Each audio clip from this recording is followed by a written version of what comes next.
Our Mutual Friend by Charles Dickens. Recorded by Mill Nicholson. Book 1, The Cup and the Lip. Chapter 1, On the Lookout. In these times of ours, though concerning the exact year there is no need to be precise, a boat of dirty and disreputable appearance, with 2 figures in it, floated on the Thames between Southwark Bridge, which is of iron, and London Bridge, which is of stone, as an autumn evening was closing in. The figures in this boat were those of a strong man with ragged, grizzled hair and a sun-browned face, and a dark girl of 19 or 20, sufficiently like him to be recognizable as his daughter. The girl rowed, pulling a pair of sculls very easily, the man with the rudder lines slack in his hands, and his hands loose in his waistband, kept an eager lookout. He had no net, hook, or line, and he could not be a fisherman. His boat had no cushion for a sitter, no paint, no inscription, no appliance beyond a rusty boat-hook and a coil of rope. And he could not be a waterman. His boat was too crazy and too small to take in cargo for delivery. And he could not be a lighterman, or river carrier. There was no clue to what he looked for, but he looked for something with a most intent and searching gaze. The tide, which had turned an hour before, was running down, and his eyes watched every little race and eddy in its broad sweep as the boat made slight headway against it, or drove stern foremost before it, according as he directed his daughter by a movement of his head. She watched his face as earnestly as he watched the river, but in the intensity of her look there was a touch of dread or horror.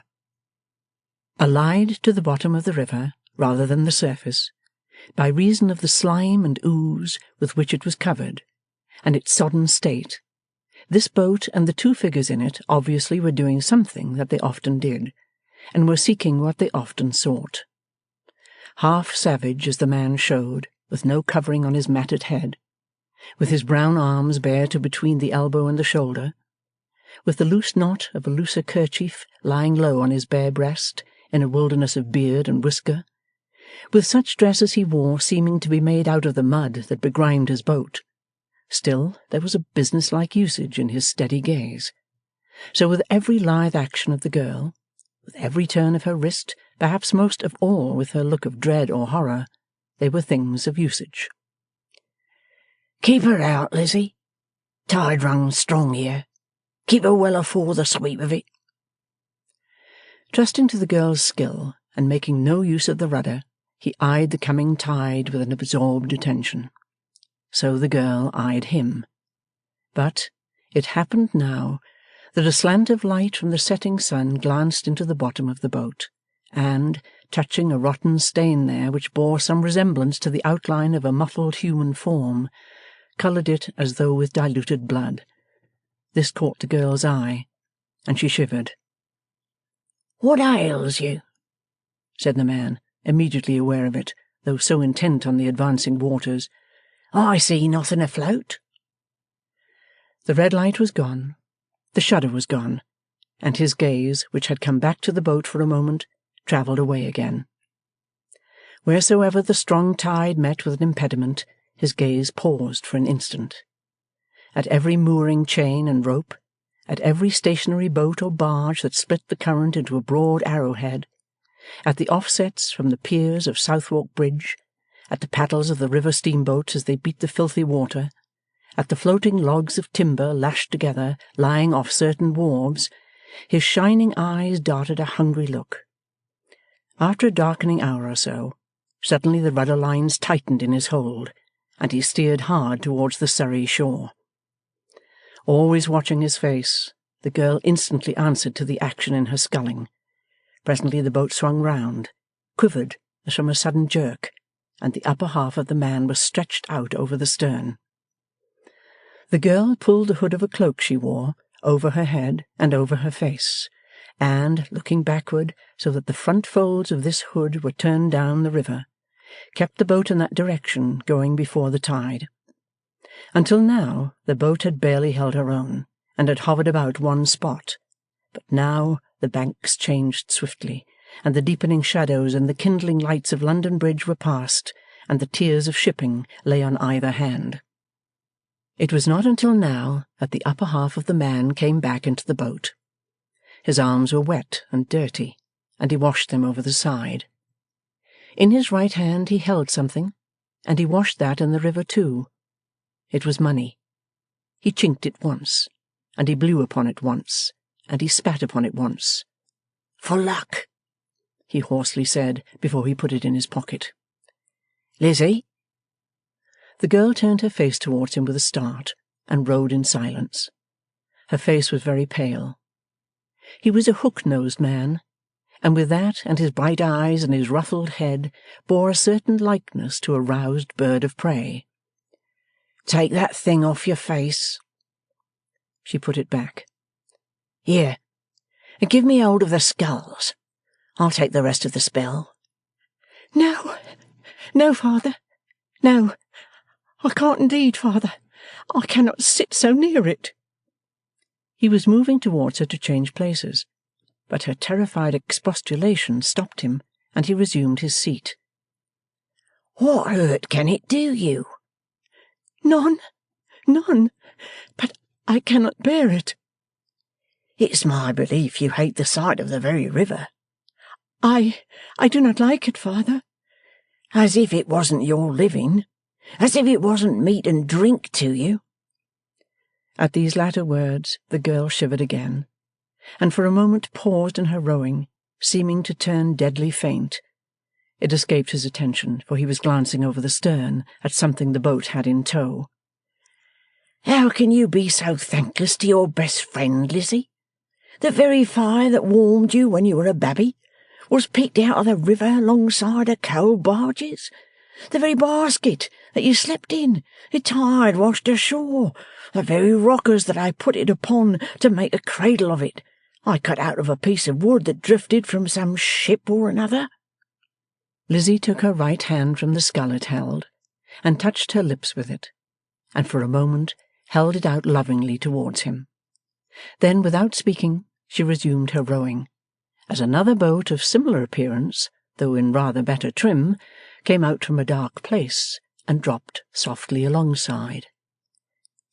"In luck again, Gaffer?" said a man with a squinting leer, who sculled her and who was alone. "I knowed you was in luck again by your wake as you come down." "Ah," replied the other dryly. "So you're out, are you?" "Yes, pardner." There was now a tender yellow moonlight on the river, and the newcomer, keeping half his boat's length astern of the other boat, looked hard at its track. "I says to myself," he went on, "directly you hove in view, yonder's Gaffer, and in luck again, by George, if he ain't. Scull it is, partner. Don't fret yourself. I didn't touch him." This was in answer to a quick impatient movement on the part of Gaffer, the speaker at the same time unshipping his scull on that side, and laying his hand on the gunwale of Gaffer's boat, and holding to it. "He's had touches enough not to want no more, as well as I make him out, Gaffer. Been a knocking about with a pretty many tides, ain't he, partner? Such is my out-of-luck ways, you see. He must have passed me when he went up last time, for I was on the lookout below bridge here. I almost think you're like the Walters, partner, and sent him out." He spoke in a dropped voice, and with more than one glance at Lizzie, who had pulled on her hood again. Both men then looked with a weird, unholy interest in the wake of Gaffer's boat. "Easy does it betwixt us. Shall I take him aboard, partner?" "No," said the other, in so surly a tone that the man, after a blank stare, acknowledged it with the retort, "Aren't been eating nothing as is disagreed with you, have you, partner?" "Why, yes, I have," said Gaffer. "I have been swallowing too much of that word pardner. I'm no pardner of yours." "Since when was you no partner of mine, Gaffer Hexam, Esquire?" "Since you was accused of robbing a man. Accused of robbing a live man," said Gaffer, with great indignation. "And what if I had been accused of robbing a dead man, Gaffer?" "You couldn't do it." "Couldn't you, Gaffer?" "No. Has a dead man any use for money? Is it possible for a dead man to have money? What world does a dead man belong to?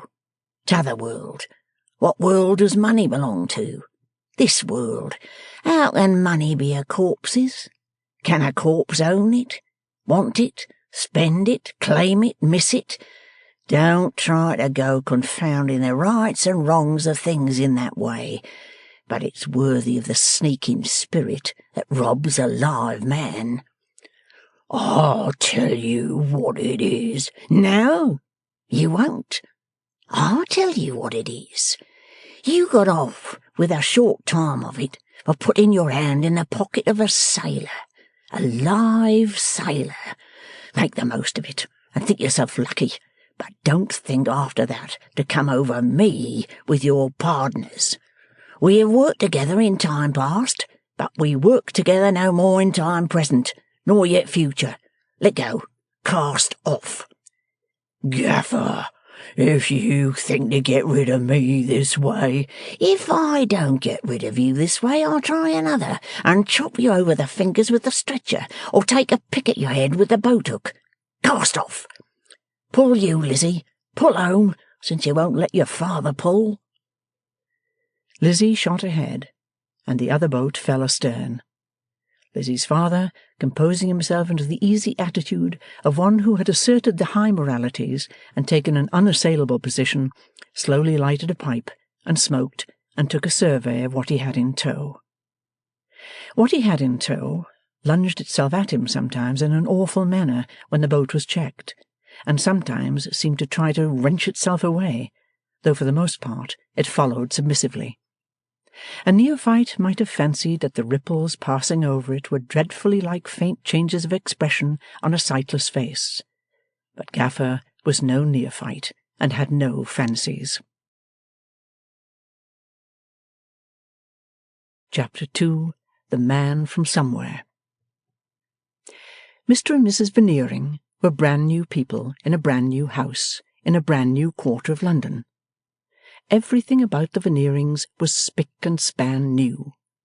All their furniture was new, all their friends were new, all their servants were new, their plate was new, their carriage was new, their harness was new, their horses were new, their pictures were new, they themselves were new. They were as newly married as was lawfully compatible with their having a brand-new baby, and if they had set up a great-grandfather, he would have come home in matting from the Pantechnicon without a scratch upon him, French polished to the crown of his head. For in the Veneering establishment, from the hall chairs with the new coat of arms, to the grand pianoforte with the new action, and upstairs again to the new fire-escape, all things were in a state of high varnish and polish. And what was observable in the furniture was observable in the Veneerings. The surface smelt a little too much of the workshop, and was a trifle sticky. There was an innocent piece of dinner furniture that went upon easy casters, and was kept over a livery-stable yard in Duke Street, St. James's, when not in use, to whom the Veneerings were a source of blind confusion. The name of this article was Twemlow. Being first cousin to Lord Snigsworth, he was in frequent requisition, and at many houses might be said to represent the dining-table in its normal state. Mr. and Mrs. Veneering, for example, arranging a dinner, habitually started with Twemlow, and then put leaves in him, or added guests to him. Sometimes the table consisted of Twemlow and half a dozen leaves, sometimes of Twemlow and a dozen leaves, sometimes Twemlow was pulled out to his utmost extent of 20 leaves. Mr. and Mrs. Veneering, on occasions of ceremony, faced each other in the centre of the board, and thus the parallel still held, for it always happened that the more Twemlow was pulled out, the further he found himself from the centre, and nearer to the sideboard at one end of the room, or the window curtains at the other. But it was not this which steeped the feeble soul of Twemlow in confusion. This he was used to, and could take soundings of. The abyss to which he could find no bottom, and from which started forth the engrossing and ever-swelling difficulty of his life, was the insoluble question whether he was Veneering's oldest friend or newest friend. To the excogitation of this problem, the harmless gentleman had devoted many anxious hours, both in his lodgings over the livery stable yard, and in the cold gloom favourable to meditation of St. James's Square. Thus, Twemlow had first known Veneering at his club, where Veneering then knew nobody but the man who made them known to one another, who seemed to be the most intimate friend he had in the world, and whom he had known 2 days. The bond of union between their souls, the nefarious conduct of the committee respecting the cookery of a fillet of veal, having been accidentally cemented at that date. Immediately upon this, Twemlow received an invitation to dine with Veneering, and dined, the man being of the party. Immediately upon that, Twemlow received an invitation to dine with the man, and dined, Veneering being of the party. At the man's were a member, an engineer, a payer-off of the national debt, a poem on Shakespeare, a grievance, and a public office, who all seem to be utter strangers to Veneering.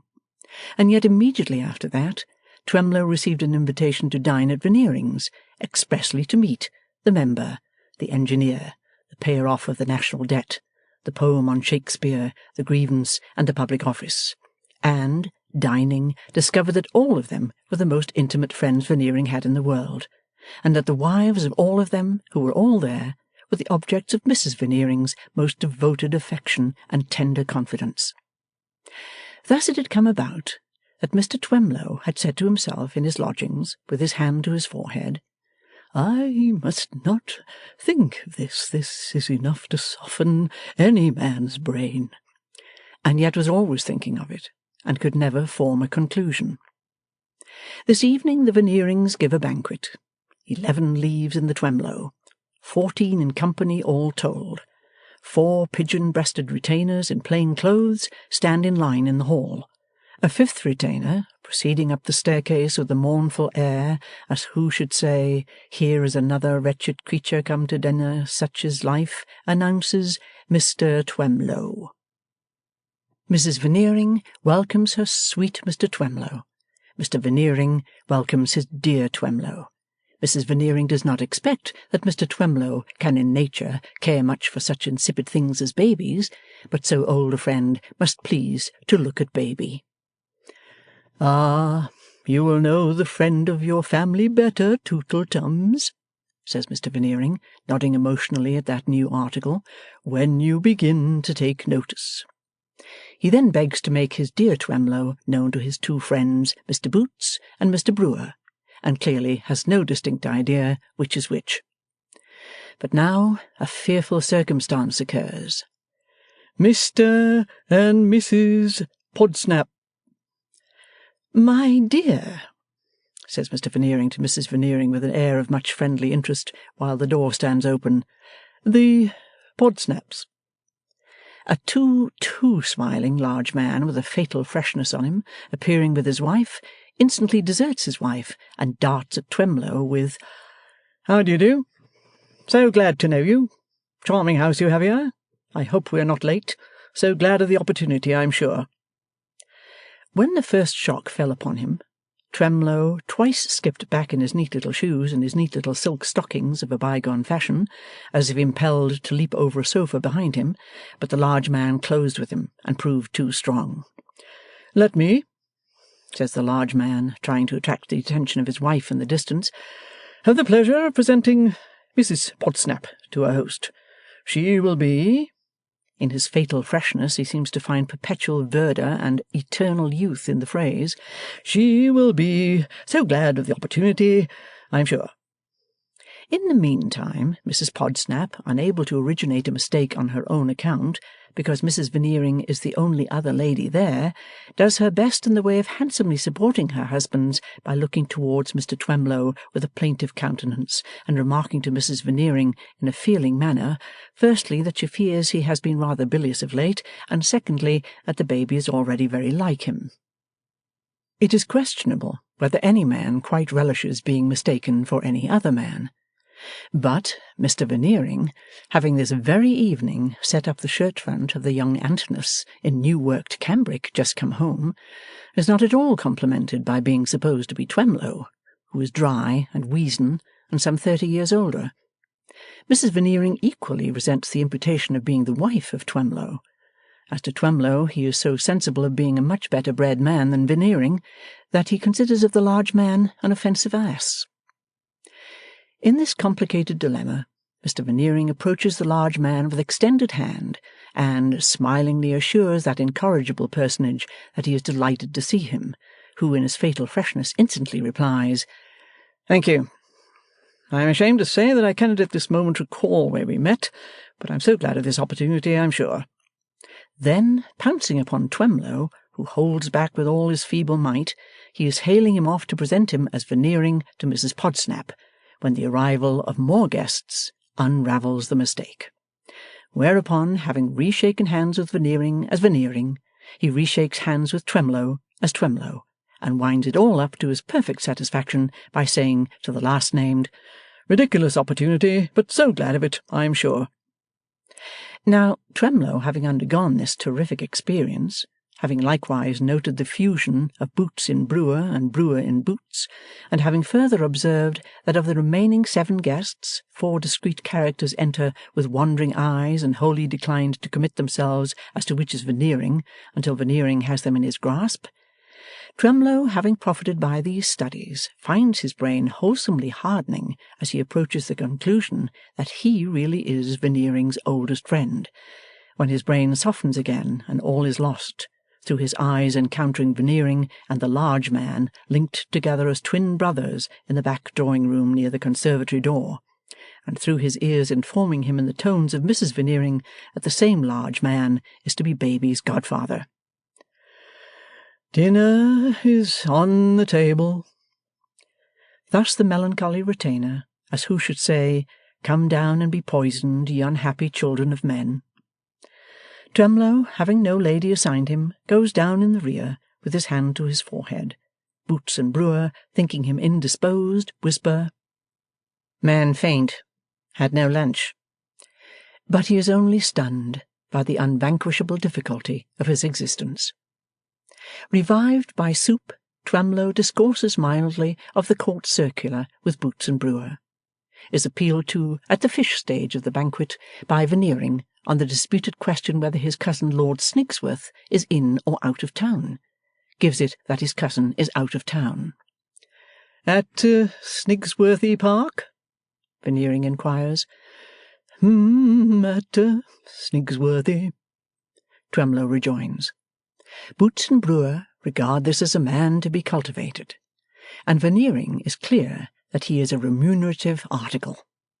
Meantime the retainer goes round like a gloomy analytical chemist, always seeming to say after, "Chablis, sir? You wouldn't if you knew what it's made of." The great looking-glass above the sideboard reflects the table and the company, reflects the new Veneering crest, in gold and eke in silver, frosted and also thawed, a camel of all work. The Herald's College found out a crusading ancestor for Veneering who bore a camel on his shield, or might have done if he had thought of it, and a caravan of camels take charge of the fruits and flowers and candles, and kneel down to be loaded with the salt. Reflects Veneering, 40, wavy-haired, dark, tending to corpulence, sly, mysterious, filmy, a kind of sufficiently well-looking veiled prophet not prophesying. Reflects Mrs. Veneering, fair, aquiline nose and fingered, not so much light hair as she might have, gorgeous in raiment and jewels, enthusiastic, propitiatory, conscious that a corner of her husband's veil is over herself. Reflects Podsnap, prosperously feeding, 2 little light-coloured, wiry wings, one on either side of his else bald head, looking as like his hairbrushes as his hair, dissolving view of red beads on his forehead, large allowance of crumpled shirt collar up behind. Reflects Mrs. Podsnap, fine woman for Professor Owen, quantity of bone, neck and nostrils like a rocking horse, hard features, majestic headdress in which Podsnap has hung golden offerings. Reflects Twemlow, grey, dry, polite, susceptible to east wind, first gentleman in Europe, collar and cravat, cheeks drawn in as if he had made a great effort to retire into himself some years ago, and had got so far, and had never got any farther. Reflects mature young lady, raven locks, and complexion that lights up well when well powdered, as it is, carrying on considerably in the captivation of mature young gentleman, with too much nose in his face, too much ginger in his whiskers, too much torso in his waistcoat, too much sparkle in his studs, his eyes, his buttons, his talk, and his teeth. Reflects charming old Lady Tippins on Veneering's right, with an immense, obtuse, drab, oblong face, like a face in a tablespoon, and a dyed, long walk up on the top of her head, as a convenient public approach to the bunch of false hair behind. Pleased to patronize Mrs. Veneering opposite, who is pleased to be patronized. Reflects a certain Mortimer, another of Veneering's oldest friends, who never was in the house before, and appears not to want to come again, who sits disconsolate on Mrs. Veneering's left, and who is inveigled by Lady Tippins, a friend of his boyhood, to come to these peoples and talk, and who won't talk.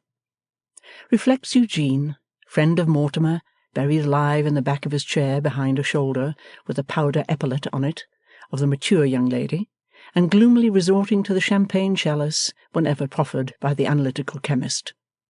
Lastly, the looking-glass reflects Boots and Brewer, and two other stuffed buffers interposed between the rest of the company and possible accidents.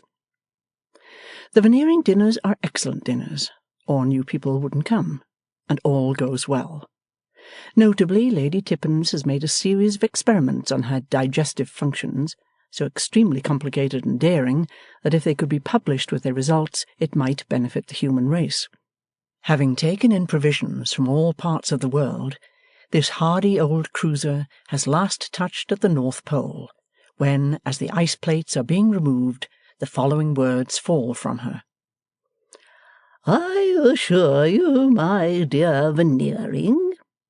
Poor Twemlow's hand approaches his forehead, for it would seem now that Lady Tippins is going to be the oldest friend. "I assure you, my dear Veneering, that it is the honest affair.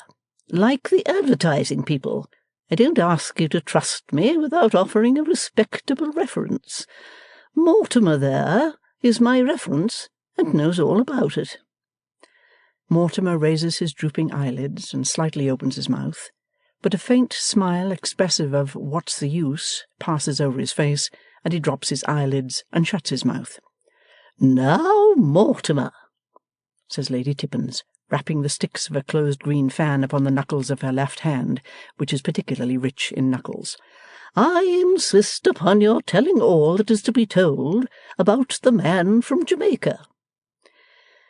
"Give you my honour, I never heard of any man from Jamaica, except the man who was a brother," replies Mortimer. "Tobago, then?" "Nor yet from Tobago." "Except—" Eugene strikes in so unexpectedly, the mature young lady, who has forgotten all about him, with a start takes the epaulet out of his way. "Except our friend, who long lived on rice pudding and isinglass, till at length to his something or other, his physician said something else, and a leg of mutton somehow ended in dago."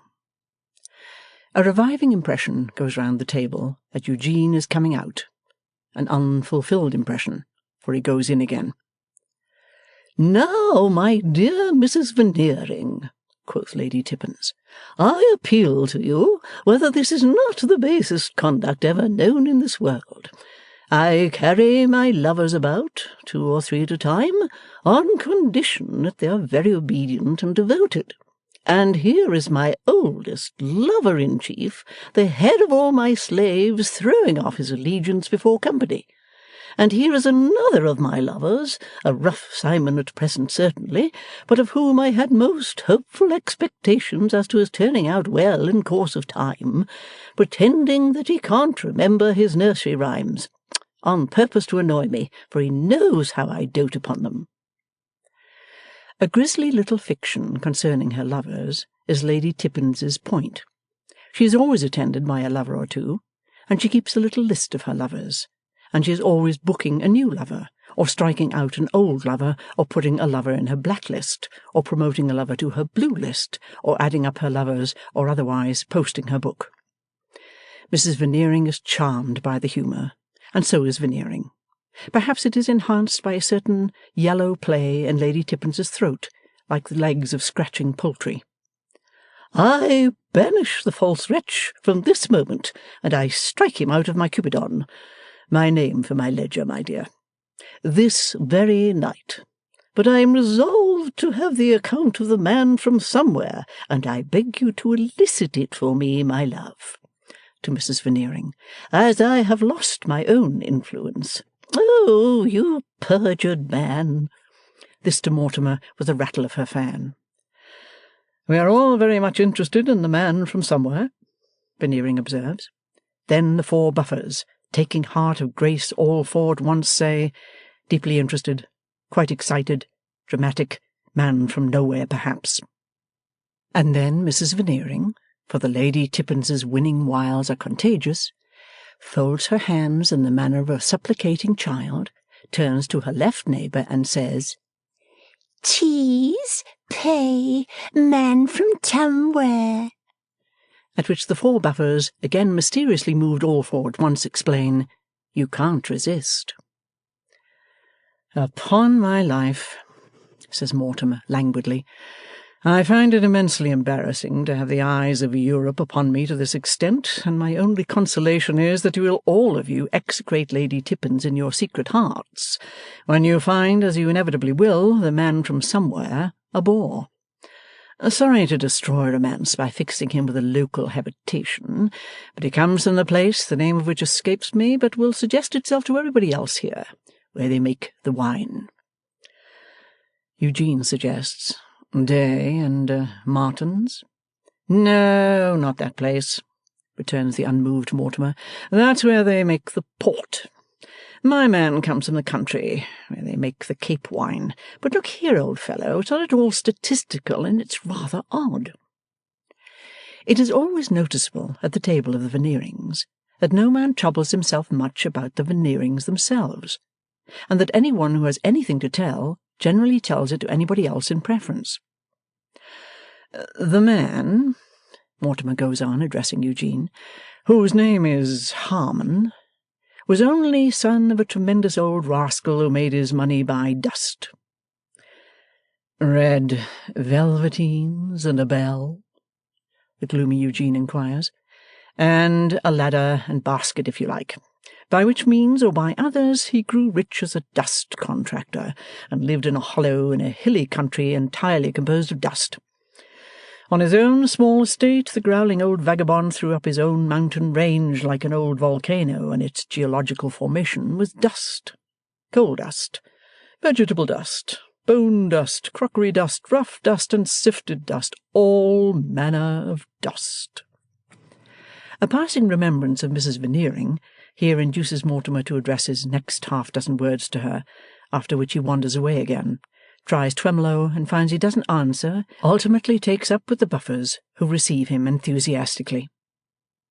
The moral being, I believe that's the right expression, of this exemplary person, derived its highest gratification from anathematizing his nearest relations and turning them out of doors, having begun, as was natural, by rendering these attentions to the wife of his bosom. He next found himself at leisure to bestow a similar recognition on the claims of his daughter. He chose a husband for her entirely to his own satisfaction and not in the least to hers, and proceeded to settle upon her as her marriage portion, I don't know how much, dust, but something immense. At this stage of the affair, the poor girl respectfully intimated that she was secretly engaged to that popular character whom the novelists and versifiers call another, and that such a marriage would make dust of her heart and dust of her life, In short, would set her up on a very extensive scale in her father's business. Immediately, the venerable parent, on a cold winter's night, it is said, anathematized and turned her out. Here the analytical chemist, who has evidently formed a very low opinion of Mortimer's story, concedes a little claret to the Buffers, who, again mysteriously moved all four at once, screw it slowly into themselves with a peculiar twist of enjoyment, as they cry in chorus, "Pray go on." The pecuniary resources of another were, as they usually are, of a very limited nature. I believe I am not using too strong an expression when I say that another was hard up. However, he married the young lady, and they lived in a humble dwelling, probably possessing a porch ornamented with honeysuckle and woodbine twining, until she died. I must refer you to the registrar of the district in which the humble dwelling was situated for the certified cause of death, but early sorrow and anxiety may have had to do with it, though they may not appear in the ruled pages and printed forms. Indisputably, this was the case with another, for he was so cut up by the loss of his young wife that if he outlived her a year, it was as much as he did. There is that in the indolent Mortimer which seems to hint that if good society might on any account allow itself to be impressible, he, one of good society, might have the weakness to be impressed by what he here relates. It is hidden with great pains, but it is in him. The gloomy Eugene, too, is not without some kindred touch, for when that appalling Lady Tippins declares that if another had survived, he should have gone down at the head of her list of lovers, and also when the mature young lady shrugs her epaulets and laughs at some private and confidential comment from the mature young gentleman, his gloom deepens to that degree that he trifles quite ferociously with his dessert-knife. Mortimer proceeds. We must now return, as novelists say, and as we all wish they wouldn't, to the man from somewhere. Being a boy of 14, cheaply educated at Brussels when his sister's expulsion befell, it was some little time before he heard of it, probably from herself, for the mother was dead, but that I don't know. Instantly he absconded and came over here. He must have been a boy of spirit and resource to get here on a stopped allowance of 5 sous a week, but he did it somehow, and he burst in on his father and pleaded his sister's cause. Venerable parent promptly resorts to anathematization and turns him out. Shocked and terrified boy takes flight, seeks his fortune, gets aboard ship, ultimately turns up on dry land among the Cape wine, small proprietor, farmer, grower, whatever you like to call it. At this juncture, shuffling is heard in the hall, and tapping is heard at the dining-room door. Analytical chemist goes to the door, confers angrily with unseen tapper, appears to become mollified by descrying reason in the tapping, and goes out. So he was discovered, only the other day, after having been expatriated about 14 years. A Buffer, suddenly astounding the other 3 by detaching himself and asserting individuality, inquires, "How discovered, and why?" "Ah, to be sure. Thank you for reminding me. Venerable parent dies." Same Buffer, emboldened by success, says, "When?" "The other day, 10 or 12 months ago." Same Buffer inquires with smartness, "What of?" But herein perishes a melancholy example, being regarded by the 3 other Buffers with a stony stare and attracting no further attention from any mortal. "Venerable parent," Mortimer repeats with a passing remembrance that there is a Veneering at table, and for the first time addressing him, "dies." The gratified Veneering repeats gravely, "dies," and folds his arms, and composes his brow to hear it out in a judicial manner, when he finds himself again deserted in the bleak world. "His will is found," said Mortimer, catching Mrs. Podsnap's rocking horse's eye. "It is dated very soon after the sun's flight. It leaves the lowest of the range of dust mountains, with some sort of a dwelling-house at its foot, to an old servant, who is sole executor, and all the rest of the property, which is very considerable, to the son. He directs himself to be buried with certain eccentric ceremonies and precautions against his coming to life, with which I need not bore you, and that's all, except... And this ends the story. The analytical chemist returning, everybody looks at him. Not because anybody wants to see him, but because of that subtle influence in nature which impels humanity to embrace the slightest opportunity of looking at anything rather than the person who addresses it. Except that the son's inheriting is made conditional on his marrying a girl who at the date of the will was a child of 4 or 5 years old and who is now a marriageable young woman. Advertisement and inquiry discovered the son and the man from somewhere, and at the present moment he is on his way home from there, no doubt in a state of great astonishment, to succeed to a very large fortune and to take a wife. Mrs. Podsnap inquires whether the young person is a young person of personal charms. Mortimer is unable to report. Mr. Podsnap inquires what would become of the very large fortune in the event of the marriage conditions not being fulfilled.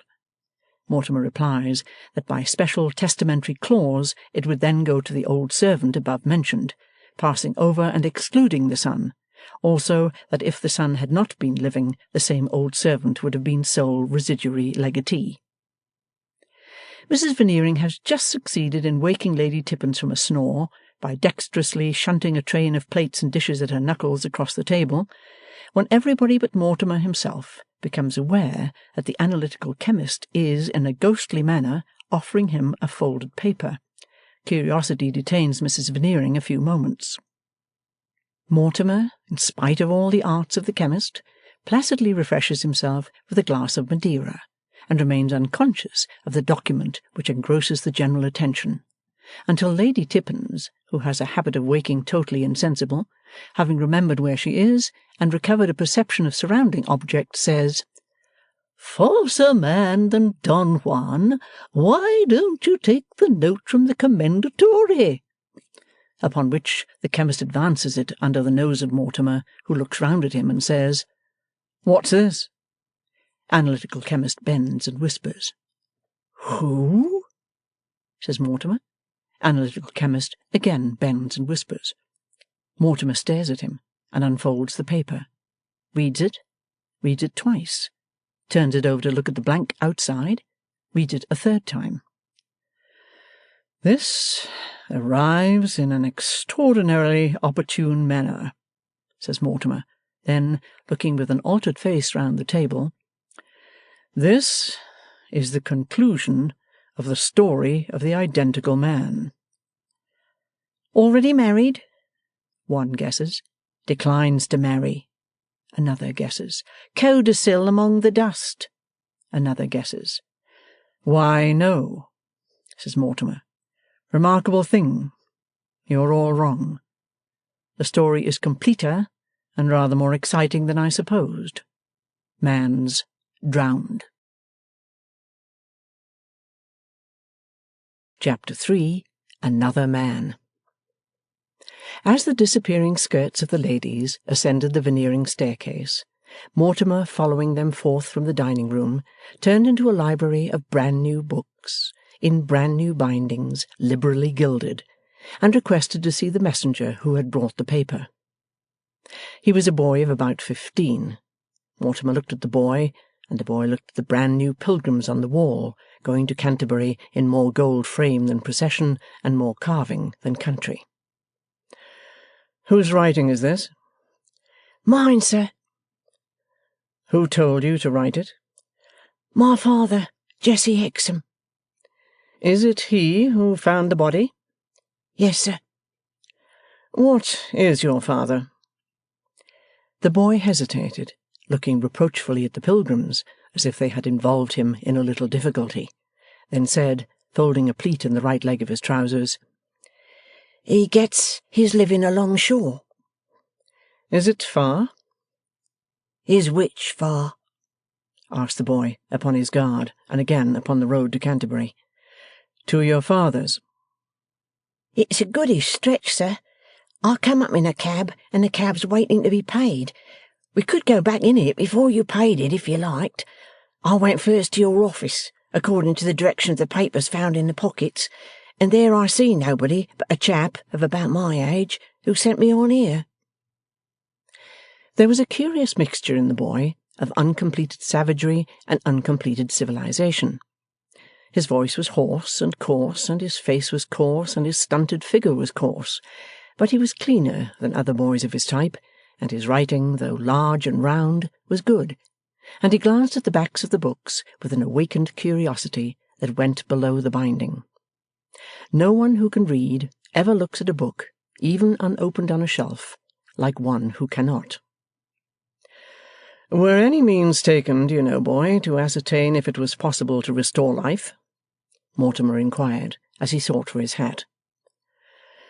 "You wouldn't ask, sir, if you knew his state. Pharaoh's multitude that were drowned in the Red Sea ain't more beyond restoring to life. If Lazarus was only half as far gone, that was the greatest of all the miracles." "Hello!" cried Mortimer, turning round with his hat upon his head. "You seem to be at home in the Red Sea, my young friend." "Read of it with teacher at the school," said the boy. "And Lazarus?" "Yes, him too. But don't you tell my father. We should have no peace in our place if that got touched upon. It's my sister's contriving." "You seem to have a good sister." "She ain't half bad," said the boy. "But if she knows her letters, it's the most she does, and them I learnt her." The gloomy Eugene, with his hands in his pockets, had strolled in and assisted at the latter part of the dialogue. When the boy spoke these words slightingly of his sister, he took him roughly enough by the chin, and turned up his face to look at it. "Well, I'm sure, sir," said the boy, resisting. "I hope you'll know me again." Eugene vouchsafed no answer, but made the proposal to Mortimer. "I'll go with you, if you like." So they all three went away together in the vehicle that had brought the boy. The two friends, once boys together at a public school inside, smoking cigars, the messenger on the box beside the driver. "Let me see," said Mortimer as they went along. "I have been, Eugene, upon the honourable roll of solicitors at the High Court of Chancery and attorneys at common law 5 years, and, except gratuitously taking instructions, on an average once a fortnight, for the will of Lady Tippins, who has nothing to leave, I have had no scrap of business but this romantic business." "And I," said Eugene, "have been called 7 years, and have had no business at all, and never shall have any, and if I had, I shouldn't know how to do it." "I am far from being clear as to the last particular," returned Mortimer with great composure, "that I have much advantage over you." "I hate," said Eugene, putting his legs up on the opposite seat, "I hate my profession." "Shall I incommode you if I put mine up too?" returned Mortimer. "Thank you. I hate mine." "It was forced upon me," said the gloomy Eugene, "because it was understood that we wanted a barrister in the family. We have got a precious one." "It was forced upon me," said Mortimer, "because it was understood that we wanted a solicitor in the family, and we have got a precious one." "There are 4 of us, with our names painted on a doorpost in right of one black hole called a set of chambers," said Eugene, "and each of us has the 4th of a clerk, Cassim Baba, in the robber's cave, and Cassim is the only respectable member of the party." "I am one by myself, one," said Mortimer, "high up in an awful staircase commanding a burial ground, and I have a whole clerk to myself, and he has nothing to do but look at the burial ground, and what he will turn out when arrived at maturity I cannot conceive. Whether in that shabby rook's nest he is always plotting wisdom or plotting murder, whether he will grow up after so much solitary brooding to enlighten his fellow creatures or to poison them, is the only speck of interest that presents itself to my professional view. Will you give me a light? Thank you." "Then idiots talk," said Eugene, leaning back, folding his arms, smoking with his eyes shut, and speaking slightly through his nose. "Of energy. If there is a word in the dictionary under any letter from A to Z that I abominate, it is energy. It is such a conventional superstition, such parrot gabble. What the deuce? Am I to rush out into the street, collar the first man of a wealthy appearance that I meet, shake him and say, "Go to law upon the spot, you dog, and retain me, or I'll be the death of you"? Yet that would be energy. Precisely my view of the case, Eugene. But show me a good opportunity, show me something really worth being energetic about, and I'll show you energy. And so will I, said Eugene.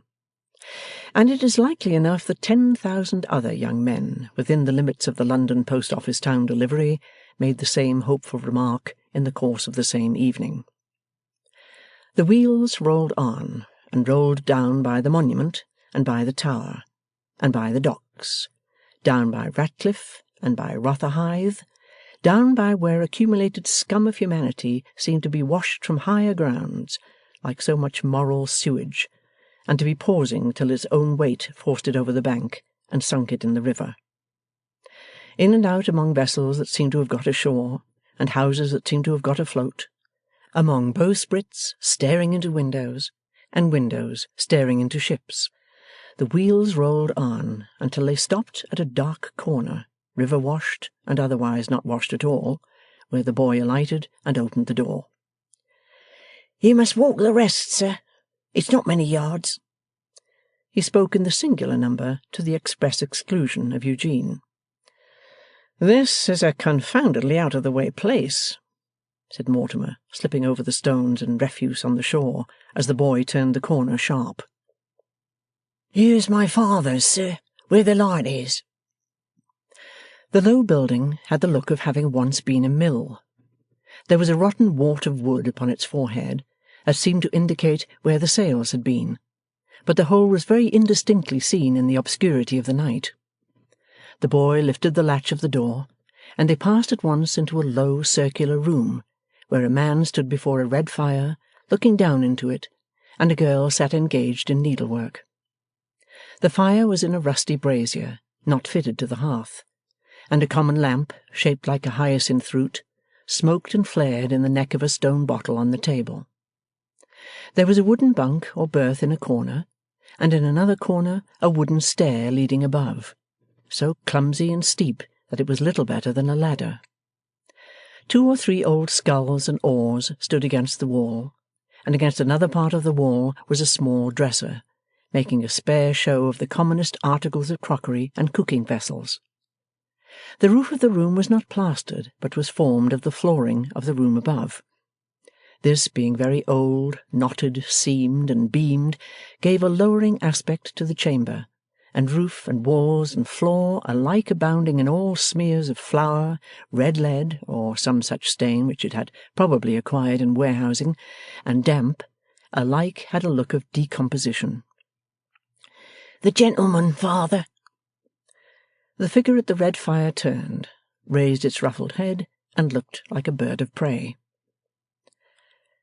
"You're Mortimer Lightwood, Esquire, are you, sir?" "Mortimer Lightwood is my name. What you found," said Mortimer, glancing rather shrinkingly towards the bunk, "is it here?" "'Tain't not to say here, but it's close by. I do everything reg'lar. I've give notice of the circumstance to the police, and the police have took possession of it. No, time ain't been lost on any hand. The police have put into print already, and here's what the print says of it." Taking up the bottle with the lamp in it, he held it near a paper on the wall with the police heading, "Body Found." The 2 friends read the handbill as it stuck against the wall, and Gaffer read them as he held the light. "Only papers on the unfortunate man, I see," said Lightwood, glancing from the description of what was found to the finder. "Only papers." Here the girl arose with her work in her hand and went out at the door. "No money," pursued Mortimer, "but 3 in one of the shirt pockets." 3 penny pieces," said Gaffer Hexam, in as many sentences. The trouser pockets empty and turned inside out. Gaffer Hexam nodded. But that's common. Whether it's the wash of the tide or no, I can't say. Now here,' moving the light to another similar placard, 'his pocket was found empty and turned inside out. And here,' moving the light to another, 'her pocket was found empty and turned inside out, and so was this one's, and so was that one's. I can't read, nor I don't want to it, for I know 'em by their places on the wall. This one was a sailor with 2 anchors and a flag and a GFT on his arm. Look and see if he warn't.' 'Quite right.' 'This one was a young woman in grey boots, and her linen marked with a cross. Look and see if she warn't.' 'Quite right.' 'This is him as had a nasty cut over the eye. This is them 2 young sisters, what tied themselves together with a handkercher. This the drunken old chap, in a pair of list slippers and a nightcap, what had offered, it afterwards came out, to make a hole in the water for a quarter of rum, stood aforehand, and kept to his word for the first time and last time in his life. They pretty well papers the room, you see, but I know 'em all. I'm scholar enough.'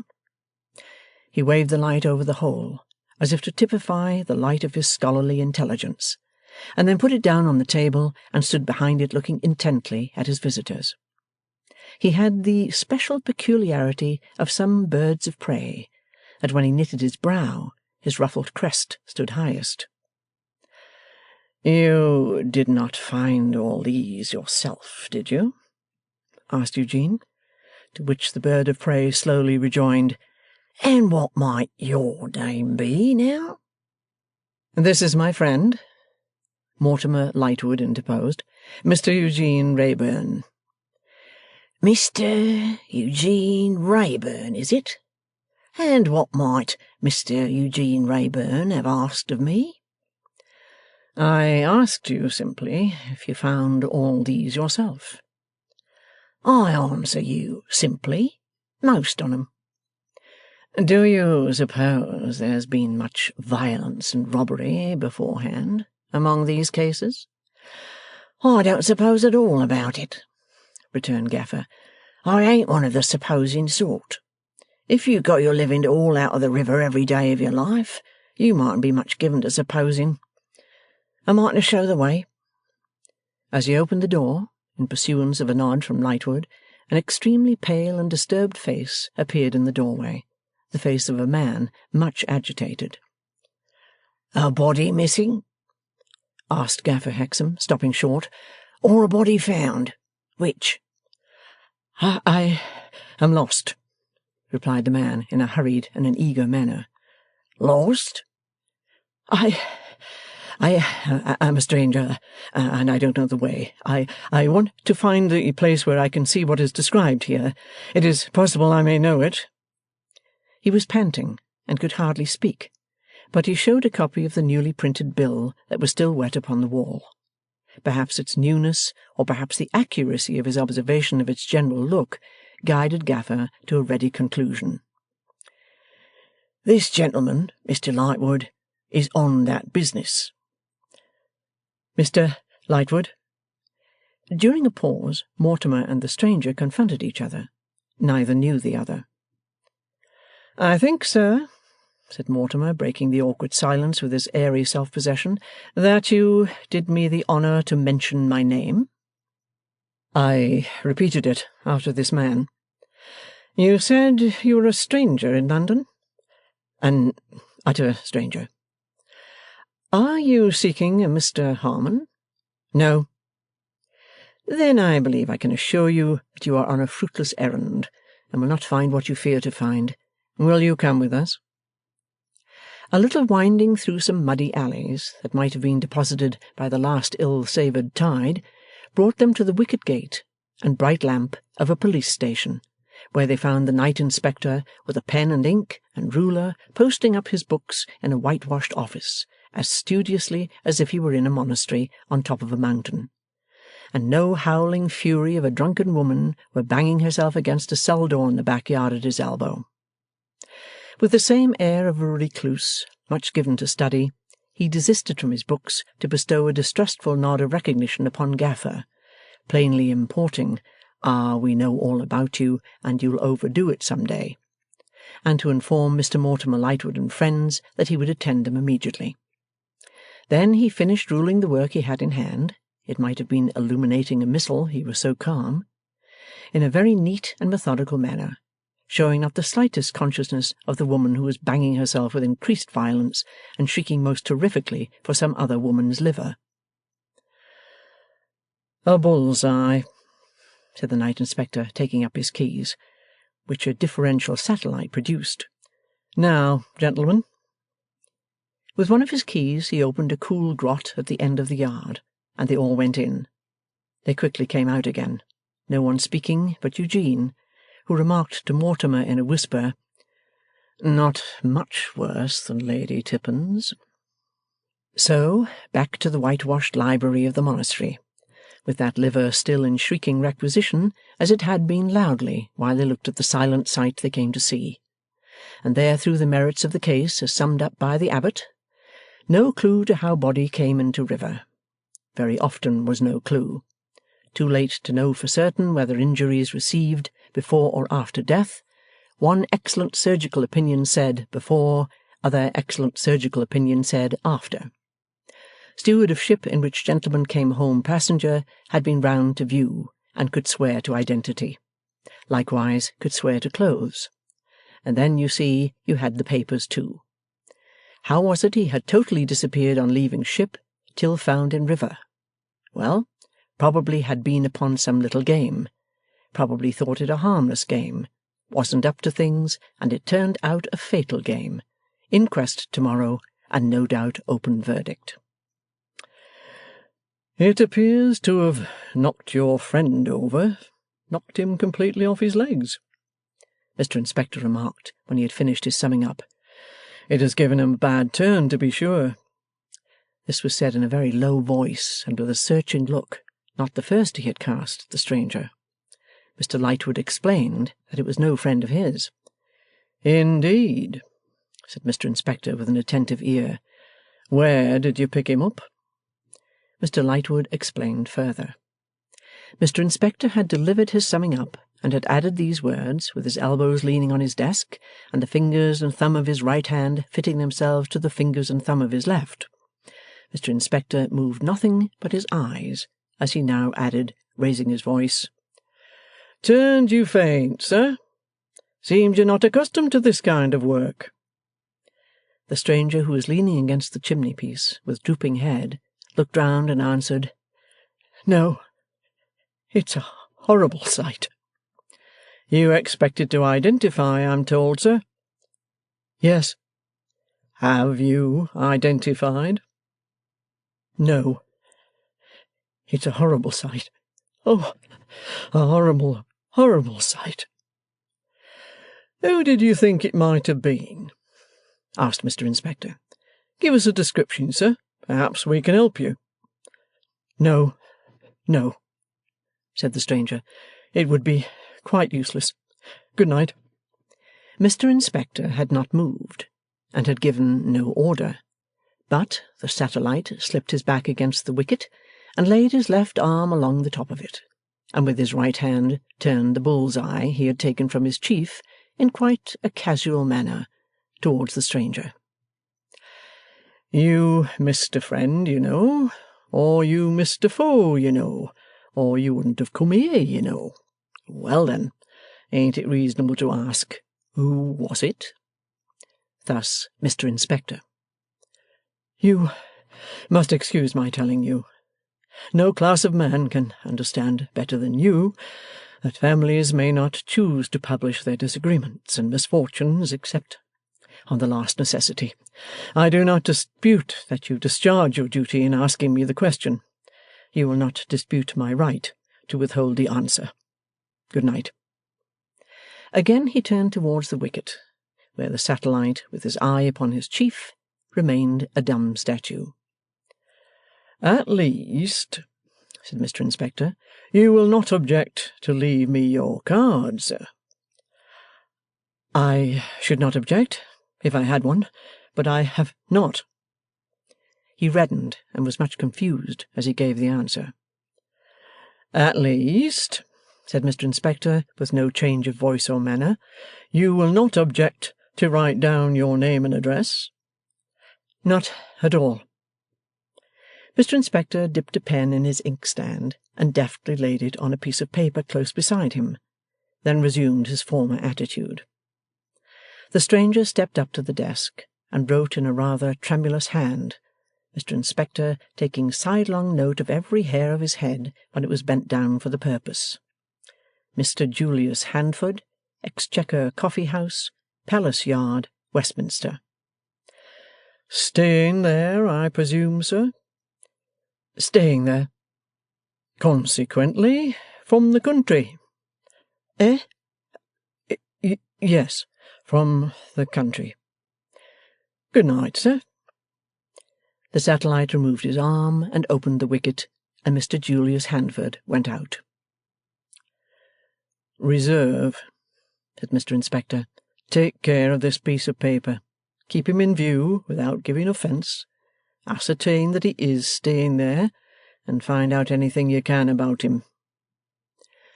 The satellite was gone, and Mr Inspector, becoming once again the quiet abbot of that monastery, dipped his pen in his ink and resumed his books.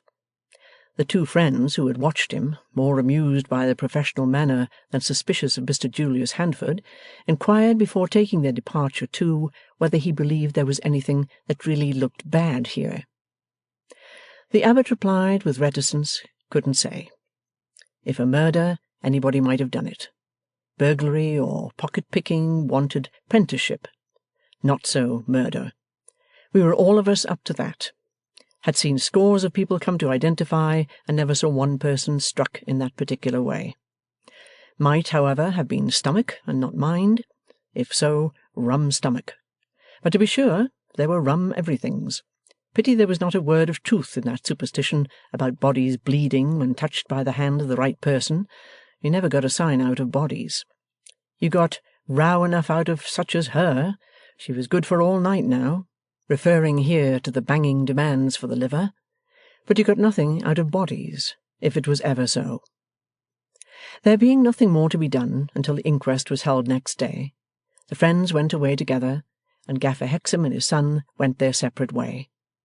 But, arriving at the last corner, Gaffer bade his boy go home, while he turned into a red-curtained tavern that stood dropsically bulging over the causeway for a half a pint. The boy lifted the latch he had lifted before, and found his sister again seated before the fire at her work, who raised her head upon his coming in, and asked, "Where did you go, Liz?" "I went out in the dark." "There was no necessity for that. It was all right enough."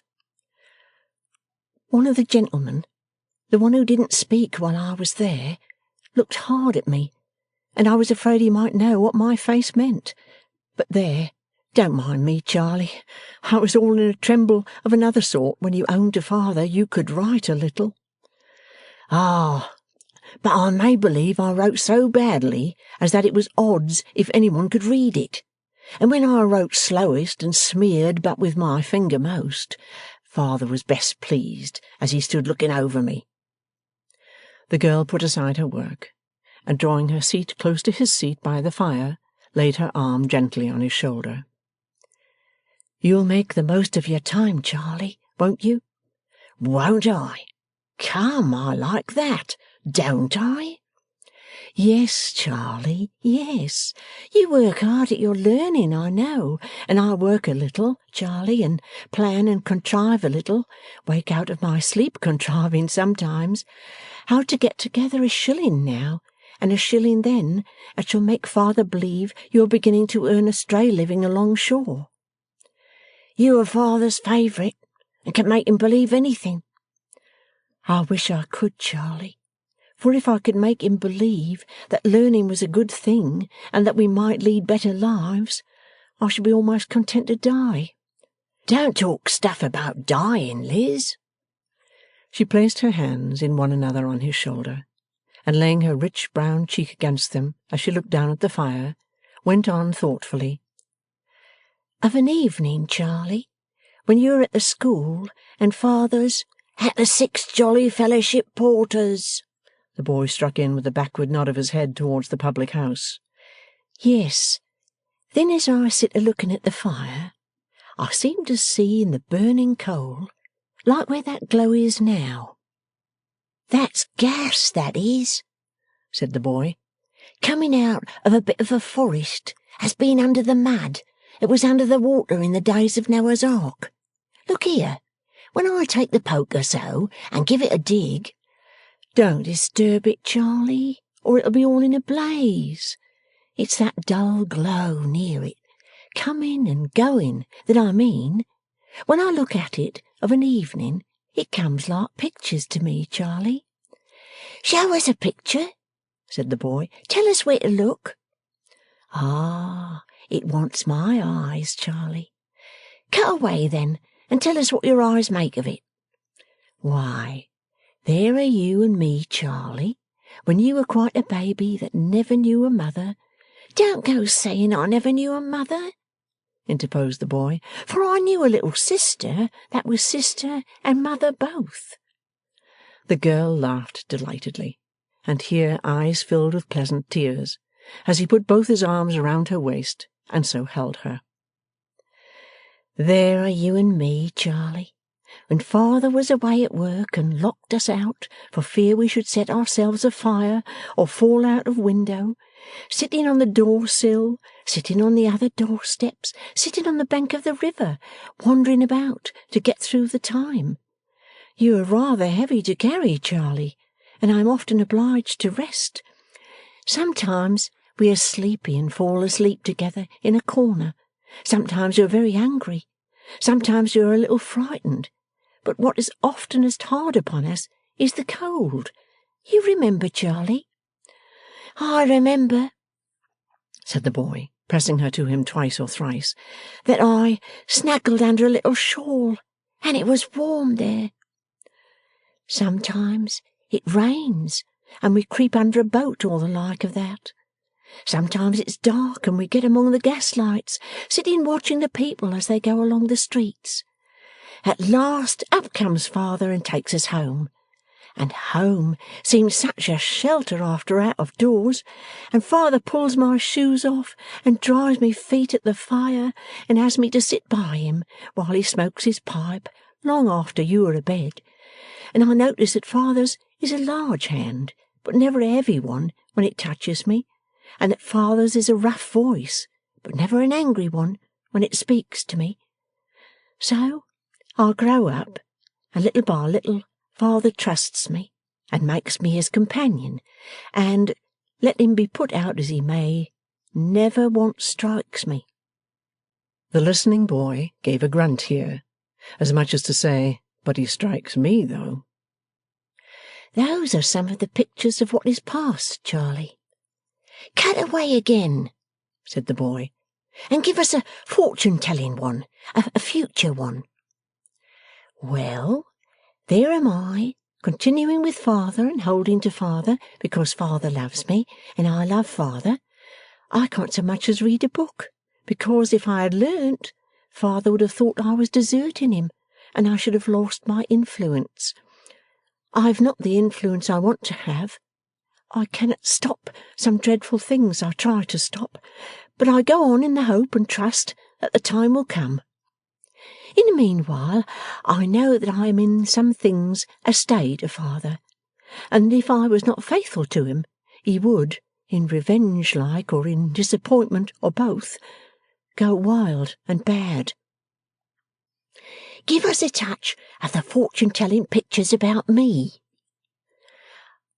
I was passing on to them, Charlie, said the girl, who had not changed her attitude since she began, and who now mournfully shook her head. The others were all leading up. There are you. Where am I, Liz? Still down in the hollow, down by the flare.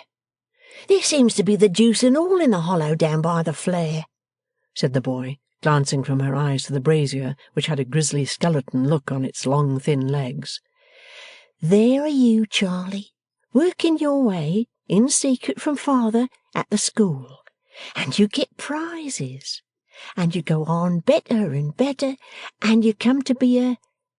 What was it you called it when you told me about that? Ha ha!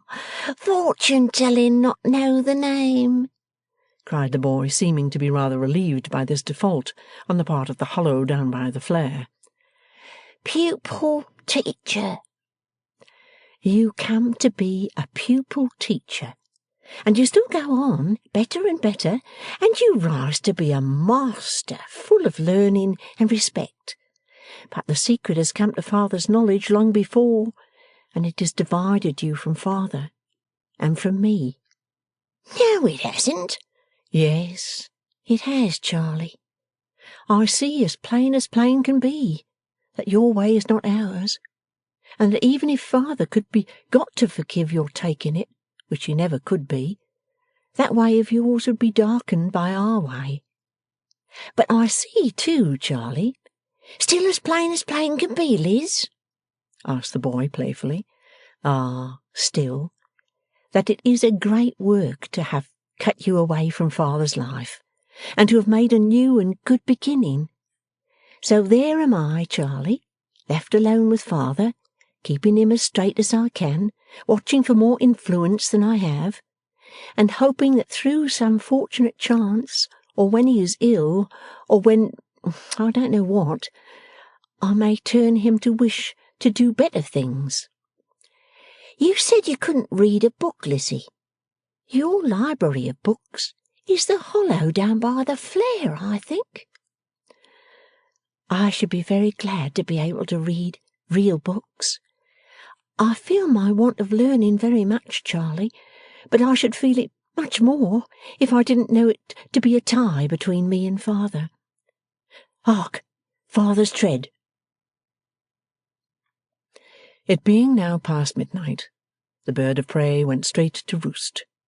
At midday following, he reappeared at the Six Jolly Fellowship Porters in the character, not new to him, of a witness before a coroner's jury. Mr. Mortimer Lightwood, besides sustaining the character of one of the witnesses, doubled the part of that of the eminent solicitor who watched the proceedings on behalf of the representatives of the deceased, as was duly recorded in the newspapers. Mr. Inspector watched the proceedings too, and kept his watching closely to himself. Mr. Julius Handford, having given his right address, and being reported in solvent circumstances as to his bill, though nothing more was known of him at his hotel, except that his way of life was very retired, had no summons to appear, and was merely present in the shades of Mr. Inspector's mind. The case was made interesting to the public by Mr. Mortimer Lightwood's evidence touching the circumstances under which the deceased Mr. John Harmon had returned to England, exclusive private proprietorship in which circumstances were set up at dinner-tables for several days by Veneering, Twemlow, Podsnap, and all the Buffers, who all related them irreconcilably with one another, and contradicted themselves. It was also made interesting by the testimony of Job Potterson, the ship's steward, and one Mr. Jacob Kibble, a fellow passenger, that the deceased Mr. John Harmon did bring over, in a hand valise with which he did disembark, the sum realized by the forced sale of his little landed property, and that the sum exceeded, in ready money, £700. It was further made interesting by the remarkable experiences of Lizzie Hexam in having rescued from the Thames so many dead bodies, and for whose behoof a rapturous admirer, subscribing himself a friend to burial, perhaps an undertaker, sent 18 postage stamps and 5 now sirs to the editor of the Times. Upon the evidence adduced before them, the jury found that the body of Mr. John Harmon had been discovered floating in the Thames in an advanced state of decay and much injured, and that the said Mr. John Harmon had come by his death under highly suspicious circumstances, though by whose act or in what precise manner there was no evidence before this jury to show.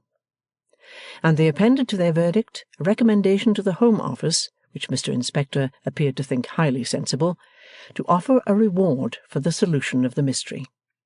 Within 48 hours, a reward of £100 was proclaimed, together with a free pardon to any person or persons not the actual perpetrator or perpetrators, and so forth in due form. This proclamation rendered Mr. Inspector additionally studious, and caused him to stand meditating on river stairs and causeways, and to go lurking about in boats, putting this and that together. But, according to the success with which you put this and that together, you get a woman and a fish apart, or a mermaid in combination. And Mr. Inspector could turn out nothing better than a mermaid, which no judge and jury would believe in. Thus, like the tides on which it had been borne to the knowledge of men, the Harmon murder, as it came to be popularly called, went up and down, and ebbed and flowed, now in the town, now in the country, now among palaces, now among hovels, now among lords and ladies and gentlefolks, now among labourers and hammerers and ballast heavers, until at last, after a long interval of slack water, it got out to sea and drifted away. Chapter 4. The R. Wilfer Family. Reginald Wilfer is a name with rather a grand sound, suggesting on first acquaintance brasses in country churches, scrolls in stained glass windows, and generally the De Wilfers who came over with the Conqueror. For it is a remarkable fact in genealogy that no D. anyones ever came over with anybody else. But the Reginald Wilfer family were of such commonplace extraction and pursuits that their forefathers had for generations modestly subsisted on the docks, the excise office, and the custom house, and the existing R. Wilfer was a poor clerk. So poor a clerk, though having a limited salary and an unlimited family, that he had never yet attained the modest object of his ambition, which was to wear a complete new suit of clothes, hat and boots included, at one time. His black hat was brown before he could afford a coat. His pantaloons were white at the seams and knees before he could buy a pair of boots. His boots had worn out before he could treat himself to new pantaloons, and by the time he worked round to the hat again, that shining modern article roofed in an ancient ruin of various periods. If the conventional cherub could ever grow up and be clothed, he might be photographed as a portrait of Wilfer. His chubby, smooth, innocent appearance was a reason for his being always treated with condescension when he was not put down. A stranger entering his own poor house at about 10 o'clock p.m. might have been surprised to find him sitting up to supper. So boyish was he in his curves and proportions that his old schoolmaster, meeting him in Cheapside, might have been unable to withstand the temptation of caning him on the spot. In short, he was the conventional cherub, after the supposititious shoot just mentioned, rather grey, with signs of care on his expression, and in decidedly insolvent circumstances. He was shy and unwilling to own to the name of Reginald, as being too aspiring and self-assertive a name. In his signature he used only the initial R, and imparted what it really stood for to none but chosen friends under the seal of confidence. Out of this the facetious habit had arisen in the neighbourhood surrounding Mincing Lane of making Christian names for him of adjectives and participles, beginning with R. Some of these were more or less appropriate, as rusty, retiring, ruddy, round, ripe, ridiculous, ruminative. Others derived their point from their want of application, as raging, rattling, roaring, raffish. But his popular name was Rumpty, which in a moment of inspiration had been bestowed upon him by a gentleman of convivial habits connected with the drug markets, as the beginning of a social chorus, his leading part in the execution of which had led this gentleman to the Temple of Fame, and of which the whole expressive burden ran, Rumpty iddity row dow dow, sing toodly teedly bow wow wow. Thus he was constantly addressed, even in minor notes on business, as Dear Rumpty, in answer to which he sedately signed himself, Yours truly, R. Wilfer. He was clerk in the drug house of Chicksey Veneering and Stobbles. Chicksey and Stobbles, his former masters, had both become absorbed in veneering, once their traveller or commission agent, who had signalized his accession to supreme power by bringing into the business a quantity of plate-glass window and French-polished mahogany partition, and a gleaming and enormous door-plate. Our Wilfer locked up his desk one evening, and putting his bunch of keys in his pocket, much as if it were his peg-top, made for home. His home was in the Holloway region north of London, and then divided from it by fields and trees. Between Battle Bridge and that part of the Holloway district in which he dwelt was a tract of suburban Sahara, where tiles and bricks were burnt, bones were boiled, carpets were beat, rubbish was shot, dogs were fought, and dust was heaped by contractors. Skirting the border of this desert by the way he took, when the light of its kiln fires made lurid smears on the fog, our Wilfer sighed and shook his head. "Ah me," said he, "what might have been is not what is."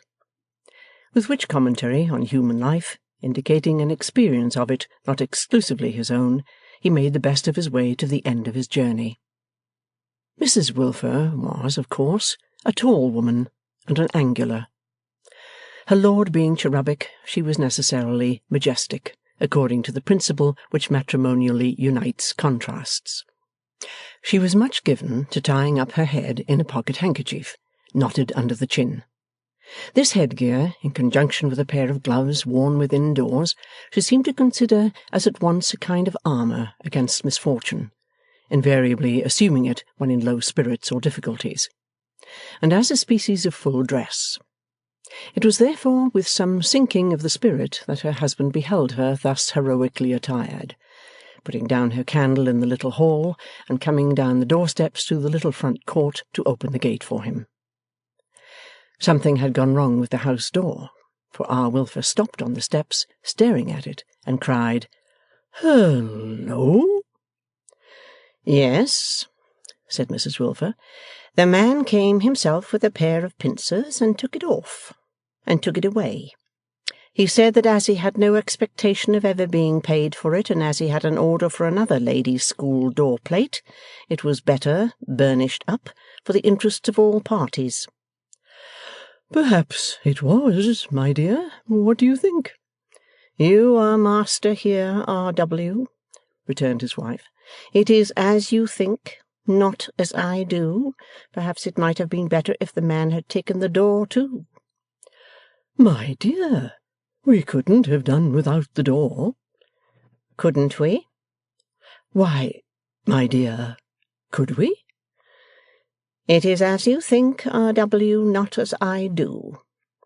With those submissive words, the dutiful wife preceded him down a few stairs to a little basement front room, half kitchen, half parlour, where a girl of about 19, with an exceedingly pretty figure and face, but with an impatient and petulant expression both in her face and in her shoulders, which in her sex at her age are very expressive of discontent, sat playing draughts with a younger girl, who was the youngest of the house of Wilfer. Not to encumber this page by telling off the Wilfers in detail and casting them up in the gross, it is enough for the present that the rest were what is called out in the world, in various ways, and that they were many. So many that when one of his dutiful children called in to see him, our Wilfer generally seemed to say to himself, after a little mental arithmetic, "Oh, here's another of 'em," before adding aloud, "Howdy-do, John," or Susan, as the case might be. "Well, piggy-wiggies," said R.W., "howdy-do tonight? What I was thinking of, my dear," to Mrs Wilfer, already seated in a corner with folded gloves, "was that as we have let our first floor so well, and as we have now no place in which you could teach pupils, even if pupils—" "The milkman said he knew of 2 young ladies of the highest respectability who were in search of a suitable establishment, and he took a card," interposed Mrs Wilfer, with severe monotony, as if she were reading an Act of Parliament aloud.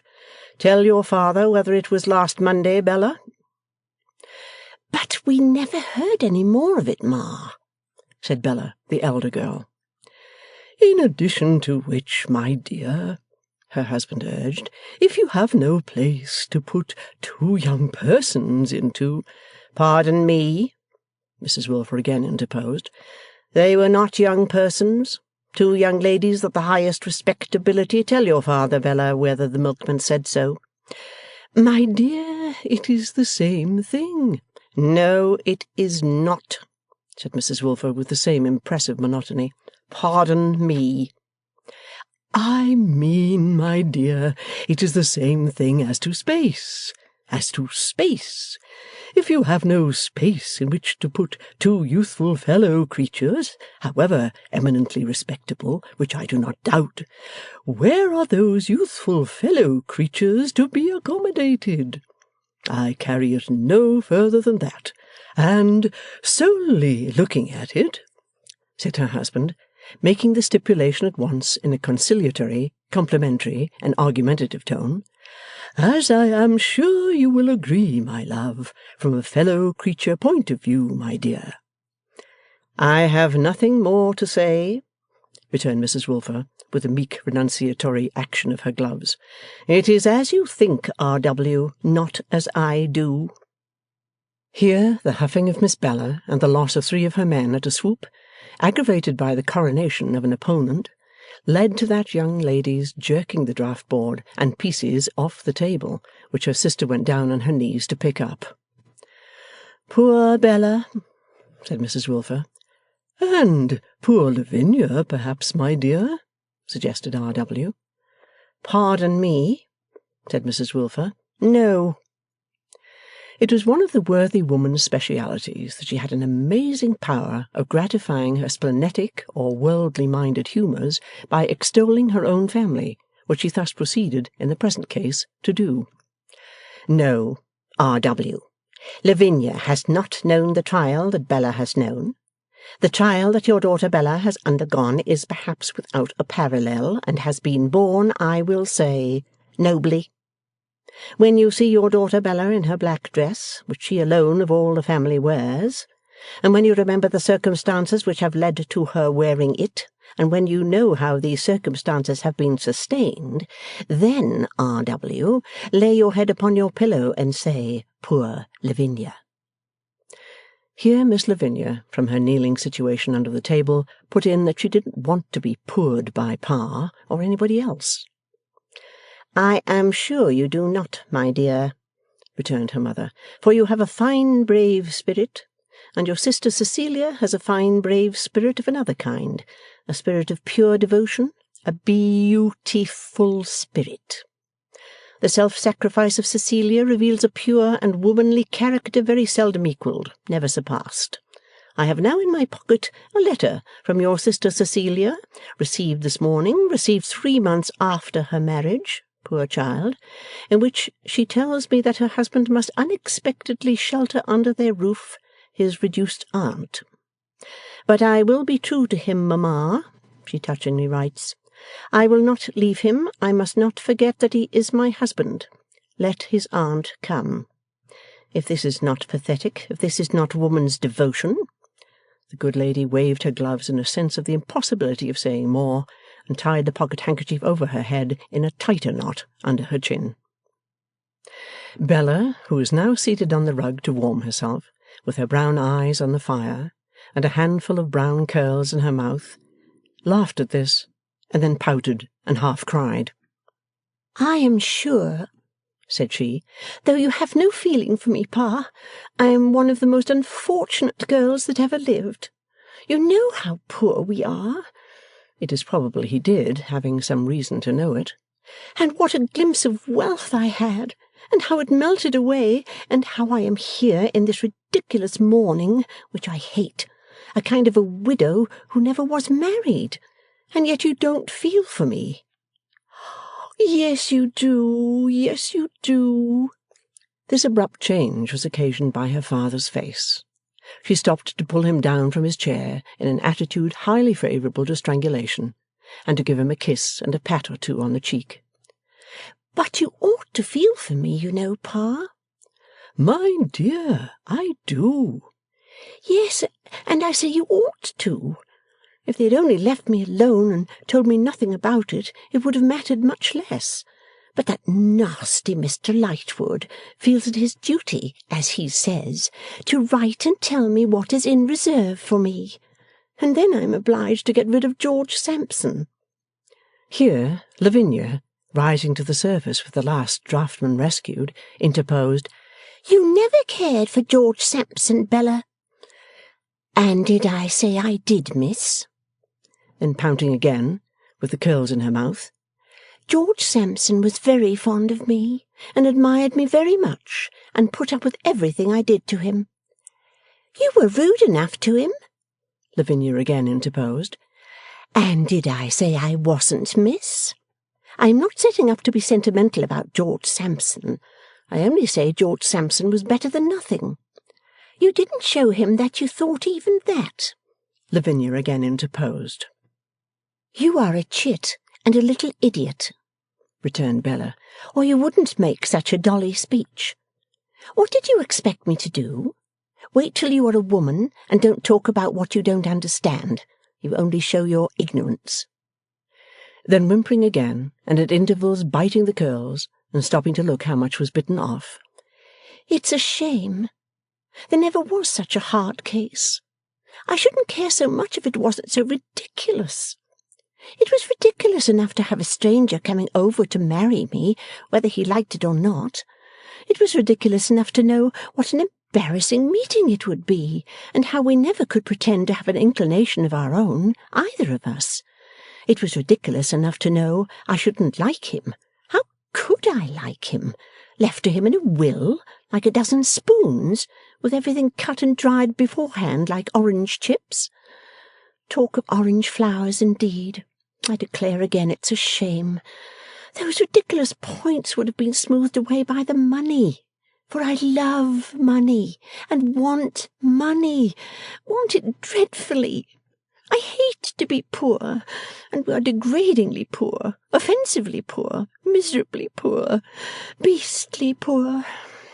But here I am, left with all the ridiculous parts of the situation remaining, and added to them all this ridiculous dress.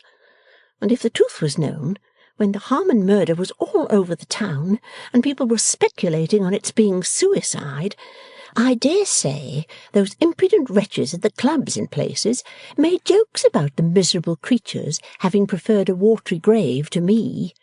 It's likely enough they took such liberties. I shouldn't wonder.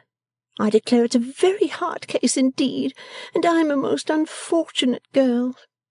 The idea of being a kind of a widow, and never having been married. And the idea of being as poor as ever after all, and going into black besides for a man I never saw, and should have hated as far as he was concerned if I had seen. The young lady's lamentations were checked at this point by a knuckle-knocking at the half-open door of the room. The knuckle had knocked 2 or 3 times already, but had not been heard. "Who is it?" said Mrs. Wilfer in her Act of Parliament manner. "Enter." A gentleman coming in, Miss Bella, with a short and sharp exclamation, scrambled off the hearthrug and massed the bitten curls together in their right place on her neck. "The servant girl had her key in the door as I came up, and directed me to this room, telling me I was expected. I'm afraid I should have asked her to announce me." "Pardon me," returned Mrs. Wilfer. "Not at all. 2 of my daughters. R.W. This is the gentleman who has taken your first floor. He was so good as to make an appointment for tonight, when you would be at home." A dark gentleman, 30 at the utmost, an expressive, one might say handsome face, a very bad manner, in the last degree constrained, reserved, diffident, troubled. His eyes were on Miss Bella for an instant, and then looked at the ground as he addressed the master of the house. "Seeing that I am quite satisfied, Mr. Wilfer, with the rooms, and with their situation, and with their price, I suppose a memorandum between us of 2 or 3 lines and a payment down will bind the bargain? I wish to send in furniture without delay." 2 or 3 times during this short address, the cherub addressed had made chubby motions towards a chair. The gentleman now took it, laying a hesitating hand on a corner of the table, and with another hesitating hand lifting the crown of his hat to his lips and drawing it before his mouth. "The gentleman, R.W.," said Mrs Wilfer, "proposes to take your apartments by the quarter. A quarter's notice on either side." "Shall I mention, sir," insinuated the landlord, expecting it to be received as a matter of course, "the form of a reference?" "I think," returned the gentleman after a pause, "that a reference is not necessary. Neither, to say the truth, is it convenient, for I am a stranger in London. I require no reference from you, and perhaps, therefore, you will require none from me. That will be fair on both sides. Indeed, I show the greater confidence of the two, for I will pay in advance whatever you please, and I am going to trust my furniture here. Whereas, if you are in embarrassed circumstances, this is merely supposititious." Conscience causing R. Wilfer to colour, Mrs Wilfer from a corner (she always got into stately corners) came to the rescue with a deep-toned "Perfectly." "Why, then, I might lose it." "Well," observed R. Wilfer cheerfully, "money and goods are certainly the best of references." "Do you think they are the best, Pa?" asked Miss Bella in a low voice, and without looking over her shoulder as she warmed her foot on the fender. "Among the best, my dear." "I should have thought myself it was so easy to add the usual kind of one," said Bella with a toss of her curls. The gentleman listened to her with a face of marked attention, though he neither looked up nor changed his attitude. He sat, still and silent, until his future landlord accepted his proposals and brought writing materials to complete the business. He sat, still and silent, while the landlord wrote. When the agreement was ready in duplicate, the landlord having worked at it like some cherubic scribe in what is conventionally called a doubtful, which means a not at all doubtful, old master, it was signed by the contracting parties, Bella looking on as scornful witness. The contracting parties were R. Wilfer and John Rokesmith, Esquire. When it came to Bella's turn to sign her name, Mr Rokesmith, who was standing as he had sat with a hesitating hand upon the table, looked at her stealthily but narrowly. He looked at the pretty figure bending down over the paper and saying, "Where am I to go, Pa? Here, in this corner?" He looked at the beautiful brown hair shading the coquettish face.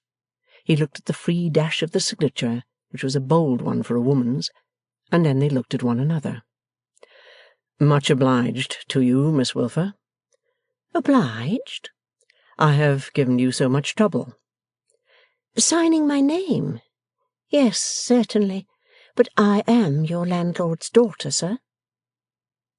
As there was nothing more to do but pay 8 sovereigns in earnest of the bargain, pocket the agreement, appoint a time for the arrival of his furniture and himself, and go, Mr Rokesmith did that, as awkwardly as it might be done, and was escorted by his landlord to the outer air. When R. Wilfer returned, candlestick in hand, to the bosom of his family, he found the bosom agitated. "Pa," said Bella, "we have got a murderer for a tenant." "Pa," said Lavinia, "we have got a robber." "To see him unable for his life to look anybody in the face," said Bella, "there never was such an exhibition."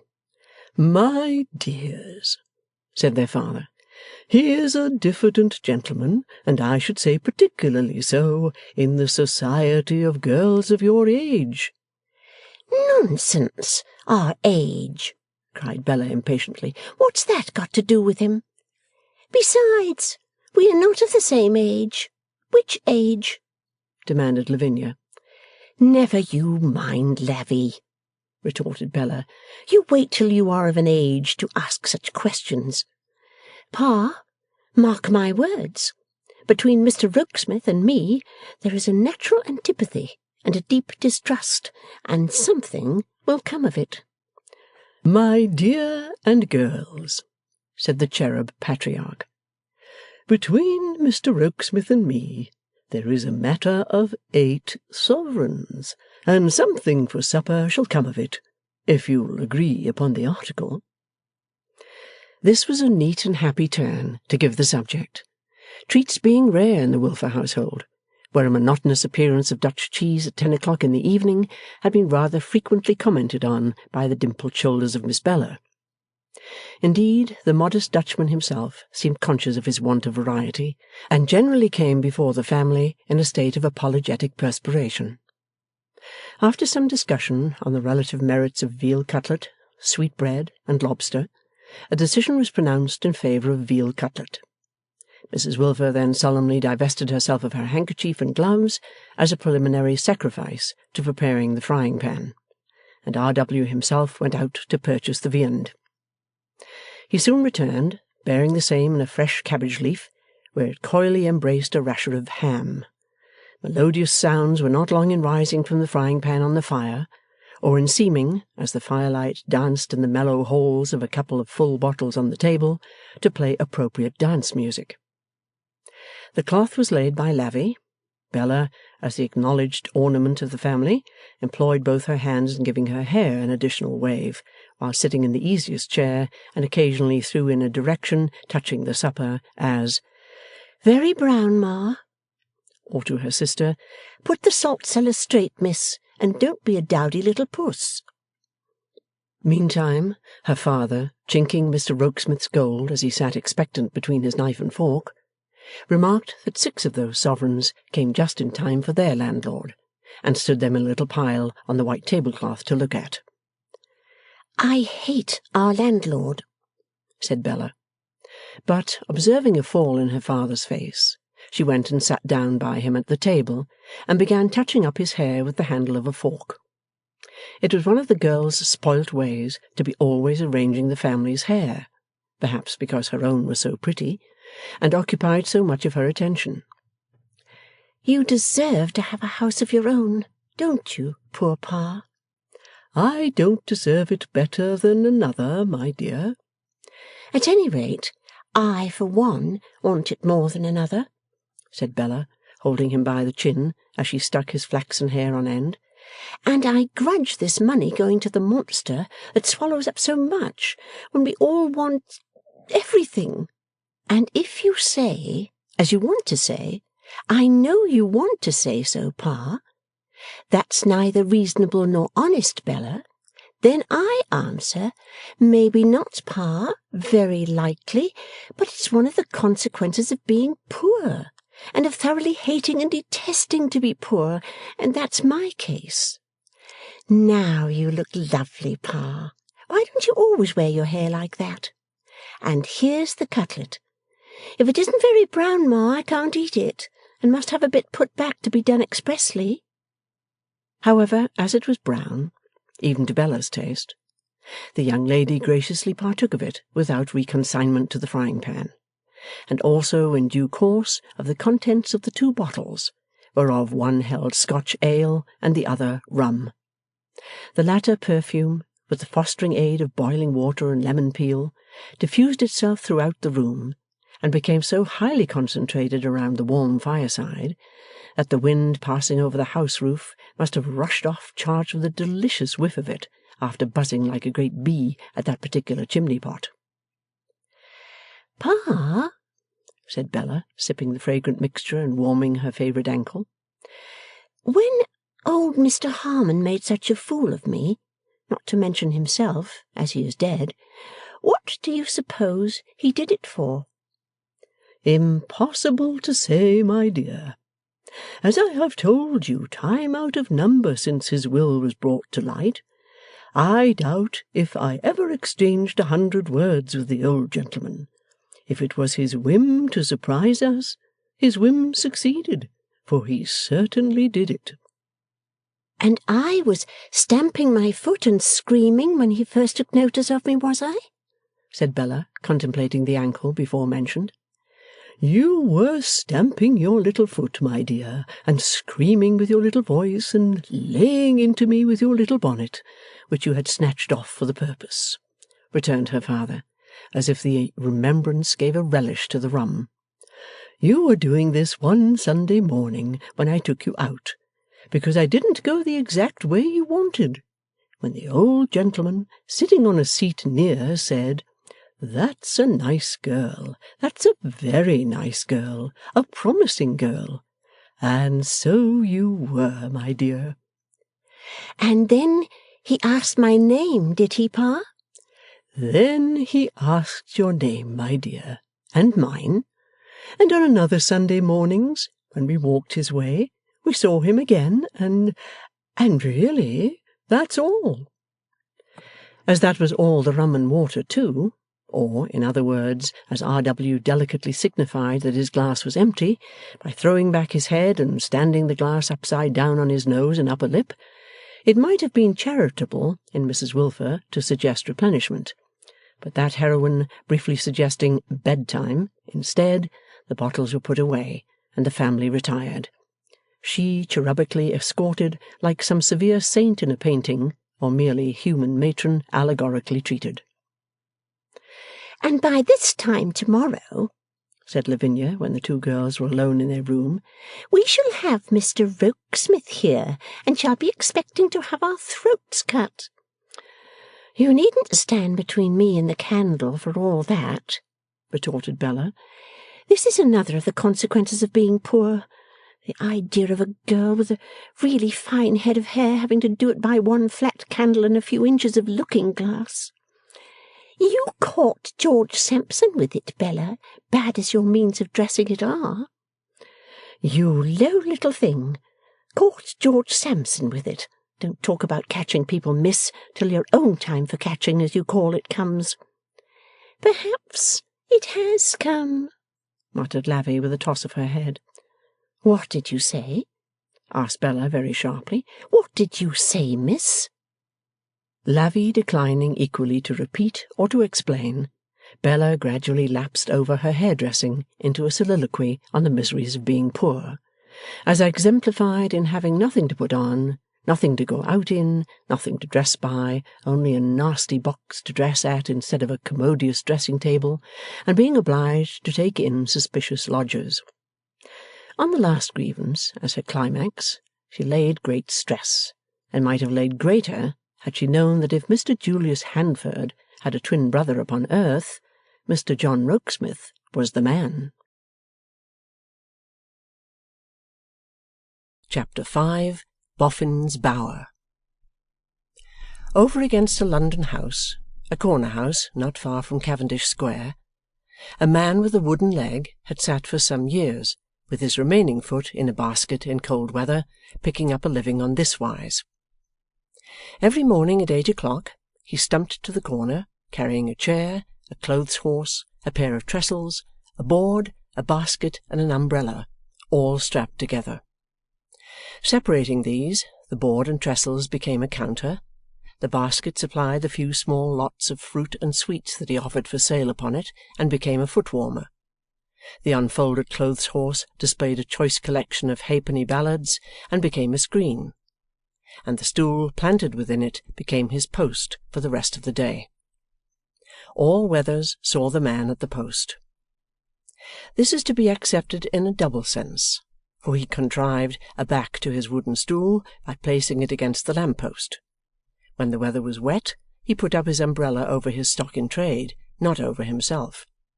When the weather was dry, he furled that faded article, tied it round with a piece of yarn, and laid it crosswise under the trestles, where it looked like an unwholesomely forced lettuce that had lost in colour and crispness what it had gained in size. He had established his right to the corner by imperceptible prescription. He had never varied his ground an inch, but had in the beginning diffidently taken the corner upon which the side of the house gave. A howling corner in the winter-time, a dusty corner in the summer-time, an undesirable corner at the best of times. Shelterless fragments of straw and paper got up revolving storms there when the main street was at peace, and the water-cart, as if it were drunk or short-sighted, came blundering and jolting round it, making it muddy when all else was clean. On the front of his sailboard hung a little placard, like a kettle-holder, bearing the inscription in his own small text, "Errands gone, on with Fi, Delity by, Ladies and gentlemen, I remain your humble servant, Silas Wegg. He had not only settled it with himself in course of time that he was errand-goer by appointment to the house at the corner, though he received such commissions not half a dozen times in a year, and then only as some servant's deputy, but also that he was one of the house's retainers, and owed vassalage to it, and was bound to leal and loyal interest in it. For this reason he always spoke of it as our house, and, though his knowledge of its affairs was mostly speculative and all wrong, claimed to be in its confidence. On similar grounds he never beheld an inmate at any one of its windows but he touched his hat. Yet he knew so little about the inmates that he gave them names of his own invention, as Miss Elizabeth, Master George, Aunt Jane, Uncle Parker, having no authority whatever for any such designations, but particularly the last, to which, as a natural consequence, he stuck with great obstinacy. Over the house itself he exercised the same imaginary powers as over its inhabitants and their affairs. He had never been in it. The length of a piece of fat black water-pipe which trailed itself over the area door into a damp stone passage, and had rather the air of a leech on the house that had taken wonderfully, but this was no impediment to his arranging it according to a plan of his own. It was a great dingy house, with a quantity of dim side-window and blank back premises, and it cost his mind a world of trouble so to lay it out as to account for everything in its external appearance. But, this once done, was quite satisfactory, and he rested persuaded that he knew his way about the house blindfold. From the barred garrets in the high roof to the 2 iron extinguishers before the main door, which seemed to request all lively visitors to have the kindness to put themselves out before entering.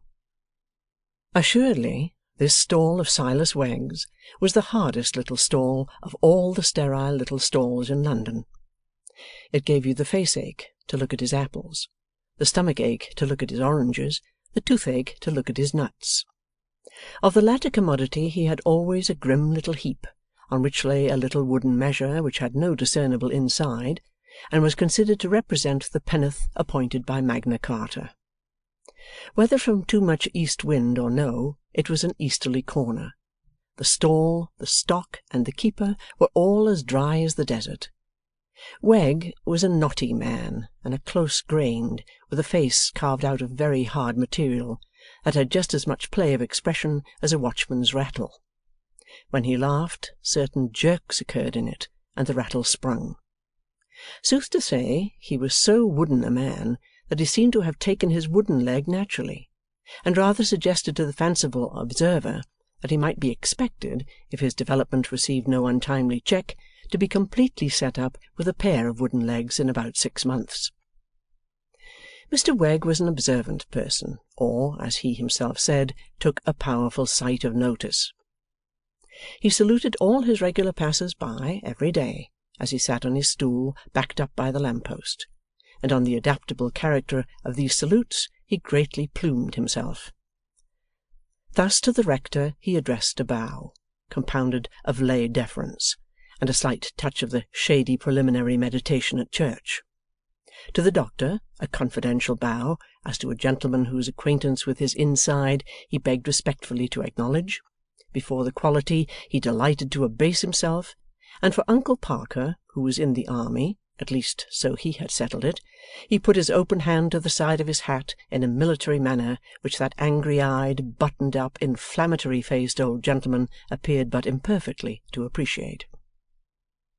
The only article in which Silas dealt that was not hard was gingerbread. On a certain day, some wretched infant having purchased the damp gingerbread horse, fearfully out of condition, and the adhesive bird-cage which had been exposed for the day's sale, he had taken a tin box from under his stool to produce a relay of those dreadful specimens, and was going to look in at the lid, when he said to himself, pausing, "Oh, here you are again." The words referred to a broad, round-shouldered, one-sided old fellow in mourning, coming comically ambling towards the corner, dressed in a pea overcoat and carrying a large stick. He wore thick shoes and thick leather gaiters, and thick gloves like a hedger's. Both as to his dress and to himself, he was of an overlapping rhinoceros build, with folds in his cheeks and his forehead, and his eyelids and his lips and his ears, but with bright, eager, childishly inquiring grey eyes under his ragged eyebrows and broad-brimmed hat. A very odd-looking old fellow altogether. "Here you are again," repeated Mr Wegg, musing. "And what are you now? Are you in the funds, or where are you? Have you lately come to settle in this neighbourhood, or do you own to another neighbourhood? Are you in independent circumstances, or is it wasting the motions of a bow on you? Come, I'll speculate. I'll invest a bow in you." Which Mr Wegg, having replaced his tin box, accordingly did, as he rose to bait his gingerbread trap for some other devoted infant. The salute was acknowledged with, "Morning, sir, morning, morning." "Calls me sir," said Mr Wegg to himself. "He won't answer. A bow gone. Morning, morning, morning." "Appears to be rather a hearty old cock, too," said Mr Wegg as before. "Good morning to you, sir." "Do you remember me, then?" asked his new acquaintance, stopping in his amble one-sided before the stall, and speaking in a pounding way, though with great good humour. "I have noticed you go past our house, sir, several times in the course of the last week or so." "Our house," repeated the other. "Meaning?" "Yes," said Mr Wegg, nodding as the other pointed the clumsy forefinger of his right glove at the corner house. "Oh, now what?"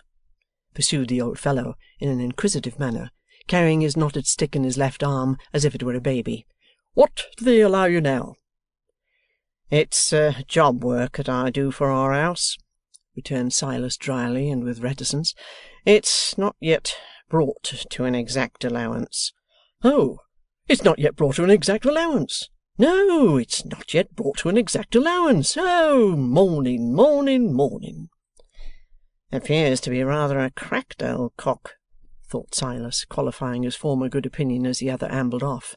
But, in a moment, he was back again, with the question, "How did you get your wooden leg?" Mr Wegg replied, tartly, to this personal inquiry, "In an accident." "Do you like it?" "Well, I haven't got to keep it warm," Mr Wegg made answer, in a sort of desperation occasioned by the singularity of the question. "He hasn't," repeated the other to his knotted stick, as he gave it a hug, "he hasn't got to keep it warm. Did you ever hear of the name of Boffin?" "No," said Mr Wegg, who was growing restive under this examination. "I never did hear the name of Boffin." "Do you like it?" "Why, no," retorted Mr Wegg, again approaching desperation. "I can't say I do." "Why don't you like it?" "I don't know why I don't," retorted Mr Wegg, approaching frenzy, "but I don't at all." "Now, I'll tell you something that'll make you sorry for that," said the stranger, smiling. "My name's Boffin." "I can't help it," returned Mr Wegg, implying in his manner the offensive addition. "And if I could, I wouldn't." "But there's another chance for you," said Mr Boffin, smiling still. "Do you like the name of Nicodemus? Think it over. Nick or Noddy?" "It is not, sir," Mr Wegg rejoined as he sat down on his stool, with an air of gentle resignation, combined with melancholy candour, "it is not a name as I could wish any one that I had a respect for to call me by. But there may be persons that would not view it with the same objections. I don't know why," Mr Wegg added, anticipating another question. "Noddy Boffin," said that gentleman. "Noddy. That's my name. Noddy or Nick Boffin. What's your name?" "Silas Wegg. I don't," said Mr Wegg, bestirring himself to take the same precaution as before, "I don't know why Silas, and I don't know why Wegg." "Now, Wegg," said Mr Boffin, hugging his stick closer, "I want to make a sort of offer to you. Do you remember when you first see me?" The wooden Wegg looked at him with a meditative eye, and also with a softened air, as descrying possibility of profit. Let me think. I ain't quite sure, and yet I generally take a powerful sight of notice too. Was it on a Monday morning, when the butcher boy had been to our house for orders and bought a ballad of me, which being unacquainted with the tune, I run it over to him? Right, Wegg, right. But he bought more than one. Yes, to be sure, sir, he bought several. And wishing to lay out his money to the best, he took my opinion to guide his choice, and we went over the collection together. To be sure we did. Here was him as it might be, and here was myself as it might be, and there was you, Mr Boffin, as you identically are, with your self-same stick under your very same arm, and your very same back towards us. To be sure,' added Mr Wegg, looking a little round Mr Boffin to take him in the rear and identify this last extraordinary coincidence. 'Your very self-same back.' 'What do you think I was doing, Wegg?' 'I should judge, sir, that you might be glancing your eye down the street.' 'No, Wegg, I was a-listening.' 'Was you, indeed?' said Mr Wegg, dubiously. 'Not in a dishonourable way, Wegg, because you was singing to the butcher, and you wouldn't sing secrets to a butcher in the street, you know.' 'It never happened that I did so yet, to the best of my remembrance,' said Mr Wegg, cautiously. 'But I might do it. A man can't say what he might wish to do some day or another.' This, not to release any little advantage he might derive from Mr Boffin's avowal. 'Well,' repeated Boffin, 'I was a-listening to you and to him. And what do you haven't got another stool, have you? I'm rather thick in me breath.' 'I haven't got another, but you're welcome to this,' said Wegg, resigning it. 'It's a treat to me to stand.' 'Lord!' exclaimed Mr Boffin, in a tone of great enjoyment, as he settled himself down, still nursing his stick like a baby. 'It's a pleasant place, this, and then to be shut in on each side with these ballads like so many book-leaf blinkers. Why, it's delightful.' 'If I'm not mistaken, sir,' Mr Wegg delicately hinted, resting a hand on his stall and bending over the discursive Boffin, 'you alluded to some offer or another that was in your mind.' 'I'm coming to it. All right, I'm coming to it. I was going to say that when I listened that morning, I listened with admiration amounting to awe. I thought to myself, here's a man with a wooden leg, a literary man with—' 'Not exactly so, sir,' said Mr Wegg. 'Why, you know every one of these songs by name and by tune, and if you want to read or sing any one on 'em off straight, you've only to whip on your spectacles and do it,' cried Mr Boffin. 'I see you at it.' 'Well, sir,' returned Mr Wegg, with a conscious inclination of the head, 'we'll say literary, then.' 'A literary man with a wooden leg, and all print is open to him. That's what I thought to myself that morning,' pursued Mr Boffin, leaning forward to describe, uncramped by the clothes horse, as large an arc as his right arm could make. 'All print is open to him, and it is, ain't it?' 'Why, truly, sir,' Mr Wegg admitted with modesty, 'I believe you couldn't show me the piece of English print that I wouldn't be equal to collaring and throwing.' 'On the spot?' said Mr Boffin. 'On the spot.' 'I knowed it. Then consider this. Here am I, a man without a wooden leg, and yet all print is shut to me.' 'Indeed, sir,' Mr Wegg returned with increasing self-complacency. 'Education neglected?' 'Neglected,' repeated Boffin, with emphasis. 'That ain't no word for it. I don't mean to say but what if you showed me a B, I could so far give you change for it as to answer Boffin.' 'Come, come, sir,' said Mr Wegg, throwing in a little encouragement. 'That's something, too.' 'It's something,' answered Mr Boffin, 'but I'll take my oath it ain't much.' 'Perhaps it's not as much as could be wished by an inquiring mind, sir,' Mr Wegg admitted. 'Now, look here. I'm retired from business, me and Mrs Boffin, Henrietta Boffin, which her father's name was Henry and her mother's name was Etty, and so you get it. We live on a compittance under the will of a diseased governor.' 'Gentleman dead, sir?' 'Man alive! Don't I tell you? A diseased governor. Now, it's too late for me to begin shovelling and sifting at alphabets and grammar books. I'm getting to be an old bird. I want to take it easy, but I want some reading, some fine, bold reading, some splendid book in a gorging Lord Mayor's show of volumes.' Probably meaning gorgeous, but misled by association of ideas. "As'll reach right down your point of view and take time to go by you. How can I get that reading, Wegg? By," tapping him on the breast with the head of his thick stick, "paying a man truly qualified to do it. So much an hour, say twopence, to come and do it." "Flattered, sir, I am sure," said Wegg, beginning to regard himself in quite a new light. "Whew! This is the offer you mentioned, sir?" "Yes. Do you like it?" "I am considering of it, Mr Boffin." "I don't," said Boffin in a free-handed manner, "want to tie a literary man with a wooden leg down too tight. A halfpenny an hour shan't part us. The hour's your own to choose. After you've done for the day with your house here, I live over Maiden Lane way, out Holloway direction, and you've only got to go east and by north when you've finished here, and you're there. Twopence halfpenny an hour," said Boffin, taking a piece of chalk from his pocket and getting off the stool to work the sum on the top of it in his own way. "2 long 'uns and a short 'un.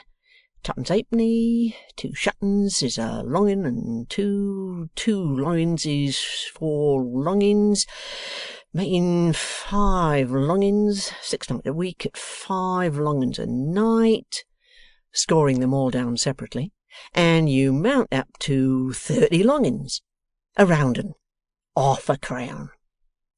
Pointing to this result as a large and satisfactory one, Mr Boffin smeared it out with his moistened glove and sat down on the remains. "Half a crown," said Wegg, meditating. "Yes, it ain't much, sir, half a crown." "Per week, you know." "Per week? Yes. As to the amount of strain upon the intellect now, was you thinking at all of poetry?" Mr Wegg inquired, musing. "Would it come dearer?" Mr Boffin asked. "It would come dearer," Mr Wegg returned, "for when a person comes to grind off poetry night after night, it is but right he should expect to be paid for its weakening effect on his mind." "To tell you the truth, Wegg," said Boffin, "I wasn't thinking of poetry, except in so far as this. If you was to happen now and then to feel yourself in the mind to tip me and Mrs Boffin one of your ballads, why then we should drop into poetry." "I follow you, sir," said Wegg, "but not being a regular musical professional, I should be loath to engage myself for that, and therefore when I dropped into poetry I should ask to be considered so for in the light of a friend." At this Mr Boffin's eyes sparkled, and he shook Silas earnestly by the hand, protesting that it was more than he could have asked, and that he took it very kindly indeed. "What do you think of the terms, Wegg?" Mr Boffin then demanded with unconcealed anxiety. Silas, who had stimulated this anxiety by his hard reserve of manner, and who had begun to understand his man very well, replied with an air as if he were saying something extraordinarily generous and great, "Mr Boffin, I never bargain." "So I should have thought of you," said Mr Boffin admiringly. "No, sir, I never did haggle, and I never will haggle. Consequently, I meet you at once, free and fair, with done for double the money." Mr Boffin seemed a little unprepared for this conclusion, but assented, with the remark, "You know better what it ought to be than I do, Wegg," and again shook hands with him upon it. "Could you begin to-night, Wegg?" he then demanded. "Yes, sir," said Mr Wegg, carefully to leave all the eagerness to him. I see no difficulty, if you wish it. You're provided with the needful implement, a book, sir? Bought him at a sale, said Mr Boffin. 8 volumes, red and gold, purple ribbon and every volume to keep the place where you leave off. Do you know him? The book's name, sir? Inquired Silas. I thought you might have knowed him without it, said Mr Boffin, slightly disappointed. His name is Decline and Fall Off the Russian Empire. Mr Boffin went over these stones slowly and with much caution. Aye, indeed, said Mr Wegg, nodding his head with an air of friendly recognition. You know him, Wegg? I haven't been, not to say right slap through him very lately, Mr Wegg made answer, having been otherwise employed, Mr Boffin, but know him, old familiar declining and falling off the Russian, rather, sir, ever since I was not so high as your stick. Ever since my eldest brother left our cottage to enlist into the army, on which occasion, as the ballad that was made about it describes, beside that cottage door, Mr Boffin, a girl was on her knees. She held aloft a snowy scarf, sir, which, my eldest brother noticed, fluttered in the breeze. She breathed a prayer for him, Mr Boffin, a prayer he could not hear, and my eldest brother leaned upon his sword, Mr Boffin, and wiped away a tear. Much impressed by this family circumstance, and also by the friendly disposition of Mr Wegg, as exemplified in his so soon dropping into poetry, Mr Boffin again shook hands with that ligneous sharper, and besought him to name his hour. Mr Wegg named 8. Where I live, said Mr Boffin, is called the Bower. Boffin's Bower is the name Mrs Boffin christened it when we came into it as a property. If you should meet with anybody that don't know it by that name, which hardly anybody does, when you've got nigh upon about a odd mile or say and a quarter if you like up Maiden Lane, Battle Bridge, ask for Harmony Jail, and you'll be put right. I shall expect you, Wegg, said Mr Boffin, clapping him on the shoulder with the greatest enthusiasm, most joyfully. I shall have no peace or patience till you come. Print is now opening ahead of me. This night, a literary man with a wooden leg. He bestowed an admiring look upon that decoration, as if it greatly enhanced the relish of Mr Wegg's attainments, will begin to lead me a new life. My fist again, Wegg. Morning, morning, morning. Left alone at his stall, as the other ambled off, Mr Wegg subsided into his screen, produced a small pocket-handkerchief of a penitentially scrubbing character, and took himself by the nose with a thoughtful aspect. Also, while he still grasped that feature, he directed several thoughtful looks down the street after the retiring figure of Mr Boffin. But profound gravity sat enthroned on Wegg's countenance. For while he considered within himself that this was an old fellow of rare simplicity, that this was an opportunity to be improved, and that here might be money to be got beyond present calculation, still he compromised himself by no admission that his new engagement was at all out of his way or involved the least element of the ridiculous. Mr Wegg would even have picked a handsome quarrel with any one who should have challenged his deep acquaintance with those aforesaid 8 volumes of Decline and Fall. His gravity was unusual, portentous, and immeasurable, not because he admitted any doubt of himself, but because he perceived it necessary to forestall any doubt of himself in others. And herein he ranged with that very numerous class of impostors who are quite as determined to keep up appearances to themselves as to their neighbours. A certain loftiness, likewise, took possession of Mr Wegg, a condescending sense of being in request as an official expounder of mysteries. It did not move him to commercial greatness, but rather to littleness, insomuch that if it had been within the possibilities of things for the wooden measure to hold fewer nuts than usual, it would have done so that day. But when night came, and with her veiled eyes beheld him stumping towards Boffin's Bower, he was elated too. The Bower was as difficult to find as Fair Rosamond's without the clue.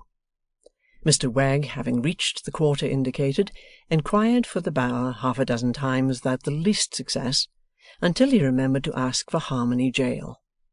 This occasioned a quick change in the spirits of a horse gentleman and a donkey, whom he had much perplexed. "Why, you mean old Harmon's, do you?"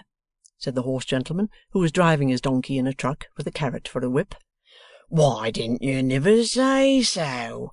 Eddard and me is a going by him. Jump in." Mr Wegg complied, and the horse gentleman invited his attention to the third person in company thus. "Now, you look at Eddard's ears. What was it as you named again? Whisper." Mr Wegg whispered, "Boffin's Bower." "Eddard, keep your eye on his ears. Cut away to Boffin's Bower." Eddard, with his ears lying back, remained immovable. "Eddard, keep your eye on his ears. Cut away to old Harmon's." Edward instantly pricked up his ears to their utmost and rattled off at such a pace that Mr Wegg's conversation was jolted out of him in a most dislocated state. "Was it ever a jail?" asked Mr Wegg, holding on. "Not a proper jail, what you and me will get committed to," returned his escort. "They'd give it the name on accounts of old Harmon living solitary there." "And why did they call it Harmony?" asked Wegg. "On accounts of his never agreeing with nobody, like the speeches of chaff. Harmon's jail, Harmony jail, working it round like." "Do you know Miss Boffin?" asked Wegg. "I should think so. Everybody do about here. Eddard knows him. Keep your eye on his ears. Noddy Boffin, Eddard." The effect of the name was so very alarming in respect of causing a temporary disappearance of Edward's head, casting his hind hoofs in the air, greatly accelerating the pace and increasing the jolting, that Mr Wegg was fain to devote his attention exclusively to holding on, and to relinquish his desire of ascertaining whether his homage to Boffin was to be considered complimentary or the reverse. Presently Edward stopped at a gateway, and Wegg discreetly lost no time in slipping out at the back of the truck. The moment he was landed, his late driver, with a wave of the carrot, said, "Supper, Eddard." And he, the hind hoofs, the truck, and Edward all seemed to fly into the air together in a kind of apotheosis.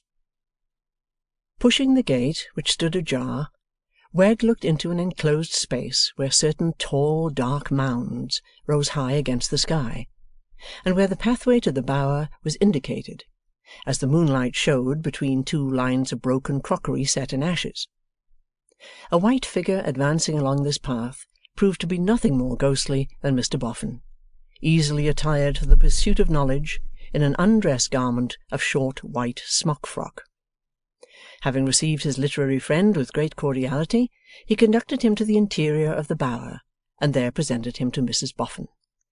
A stout lady, of a rubicund and cheerful aspect, dressed, to Mr Wegg's consternation, in a low evening dress of sable satin and a large black velvet hat and feathers. "Mrs Boffin, Wegg," said Boffin, "is a high flyer at fashion, and her make is such that she does it credit. As to myself, I ain't yet as fashionable as I may come to be. Henrietty, old lady, this is the gentleman that's going to decline and fall off the Rooshan Empire." "And I'm sure I hope it'll do you both good," said Mrs Boffin. It was the queerest of rooms, fitted and furnished more like a luxurious amateur tap-room than anything else within the ken of Silas Wegg. There were two wooden settles by the fire, one on each side of it, with a corresponding table before each. On one of these tables the 8 volumes arranged flat in a row like a galvanic battery. On the other, certain squat case bottles of inviting appearance seemed to stand on tiptoe to exchange glances with Mr Wegg over a front row of tumblers and a basin of white sugar. On the hob a kettle steamed. On the hearth a cat reposed. Facing the fire between the settles, a sofa, a footstool, and a little table formed a centrepiece devoted to Mrs Boffin. They were garish in taste and colour, but were expensive articles of drawing-room furniture that had a very odd look beside the settles and the flaring gaslight pendant from the ceiling. There was a flowery carpet on the floor, but instead of reaching to the fireside, its glowing vegetation stopped short at Mrs Boffin's footstool, and gave place to a region of sand and sawdust. Mr Wegg also noticed with admiring eyes that, while the flowery land displayed such hollow ornamentation as stuffed birds and waxen fruits under glass shades, there were in the territory where vegetation ceased compensatory shelves on which the best part of a large pie, and likewise of a cold joint, were plainly discernible among other solids. The room itself was large, though low, and the heavy frames of its old-fashioned windows and the heavy beams in its crooked ceiling seemed to indicate that it had once been a house of some mark, standing alone in the country. "Do you like it, Wegg?" asked Mr Boffin, in his pouncing manner. "I admire it greatly, sir," said Wegg. "Peculiar comfort at this fireside, sir." "Do you understand it, Wegg?" "Why, in a general way, sir." Mr Wegg was beginning slowly and knowingly with his head stuck on one side, as evasive people do begin, when the other cut him short. "You don't understand it, Wegg, and I'll explain it. These arrangements is made by mutual consent between Mrs Boffin and me. Mrs Boffin, as I've mentioned, is a high flyer at fashion. At present I'm not. I don't go higher than comfort, and comfort of the sort that I'm equal to the enjoyment of. Well then, where would be the good of Mrs Boffin and me quarrelling over it? We never did quarrel before we came into Boffin's Bower as a property. Why quarrel when we have come into Boffin's Bower as a property? So, Mrs Boffin, she keeps up her part of the room in her way, I keep up my part of the room in mine, in consequence of which we have at once sociability. I should go melancholy and mad without Mrs Boffin. Fashion and comfort. If I get by degrees to be a higher flyer at fashion, then Mrs Boffin will by degrees come forwarder. If Mrs Boffin should ever be less of a dab at fashion than she is at the present time, then Mrs Boffin's carpet would go back harder. If we should both continue as we are, why then here we are, and give us a kiss, old lady." Mrs Boffin, who, perpetually smiling, had approached and drawn her plump arm through her lord's, most willingly complied. Fashion, in the form of her black velvet hat and feathers, tried to prevent it, but got deservedly crushed in the endeavour. "So now, Wegg," said Boffin, wiping his mouth with an air of much refreshment, "you begin to know us as we are. This is a charming spot, is the Bower, but you must get to appreciate it by degrees. It's a spot to find out the merits of, little by little, and a new one every day. There's a serpentining walk up each of the mounds that gives you the yard and neighbourhood changing every moment. When you get to the top, there's a view of the neighbouring premises, not to be surpassed. The premises of Mrs Boffin's late father, Canine Provision Trade, you look down into, as if it were your own. And the top of the high mound is crowned with a lattice-work arbour, in which, if you don't read out loud many a book in the summer, I, and as a friend, drop many a time into poetry too, it shan't be my fault. Now, what'll you read on?" Thank you, sir," returned Wegg, as if there were nothing new in his reading at all. "I generally do it on gin and water." "Keeps the organ moist, does it, Wegg?" asked Mr Boffin, with innocent eagerness. "No, sir," replied Wegg coolly. "I should hardly describe it so, sir. I should say mellers it. Mellers it is the word I should employ, Mr Boffin." His wooden conceit and craft kept exact pace with the delighted expectation of his victim. The visions rising before his mercenary mind of the many ways in which this connexion was to be turned to account never obscured the foremost idea natural to a dull overreaching man, that he must not make himself too cheap. Mrs Boffin's fashion, as a less inexorable deity than the idol usually worshipped under that name, did not forbid her mixing for her literary guest, or asking if he found the result to his liking. On his returning a gracious answer, and taking his place at the literary settle, Mr Boffin began to compose himself as a listener at the opposite settle with exultant eyes. "Sorry to deprive you of a pipe, Wegg," he said, filling his own, "but you can't do both together. Oh, and another thing I forgot to name.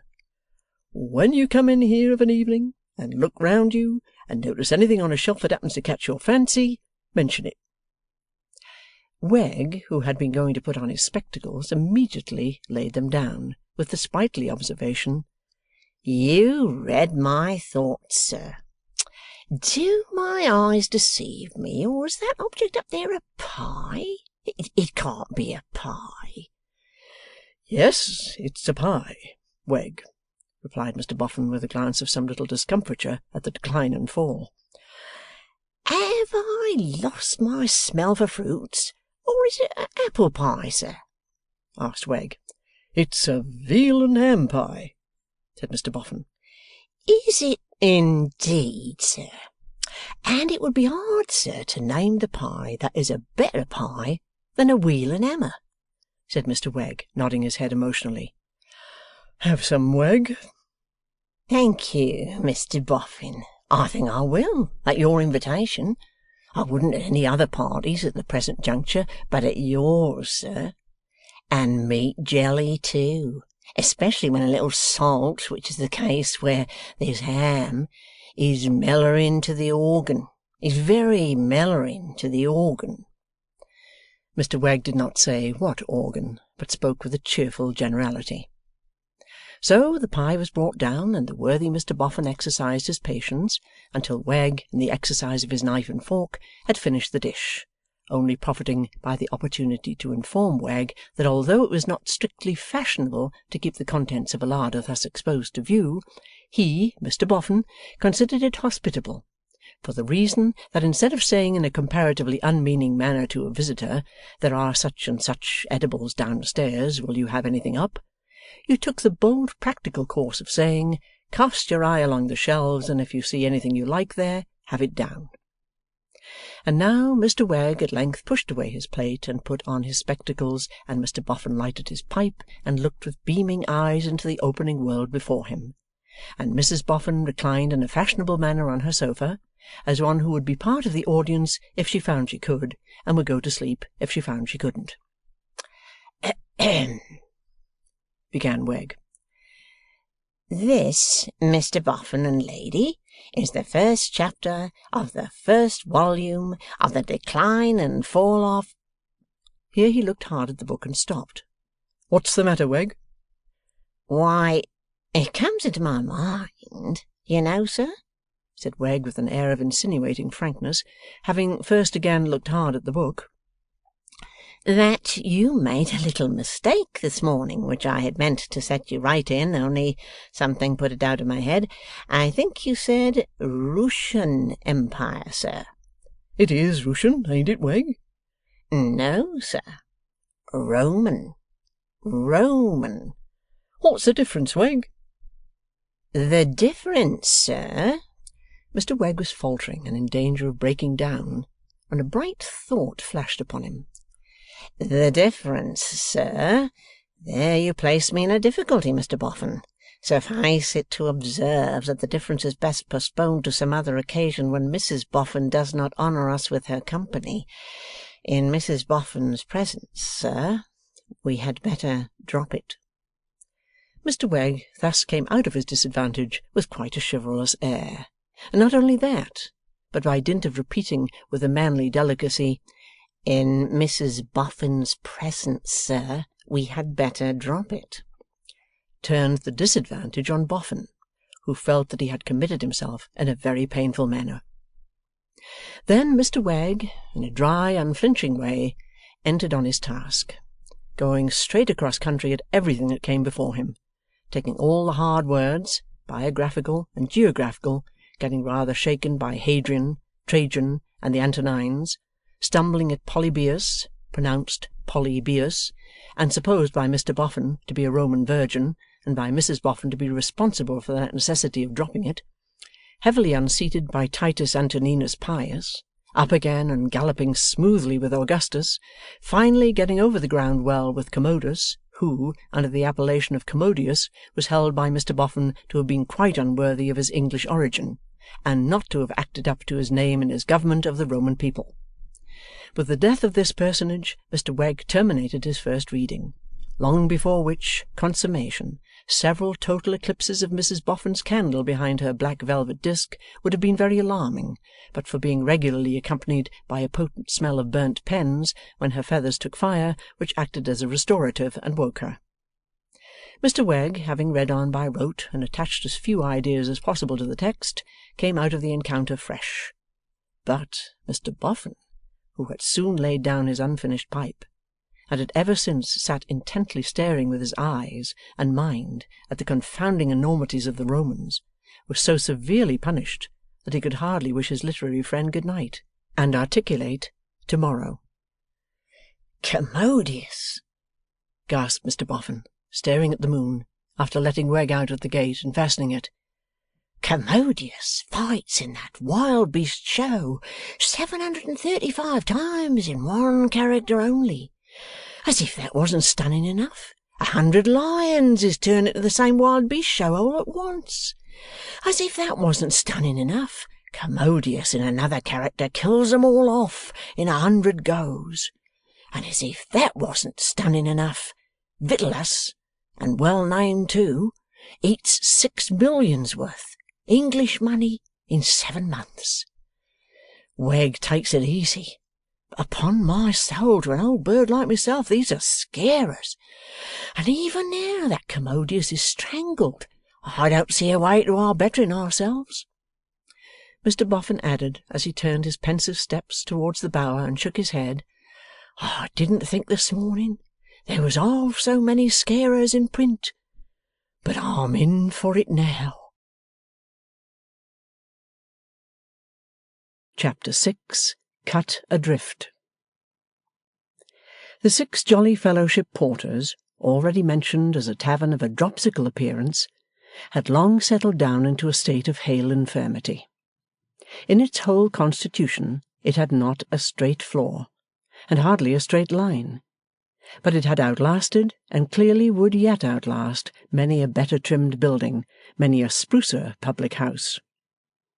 Externally it was a narrow, lopsided, wooden jumble of corpulent windows, heaped one upon another as you might heap as many toppling oranges, with a crazy wooden veranda impending over the water.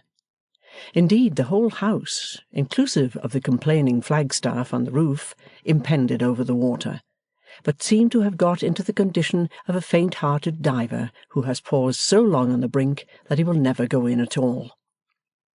This description applies to the river frontage of the Six Jolly Fellowship Porters. The back of the establishment, though the chief entrance was there, so contracted that it merely represented in its connection with the front the handle of a flat iron set upright on its broadest end. This handle stood at the bottom of a wilderness of court and alley, which wilderness pressed so hard and close upon the Six Jolly Fellowship Porters as to leave the hostelry not an inch of ground beyond its door.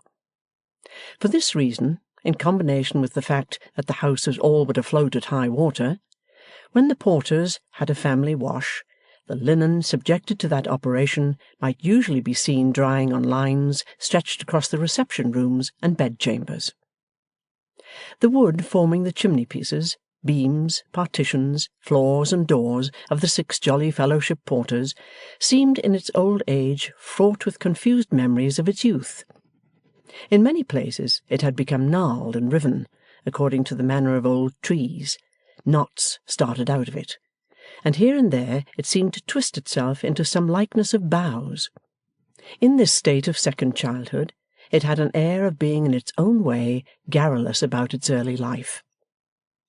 Not without reason was it often asserted by the regular frequenters of the Porters that when the light shone full upon the grain of certain panels, and particularly upon an old corner cupboard of walnut wood in the bar, You might trace little forests there, and tiny trees like the parent tree in full umbrageous leaf.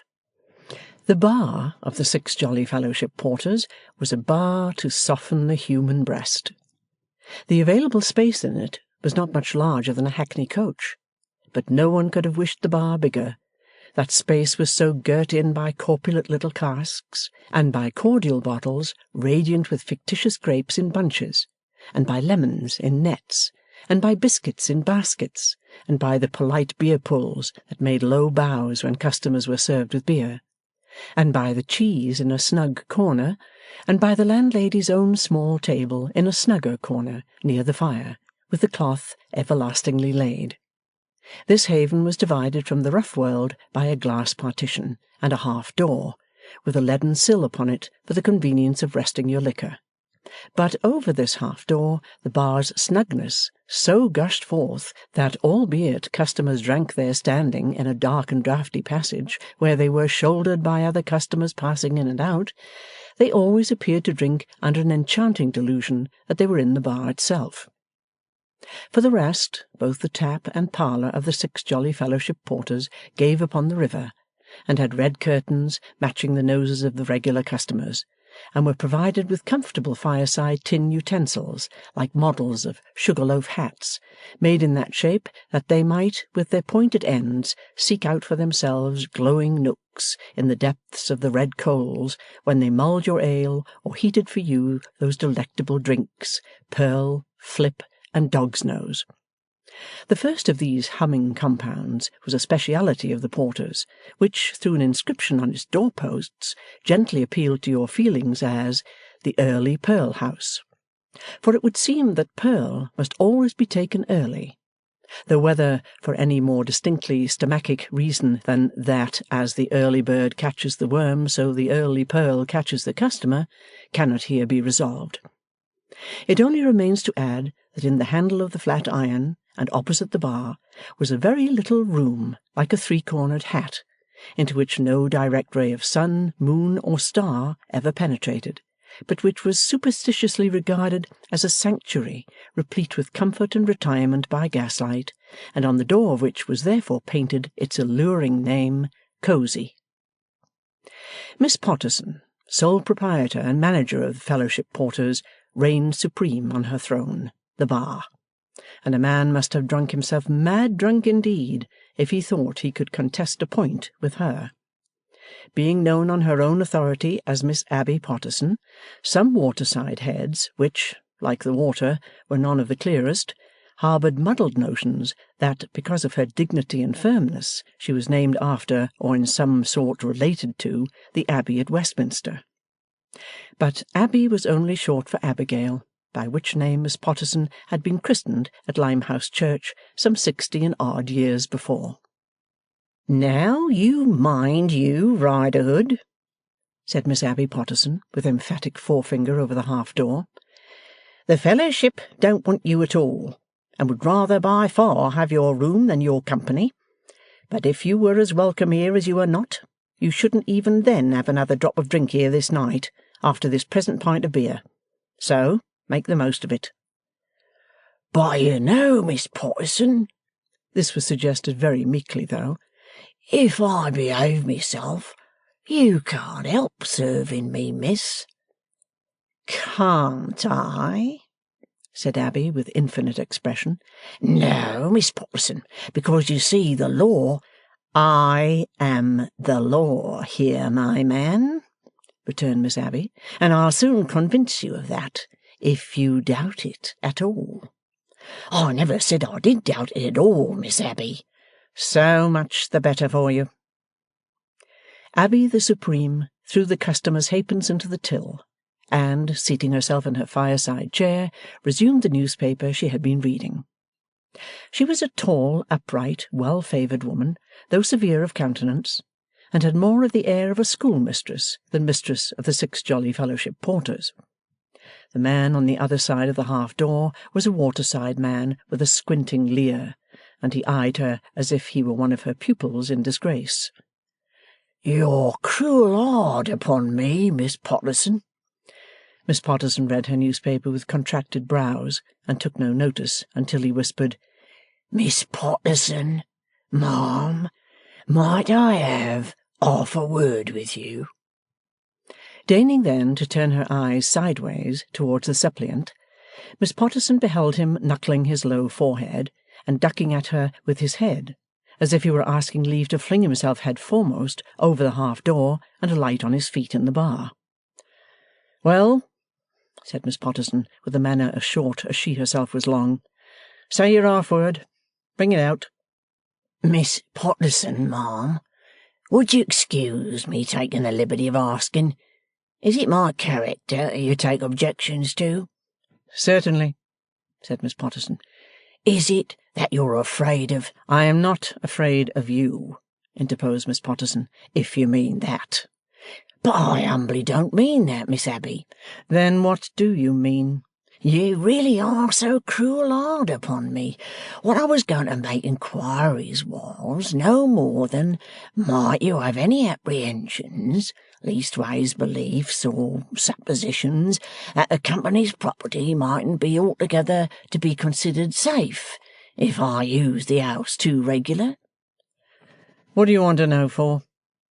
Well, Miss Abbey, respectfully meaning no offence to you, it would be some satisfaction to a man's mind to understand why the Fellowship Porters is not to be free to such as me, and is to be free to such as Gaffer.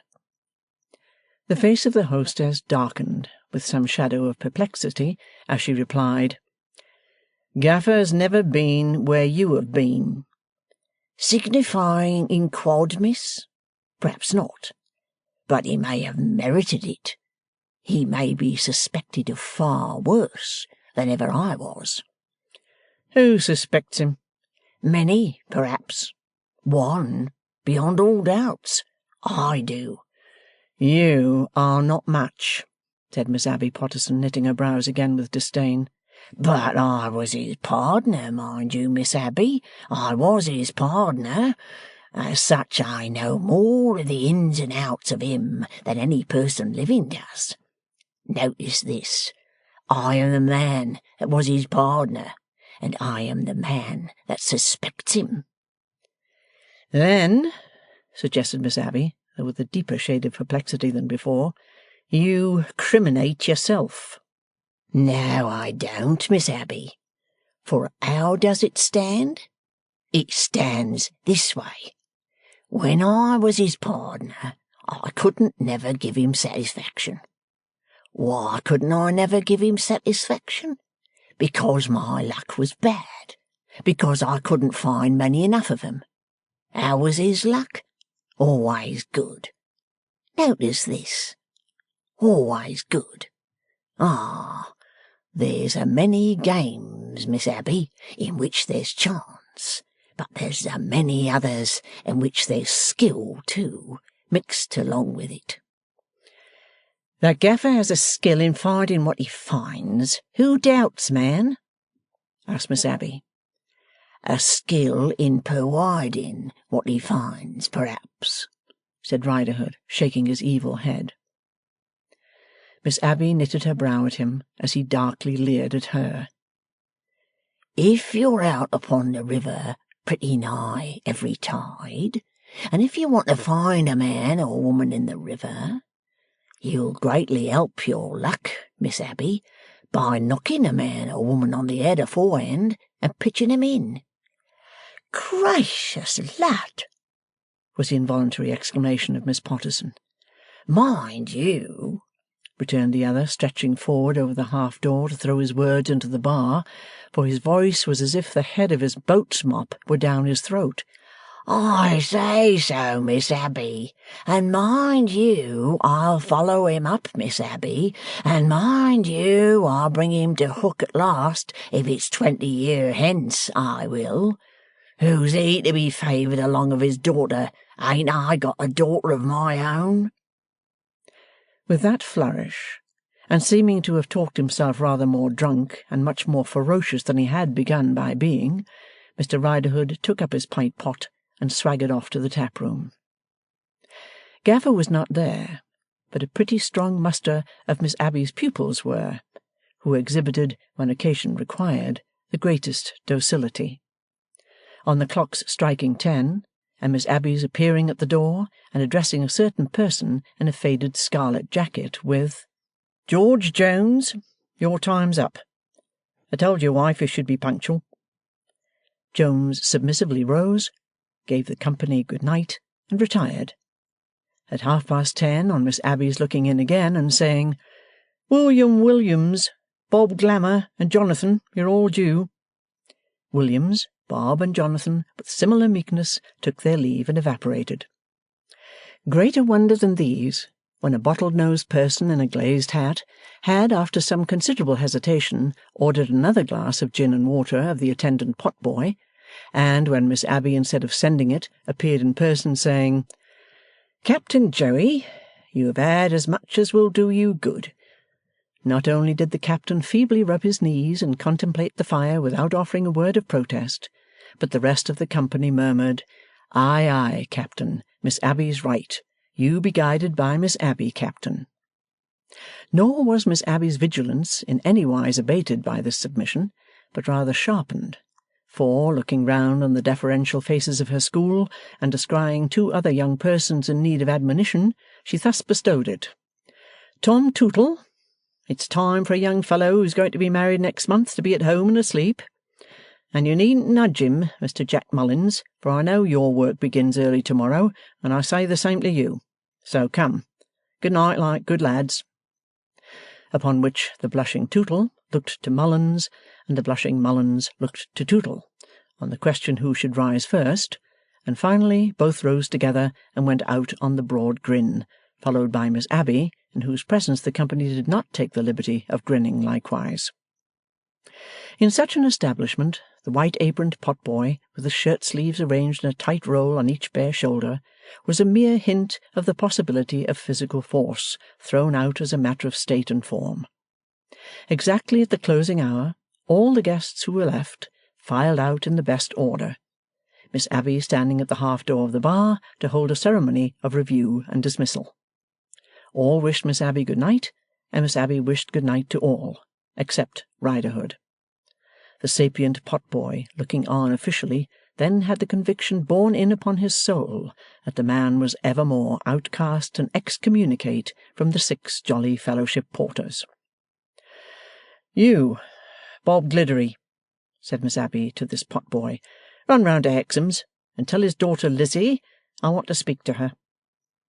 With exemplary swiftness Bob Gliddery departed, and returned.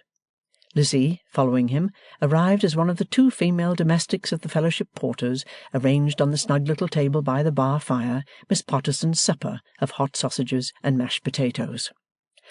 "Come in and sit ye down, girl," said Miss Abbey. "Can you eat a bit?" "No, thank you, miss. I've had my supper." "I have had mine too, I think," said Miss Abbey, pushing away the untasted dish, "and more than enough of it. I'm put out, Lizzie." "I'm very sorry for it, miss."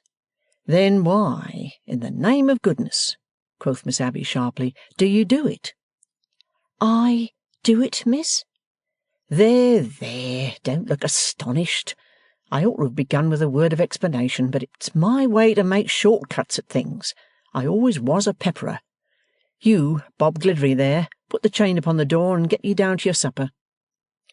With an alacrity that seemed no less referable to the pepperer fact than to the supper fact, Bob obeyed, and his boots were heard descending towards the bed of the river. Lizzie Hexam, then began Miss Potterson, how often have I held out to you the opportunity of getting clear of your father and doing well?" "Very often, miss." "Very often, yes, and I might as well have spoken of the iron funnel of the strongest sea-going steamer that passes the fellowship porters." "No, miss," Lizzie pleaded, "because that would not be thankful, and I am." "I vow and declare I am half ashamed of myself for taking such an interest in you," said Miss Abbey pettishly, "for I don't believe I should do it if you were not good-looking. Why ain't you ugly?" Lizzie merely answered this difficult question with an apologetic glance. "However, You ain't,' resumed Miss Potterson, 'so there's no use going into that. I must take you as I find you, which indeed is what I've done. And you mean to say you are still obstinate?' 'Not obstinate, miss, I hope.' 'Firm, I suppose you call it, then?' 'Yes, miss. Fixed, like.' 'Never was an obstinate person yet who would own to the word,' remarked Miss Potterson, rubbing her vexed nose. 'I'm sure I would if I was obstinate, but I am a pepperer, which is different, Lizzie Hexam. Lizzie Hexam, think again. Do you know the worst of your father?' 'Do I know the worst of father?' she repeated, opening her eyes. 'Do you know the suspicions to which your father makes himself liable? Do you know the suspicions that are actually about against him?' The consciousness of what he habitually did oppressed the girl heavily, and she slowly cast down her eyes. 'Say, Lizzie, do you know?' urged Miss Abbey. 'Please to tell me what the suspicions are, miss,' she asked, after a silence with her eyes upon the ground. 'It's not an easy thing to tell a daughter, but it must be told. It is thought by some, then, that your father helps to their death a few of those that he finds dead.' The relief of hearing what she felt sure was a false suspicion, in place of the expected real and true one, so lightened Lizzie's breast for the moment that Miss Abbey was amazed at her demeanour. She raised her eyes quickly, shook her head, and, in a kind of triumph, almost laughed. 'They little know father who talk like that.' 'She takes it,' thought Miss Abbey, very quietly. 'She takes it with extraordinary quietness.' 'And perhaps,' said Lizzie, as a recollection flashed upon her, 'it is someone who has a grudge against father, someone who has threatened father. Is it Riderhood, miss?' 'Well, yes, it is.' 'Yes. He was father's partner, and father broke with him, and now he revenges himself. Father broke with him when I was by, and he was very angry at it. And besides, Miss Abbey, will you never, without strong reason, let pass your lips what I'm going to say?' She bent forward to say it in a whisper. 'I promise,' said Miss Abbey. 'It was on the night when the Harmon murder was found out, through father, just above Bridge.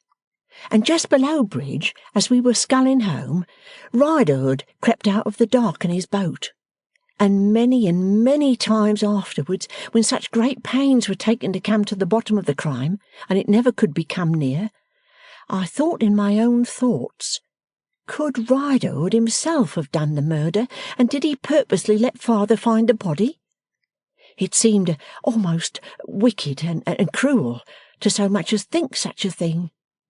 But now that he tries to throw it upon father, I go back to it, as if it was a truth.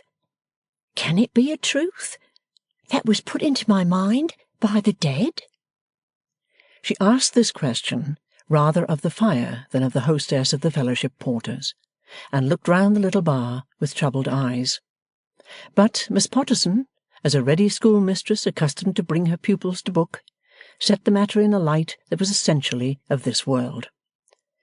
'You poor deluded girl,' she said, 'don't you see that you can't open your mind to particular suspicions of one of the two without opening your mind to general suspicions of the other? They had worked together. Their goings-on had been going on for some time.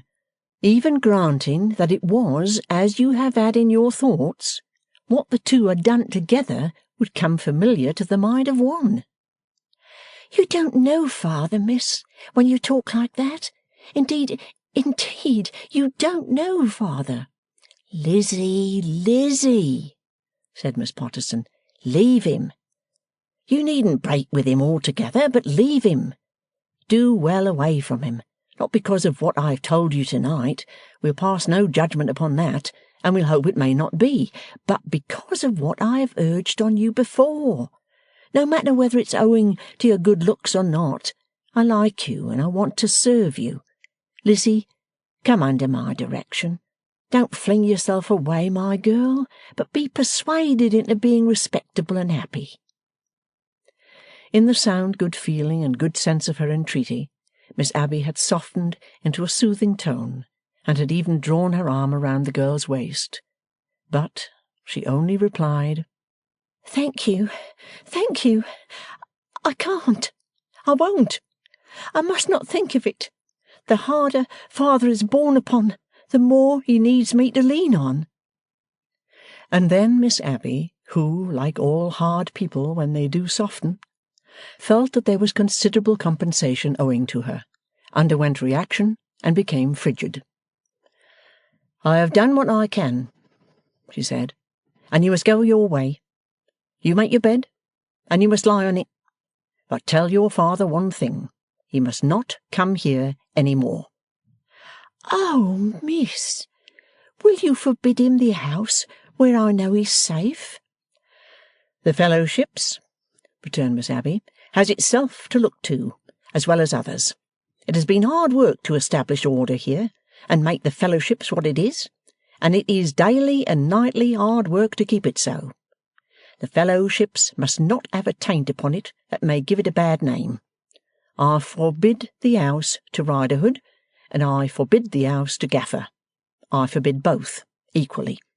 I find from Riderhood and you together that there are suspicions against both men, and I'm not going to take upon myself to decide betwixt them.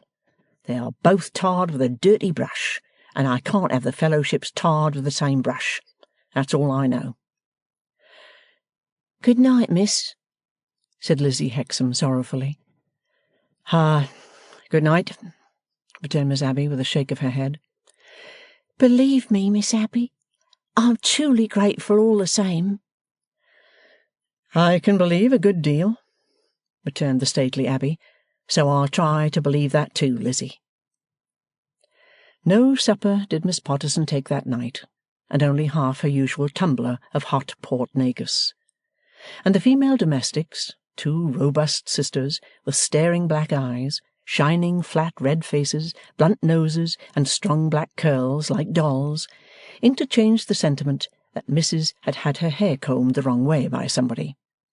And the potboy afterwards remarked that he hadn't been so rattled to bed since his late mother had systematically accelerated his retirement to rest with a poker.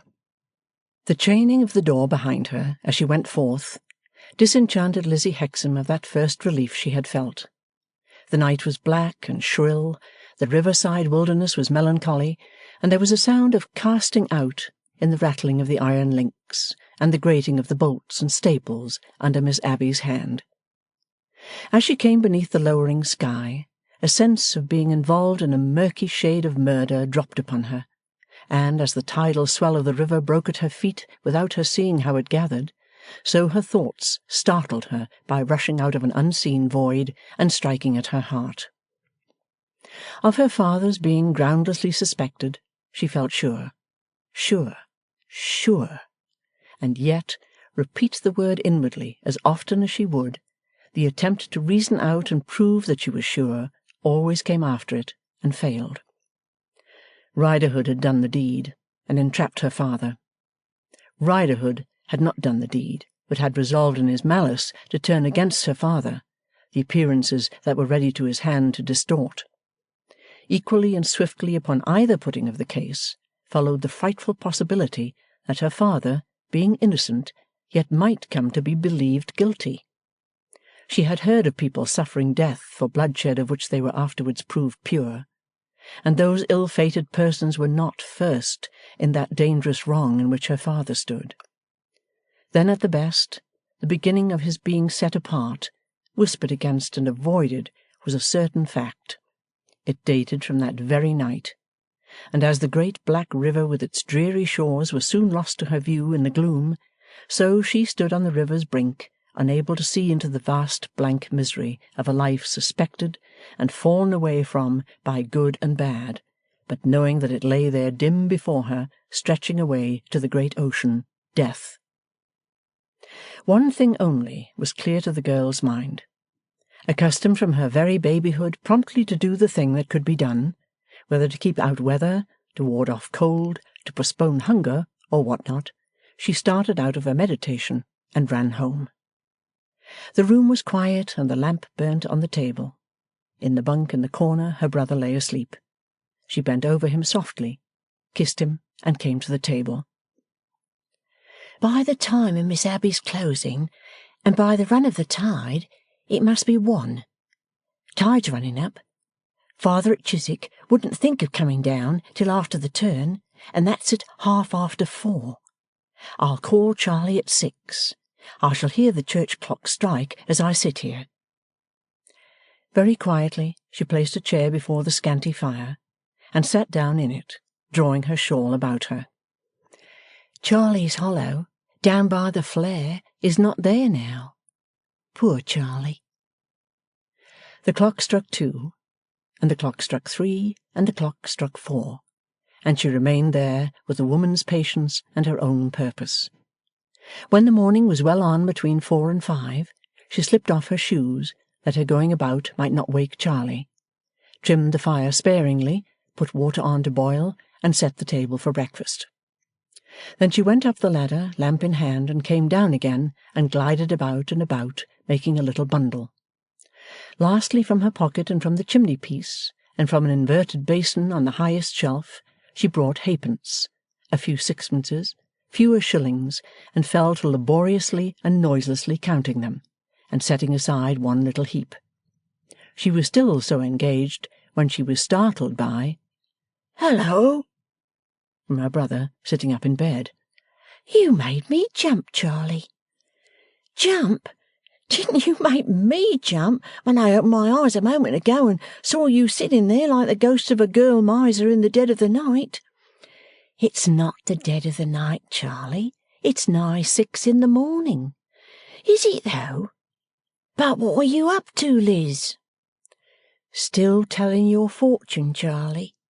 "It seems to be a precious small one, if that's it," said the boy. "What are you putting that little pile of money by itself for?" "For you, Charlie." "What do you mean?"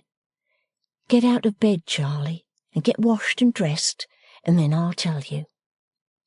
Her composed manner and her low distinct voice always had an influence over him. His head was soon in a basin of water and out of it again, and staring at her through a storm of toweling. "I never," toweling at himself as if he were his bitterest enemy, "saw such a girl as you are. What is the move, Liz?" "Are you almost ready for breakfast, Charlie?" "You can pour it out. Hello, I say, and a bundle." "And a bundle, Charlie." "You don't mean it's for me too?" "Yes, Charlie, I do indeed." More serious of face and more slow of action than he had been, the boy completed his dressing, and came and sat down at the little breakfast table with his eyes amazedly directed to her face. "You see, Charlie dear, I've made up my mind that this is the right time for your going away from us. Over and above all the blessed change of by and by, you'll be much happier, and do much better, even so soon as next month, even so soon as next week." "How do you know I shall?" "I don't quite know how, Charlie, but I do." In spite of her unchanged manner of speaking, and her unchanged appearance of composure, she scarcely trusted herself to look at him, but kept her eyes employed on the cutting and buttering of his bread, and on the mixing of his tea, and other such little preparations. "You must leave father to me, Charlie. I will do what I can with him, but you must go." "You don't stand upon ceremony, I think," grumbled the boy, throwing his bread and butter about in an ill humour. She made him no answer. "I tell you what," said the boy, then bursting out into an angry whimpering, "you're a selfish jade, and you think there's not enough for 3 of us, and you want to get rid of me." "If you believe so, Charlie, yes, then I believe too that I am a selfish jade, and that I think there's not enough for 3 of us, and that I want to get rid of you." It was only when the boy rushed at her and threw his arms round her neck that she lost her self-restraint. But she lost it then, and wept over him. Don't cry, don't cry. I am satisfied to go, Liz. I am satisfied to go. I know you send me away for me good. Oh, Charlie, Charlie, heaven above us knows I do. Yes, yes, don't mind what I said. Don't remember it. Kiss me. After a silence, she loosed him to dry her eyes and regain her strong, quiet influence. Now listen, Charlie dear. We both know it must be done, and I alone know there is good reason for its being done at once. Go straight to the school and say that you and I agreed upon it, that we can't overcome father's opposition, that father will never trouble them, but will never take you back. You are a credit to the school, and you will be a greater credit to it yet, and they will help you to get a living. Show what clothes you have brought and what money, and say that I will send some more money. If I can get some in no other way, I will ask a little help of those two gentlemen who came here that night. I say, cried her brother quickly, don't you have it off that chap that took hold of me by the chin. Don't you have it off that Rayburn one. Perhaps a slight additional tinge of red flushed up into her face and brow, as with a nod she laid a hand upon his lips to keep him silently attentive. And above all things, mind this, Charlie. Be sure you always speak well of father. Be sure you always give father his full due. You can't deny that, because father has no learning himself, he is set against it in you, but favour nothing else against him, and be sure you say, as you know, that your sister is devoted to him, and if you should ever happen to hear anything said against father that is new to you, it will not be true. Remember, Charlie, it will not be true. The boy looked at her with some doubt and surprise, but she went on again without heeding it. Above all things, remember, it will not be true.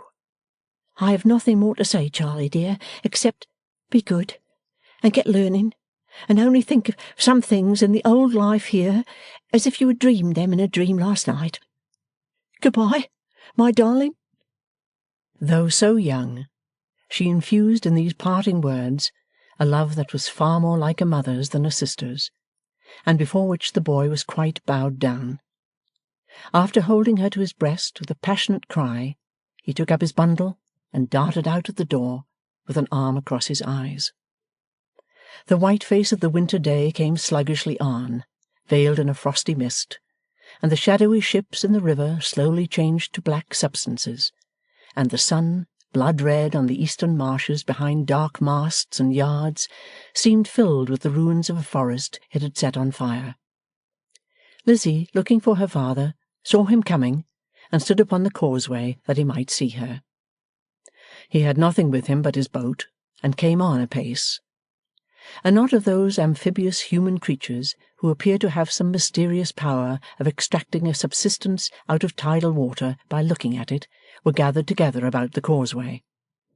As her father's boat grounded, they became contemplative of the mud, and dispersed themselves. She saw that the mute avoidance had begun. Gaffer saw it too, insofar as that he was moved when he set foot on shore to stare around him. But he promptly set to work to haul up his boat and make her fast, and take the sculls and rudder and rope out of her. Carrying these with Lizzie's aid, he passed up to his dwelling. Sit close to the fire, father dear, while I cook your breakfast. It's all ready for cooking, and only been waiting for you. You must be frozen. Well, Lizzie, I ain't of a glow, that's certain, and my hands seem nailed through to the sculls. See how dead they are. Something suggestive in their colour, and perhaps in her face, struck him as he held them up. He turned his shoulder and held them down to the fire. You were not out in the perishing night, I hope, father? No, my dear, lay aboard a barge by a blazing coal fire. Where's that boy? There's a drop of brandy for your tea, father, if you'll put it in while I turn this bit of meat. If the river was to get frozen, there would be a deal of distress, wouldn't there, father? Ah, there's always enough of that, said Gaffer, dropping the liquor into his cup from a squat black bottle, and dropping it slowly that it might seem more. Distress is for ever a-going about, like soot in the air. Ain't that boy up yet? The meat's ready now, Father. Eat it while it's hot and comfortable. After you have finished, we'll turn round to the fire and talk. But he perceived that he was evaded, and having thrown a hasty, angry glance towards the bunk, plucked at a corner of her apron and asked, What's gone with that boy? Father, if you'll begin your breakfast, I'll sit by and tell you. He looked at her, stirred his tea, and took 2 or 3 gulps, then cut at his piece of hot steak with his case-knife, and said, eating, How then? What's gone with that boy? Don't be angry, dear. It seems, Father, that he has quite a gift of learning. A natural young beggar, said the parent, shaking his knife in the air. And that having this gift, and not being equally good at other things, he has made shift to get some schooling. A natural young beggar, said the parent again, with his former action. And that knowing you have nothing to spare, Father, and not wishing to be a burden on you, he gradually made up his mind to go seek his fortune out of learning.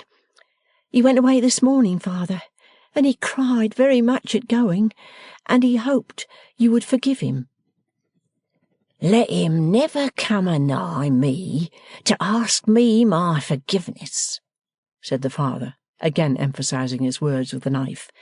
Let him never come within sight of my eyes, nor yet within reach of my arm. His own father ain't good enough for him. He's disowned his own father. His own father, therefore, disowns him for ever and ever as an unnatural young beggar. He had pushed away his plate, with the natural need of a strong, rough man in anger to do something forcible. He now clutched his knife overhand, and struck downward with it at the end of every succeeding sentence, as he would have struck with his own clenched fist if there had chanced to be nothing in it. He's welcome to go. He's more welcome to go than to stay. But let him never come back. Let him never put his head inside that door. And let you never speak a word more in his favour, or you'll disown your own father likewise. And what your father says of him, he'll have to come to say of you. Now I see why them men yonder held aloof from me. They says to one another, Here comes the man as ain't good enough for his own son. Lizzie. But she stopped him with a cry. Looking at her, he saw her with a face quite strange to him, shrinking back against the wall with her hands before her eyes. Father, don't. I can't bear to see you striking with it. Put it down. He looked at the knife, but in his astonishment still held it. Father, it's too horrible. Oh, put it down, put it down. Confounded by her appearance and exclamation, he tossed it away, and stood up with his open hands held out before him. What's come to you, Liz? Can you think I would strike at you with a knife? No, Father, no. You would never hurt me. What should I hurt? Nothing, dear Father.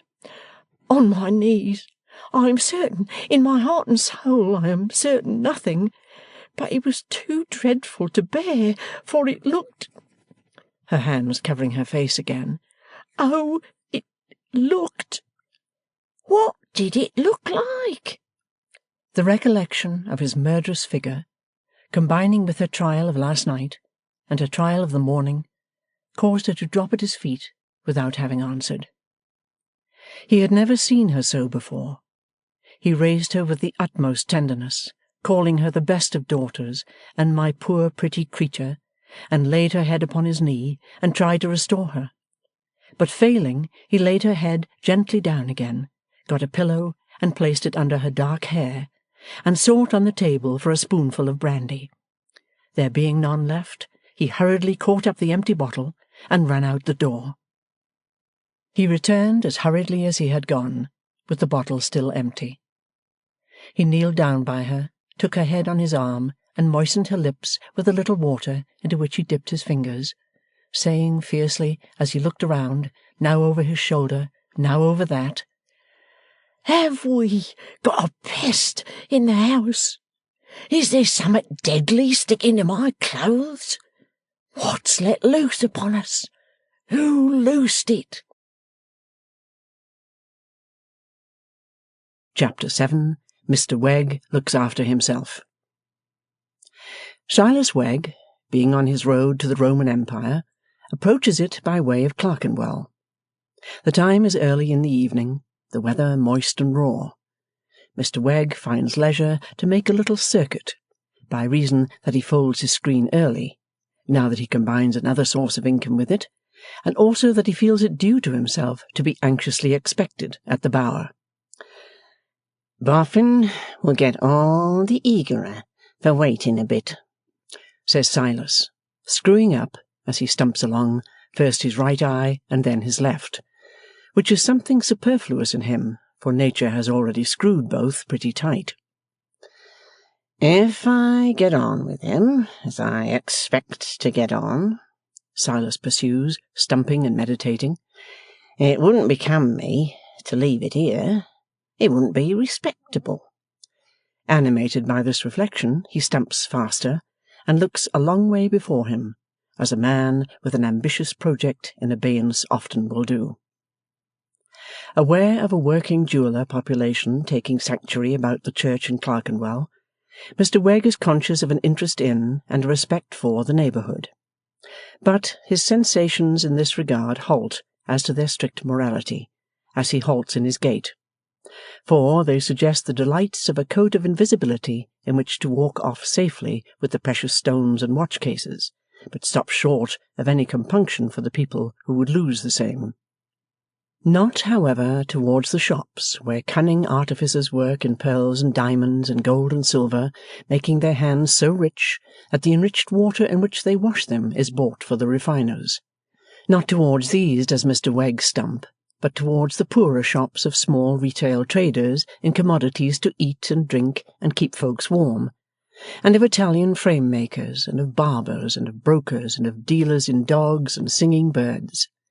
From these, in a narrow and dirty street devoted to such callings, Mr. Wegg selects one dark shop window with a tallow candle dimly burning in it, surrounded by a muddle of objects vaguely resembling pieces of leather and dry stick, but among which nothing is resolvable into anything distinct, save the candle itself in its old tin candlestick, and two preserved frogs fighting a small sword duel. Stumping with fresh vigour, he goes in at the dark, greasy entry, pushes a little greasy, dark, reluctant side door, and follows the door into the little dark, greasy shop. It is so dark that nothing can be made out in it, over a little counter, but another tallow candle in another old tin candlestick, close to the face of a man stooping low in a chair. Mr. Wegg nods to the face. "Good evening." The face, looking up, is a sallow face with weak eyes, surmounted by a tangle of reddish dusty hair. The owner of the face has no cravat on, and has opened his tumbled shirt-collar to work with the more ease. For the same reason he has no coat on, only a loose waistcoat over his yellow linen. His eyes are like the over-tried eyes of an engraver, but he is not that. His expression and stoop are like those of a shoemaker, but he is not that. "Good evening, Mr. Venus. Don't you remember?" With slowly dawning remembrance, Mr. Venus rises and holds his candle over the little counter, and holds it down towards the legs, natural and artificial, of Mr. Wegg. "To be sure," he says then. "How do you do?" "Wegg, you know," that gentleman explains. "Yes, yes," says the other. "Hospital amputation?" "Just so," says Mr. Wegg. "Yes, yes," quoth Venus. "How do you do? Sit down by the fire and warm your other one." The little counter being so short a counter that it leaves the fireplace, which would have been behind it if it had been longer, accessible. Mr. Wegg sits down on a box in front of the fire and inhales a warm and comfortable smell, which is not the smell of the shop. For that, Mr. Wegg inwardly decides, as he takes a corrective sniff or two, is musty, leathery, feathery, celery, gluey, gummy, and with another sniff, as it might be, strong of old pairs of bellows. My tea is drawing and my muffin is on the hob, Mr. Wegg. Will you partake? It being one of Mr. Wegg's guiding rules in life always to partake, he says he will. But the little shop is so excessively dark, is stuck so full of black shelves and brackets and nooks and corners, that he sees Mr. Venus's cup and saucer only because it is close under the candle, and does not see from what mysterious recess Mr. Venus produces another for himself until it is under his nose. Concurrently, Wegg perceives a pretty little dead bird lying on the counter, with its head drooping on one side against the rim of Mr. Venus's saucer, and a long stiff wire piercing its breast, as if it were Cock Robin, the hero of the ballad, and Mr. Venus were the sparrow with his bow and arrow, and Mr. Wegg were the fly with his little eye. Mr. Venus dives and produces another muffin, yet untoasted. Taking the arrow out of the breast of Cock Robin, he proceeds to toast it on the end of that cruel instrument. When it is brown, he dives again and produces butter, with which he completes his work. Mr. Wegg, as an artful man who is sure of his supper by and by, presses muffin on his host to soothe him into a compliant state of mind, or, as one might say, to grease his works. As the muffins disappear, little by little, the black shelves and nooks and corners begin to appear, and Mr. Wegg gradually acquires an imperfect notion that over against him on the chimney-piece is a Hindoo baby in a bottle, curved up with his big head tucked under him, as he would instantly throw a somersault if the bottle were large enough. When he deems Mr. Venus's wheels sufficiently lubricated, Mr. Wegg approaches his object by asking, as he lightly taps his hands together to express an undesigning frame of mind, And how have I been going on this long time, Mr. Venus? Very bad, says Mr. Venus uncompromisingly. What? Am I still at home? Asks Wegg with an air of surprise. Always at home. This would seem to be secretly agreeable to Wegg, but he veils his feelings and observes, Strange. To what do you attribute it? I don't know, replies Venus, who is a haggard, melancholy man, speaking in a weak voice of querulous complaint. To what to attribute it, Mr. Wegg? I can't work you into a miscellaneous one, nohow. Do what I will, you can't be got to fit. Anybody with a passable knowledge would pick you out at a look and say, no go, don't match. Well, but hang it, Mr. Venus, Wegg expostulates with some little irritation, that can't be personal and peculiar in me. It must often happen with miscellaneous ones. With ribs, I grant you, always, but not else. When I prepare a miscellaneous one, I know beforehand that I can't keep to nature and be miscellaneous with ribs, because every man has his own ribs, and no other man's will go with them. But elseways I can be miscellaneous. I've just sent home a beauty, a perfect beauty, to a school of art. One leg Belgian, one leg English, and the pickings of 8 other people in it. Talk of not being qualified to be miscellaneous. By rights you ought to be, Mr. Wegg. Silas looks as hard at his one leg as he can in the dim light, and after a pause sulkily opines that it must be the fault of the other people, or how do you mean to say it comes about? He demands impatiently. I don't know how it comes about. Stand up a minute. Hold the light. Mr. Venus takes from a corner by his chair the bones of a leg and foot, beautifully pure, and put together with exquisite neatness. These he compares with Mr Wegg's leg, that gentleman looking on as if he were being measured for a riding boot. No, I don't know how it is, but so it is. You have got a twist in that bone. To the best of my belief, I never saw the likes of you. Mr Wegg, having looked distrustfully at his own limb, and suspiciously at the pattern with which it has been compared, makes the point, "I'll bet a pound that ain't an English one." "An easy wager when we run so much into foreign. No, it belongs to that French gentleman." As he nods towards a point of darkness behind Mr Wegg, the latter, with a slight start, looks round for that French gentleman, whom he at length descries to be represented, in a very workmanlike manner, by his ribs only, standing on a shelf in another corner, like a piece of armour or a pair of stays. "Oh," says Mr Wegg, with a sort of sense of being introduced, "I dare say you are all right enough in your own country, but I hope no objections will be taken to my saying that the Frenchman was never yet born as I should wish to match." At this moment the greasy door is violently pushed inward, and a boy follows it, who says, after having let it slam, "Come for the stuffed canary." "It's 3 and 9pence," returns Venus. "Have you got the money?" The boy produces 4 shillings. Mr Venus, always in exceedingly low spirits and making whimpering sounds, peers about for the stuffed canary. On his taking the candle to assist his search, Mr Wegg observes that he has a convenient little shelf near his knees, exclusively appropriated to skeleton hands, which have very much the appearance of wanting to lay hold of him.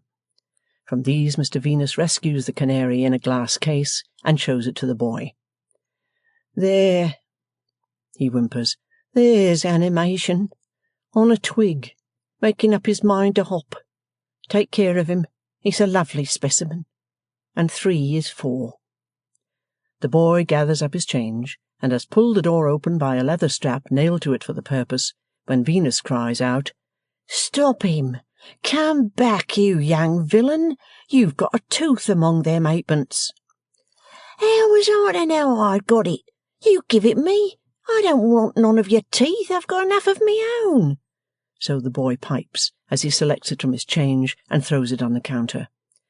"Don't sauce me in the wishish pride of your youth," Mr Venus retorts pathetically. "Don't hit me because you see I'm down. I'm low enough without that. It dropped into the till, I suppose. They drop into everything. There was 2 in the coffee pot at breakfast time. Molars." "Very well then," argues the boy. "What you call names for?"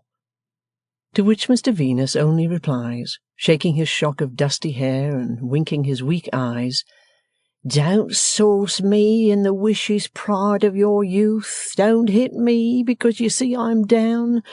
You've no idea how small you'd come out if I had the articulating of you." This consideration seems to have its effect on the boy, for he goes out grumbling. "Oh, dear me, sighs Mr Venus heavily, snuffing the candle. "The world that appeared so flowery has ceased to blow. You're casting your eye round the shop, Mr Wegg. Let me show you a light. My working bench, my young man's bench, a wice, tools, bones, various, skulls, various, preserved Indian baby, African, ditto, bottled preparations, various, everything within reach of your hand in good preservation. The mouldy ones are top. What's in those hampers over them again? I don't quite remember. Say, human, various. Cats, articulated English baby, dogs, ducks, glass eyes, various, mummied bird, dried cuticle, various. Oh dear me, that's a general panoramic view." Having so held and waved the candle as that all these heterogeneous objects seemed to come forward obediently when they were named, and then retire again, Mr Venus despondently repeats, "Oh dear me, resumes his seat, and with drooping despondency upon him, falls to pouring himself out more tea. "Where am I?" asks Mr. Wegg. "You're somewhere in the back shop across the yard, sir. And speaking quite candidly, I wish I'd never bought you of the hospital porter." "Now, look here. What did you give for me?" "Well," replies Venus, blowing his tea, his head and face peering out of the darkness over the smoke of it, as if he were modernizing the old original rise in his family, "you were one of a warious lot, and I don't know." Silas puts his point in the improved form of, "What will you take for me?" "Well," replies Venus, still blowing his tea, "I'm not prepared at a moment's notice to tell you, Mr. Wegg." "Come, according to your own account, I'm not worth much," Wegg reasons persuasively. "Not for miscellaneous working in, I grant you, Mr. Wegg. But you might turn out valuable yet as a—" Here Mr. Venus takes a gulp of tea, so hot that it makes him choke and sets his weak eyes watering. "As a monstrosity, if you'll excuse me." Repressing an indignant look, indicative of anything but a disposition to excuse him, Silas pursues his point. "I think you know me, Mr. Venus, and I think you know I never bargain." Mr. Venus takes gulps of hot tea, shutting his eyes at every gulp, and opening them again in a spasmodic manner, but does not commit himself to assent. "I have a prospect of getting on in life and elevating myself by my own independent exertions," says Wegg feelingly, "and I shouldn't like, I tell you openly I should not like, under such circumstances, to be what I may call dispersed, a part of me here and a part of me there, but should wish to collect myself like a genteel person." "It's a prospect at present, is it, Mr. Wegg? Then you haven't got the money for a deal about you? Then I'll tell you what I'll do with you. I'll hold you over. I'm a man of my word, and you needn't be afraid of my disposing of you. I'll hold you over. That's a promise." "Oh, dear me, dear me!" Fain to accept his promise, and wishing to propitiate him, Mr. Wegg looks on as he sighs and pours himself out more tea, and then says, trying to get a sympathetic tone into his voice, "You seem very low, Mr. Venus. Is business bad?" "Never was so good." "Is your hand out at all?" "Never was so well in. Mr. Wegg, I'm not only first in the trade, but I'm the trade. You may go and buy a skeleton at the West End if you like, and pay the West End price, but it'll be my putting together. I've as much to do as I can possibly do, with the assistance of my young man, and I take a pride and a pleasure in it." Mr. Venus thus delivers himself, his right hand extended, his smoking saucer in his left hand, protesting as though he were going to burst into a flood of tears. "Oh, that ain't a state of things to make you low, Mr. Venus." "Mr. Wegg, I know it ain't. Mr. Wegg, not to name myself as a workman without an equal, I've gone on improving myself in me knowledge of anatomy, till both by sight and by name I'm perfect. Mr. Wegg, if you was brought here loose in a bag to be articulated, I'd name your smallest bones blindfold equally with your largest, as fast as I could pick 'em out, and I'd sort 'em all and sort your vertebrae in a manner that would equally surprise and charm you." "Well," remarks Silas, though not quite so readily as last time, "that ain't a state of things to be low about. Not for you to be low about, leastways." "Mr. Wegg, I know it ain't. Mr. Wegg, I know it ain't. But it's the heart that lowers me. It is the art. Be so good as to take and read that card out loud." Silas receives one from his hand, which Venus takes from a wonderful litter in a drawer, and putting on his spectacles, reads, "Mr. Venus, "Yes, go on."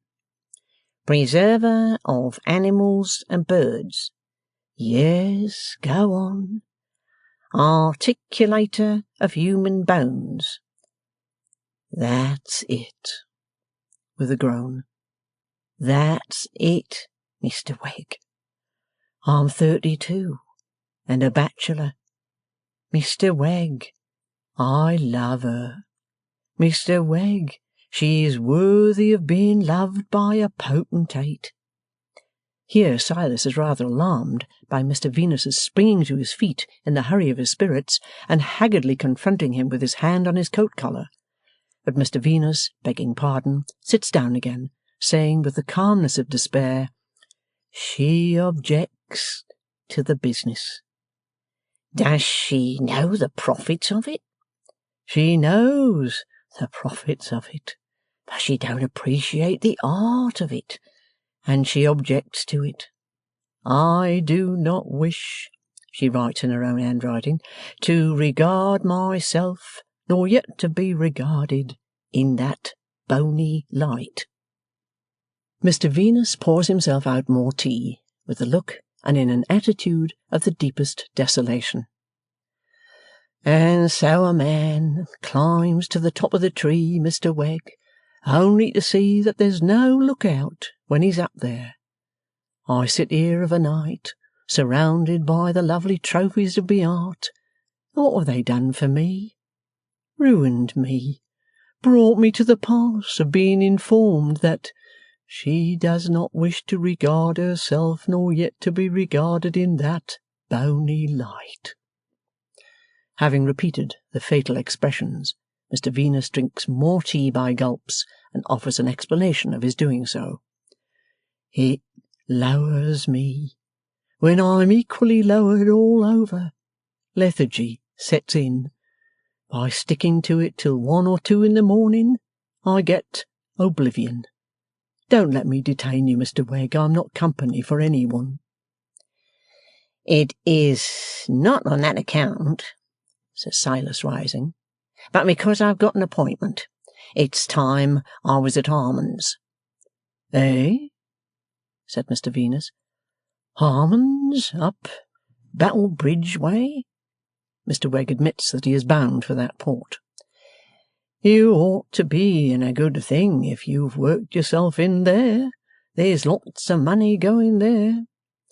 "To think," says Silas, "that you should catch it up so quick and know about it. Wonderful." "Not at all, Mr. Wegg. The old gentleman wanted to know the nature and worth of everything that was found in the dust, and many's the bone and feather and what not that he's brought to me." "Really now?" "Yes. Oh, dear me, dear me. And he's buried quite in this neighbourhood, you know. Over yonder." Mr. Wegg does not know, but he makes as if he did, by responsively nodding his head. He also follows with his eyes the toss of Venus's head as if to seek a direction to over yonder. "I took an interest in that discovery in the river," says Venus. She hadn't written her cutting refusal at that time. "I've got up there. Never mind, though." He had raised the candle at arm's length towards one of the dark shelves, and Mr. Wegg had turned to look, when he broke off. "The old gentleman was well known all round here. There used to be stories about his having hidden all kinds of property in those dust mounds. I suppose there was nothing in 'em. Probably you know, Mr. Wegg." "Nothing in 'em?" says Wegg, who has never heard a word of this before. "Don't let me detain you. Good night." The unfortunate Mr. Venus gives him a shake of the hand with a shake of his own head, and drooping down in his chair proceeds to pour himself out more tea. Mr. Wegg, looking back over his shoulder as he pulls the door open by the strap, notices that the movement so shakes the crazy shop, and so shakes a momentary flare out of the candle, as that the babies, Hindu, African, and British, the human Warius, the French gentleman, the green glass-eyed cats, the dogs, the ducks, and all the rest of the collection, show for an instant as if paralytically animated, while even poor little Cock Robin at Mr. Venus's elbow turns over on his innocent side. Next moment, Mr. Wegg is stumping under the gaslights and through the mud. Chapter 8. Mr. Boffin in Consultation. Whosoever had gone out of Fleet Street into the Temple at the date of this history, and had wandered disconsolate about the Temple until he stumbled on a dismal churchyard, and had looked up at the dismal windows commanding that churchyard, until at the most dismal window of them all he saw a dismal boy, would in him have beheld at one grand comprehensive swoop of the eye the managing clerk, junior clerk, common law clerk, conveyancing clerk, chancery clerk, every refinement and department of the clerk of Mr. Mortimer Lightwood, erewhile called in the newspapers eminent solicitor. Mr. Boffin, having been several times in communication with this clerkly essence, both on its own ground and at the Bower, had no difficulty in identifying it when he saw it up in its dusty eyrie. To the second floor on which the window was situated he ascended, much preoccupied in mind by the uncertainties besetting the Roman Empire, and much regretting the death of the amiable Pertinax, who only last night had left the imperial affairs in a state of great confusion by falling a victim to the fury of the Praetorian Guards. "Morning, morning, morning," said Mr. Boffin, with a wave of his hand, as the office door was opened by the dismal boy, whose appropriate name was Blight. "Governor in?" "Mr. Lightwood gave you an appointment, sir, I think." "I don't want him to give it, you know," returned Mr. Boffin. "I'll pay my way, my boy." "No doubt, sir. Would you walk in? Mr. Lightwood ain't in at the present moment, but I expect him back very shortly. Would you take a seat in Mr. Lightwood's room, sir, while I look over our appointment book?" Young Blight made a great show of fetching from his desk a long thin manuscript volume with a brown paper cover, and running his finger down the day's appointments, murmuring, "Mr. Aggs, Mr. Baggs, Mr. Caggs, Mr. Daggs, Mr. Faggs, Mr. Gaggs, Mr. Boffin. Yes, sir, quite right. You are a little before your time, sir. Mr. Lightwood will be in directly." "I'm not in a hurry," said Mr. Boffin. "Thank you, sir. I'll take the opportunity, if you please, of entering your name in our caller's book for the day." Young Blight made another great show of changing the volume, taking up a pen, sucking it, dipping it, and running over previous entries before he wrote as Mr. Alley, Mr. Bally, Mr. Cally, Mr. Dally, Mr. Fally, Mr. Galley, Mr. Halley, Mr. Lally, Mr. Mally, and Mr. Boffin. "Strict system here, eh, my lad?" said Mr. Boffin, as he was booked. "Yes, sir," returned the boy. "I couldn't get on without it." By which he probably meant that his mind would have been shattered to pieces without this fiction of an occupation. Wearing in his solitary confinement no fetters that he could polish, and being provided with no drinking cup that he could carve, he had fallen on the device of ringing alphabetical changes into the two volumes in question, or of entering vast numbers of persons out of the directory as transacting business with Mr. Lightwood. It was the more necessary for his spirits, because, being of a sensitive temperament, he was apt to consider it personally disgraceful to himself that his master had no clients. "How long have you been in the law now?" asked Mr. Boffin, with a pounce in his usual inquisitive way. "I've been in the law now, sir, about 3 years. "Must have been as good as born in it," said Mr. Boffin, with admiration. "Do you like it?" "I don't mind it much," returned young Blight, heaving a sigh as if its bitterness were past. "What wages do you get?" "Half what I could wish," replied young Blight. What's the whole that you could wish?" 15 shillings a week," said the boy. "About how long might it take you now, at the average rate of going, to be a judge?" asked Mr Boffin, after surveying his small stature in silence. The boy answered that he had not yet quite worked out that little calculation.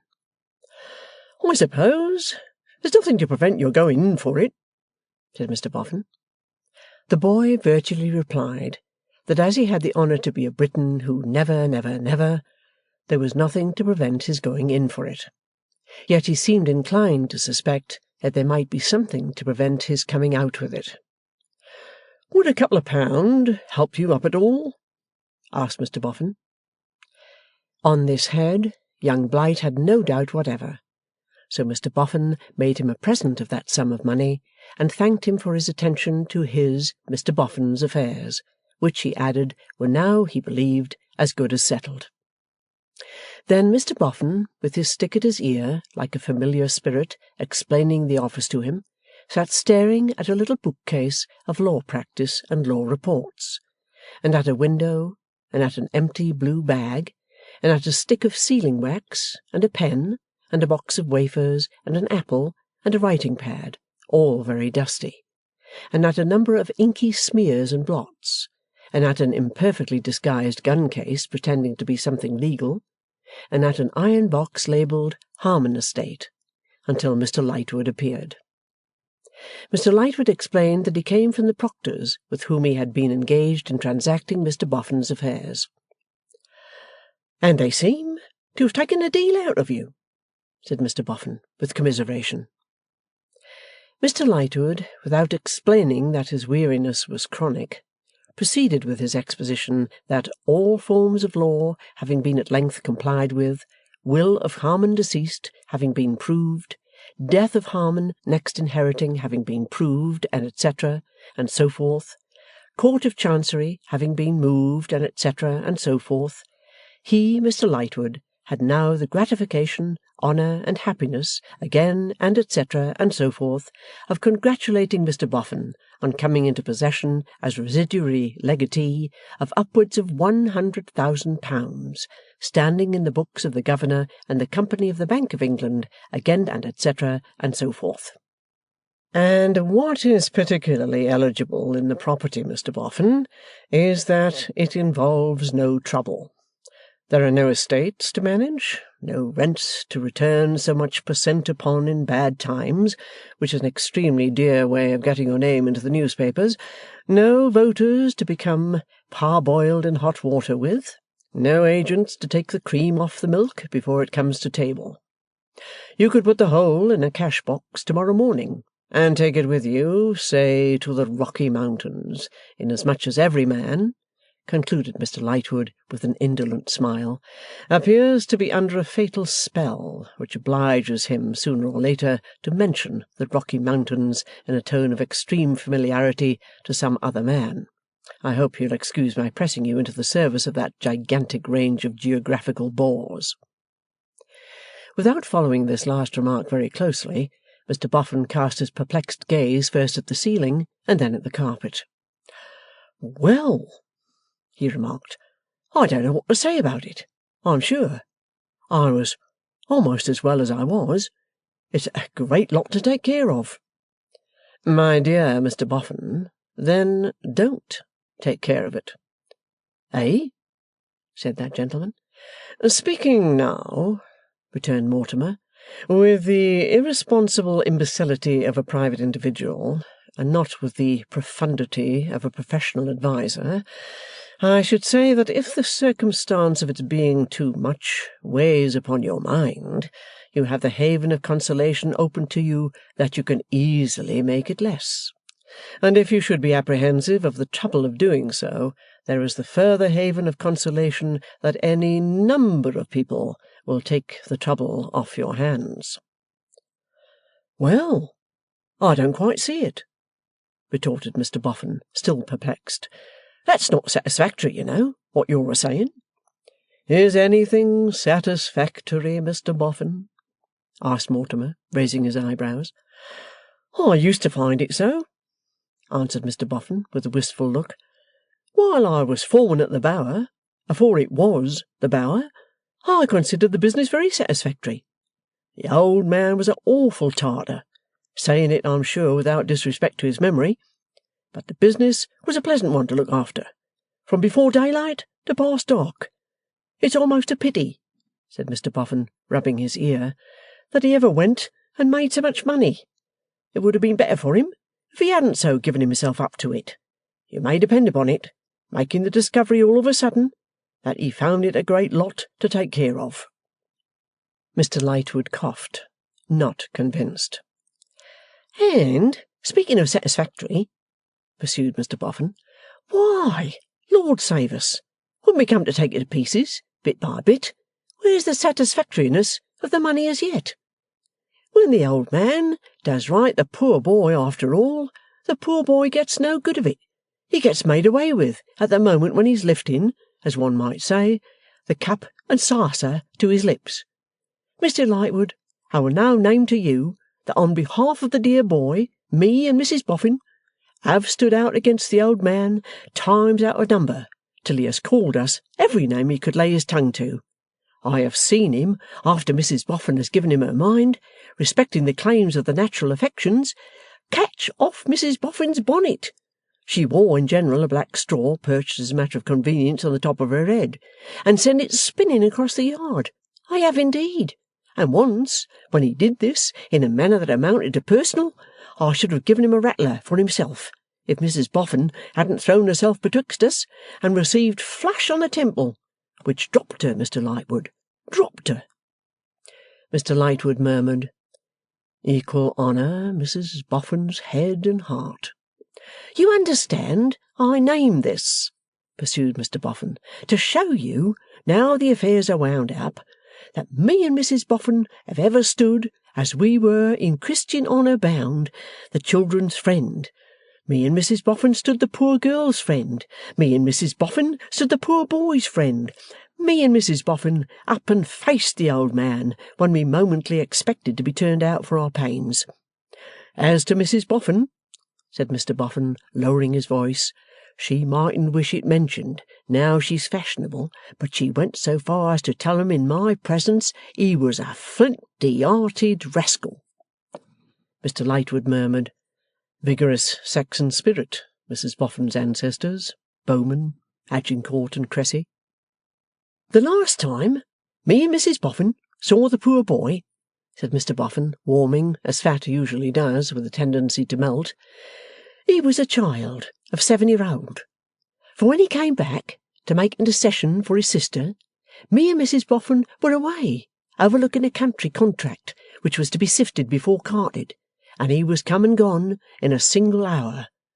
I say he was a child of 7-year-old. He was going away, all alone and forlorn, to that foreign school, and he come into our place, situate up the yard of the present Bower, to have a warm at our fire. There was his little scanty travelling clothes upon him. There was his little scanty box, outside in the shivering wind, which I was going to carry for him down to the steamboat, as the old man wouldn't hear of allowing a sixpence coach money. Mrs Boffin, then quite a young woman, and a picture of a full-blown rose, stands him by her, kneels down at the fire, warms her two open hands, and falls to rubbing his cheeks. But, seeing the tears come into the child's eyes, the tears come fast into her own, and she holds him round the neck, like as if she was protecting him, and cries to me, I'd give the wide, wide world, I would, to run away with him. I don't say but what it cut me, and but what it at the same time heightened my feelings of admiration for Mrs Boffin. The poor child clings to her for a while, as she clings to him, and then, when the old man calls, he says, I must go, God bless you, and for a moment rests his heart against her bosom, and looks up at both of us as if it was in pain, in agony. Such a look! I went aboard with him. I gave him first what little treat I thought he'd like, and I left him, when he had fallen asleep in his berth, and I came back to Mrs Boffin. But tell her what I would of how I had left him, it all went for nothing, for, according to her thoughts, he never changed that look that he had looked up at us too. but it did one piece of good. Mrs Boffin and me had no child of our own, and had sometimes wished that how we had one, but not now. We might both of us die, says Mrs Boffin, and other eyes might see that lonely look in our child. So, of a night, when it was very cold, or when the wind roared or the rain dripped heavy, she would wake, sobbing, and call out in a fluster, 'Don't you see the poor child's face? Oh, shelter the poor child!' Till in course of years it gently wore out, as many things do." "My dear Mr Boffin, everything wears to rags," said Mortimer, with a light laugh. "I won't go so far as to say everything," returned Mr Boffin, on whom his manner seemed to grate, "because there's some things that are never found among the dust. Well, sir, so Mrs Boffin and me grow older and older in the old man's service, living and working pretty hard in it, till the old man is discovered dead in his bed. Then Mrs Boffin and me seal up his box, always standing on the table at the side of his bed, and having frequently heard tell of the Temple as a spot where lawyers' dust is contracted for, I come down here in search of a lawyer to advise, and I see your young man up at his present elevation, chopping at the flies on the window-sill with his penknife, and I give him a hoy, not then having the pleasure of your acquaintance, and by that means come to gain the honour. Then you and the gentleman in the uncomfortable neckcloth under the little archway in St. Paul's Churchyard—" "Doctors' Commons," observed Lightwood. "I understood it was another name," said Mr Boffin, pausing. "But you know best. Then you and Doctors' Commons, you go to work, and you do the thing that's proper. And you and Dr S. take steps for finding out the poor boy, and at last you do find out the poor boy, and me and Mrs Boffin often exchange the observation, 'We shall see him again under happy circumstances.' But it was never to be, and the want of satisfactoriness is, that after all, the money never gets to him." "But it gets," remarked Lightwood, with a languid inclination of the head, "into excellent hands. It gets into the hands of me and Mrs Boffin, only this very day and hour, and that's what I am working round to. Having waited for this day and hour a purpose, Mr Lightwood, there's been a wicked, cruel murder. By that murder, me and Mrs Boffin mysteriously profit. For the apprehension and conviction of the murderer, we offer a reward of 1/10 of the property, a reward of £10,000. A reward of £10,000. Mr Boffin, it's too much." "Mr Lightwood, me and Mrs Boffin have fixed the sum together, and we stand to it." "But let me represent to you," returned Lightwood, "speaking now with professional profundity, and not with the individual imbecility, that the offer of such an immense reward is a temptation to forced suspicion, forced construction of circumstances, strained accusation, a whole tool-box of edged tools." "Well," said Mr Boffin, a little staggered, "that's the sum we put o' one side for the purpose. Whether it shall be openly declared in the new notices that must now be put about in our names." "In your name, Mr Boffin, in your name?" "Very well, in my name, which is the same as Mrs Boffin's, and means both of us, is to be considered in drawing 'em up. But this is the first instruction that I, as the owner of the property, give to my lawyer on coming into it." "Your lawyer, Mr Boffin," returned Mr Lightwood, making a very short note of it with a very rusty pen, "has the gratification of taking the instruction. There is another. There is just one other, and no more. Make me as compact a little will as can be reconciled with tightness, leaving the whole of the property to my beloved wife, Henrietta Boffin, sole executrix. Make it as short as you can, using those words, but make it tight." At some loss to fathom Mr Boffin's notions of a tight will, Lightwood felt his way. "I beg your pardon, but professional profundity must be exact. When you say tight—" "I mean tight," Mr Boffin explained. Exactly so, and nothing can be more laudable. But is the tightness to bind Mrs Boffin to any and what conditions? Bind Mrs Boffin? Interposed her husband. No! What are you thinking of? What I want is to make it all hers so tight as that her hold of it can't be loosed. Hers freely to do what she likes with? Hers absolutely? Absolutely, repeated Mr Boffin with a short, sturdy laugh. Ha ha! I should think so. It would be handsome in me to begin to bind Mrs Boffin at this time of day. So that instruction, too, was taken by Mr Lightwood, and Mr Lightwood, having taken it, was in the act of showing Mr Boffin out, when Mr Eugene Wrayburn almost jostled him in the doorway. Consequently, Mr Lightwood said in his cool manner, "Let me make you two known to one another," and further signified that Mr Wrayburn was counsel learned in the law, and that partly in the way of business and partly in the way of pleasure he had imparted to Mr Wrayburn some of the interesting facts of Mr Boffin's biography. "Delighted," said Eugene, though he didn't look so, "to know Mr Boffin." "Thank'ee, sir, thank'ee," returned that gentleman. "And how do you like the law?" Not particularly," returned Eugene. "Too dry for you, eh? Well, I suppose it wants some years of sticking to before you master it. There's nothing like work. Look at the bees."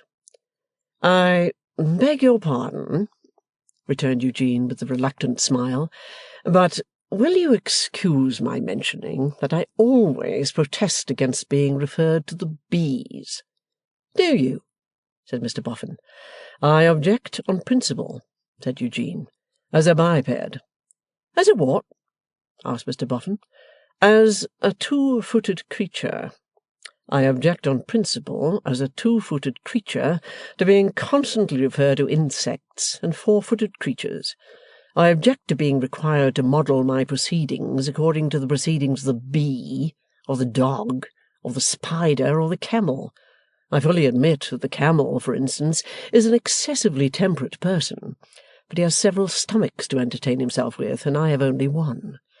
Besides, I am not fitted up with a convenient cool cellar to keep my drink in." "But I said, you know," urged Mr Boffin, rather at a loss for an answer, "the bee." "Exactly. And may I represent to you that it's injudicious to say the bee? For the whole case is assumed, conceding for a moment that there is any analogy between a bee and a man in a shirt and pantaloons, which I deny, and that it is settled that the man is to learn from the bee, which I also deny, the question still remains, what is he to learn? To imitate, or to avoid?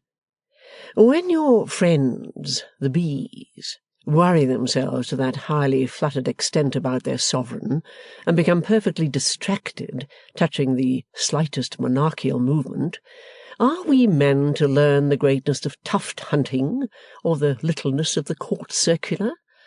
I am not clear, Mr Boffin, but that the hive may be satirical." "At all events, they work," said Mr Boffin. "Yes," returned Eugene disparagingly, "they work. But don't you think they overdo it? They work so much more than they need. They make so much more than they can eat. They are so incessantly boring and buzzing at their one idea, till death comes upon them, that don't you think they overdo it? And are human labourers to have no holidays because of the bees? And am I never to have change of air because the bees don't? Mr Boffin, I think honey excellent at breakfast, but, regarded in the light of my conventional schoolmaster and moralist, I protest against the tyrannical humbug of your friend the bee, with the highest respect for you." "Thank'ee," said Mr Boffin. "Morning, morning." But the worthy Mr Boffin jogged away with the comfortless impression he could have dispensed with, that there was a deal of unsatisfactoriness in the world, besides what he had recalled as appertaining to the Harmon property. and he was still jogging along Fleet Street in this condition of mind, when he became aware that he was closely tracked and observed by a man of genteel appearance. "Now then," said Mr Boffin, stopping short, with his meditations brought to an abrupt check, "what's the next article?" "I beg your pardon, Mr Boffin." "My name too, eh? How did you come by it? I don't know you." "No, sir, you don't know me." Mr Boffin looked full at the man, and the man looked full at him.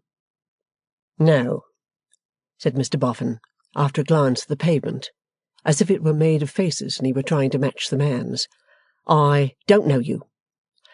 "I am nobody," said the stranger, "and not likely to be known. But Mr Boffin's wealth—" "Oh, that's got about already, has it?" muttered Mr Boffin. "And his romantic manner of acquiring it make him conspicuous. You were pointed out to me the other day." "Well," said Mr Boffin, "I should say I was a disappointment to you when I was pointed out, if your politeness would allow you to confess it, for I am well aware I am not much to look at. What might you want with me? Not in the law, are you?" "No, sir." "No information to give for a reward?" "No, sir." There may have been a momentary mantling in the face of the man as he made the last answer, but it passed directly. "If I don't mistake, you have followed me from my lawyer's and tried to fix my attention. Say out. Have you, or haven't you?" demanded Mr Boffin, rather angry. "Yes." "Why have you?" "If you will allow me to walk beside you, Mr Boffin, I will tell you. Would you object to turn aside into this place, I think it's called Clifford's Inn, where we can hear one another better than in the roaring street?" Now, thought Mr Boffin, if he proposes a game at skittles, or meets a country gentleman just come into property, or produces any article of jewellery he has found, I'll knock him down. With this discreet reflection, and carrying a stick in his arms much as Punch carries his, Mr Boffin turned into Clifford's Inn aforesaid. "Mr Boffin, I happened to be in Chancery Lane this morning, when I saw you going along before me. I took the liberty of following you, trying to make up my mind to speak to you, till you went into your lawyer's. Then I waited outside till you came out." Don't quite sound like skittles, nor yet country gentlemen, nor yet jewellery, thought Mr Boffin, but there's no knowing. "I am afraid my object is a bold one. I am afraid it has little of the usual practical world about it, but I venture it. If you ask me, or if you ask yourself, which is more likely, what emboldens me, I answer, I have been strongly assured that you are a man of rectitude and plain dealing, with the soundest of sound hearts, and that you are blessed in a wife distinguished by the same qualities." "Your information is true. Of Mrs Boffin, anyhow," was Mr Boffin's answer, as he surveyed his new friend again. There was something repressed in the strange man's manner, and he walked with his eyes on the ground, though conscious for all that of Mr Boffin's observation, and he spoke in a subdued voice. But his words came easily, and his voice was agreeable in tone, albeit constrained. "When I add, I can discern for myself what the general tongue says of you, that you are quite unspoiled by fortune and not uplifted, I trust you will not, as a man of an open nature, suspect that I mean to flatter you, but will believe that all I mean is to excuse myself, these being my only excuse for my present intrusion." How much, thought Mr Boffin, it must be coming to money. How much? "You will probably change your manner of living, Mr Boffin, in your changed circumstances. You will probably keep a larger house, have many matters to arrange, and be beset by numbers of correspondents. If you would try me as your secretary—" "As what?" cried Mr Boffin, with his eyes wide open. "Your secretary." "Well," said Mr Boffin under his breath, "that's a queer thing." "Or," pursued the stranger, wondering at Mr Boffin's wonder, "if you would try me as your man of business under any name, I know you would find me faithful and grateful, and I hope you would find me useful. You may naturally think that my immediate object is money. Not so, for I would willingly serve you a year, 2 years, any term you might appoint, before that should begin to be a consideration between us. Where do you come from? Asked Mr Boffin. I come, returned the other, meeting his eye, from many countries. Boffin's acquaintances with the names and situations of foreign lands being limited in extent and somewhat confused in quality, he shaped his next question on an elastic model. From any particular place? I have been in many places. What have you been? Asked Mr Boffin. Here again he made no great advance, for the reply was, I have been a student and a traveller. But if it ain't a liberty to plump it out, said Mr Boffin, what do you do for your living? I have mentioned, returned the other, with another look at him and a smile, what I aspire to do. I have been superseded as to some slight intentions I had, and I may say that I have now to begin life. Not very well knowing how to get rid of this applicant, and feeling the more embarrassed because his manner and appearance claimed a delicacy in which the worthy Mr Boffin feared he himself might be deficient, that gentleman glanced into the mouldy little plantation or cat preserve of Clifford's Inn, as it was that day, in search of a suggestion. Sparrows were there, cats were there, dry rot and wet rot were there, but it was not otherwise a suggestive spot. All this time, said the stranger, producing a little pocket-book and taking out a card, I have not mentioned my name. My name is Rokesmith. I lodge at one Mr Wilfer's at Holloway. Mr Boffin stared again. Father of Miss Bella Wilfer? Said he. My landlord has a daughter named Bella. Yes, no doubt. Now, this name had been more or less in Mr Boffin's thoughts all the morning, and for days before. Therefore he said, That's singular too, unconsciously staring again, past all bounds of good manners, with the card in his hand. Though, by the by, I suppose it was one of that family that pinted me out. No, I have never been in the streets with one of them. Heard me talked of among them, though? No, I occupy my own rooms, and have held scarcely any communication with them. Odder and odder, said Mr Boffin. Well, sir, to tell you the truth, I don't know what to say to you. Say nothing, returned Mr Rokesmith. Allow me to call on you in a few days. I am not so unconscionable as to think it likely that you would accept me on trust at first sight and take me out of the very street. Let me come to you for your further opinion at your leisure.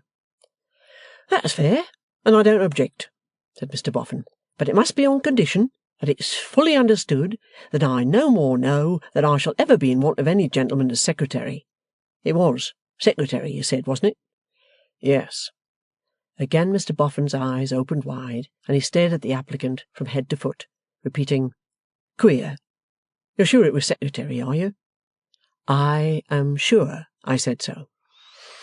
As secretary, repeated Mr Boffin, meditating upon the word, I no more know that I may ever want a secretary, or what not, than I do that I shall ever be in want of the man in the room. Me and Mrs Boffin have not even settled that we shall make any change in our way of life. Mrs Boffin's inclinations certainly do tend towards fashion, but, being already set up in a fashionable way at the Bower, she may not make further alterations. However, sir, as you don't press yourself, I wish to meet you so far as saying, by all means, call at the Bower, if you like. Call in the course of a week or two. At the same time, I consider that I ought to name, in addition to what I have already named, that I have in my employment a literary man, with a wooden leg, as I have no thoughts of parting from. I regret to hear I am in some sort anticipated, Mr Rokesmith answered, evidently having heard it with surprise. But perhaps other duties might arise. You see, returned Mr Boffin, with a confidential sense of dignity. As to my literary man's duties, they're clear. Professionally, he declines and he falls, and as a friend, he drops into poetry. Without observing that these duties seemed by no means clear to Mr Rokesmith's astonished comprehension, Mr Boffin went on, And now, sir, I wish you good day. You can call at the Bower any time in a week or two. It's not above a mile or so from you, and your landlord can direct you to it. But, as he may not know it by its new name of Boffin's Bower, say when you inquire of him, it's Harmon's, will you? Harmoons, repeated Mr Rokesmith, seeming to have caught the sound imperfectly. Harmons. How do you spell it? Why, as to the spelling of it, returned Mr Boffin with great presence of mind, that's your lookout. Harmon's is all you've got to say to him. Morning, morning, morning. And so departed without looking back. Chapter 9. Mr. and Mrs. Boffin in Consultation. Betaking himself straight homeward, Mr. Boffin, without further let or hindrance, arrived at the Bower, and gave Mrs. Boffin, in a walking dress of black velvet and feathers like a morning coach-horse, an account of all he had said and done since breakfast. This brings us round, my dear, he then pursued, to the question we left unfinished, namely, whether there's to be any new go-in for fashion. Now, I'll tell you what I want, Noddy, said Mrs. Boffin, smoothing her dress with an air of immense enjoyment. I want society. Fashionable society, my dear? Yes, cried Mrs. Boffin, laughing with the glee of a child. Yes. It's no good my being kept here like waxwork, is it now? People have to pay to see waxwork, my dear, returned her husband, whereas, though you'd be cheap at the same money, the neighbours is welcome to see you for nothing. But it don't answer, said the cheerful Mrs. Boffin. When we worked like the neighbours, we suited one another. Now we have left work off. We have left off suiting one another. What do you think of beginning work again? Mr. Boffin hinted. Out of the question.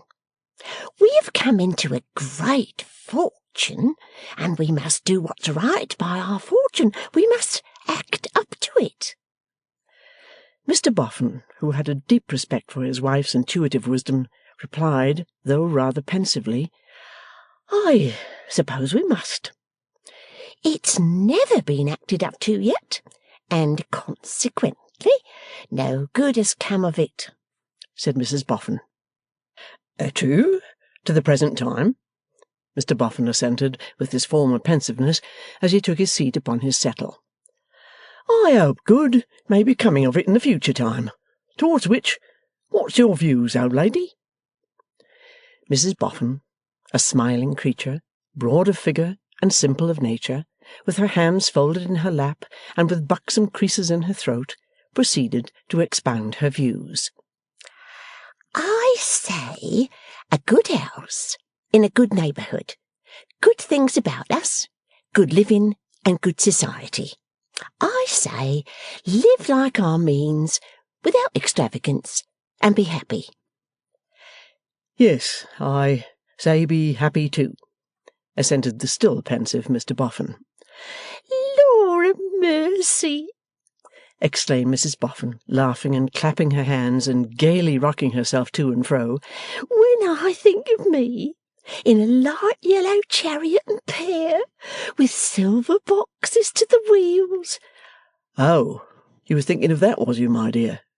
Yes, cried the delighted creature, and with a footman up behind, with a bar across to keep his legs from being poled, and with a coachman up in front, sinking down into a seat big enough for three of him, all covered with upholstery in green and white, and with two bay horses tossing their heads and stepping higher than they trot long ways, and with you and me leaning back inside, as grand as ninepence. Oh, my! Mrs Boffin clapped her hands again, rocked herself again, beat her feet upon the floor, and wiped the tears of laughter from her eyes. "And what, my old lady," inquired Mr Boffin, when he also had sympathetically laughed, "what's your views on the subject of the Bower?" Shut it up. Don't part with it, but put somebody in it to keep it. Any other views? Noddy, said Mrs Boffin, coming from her fashionable sofa to his side on the plain settle, and hooking her comfortable arm through his. Next, I think, and I really have been thinking early and late, of the disappointed girl. Her that was so cruelly disappointed, you know, both of her husband and his riches. Don't you think we might do something for her? Have her to live with us, or something of that sort? Never once thought of the way of doing it, cried Mr Boffin, smiting the table in his admiration. What a thinking steam engine this old lady is! And she don't know how she does it. Neither does the engine. Mrs Boffin pulled his nearest ear in acknowledgment of this piece of philosophy, and then said, gradually toning down to a motherly strain, Last, and not least, I've taken a fancy. You remember dear little John Harmon, before he went to school, over yonder across the yard at our fire? Now that he's past all benefit of the money, and it's come to us, I should like to find some orphan child, and take the boy and adopt him and give him John's name, and provide for him. Somehow it would make me easier, I fancy. Say it's only a whim. But I don't say so, interposed her husband. No, but dearie, if you did... I should be a beast if I did, her husband interposed again. That's as much as to say you agree. Oh, good and kind of you, and like you, dearie. And don't you begin to find it pleasant now?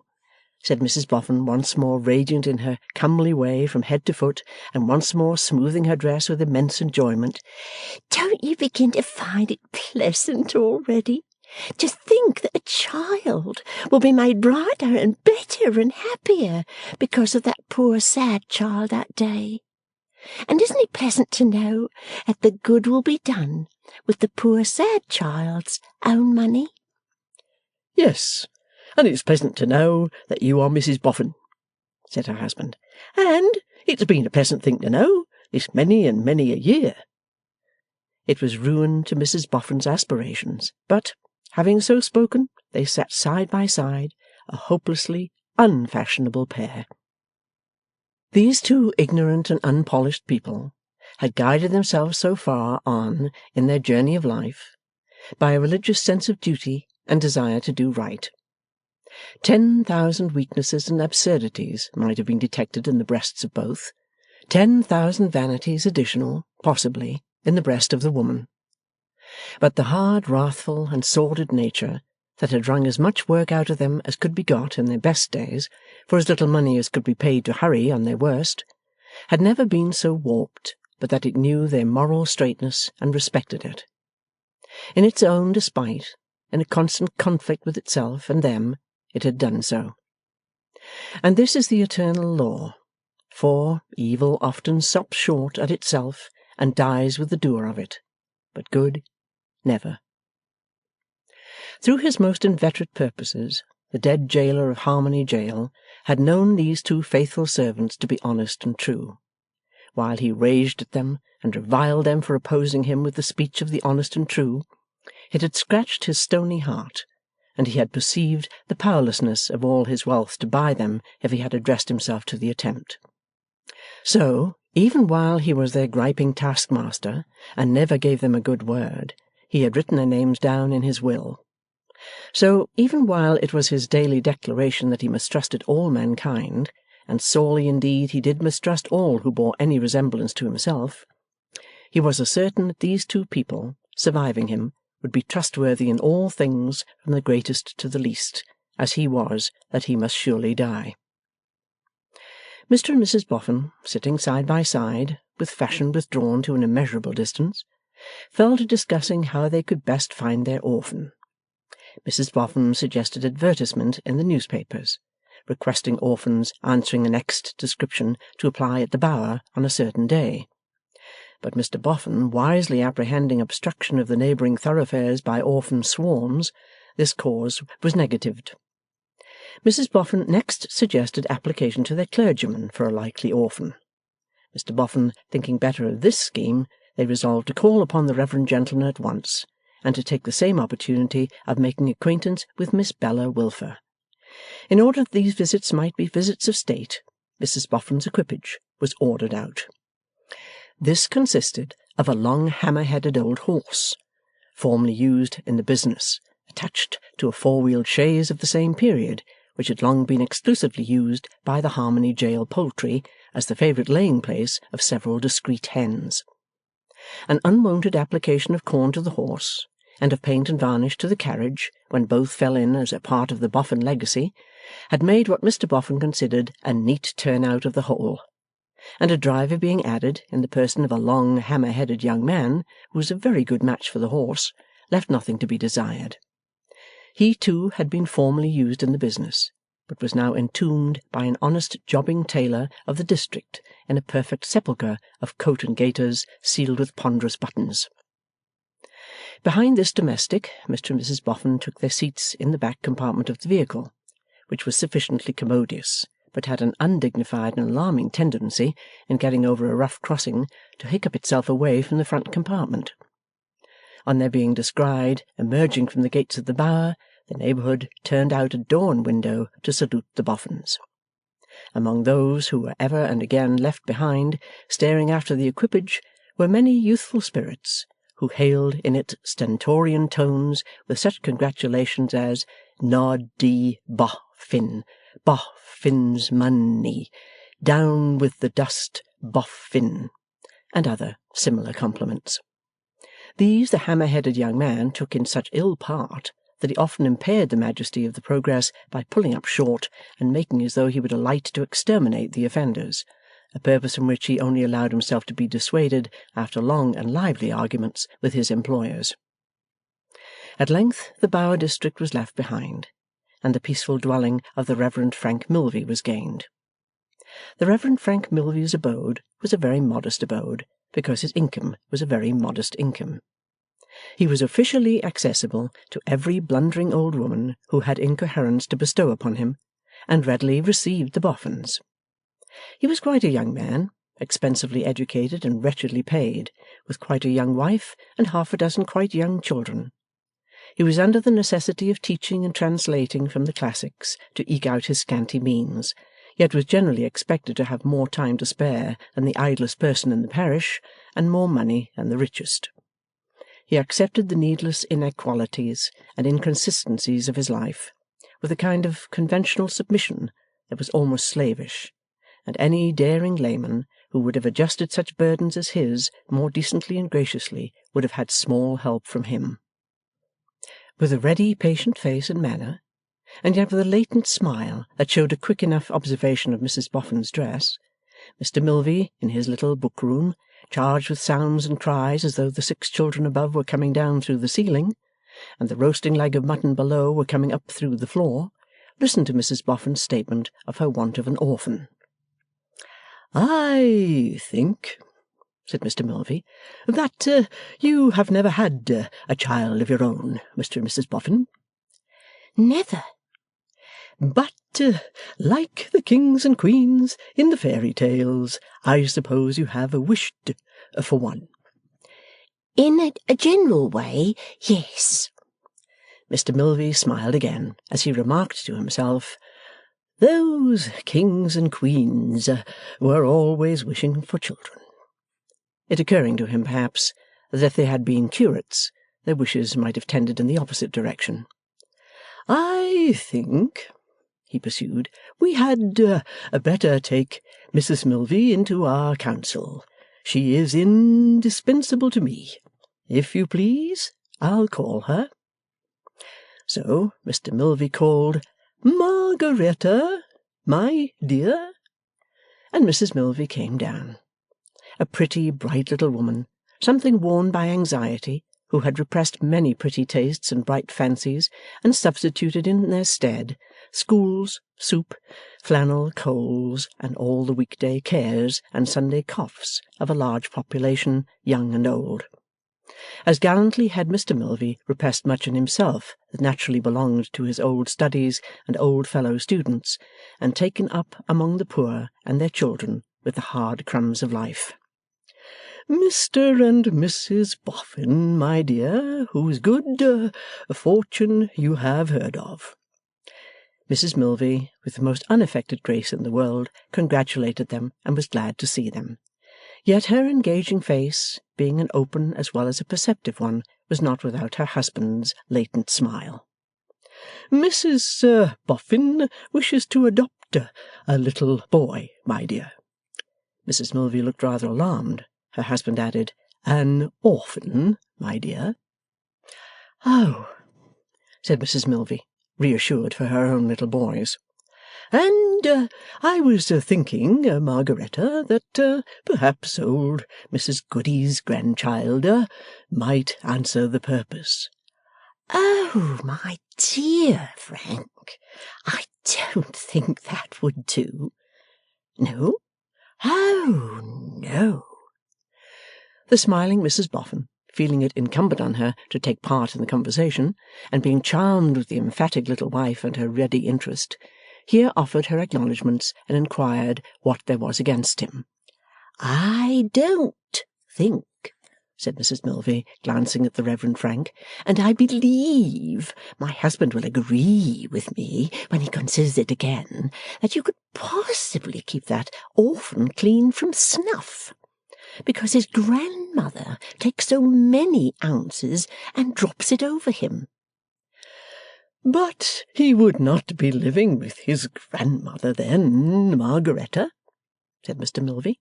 No, Frank, but it would be impossible to keep her from Mrs Boffin's house, and the more there was to eat and drink there, the oftener she would go, and she is an inconvenient woman. I hope it's not uncharitable to remember that last Christmas Eve she drank 11 cups of tea and grumbled all the time, and she is not a grateful woman, Frank. You recollect her addressing a crowd outside this house about her wrongs, when, one night, after we had gone to bed, she brought back the petticoat of a new flannel that had been given her because it was too short. That's true, said Mr Milvey. I don't think that would do. Would little Harrison? Oh, Frank, remonstrated his emphatic wife. He has no grandmother, my dear. No, but I don't think Mrs Boffin would like an orphan who squints so much. That's true again, said Mr Milvey, becoming haggard with perplexity. If a little girl would do. But, my dear Frank, Mrs Boffin wants a boy. That's true again, said Mr Milvey. Tom Bocker is a nice boy, thoughtfully. But I doubt, Frank, Mrs Milvey hinted, after a little hesitation, if Mrs Boffin wants an orphan quite 19 who drives a cart and waters the roads. Mr Milvey referred the point to Mrs Boffin in a look.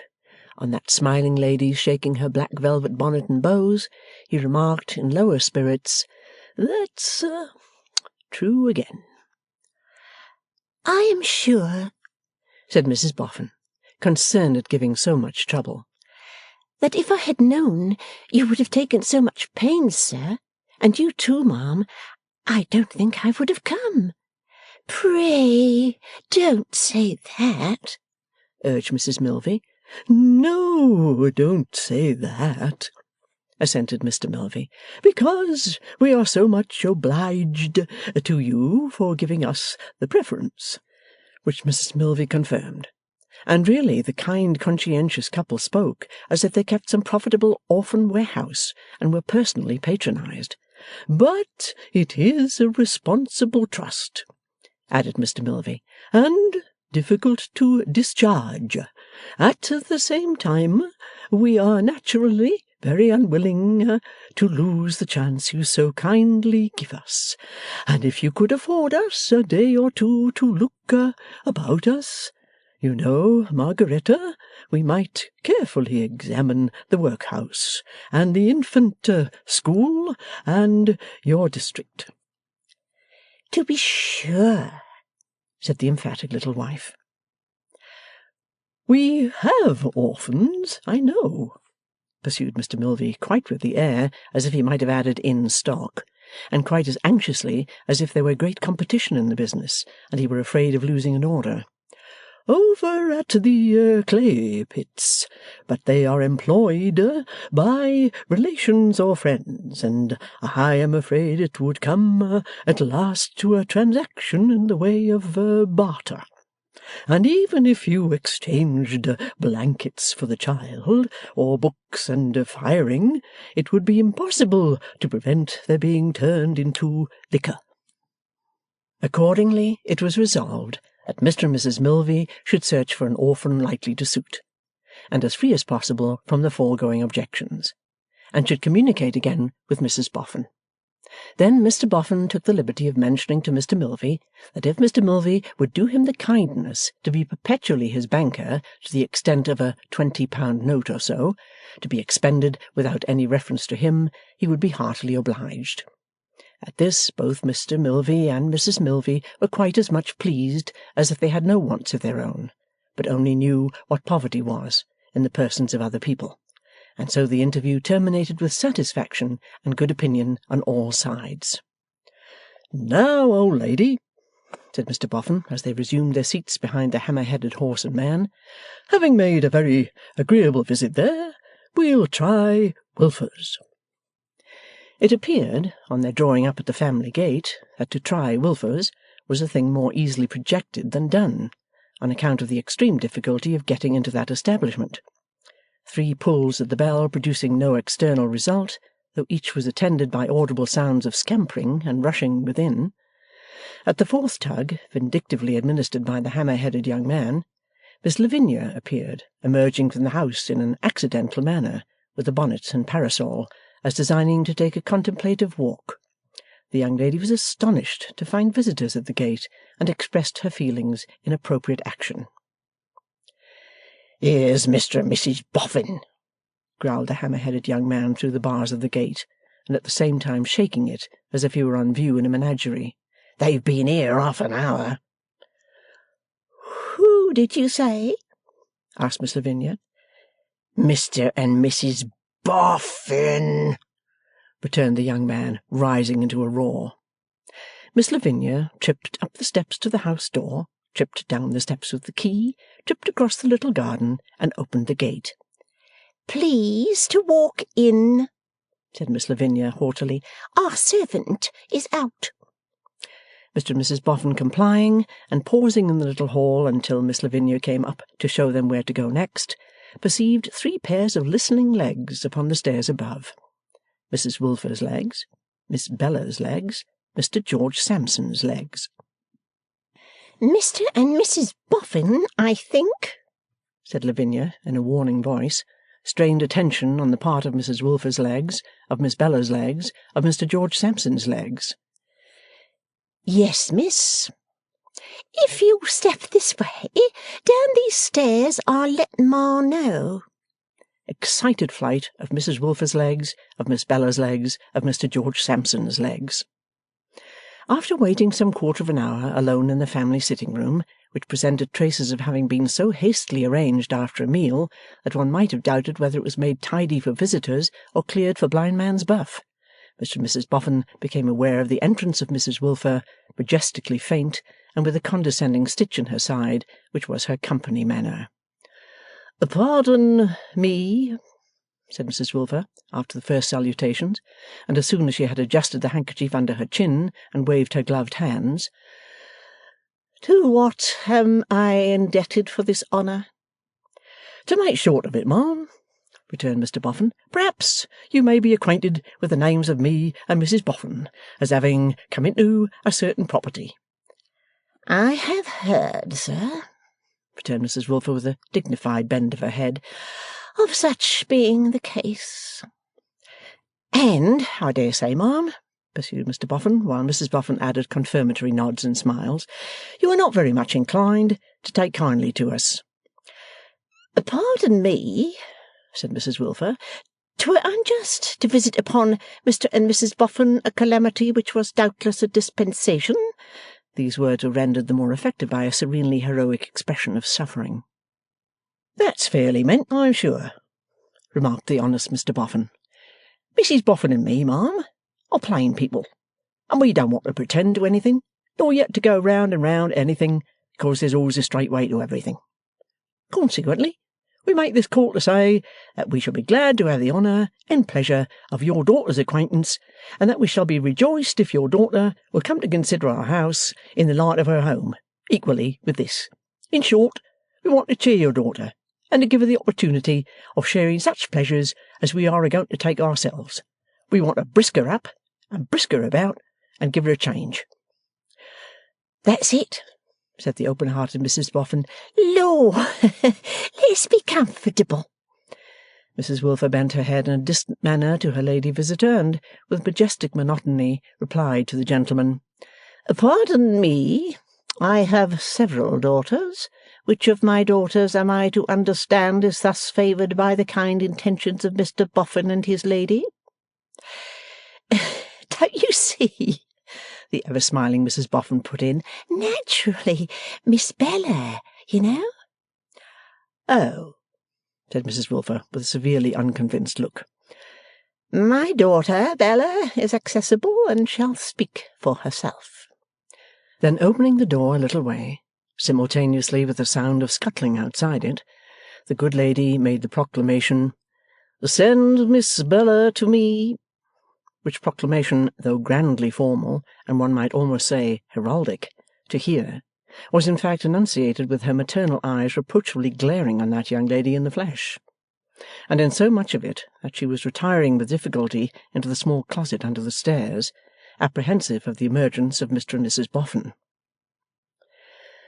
The avocations of R.W., my husband, Mrs Wilfer explained on resuming her seat, keep him fully engaged in the city at this time of the day, or he would have had the honour of participating in your reception beneath our humble roof. Very pleasant premises, said Mr Boffin cheerfully.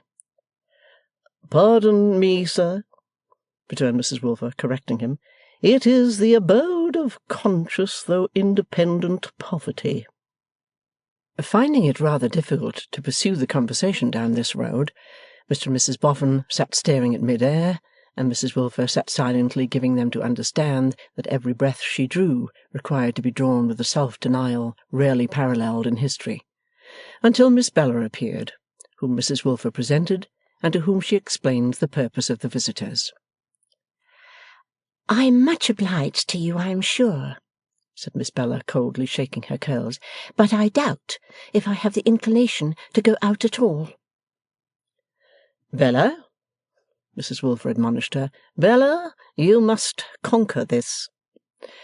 Yes, do what your ma says and conquer it, my dear, urged Mrs Boffin, because we shall be so glad to have you, and because you are much too pretty to keep yourself shut up. With that, the pleasant creature gave her a kiss and patted her on her dimpled shoulders. Mrs Wilfer, sitting stiffly by, like a functionary presiding over an interview previous to an execution. We are going to move into a nice house, said Mrs Boffin, who was woman enough to compromise Mr Boffin on that point, when he couldn't very well contest it. And we are going to set up a nice carriage, and we'll go everywhere and see everything. And you mustn't, seating Bella beside her and patting her hand, you mustn't feel a dislike to us to begin with, because we couldn't help it, you know, my dear. With the natural tendency of youth to yield to candour and sweet temper, Miss Bella was so touched by the simplicity of this address that she frankly returned Mrs Boffin's kiss. not at all to the satisfaction of that good woman of the world, her mother, who sought to hold the advantageous ground of obliging the Boffins instead of being obliged. "My youngest daughter, Lavinia," said Mrs Wilfer, glad to make a diversion, as that young lady appeared. "Mr. George Sampson, a friend of the family." The friend of the family was in that state of tender passion which bound him to regard everybody else as the foe of the family. He put the round head of his cane in his mouth like a stopper when he sat down, as if he felt himself full to the throat with affronting sentiments, and he eyed the Boffins with implacable eyes. "If you like to bring your sister with you when you come to stay with us," said Mrs Boffin, "of course we should be glad. The better you please yourself, Miss Bella, the better you please us." "Oh, my consent is of no consequence at all, I suppose?" cried Miss Lavinia. "Lovey," said her sister in a low voice, "have the goodness to be seen and not heard." "No, I won't," replied the sharp Lavinia. "I'm not a child to be taken notice of by strangers." "You are a child." "I'm not a child, and I won't be taken notice of. Bring your sister, indeed." "Lavinia," said Mrs Wilfer, "Hold. I will not allow you to utter in my presence the absurd suspicion that any strangers, I care not what their names, can patronize my child. Do you dare to suppose, you ridiculous girl, that Mr. and Mrs. Boffin would enter those doors upon a patronizing errand, or if they did, would remain within them only for one single instant, while your mother had the strength yet remaining in her vital frame to request them to depart? You little know your mother if you presume to think so." "It's all very fine," Lavinia began to grumble, when Mrs Wilfer repeated, "Hold! I will not allow this. Do you not know what is due to guests?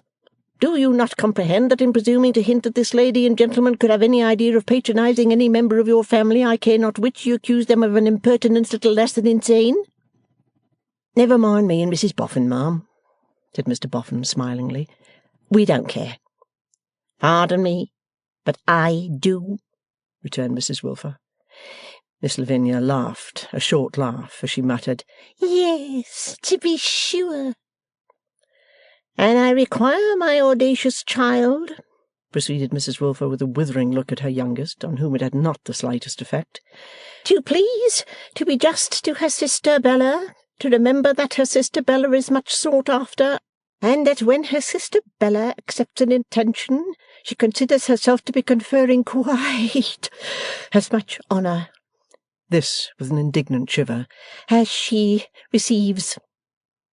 But here Miss Bella repudiated and said quietly, "I can speak for myself, you know, Ma. You needn't bring me in, please." "And it's all very well aiming at others through convenient me," said the irrepressible Lavinia spitefully, "but I should like to ask George Sampson what he says to it." "Mr Sampson," proclaimed Mrs Wilfer, seeing that young gentleman take his stopper out, and so darkly fixing him with her eyes as that he put it in again. "Mr Sampson, as a friend of this family and a frequenter of this house, is, I am persuaded, far too well bred to interpose on such an invitation." This exultation of the young gentleman moved the conscientious Mrs Boffin to repentance for having done him an injustice in her mind, and consequently to saying that she and Mr Boffin would at any time be glad to see him, an attention which he handsomely acknowledged by replying with his stopper unremoved, "That's a ride to you, but I'm always engaged day and night." However, Bella compensating for all drawbacks by responding to the advances of the Boffins in an engaging way, that easy pair were on the whole well satisfied, and proposed to the said Bella that as soon as they should be in a condition to receive her in a manner suitable to their desires, Mrs Boffin should return with notice of the fact. This arrangement Mrs Wilfer sanctioned with a stately inclination of her head and wave of her gloves, as who should say, "Your demerits shall be overlooked, and you shall be mercifully gratified, poor people." "By the by, ma'am," said Mr Boffin, turning back as he was going, "you have a lodger." "A gentleman," Mrs Wilfer answered, qualifying the lower expression, "undoubtedly occupies our first floor." I may call him our mutual friend,' said Mr Boffin. 'What sort of a fellow is our mutual friend now? Do you like him?' 'Mr Rokesmith is very punctual, very quiet, a very eligible inmate. Because,' Mr Boffin explained, 'you must know that I'm not particularly well acquainted with our mutual friend, for I've only seen him once. You give a good account of him. Is he at home?' 'Mr Rokesmith is at home,' said Mrs Wilfer. 'Indeed,' pointing through the window. 'There he stands at the garden gate, waiting for you, perhaps.' 'Perhaps so,' replied Mr Boffin. 'Saw me come in, maybe.' Bella had closely attended to this short dialogue.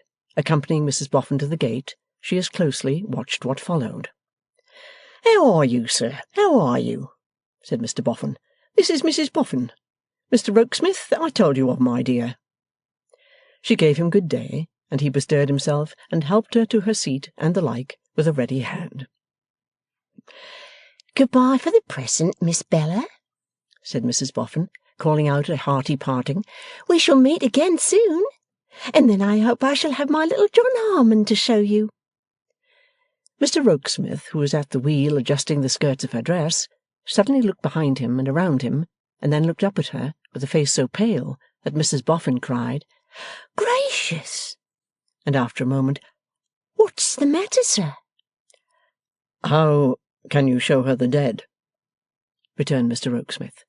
'It's only an adopted child, one I have told her of, one I'm going to give the name to.' 'You took me by surprise,' said Mr Rokesmith, 'and it sounded like an omen that you should speak of showing the dead to one so young and blooming.' Now, Bella suspected by this time that Mr Rokesmith admired her. Whether the knowledge, for it was rather that than suspicion, caused her to incline to him a little more, or a little less, than she had done at first, whether it rendered her eager to find out more about him, because she sought to establish reason for her distrust, or because she sought to free him from it, was as yet dark to her own heart. But at most times he occupied a great amount of her attention, and she had set her attention closely on this incident. That he knew it as well as she knew as well as he, when they were left together standing on the path by the garden gate. 'Those are worthy people, Miss Wilfer.' 'Do you know them well?' asked Bella. He smiled, reproaching her, and she coloured, reproaching herself, both with the knowledge that she had meant to entrap him into an answer not true, when he said, 'I know of them.' 'Truly, he told us he had seen you but once.' 'Truly, I supposed he did.' Bella was nervous now, and would have been glad to recall her question. 'You thought it strange that, feeling much interested in you, I should start at what sounded like a proposal to bring you into contact with the murdered man who lies in his grave. I might have known, of course in a moment should have known, that it could not have that meaning. But my interest remains.' Re-entering the family room in a meditative state, Miss Bella was received by the irrepressible Lavinia with, 'There, Bella! At last I hope you've got your wishes realised by your Boffins.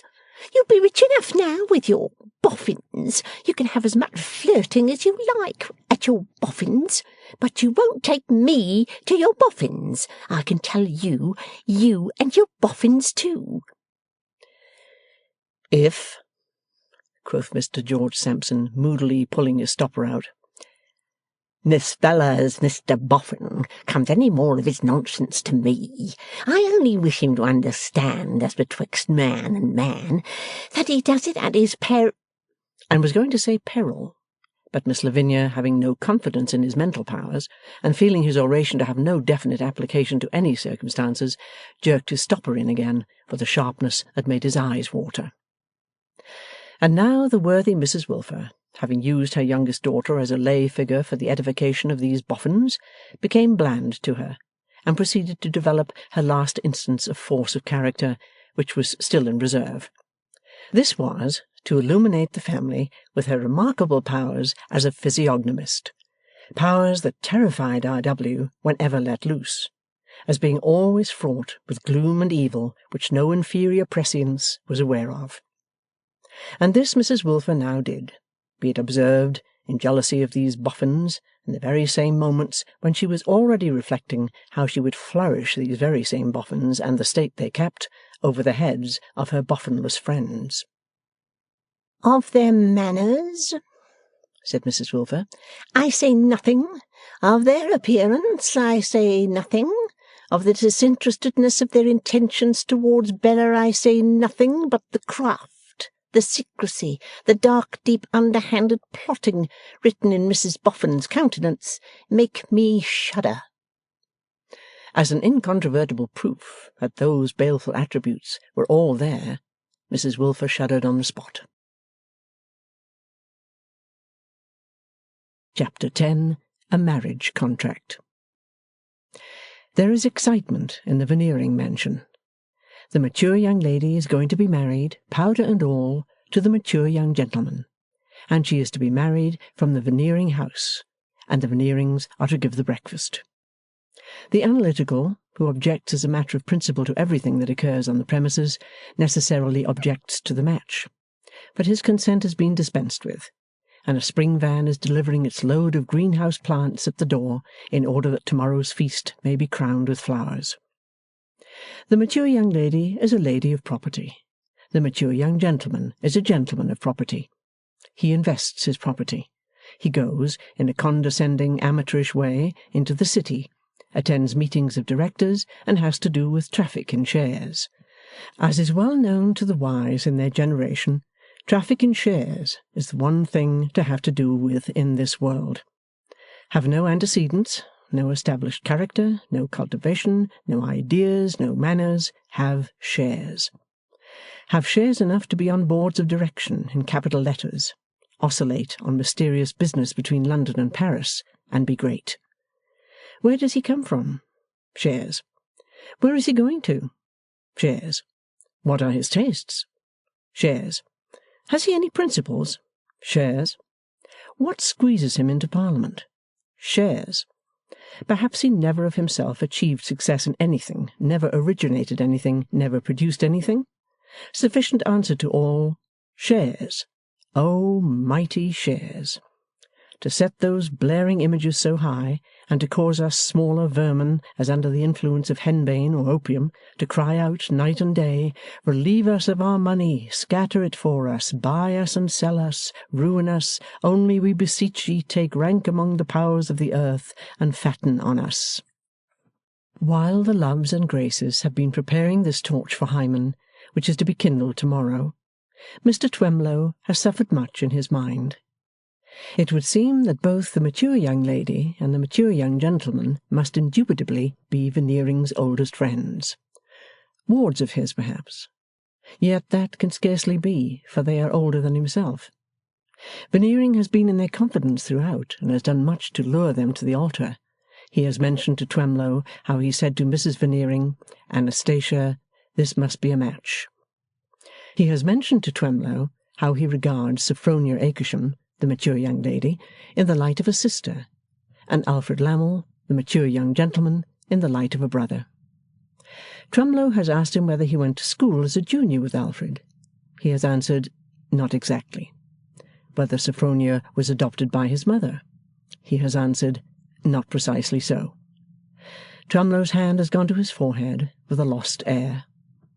But 2 or 3 weeks ago, Twemlow, sitting over his newspaper, and over his dry toast and weak tea, and over the stable yard in Duke Street, St. James's, received a highly perfumed cocked hat and monogram from Mrs. Veneering, entreating her dearest Mr. T., if not particularly engaged that day, to come like a charming soul and make a fourth at dinner with dear Mr. Podsnap, for the discussion of an interesting family topic, the last 3 words doubly underlined and pointed with a note of admiration. And Twemlow replying, not engaged and more than delighted, goes, and this takes place. My dear Twemlow, says Veneering, your ready response to Anastasia's unceremonious invitation is truly kind and like an old friend. You know our dear friend Podsnap? Twemlow ought to know the dear friend Podsnap, who covered him with so much confusion, and he says he does know him, and Podsnap reciprocates. Apparently Podsnap has been so wrought upon in a short time as to believe that he has been intimate in the house many, many, many years. In the friendliest manner he is making himself quite at home with his back to the fire, executing a statuette of the Colossus at Rhodes. Twemlow has before noticed, in his feeble way, how soon the Veneering guests become infected with the Veneering fiction. Not, however, that he has the least notion of its being his own case. Our friends, Alfred and Sophronia, pursues Veneering, the veiled prophet, our friends, Alfred and Sophronia, you'll be glad to hear, my dear fellows, are going to be married. As my wife and I make it a family affair, the entire direction of which we take upon ourselves, of course our first step is to communicate the fact to our family friends. Oh, thinks Twemlow, with his eyes on Podsnap, then there are only two of us, and he's the other. I did hope, Veneering goes on, to have had Lady Tippins to meet you, but she is always in request and is unfortunately engaged. Oh, thinks Twemlow, with his eyes wandering, then there are three of us, and she's the other. Mortimer Lightwood, resumes Veneering, whom you both know, is out of town, but he writes in his whimsical manner that as we ask him to be bridegroom's best man when the ceremony takes place, he will not refuse, though he doesn't see what he has to do with it. Oh, thinks Twemlow, with his eyes rolling, and there are four of us, and he's the other. Boots and Brewer, observed Veneering, whom you also know, I have not asked to-day, but I reserve them for the occasion. Then, thinks Twemlow, with his eyes shut, there are six, but here collapses, and does not completely recover until dinner is over and the analytical has been requested to withdraw. We now come, says Veneering, to the point, the real point of our little family consultation. Sophronia, having lost both father and mother, has no one to give her away. Give her away yourself, says Podsnap. My dear Podsnap, no. For three reasons. Firstly, because I couldn't take so much upon myself when I have respected family friends to remember. Secondly, because I'm not so vain as to think that I look the part. Thirdly, because Anastasia is a little superstitious on the subject and feels averse to my giving away anybody until baby is old enough to be married. What would happen if they did? Podsnap inquires of Mrs. Veneering. My dear Mr. Podsnap, it's very foolish, I know, but I have an instinctive presentiment that if Hamilton gave away anybody else first, he would never give away baby. Thus Mrs. Veneering, with her open hands pressed together, and each of her 8 aquiline fingers looking so very like her one aquiline nose that the brand-new jewels on them seem necessary for distinction's sake. But, my dear Podsnap, quoth Veneering, there is a tried friend of our family who, I think and hope you will agree with me, Podsnap, is the friend on whom this agreeable duty almost naturally devolves. That friend, saying the words as if the company were about 150 in number, is now among us. That friend is Twemlow. Certainly, from Podsnap.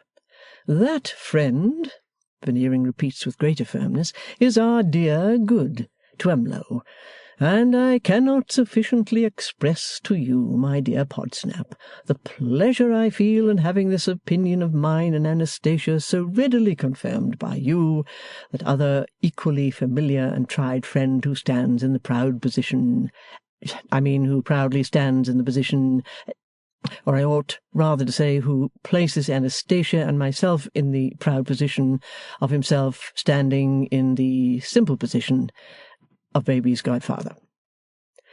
And indeed, Veneering is much relieved in mind to find that Podsnap betrays no jealousy of Twemlow's elevation. So it has come to pass that the spring van is strewing flowers on the rosy hours and on the staircase, and that Twemlow is surveying the ground on which he is to play his distinguished part tomorrow.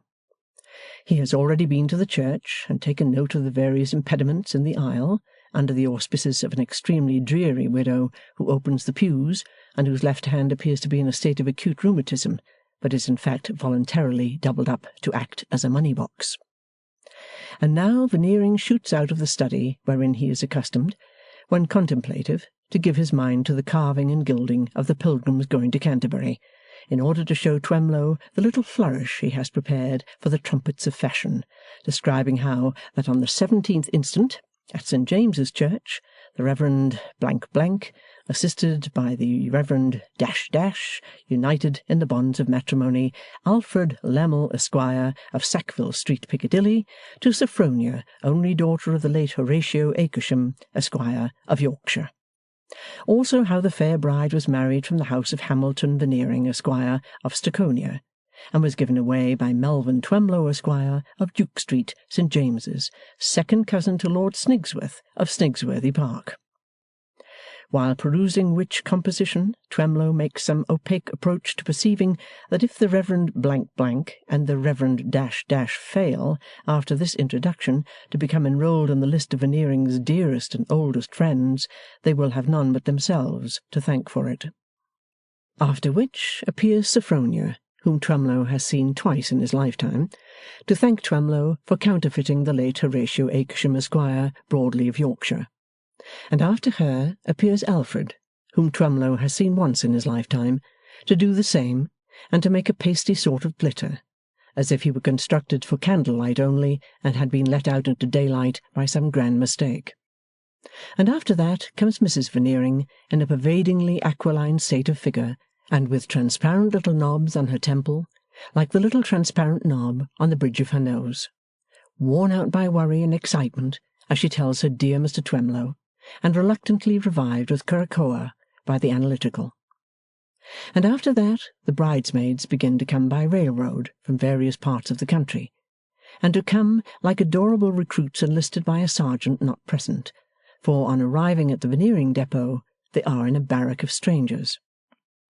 So Twemlow goes home to Duke Street, St. James's, to take a plate of mutton broth with a chop in it, and look at the marriage service, in order that he may cut in at the right place tomorrow, and he is low, and feels it dull over the livery-stable yard, and is distinctly aware of a dint in his heart made by the most adorable of the adorable bridesmaids.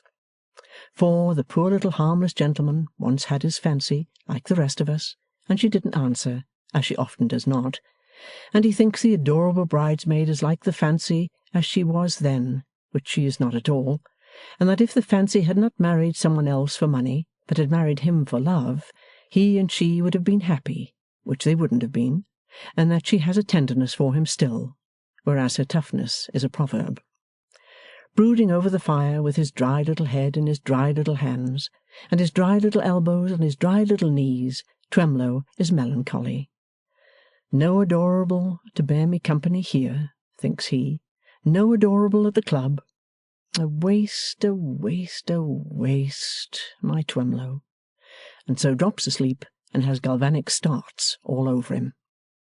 Betimes next morning, that horrible old Lady Tippins, relict of the late Sir Thomas Tippins, knighted in mistake for somebody else by His Majesty King George III, who, while performing the ceremony, was graciously pleased to observe what, who, why, begins to be dyed and varnished for the interesting occasion. She has a reputation for giving smart accounts of things, and she must be at these people's early, my dear, to lose nothing of the fun. Whereabout in the bonnet and drapery announced by her name any fragment of the real woman may be concealed is perhaps known to her maid. But you could easily buy all you see of her in Bond Street, or you might scalp her and peel her and scrape her and make 2 Lady Tippinses out of her, and yet not penetrate to the genuine article. She has a large gold eyeglass, has Lady Tippins, to survey the proceedings with. If she had one in each eye, it might keep that other drooping lid up, and look more uniform. But perennial youth is in her artificial flowers, and her list of lovers is full. "Mortimer, you wretch," says Lady Tippins, turning the eyeglass about and about, "where is your charge, the bridegroom?" Give you my honour, returns Mortimer. I don't know, and I don't care. Miserable! Is that the way you do your duty? Beyond an impression that he is to sit upon my knee and be seconded at some point of the solemnities like a principal at a prize fight, I assure you I've no notion what my duty is, returns Mortimer. Eugene is also in attendance, with a pervading air upon him of having presupposed the ceremony to be a funeral, and of being disappointed. The scene is the vestry room of St. James's Church, with a number of leathery old registers on shelves that might be bound in Lady Tippens's. But hark! A carriage at the gate, and Mortimer's man arrives, looking rather like a spurious Mephistopheles and an unacknowledged member of that gentleman's family, whom Lady Tippins, surveying through her eyeglass, considers a fine man and quite a catch, and of whom Mortimer remarks in the lowest spirits as he approaches, "I believe this is my fellow, confound him." More carriages at the gate, and lo, the rest of the characters, whom Lady Tippins, standing on a cushion, surveying through the eyeglass, thus checks off. Bride, 45 a day, 30 shillings a yard, veil £15, pocket handkerchief a present. Bridesmaids kept down for fear of outshining bride, consequently not girls, 12 and 6pence a yard. Veneerings, flowers, snub-nosed one rather pretty, but too conscious of her stockings, bonnets, £3.10. Twemlow, blessed release for the dear man if she really was his daughter, nervous even under the pretence that she is. Well, he may be. Mrs. Veneering, never saw such velvet. Say £2,000 as she stands. Absolute jeweller's window. Father must have been a pawnbroker, or how could these people do it? Attendant unknowns, pokey. Ceremony performed, register signed, Lady Tippins escorted out of sacred edifice by Veneering, carriages rolling back to Staconia, servants with favours and flowers, Veneering's house reached, drawing-rooms most magnificent. Here the Podsnaps await the happy party. Mr. Podsnap with his hairbrushes made the most of, that imperial rocking horse Mrs. Podsnap majestically skittish. Here too are Boots and Brewer and the 2 other buffers, each buffer with a flower in his buttonhole, his hair curled and his gloves buttoned on tight, apparently come prepared, if anything had happened to the bridegroom, to be married instantly. Here too the bride's aunt and next relation, a widowed female of a Medusa sort, in a stony cap, glaring petrifaction at her fellow creatures. Here too the bride's trustee, an oil-cake fed style of business gentleman, with moony spectacles and an object of much interest. Veneering launching himself upon this trustee as his oldest friend, which makes 7, Twemlow thought, and confidentially retiring with him into the conservatory, it is understood that Veneering is his co-trustee, and that they are arranging about the fortune. Buffers are even overheard to whisper £30,000, with a smack and a relish suggestive of the very finest oysters. Pokey unknowns, amazed to find how intimately they know Veneering, pluck up spirit, fold their arms, and begin to contradict him before breakfast. What time Mrs. Veneering, carrying baby dressed as a bridesmaid, flits about among the company, emitting flashes of many-coloured lightning from diamonds, emeralds, and rubies. The analytical, in course of time achieving what he feels to be due to himself in bringing to a dignified conclusion several quarrels he has on hand with the pastrycook's men, announces breakfast. Dining-room no less magnificent than drawing-room, tables superb, all the camels out and all laden, splendid cake covered with cupids, silver, and true lovers' knots, splendid bracelet produced by Veneering before going down and clasped upon the arm of bride. Yet nobody seems to think much more of the Veneerings than if they were a tolerable landlord and landlady doing the thing in the way of business at so much a head. The bride and bridegroom talk and laugh apart, as has always been their manner, and the Buffers work their way through the dishes with systematic perseverance, as has always been their manner, and the Pokey unknowns are exceedingly benevolent to one another in invitations to take glasses of champagne. But Mrs. Podsnap, arching her mane and rocking her grandest, has a far more deferential audience than Mrs. Veneering, and Podsnap all but does the honours. Another dismal circumstance is that Veneering, having the captivating Tippins on one side of him and the bride's aunt on the other, finds it immensely difficult to keep the peace. For Medusa, besides unmistakingly glaring petrifaction at the fascinating Tippins, follows every lively remark made by that dear creature with an audible snort, which may be referable to a chronic cold in the head, but may also be referable to indignation and contempt. And this snort being regular in its reproduction, at length comes to be expected by the company, who make embarrassing pauses when it is falling due, and by waiting for it, render it more emphatic when it comes. The stony aunt has likewise an injurious way of rejecting all dishes whereof Lady Tippins partakes, saying aloud when they are proffered to her, "No, no, no, not for me, take it away," as with the set purpose of implying a misgiving that if nourished upon similar meats she might come to be like that charmer, which would be a fatal consummation. Aware of her enemy, Lady Tippins tries a youthful sally or two, and tries the eye-glass, but, from the impenetrable cap and snorting armour of the stony aunt, all weapons rebound powerless. Another objectionable circumstance is that the poky unknowns support each other in being unimpressible. They persist in not being frightened by the gold and silver camels, and they are banded together to defy the elaborately chased ice-pails. They even seem to unite in some vague utterance of the sentiment that the landlord and landlady will make a pretty good profit out of this, and they almost carry themselves like customers.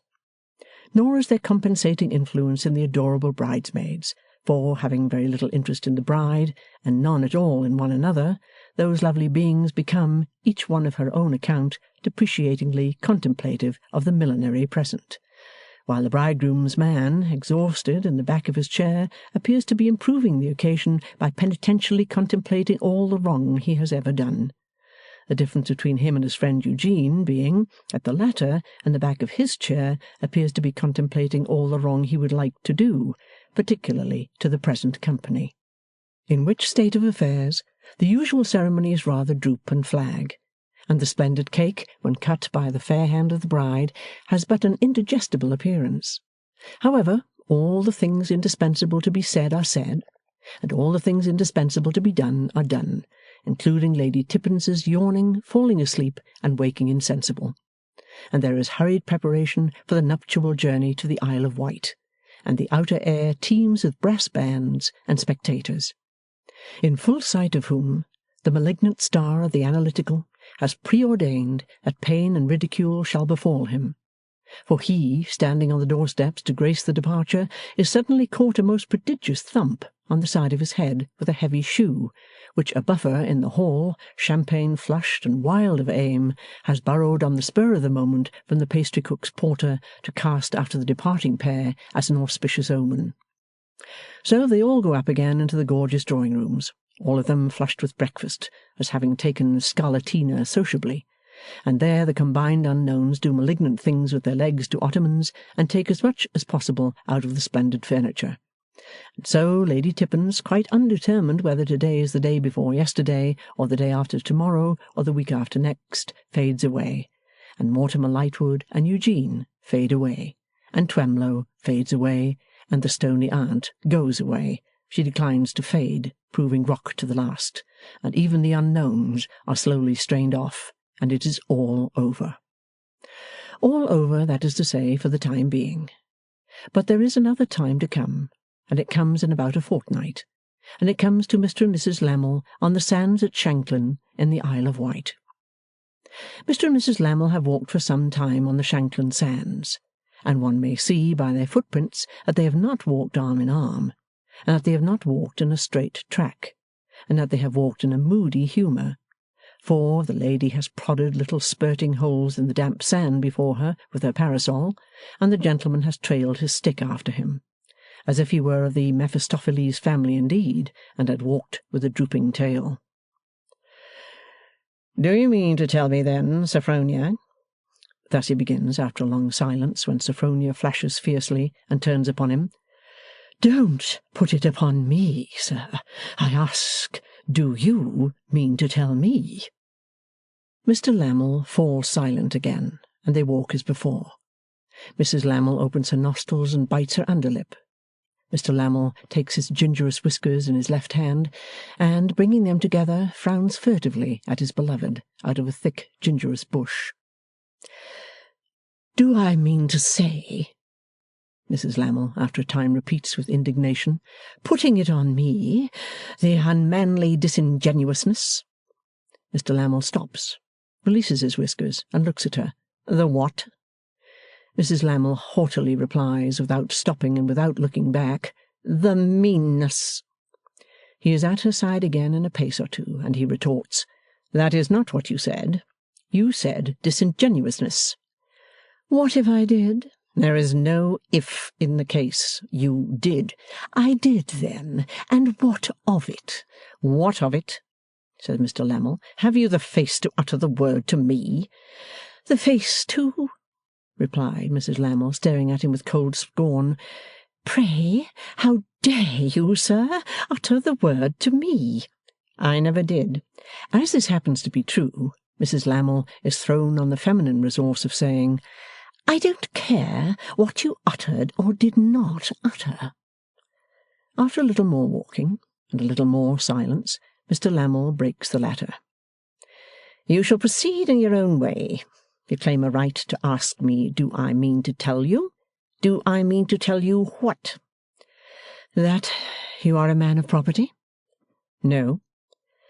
"Then you married me on false pretences?" "So be it. Next comes what you mean to say. Do you mean to say you are a woman of property?" "No." "Then you married me on false pretences." "If you were so dull a fortune hunter that you deceived yourself, or if you were so greedy and grasping that you were over-willing to be deceived by appearances, is it my fault, you adventurer?" the lady demands with great asperity. "I asked Veneering, and he told me you were rich." "Veneering!" with great contempt. "And what does Veneering know about me?"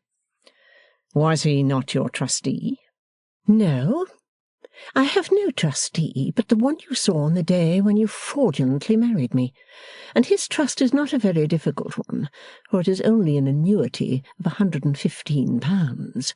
I think there are some odd shillings or pence, if you are very particular." Mr. Lammle bestows a by no means loving look upon the partner of his joys and sorrows, and he mutters something, but checks himself. "Question for question. It is my turn again, Mrs. Lammle. What made you suppose me a man of property?" "You made me suppose you so. Perhaps you will deny that. You always presented yourself to me in that character." "But you asked somebody too. Come, Mrs. Lammle, admission for admission. You asked somebody?" "I asked Veneering." "And Veneering knew as much of me as he knew of you, or as anybody knows of him." After more silent walking, the bride stops short to say in a passionate manner, "I will never forgive the Veneerings for this." "Neither will I," returns the bridegroom. With that they walk again, she making those angry spurts in the sand, he dragging that dejected tail. The tide is low, and seems to have thrown them together high on the bare shore. A gull comes sweeping by their heads and flouts them. There was a golden surface on the brown cliffs, but now, and behold, they are only damp earth. A taunting roar comes from the sea, and the far-out rollers mount upon one another, to look at the entrapped impostors, and to join in impish and exultant gambols. "Do you pretend to believe," Mrs. Lammle resumes sternly, "when you talk of my marrying you for worldly advantages, that it was within the bounds of reasonable probability that I would have married you for yourself?" "Again, there are two sides to the question, Mrs. Lammle. What do you pretend to believe?" "So you first deceive me, and then insult me," cries the lady with a heaving bosom. "Not at all. I have originated nothing. The double-edged question was yours." "Was mine?" the bride repeats, and her parasol breaks in her angry hand. His colour has turned to a livid white, and ominous marks have come to light about his nose, as if the finger of the very devil himself had, within the last few moments, touched it here and there. But he has repressive power, and she has none.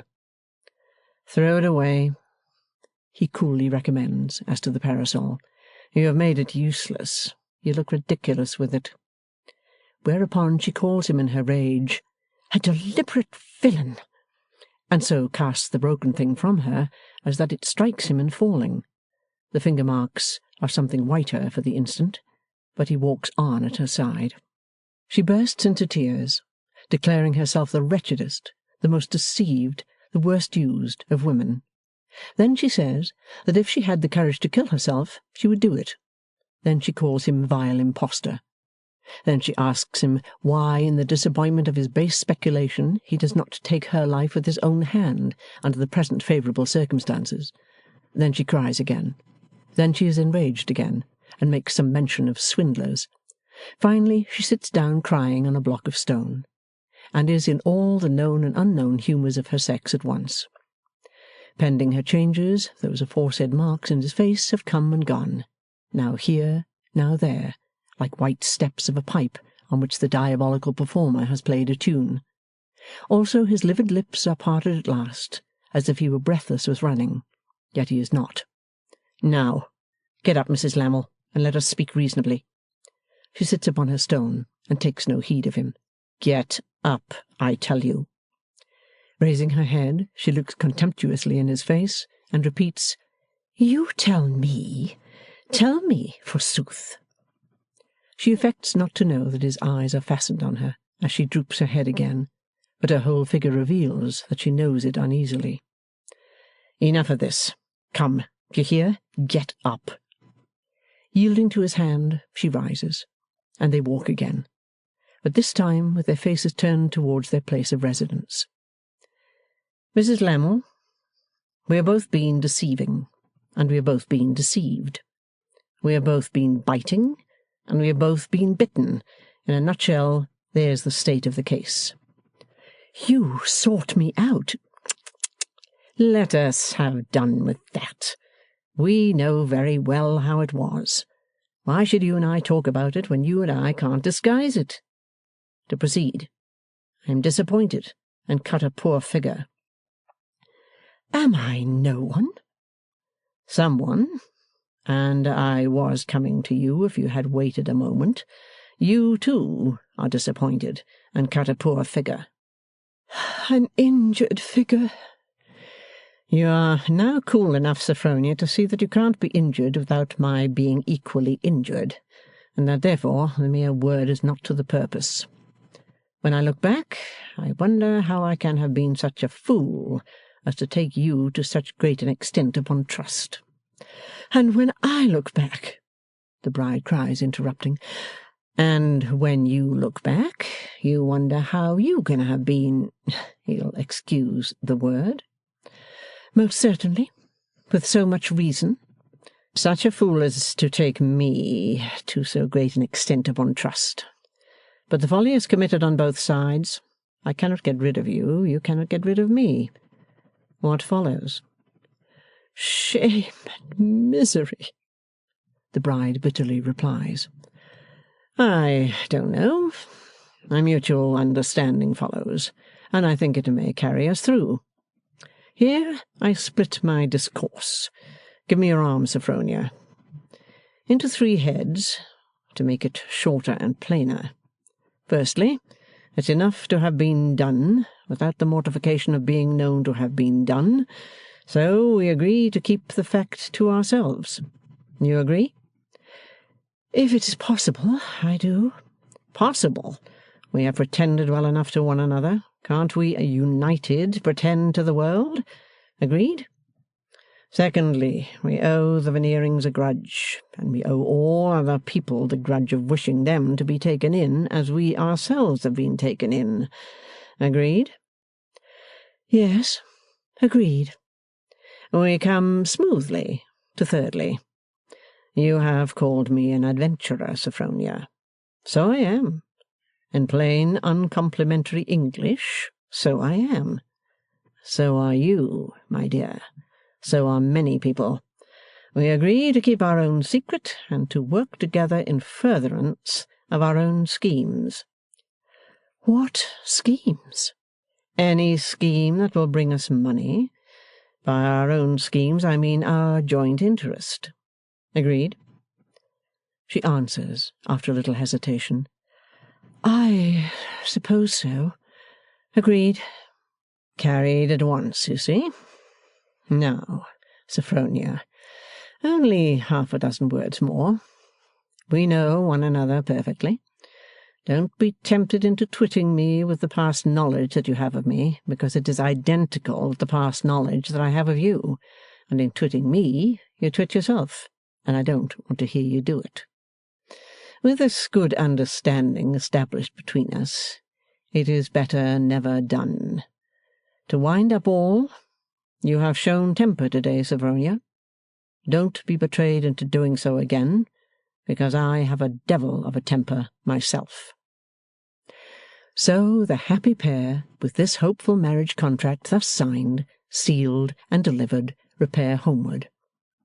If, when those infernal finger marks were on the white and breathless countenance of Alfred Lammle, Esquire, they denoted that he conceived the purpose of subduing his dear wife, Mrs. Alfred Lammle, by at once divesting her of any lingering reality or pretence of self-respect, the purpose would seem to have been presently executed.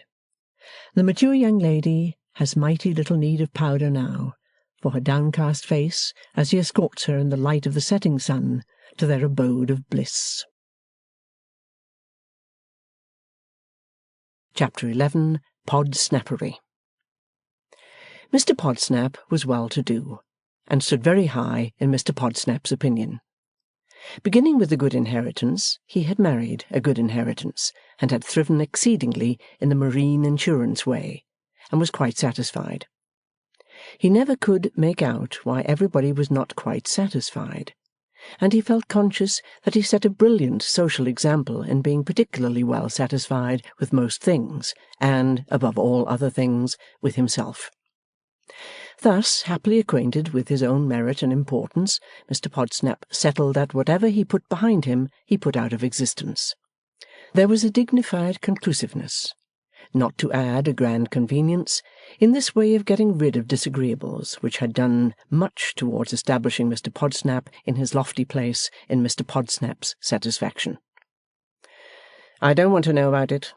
I don't choose to discuss it. I don't admit it.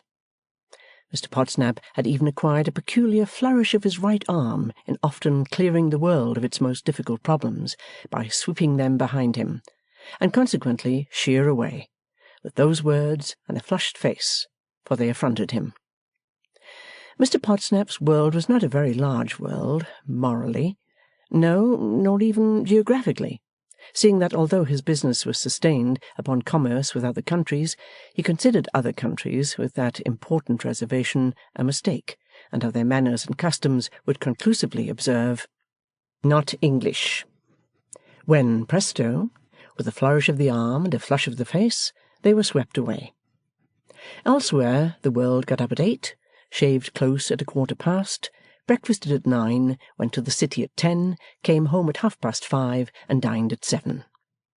Mr. Podsnap's notions of the arts in their integrity might have been stated thus: literature, large print, respectfully descriptive of getting up at 8, shaving close at 1/4 past, breakfasting at 9, going to the City at 10, coming home at 5:30, and dining at 7. Painting and sculpture, models and portraits representing professors, of getting up at 8, shaving close at 1/4 past, breakfasting at 9, going to the City at 10, coming home at 5:30, and dining at 7. Music, a respectable performance, without variations, on stringed and wind instruments, sedately expressive of getting up at 8, shaving close at 1/4 past, breakfasting at 9, going to the City at 10, coming home at 5:30, and dining at 7. Nothing else to be permitted to those same vagrants the arts, on pain of excommunication. Nothing else to be, anywhere. As a so eminently respectable man, Mr. Podsnap was sensible of its being required of him to take Providence under his protection. Consequently, he always knew exactly what Providence meant. Inferior and less respectable men might fall short of that mark, but Mr Podsnap was always up to it. And it was very remarkable, it must have been very comfortable, that what Providence meant was invariably what Mr Podsnap meant. These may be said to have been the articles of a faith and school which the present chapter takes the liberty of calling, after its representative man, Podsnappery. They were confined within close bounds, as Mr Podsnap's own head was confined by his shirt-collar, and they were enunciated with a sounding pomp that smacked of the creaking of Mr Podsnap's own boots. There was a Miss Podsnap, and this young rocking-horse was being trained in her mother's art of prancing in a stately manner, without ever getting on. But the high parental action was not yet imparted to her, and in truth she was but an undersized damsel, with high shoulders, low spirits, chilled elbows, and a rasped surface of nose, who seemed to take occasional frosty peeps out of childhood into womanhood, and to shrink back again, overcome by her mother's head-dress and her father from head to foot, crushed by the mere dead weight of Podsnappery. A certain institution in Mr Podsnap's mind, which he called the young person, may be considered to have been embodied in Miss Podsnap, his daughter. It was an inconvenient and exacting institution, as requiring everything in the universe to be filed down and fitted to it. The question about everything was, would it bring a blush into the cheek of the young person? And the inconvenience of the young person was that, according to Mr Podsnap, she seemed always liable to burst into blushes when there was no need at all. There appeared to be no line of demarcation between the young person's excessive innocence and another person's guiltiest knowledge. Take Mr Podsnap's word for it, and the soberest tints of drab, white, lilac, and grey were all flaming red to this troublesome bull of a young person. The Podsnaps lived in a shady angle adjoining Portman Square. They were a kind of people certain to dwell in the shade, wherever they dwelt. Miss Podsnap's life had been, from her first appearance on this planet, altogether of a shady order, for Mr Podsnap's young person was likely to get little good out of association with other young persons, and had therefore been restricted to companionship with not very congenial older persons, and with massive furniture. Miss Podsnap's early views of life being principally derived from the reflection of it in her father's boots, and in the walnut and rosewood tables of the dim drawing-rooms, and in their swarthy giants of looking-glasses, were of a sombre cast. And it was not wonderful that now, when she was on most days solemnly tooled through the park by the side of her mother in a great tall custard-coloured phaeton, she showed above the apron of that vehicle like a dejected young person sitting up in bed to take a startled look at things in general, and very strongly desiring to get her head under the counterpane again. Said Mr Podsnap to Mrs Podsnap, "Georgiana's almost 18. Said Mrs Podsnap to Mr Podsnap, assenting. "Almost 18," said Mr Podsnap then to Mrs Podsnap. "Really, I think we should have some people on Georgiana's birthday," said Mrs Podsnap then to Mr Podsnap, "which will enable us to clear off all those people who are due." So it came to pass that Mr and Mrs Podsnap requested the honour of the company of 17 friends of their souls at dinner, and that they substituted other friends of their souls for such of the 17 original friends of their souls as deeply regretted that a prior engagement prevented their having the honour of dining with Mr and Mrs Podsnap in pursuance of their kind invitation, and that Mrs Podsnap said of all these inconsolable personages as she checked them off with a pencil in her list, asked at any rate and got rid of, and that they successfully disposed of a good many friends of their souls in this way, and felt their consciences much lightened. There were still other friends of their souls who were not entitled to be asked to dinner, but had a claim to be invited to come and take a haunch of mutton vapour bath at 9:30. For the clearing off of these worthies, Mrs Podsnap added a small and early evening to the dinner, and looked in at the music shop to bespeak a well-conducted automaton to come and play quadrilles for a carpet dance. Mr and Mrs Veneering and Mr and Mrs Veneering's brand-new bride and bridegroom were of the dinner company, but the Podsnap establishment had nothing else in common with the Veneerings. Mr Podsnap could tolerate taste in a mushroom man who stood in need of that sort of thing, but was far above it himself. Hideous solidity was the characteristic of the Podsnap plate. Everything was made to look as heavy as it could, and to take up as much room as possible, everything said boastfully, here you have as much of me in my ugliness as if I were only lead, but I am so many ounces of precious metal worth so much an ounce. Wouldn't you like to melt me down? A corpulent straddling epergne, blotched all over as if it had broken out in an eruption rather than been ornamented, delivered this address from an unsightly silver platform in the centre of the table. 4 silver wine coolers, each furnished with 4 staring heads, each head obtrusively carrying a big silver ring in each of its ears, conveyed the sentiment up and down the table and handed it on to the pot-bellied silver salt-cellars. All the big silver spoons and forks widened the mouths of the company expressly for the purpose of thrusting the sentiment down their throats with every morsel they ate. The majority of the guests were like the plate, and included several heavy articles weighing ever so much. But there was a foreign gentleman among them, whom Mr. Podsnap had invited after much debate with himself, believing the whole European continent to be in mortal alliance against the young person, and there was a droll disposition, not only on the part of Mr. Podsnap, but of everybody else, to treat him as if he were a child who was hard of hearing.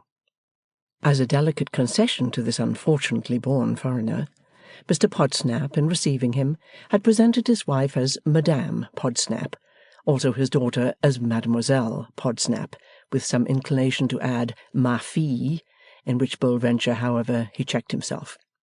The Veneerings being at that time the only other arrivals, he had added, in a condescendingly explanatory manner, Monsieur Veneering, and had then subsided into English. "How do you like London?" Mr. Podsnap now inquired from his station of host, as if he were administering something in the nature of a powder or potion to the deaf child. "London, Londres, London?" The foreign gentleman admired it. "You find it very large," said Mr. Podsnap spaciously. The foreign gentleman found it very large. "And very rich?" The foreign gentleman found it without doubt enormement riche. "Enormously rich, we say," returned Mr. Podsnap in a condescending manner. "Our English adverbs do not terminate in mong, and we pronounce the ch as if there were a t before it. We say rich." "Reach," remarked the foreign gentleman. "And do you find, sir," pursued Mr. Podsnap with dignity, "many evidences that strike you of our British Constitution in the streets of the world's metropolis, London, Londres, London?" The foreign gentleman begged to be pardoned, but did not altogether understand. "The Constitution Britannique," Mr. Podsnap explained, as if he were teaching in an infant school. "We say British, but you say Britannique, you know," forgivingly, as if that were not his fault. "The Constitution, sir." The foreign gentleman said, "Mais, yes, I know him." A youngish, sallowish gentleman in spectacles, with a lumpy forehead, seated in a supplementary chair at a corner of the table, here caused a profound sensation by saying in a raised voice, "Esker," and then stopping dead. "Mais oui," said the foreign gentleman, turning towards him. "Esker, quoi donc?" But the gentleman with the lumpy forehead, having for the time delivered himself of all that he found behind his lumps, spake for the time no more. "I was inquiring," said Mr. Podsnap, resuming the thread of his discourse, "whether you have observed in our streets, as we should say, upon our pavy, as you would say, any tokens—" The foreign gentleman, with patient courtesy, entreated pardon. "But what was tokens?" "Marks," said Mr. Podsnap. "Signs, you know. Appearances. Traces." "Ah! Of a horse?" inquired the foreign gentleman. "We call it horse," said Mr. Podsnap with forbearance. "In England, Angleterre, England, we aspirate the H, and we say horse. Only our lower classes say horse." "Pardon," said the foreign gentleman. "I am always wrong." Our language, said Mr. Podsnap with a gracious consciousness of being always right, is difficult. Ours is a copious language, and trying to strangers. I will not pursue my question. But the lumpy gentleman, unwilling to give it up, again madly said, Esker, and again spake no more. It merely referred, Mr. Podsnap explained with a sense of meritorious proprietorship, to our Constitution, sir.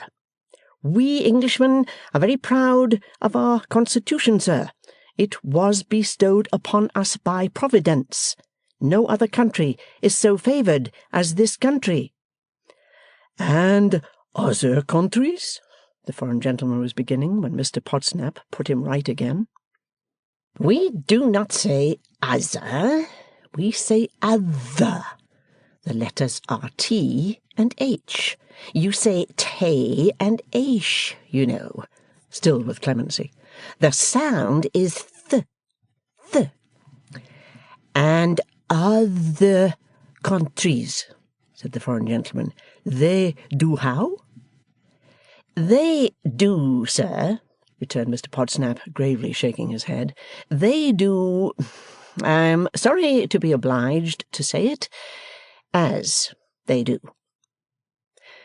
It was a little particular of Providence, said the foreign gentleman, laughing, for the frontier is not large. Undoubtedly, assented Mr. Podsnap. But so it is. It was the charter of the land. This island was blessed, sir, to the direct exclusion of such other countries as there may happen to be. And if we were all Englishmen present, I would say, added Mr. Podsnap, looking round upon his compatriots and sounding solemnly with his theme, that there is in the Englishman a combination of qualities, a modesty, an independence, a responsibility, a repose, combined with an absence of everything calculated to call a blush into the cheeks of a young person, which one would seek in vain among the nations of the earth. Having delivered this little summary, Mr. Podsnap's face flushed as he thought of the remote possibility of its being at all qualified by any prejudiced citizen of any other country. And with his favourite right arm flourish, he put the rest of Europe and the whole of Asia, Africa, and America nowhere. The audience were much edified by this passage of words, and Mr. Podsnap, feeling that he was in rather remarkable force to-day, became smiling and conversational. Has anything more been heard, Veneering? He inquired, of the lucky legatee? Nothing more, returned Veneering, than that he has come into possession of the property. I am told people now call him the Golden Dustman. I mentioned to you some time ago, I think, that the young lady whose intended husband was murdered is daughter to a clerk of mine. Yes, you told me that, said Podsnap. And by the by, I wish you would tell it again here, for it's a curious coincidence. Curious that the first news of the discovery should have been brought straight to your table when I was there, and curious that one of your people should have been so nearly interested in it. Just relate that, will you? Veneering was more than ready to do it, for he had prospered exceedingly upon the Harmon murder, and had turned the social distinction it conferred upon him to the account of making several dozen of brand-new bosom friends. Indeed, such another lucky hit would almost have set him up in that way to his satisfaction. So, addressing himself to the most desirable of his neighbours, while Mrs. Veneering secured the next most desirable, he plunged into the case, and emerged from it 20 minutes afterwards with the bank director in his arms.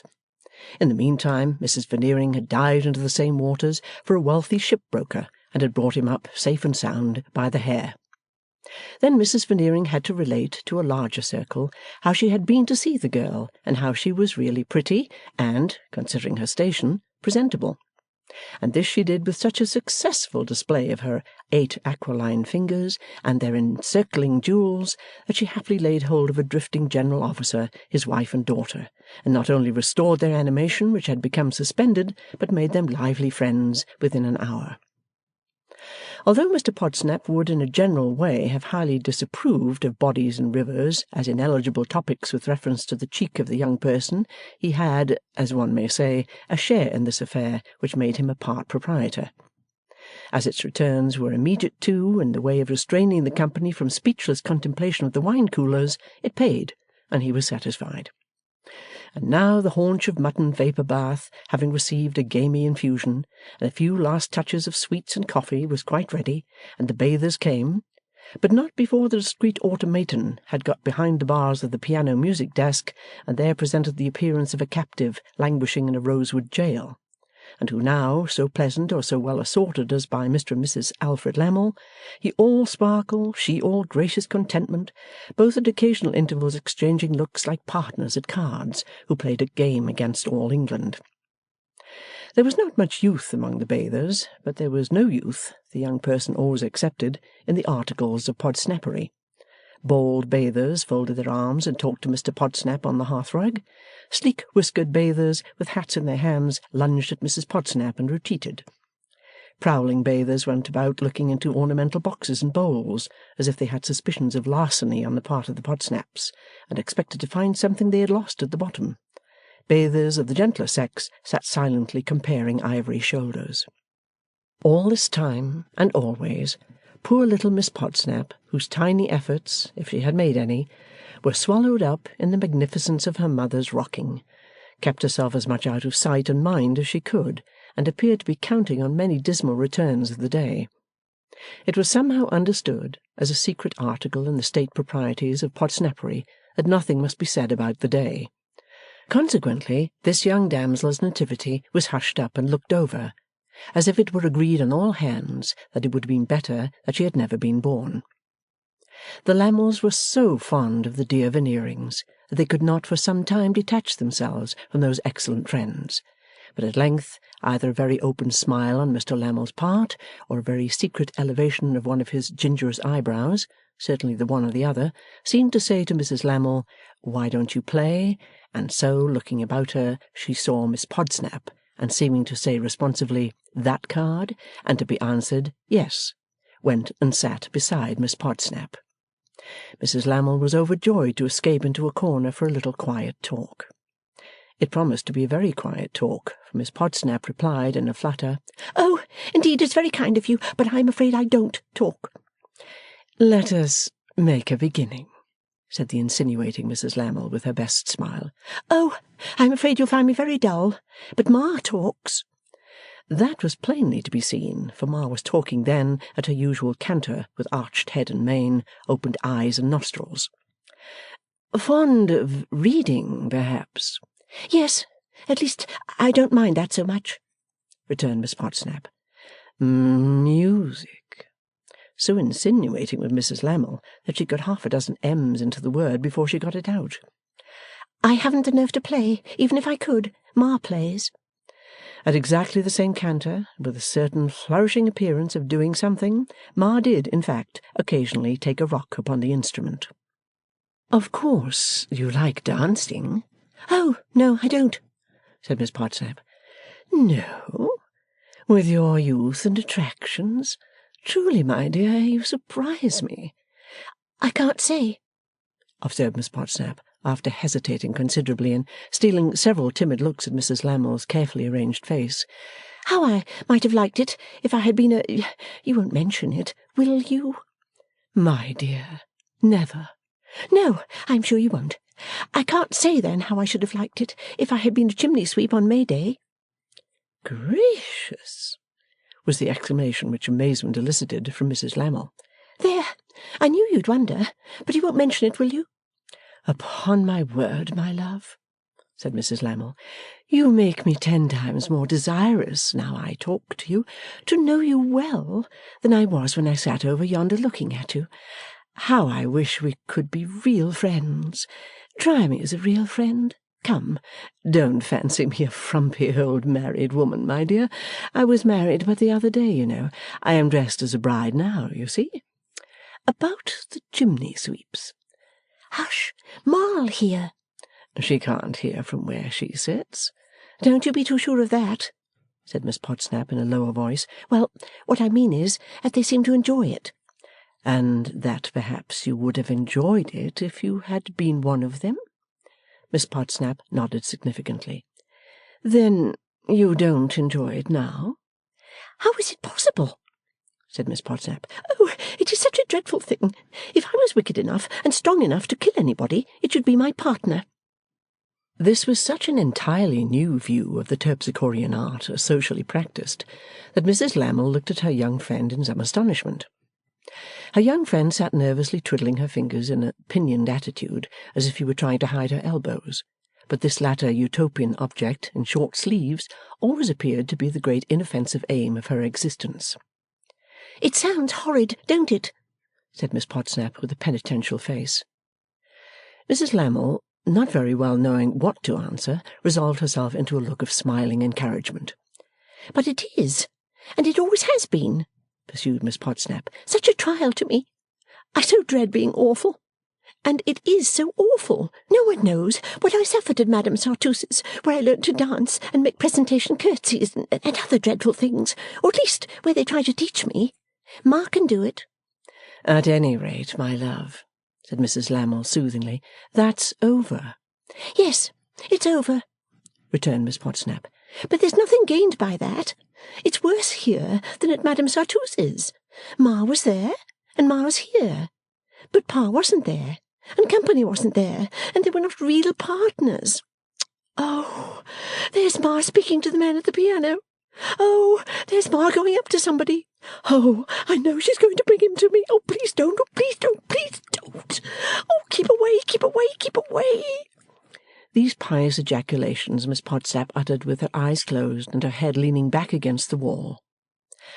But the ogre advanced under the pilotage of Ma, and Ma said, "Georgiana, Mr. Grompus," and the ogre clutched his victim and bore her off to his castle in the top couple.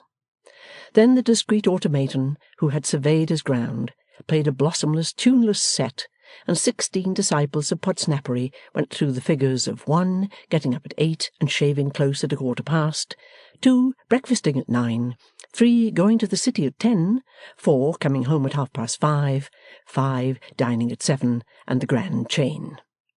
While these solemnities were in progress, Mr. Alfred Lammle, most loving of husbands, approached the chair of Mrs. Alfred Lammle, most loving of wives, and bending over the back of it, trifled for some few seconds with Mrs. Lammle's bracelet. Slightly in contrast with this brief airy toying, one might have noticed a certain dark attention in Mrs. Lammle's face, as she said some words with her eyes on Mr. Lammle's waistcoat, and seemed in return to receive some lesson, but it was all done as a breath passes from a mirror. And now, the grand chain riveted to the last link, the discreet automaton ceased, and the 16, 2 and 2, took a walk among the furniture. And herein the unconsciousness of the ogre Grompus was pleasantly conspicuous, for that complacent monster, believing that he was giving Miss Podsnap a treat, prolonged to the utmost stretch of possibility a peripatetic account of an archery meeting, while his victim, heading the procession of 16 as it slowly circled about, like a revolving funeral, never raised her eyes, except once, to steal a glance at Mrs. Lammle, expressive of intense despair.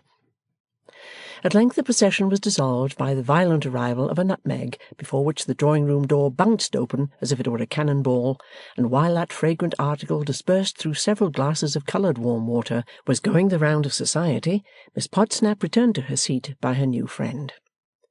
"Oh, my goodness," said Miss Podsnap. "That's over. I hope you didn't look at me." "My dear, why not?" "Oh, I know all about myself," said Miss Podsnap. "I'll tell you something I know about you, my dear," returned Mrs. Lammle in her winning way, "and that is, you are most unnecessarily shy."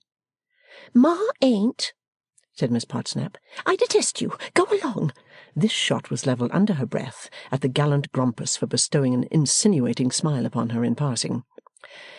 "Pardon me if I scarcely see, my dear Miss Podsnap," Mrs. Lammle was beginning, when the young lady interposed. "If we are going to be real friends, and I suppose we are, for you are the only person who ever proposed it, don't let us be awful.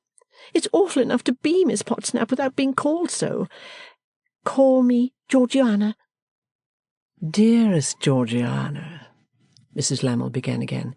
"Thank you," said Miss Podsnap. "Dearest Georgiana, pardon me if I scarcely see, my love, why your mamma's not being shy is a reason why you should be." Don't you really see that? asked Miss Podsnap, plucking at her fingers in a troubled manner, and furtively casting her eyes now on Mrs. Lammle, now on the ground. Then perhaps it isn't. My dearest Georgiana, you defer much too readily to my poor opinion. Indeed, it is not even an opinion, darling, for it is only a confession of my dullness. Oh, you are not dull, returned Miss Podsnap. I am dull, but you couldn't have made me talk if you were. Some little touch of conscience, answering this perception of her having gained a purpose, called bloom enough into Mrs. Lammle's face to make it look brighter as she sat smiling her best smile on her dear Georgiana, and shaking her head with an affectionate playfulness. Not that it meant anything, but that Georgiana seemed to like it. What I mean is, pursued Georgiana, that Ma being so endowed with awfulness, and Pa being so endowed with awfulness, and there being so much awfulness everywhere, I mean, at least everywhere where I am, perhaps it makes me, who am so deficient in awfulness and frightened at it, I say it very badly, I don't know whether you can understand what I mean. Perfectly, dearest Georgiana, Mrs. Lammle was proceeding with every reassuring while, when the head of that young lady suddenly went back against the wall again, and her eyes closed. Oh, there's Ma being awful with somebody with a glass in his eye. Oh, I know she's going to bring him here. Oh, don't bring him, don't bring him. Oh, he'll be my partner with his glass in his eye. Oh, what shall I do? This time Georgiana accompanied her ejaculations with taps of her feet upon the floor, and was altogether in quite a desperate condition.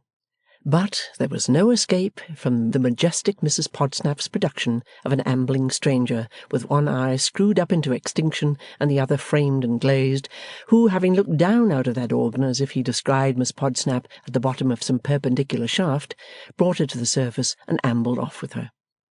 And then the captive at the piano played another set, expressive of his mournful aspirations after freedom, and other 16 went through the former melancholy motions, and the ambler took Miss Podsnap for a furniture walk, as if he had struck out an entirely original conception. In the meantime, a stray personage of a meek demeanour who had wandered to the hearthrug and got among the heads of tribes assembled there in conference with Mr. Podsnap, eliminated Mr. Podsnap's flush and flourish by a highly unpolite remark, no less than a reference to the circumstance that some half-dozen people had lately died in the streets of starvation. It was clearly ill-timed after dinner. It was not adapted to the cheek of the young person. It was not in good taste. "I don't believe it," said Mr. Podsnap, putting it behind him. The meek man was afraid we must take it as proved, because there were the inquests and the registrar's returns. "Then it was their own fault," said Mr. Podsnap. Veneering and other elders of tribes commended this way out of it, at once a short cut and a broad road. The man of meek demeanour intimated that truly it would seem from the facts as if starvation had been forced upon the culprits in question, as if in their wretched manner they had made their weak protests against it, as if they would have taken the liberty of staving it off if they could, as if they would rather not have been starved upon the whole, if perfectly agreeable to all parties. "There is not," said Mr. Podsnap, flushing angrily, "there is not a country in the world, sir, where so noble a provision is made for the poor as in this country." The meek man was quite willing to concede that, but perhaps it rendered the matter even worse, as showing that there must be something appallingly wrong somewhere. "Where?" said Mr. Podsnap. The meek man hinted, wouldn't it be well to try, very seriously, to find out where? "Ah," said Mr. Podsnap, "easy to say somewhere. Not so easy to say where. But I see what you're driving at. I knew it from the first. Centralization? No. Never with my consent. Not English."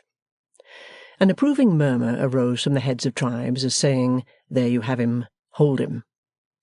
He was not aware, the meek man submitted of himself, that he was driving at any ization. He had no favourite ization that he knew of, but he certainly was more staggered by these terrible occurrences than he was by names of howsoever so many syllables. Might he ask, was dying of destitution and neglect necessarily English? "You know what the population of London is, I suppose?" said Mr. Podsnap. The meek man supposed he did, but supposed that had absolutely nothing to do with it if its laws were well administered. "And you know, at least I hope you know," said Mr. Podsnap with severity, that Providence has declared that you shall have the poor always with you. The meek man also hoped he knew that. I am glad to hear it, said Mr. Podsnap with a portentous air. I am glad to hear it. It will render you cautious how you fly in the face of Providence. In reference to that absurd and irreverent conventional phrase, the meek man said, for which Mr. Podsnap was not responsible, he, the meek man, had no fear of doing anything so impossible, but Mr. Podsnap felt that the time had come for flushing and flourishing this meek man down for good. So he said, I must decline to pursue this painful discussion. It is not pleasant to my feelings. It is repugnant to my feelings. I have said that I do not admit these things. I have also said that if they do occur, not that I admit it, the fault lies with the sufferers themselves.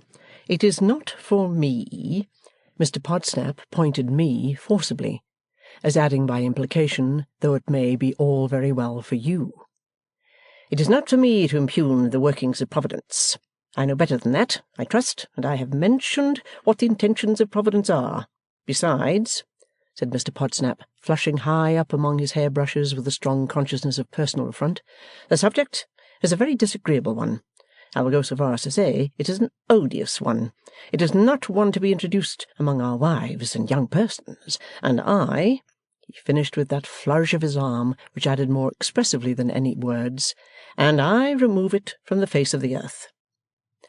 Simultaneously with this quenching of the meek man's ineffectual fire, Georgiana, having left the ambler up a lane of sofa in a no-thoroughfare of back drawing-room to find his own way out, came back to Mrs. Lammle. And who should be with Mrs. Lammle but Mr. Lammle, so fond of her? Alfred, my love, here is my friend Georgiana. Dearest girl, you must like my husband next to me. Mr. Lammle was proud to be so distinguished by this special commendation to Miss Podsnap's favour, but if Mr. Lammle were prone to be jealous of his dear Sophronia's friendships, he would be jealous of her feeling towards Miss Podsnap.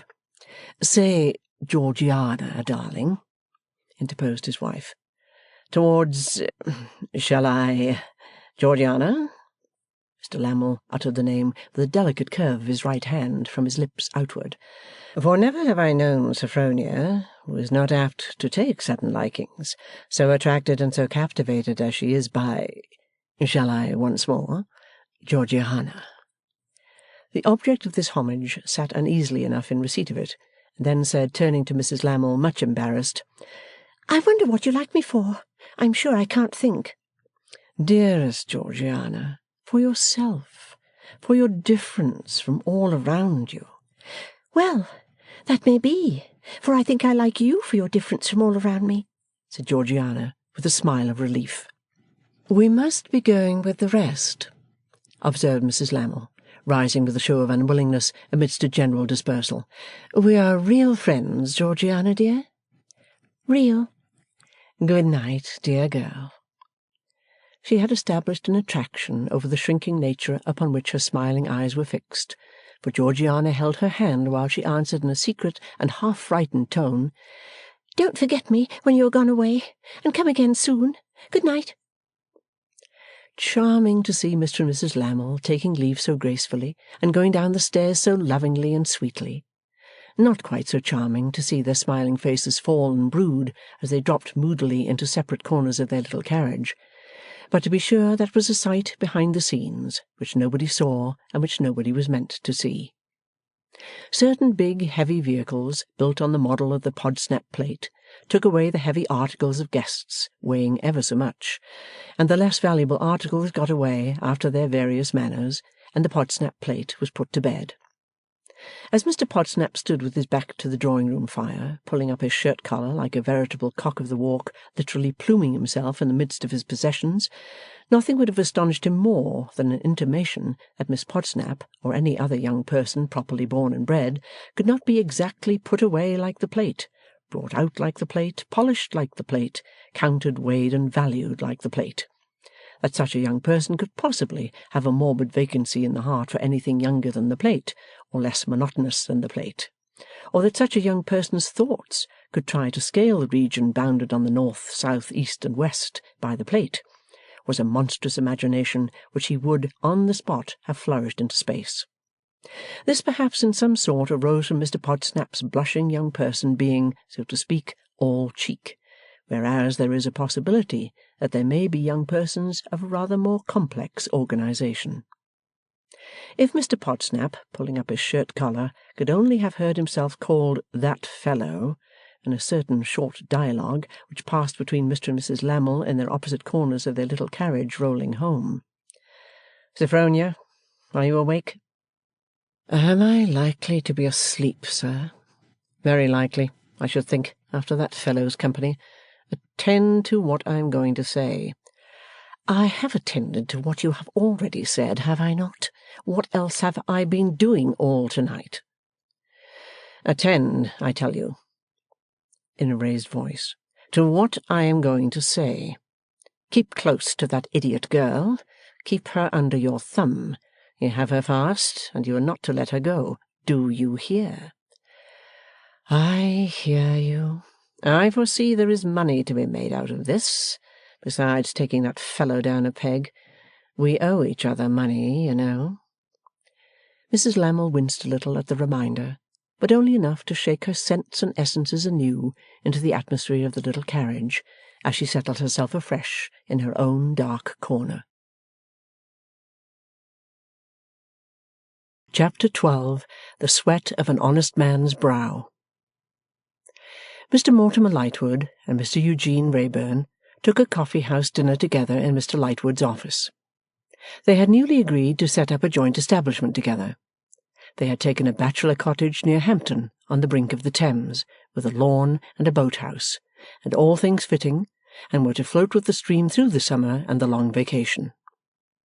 It was not summer yet, but spring, and it was not gentle spring ethereally mild, as in Thomson's Seasons, but nipping spring, with an easterly wind, as in Johnson's, Jackson's, Dixon's, Smith's, and Jones's Seasons.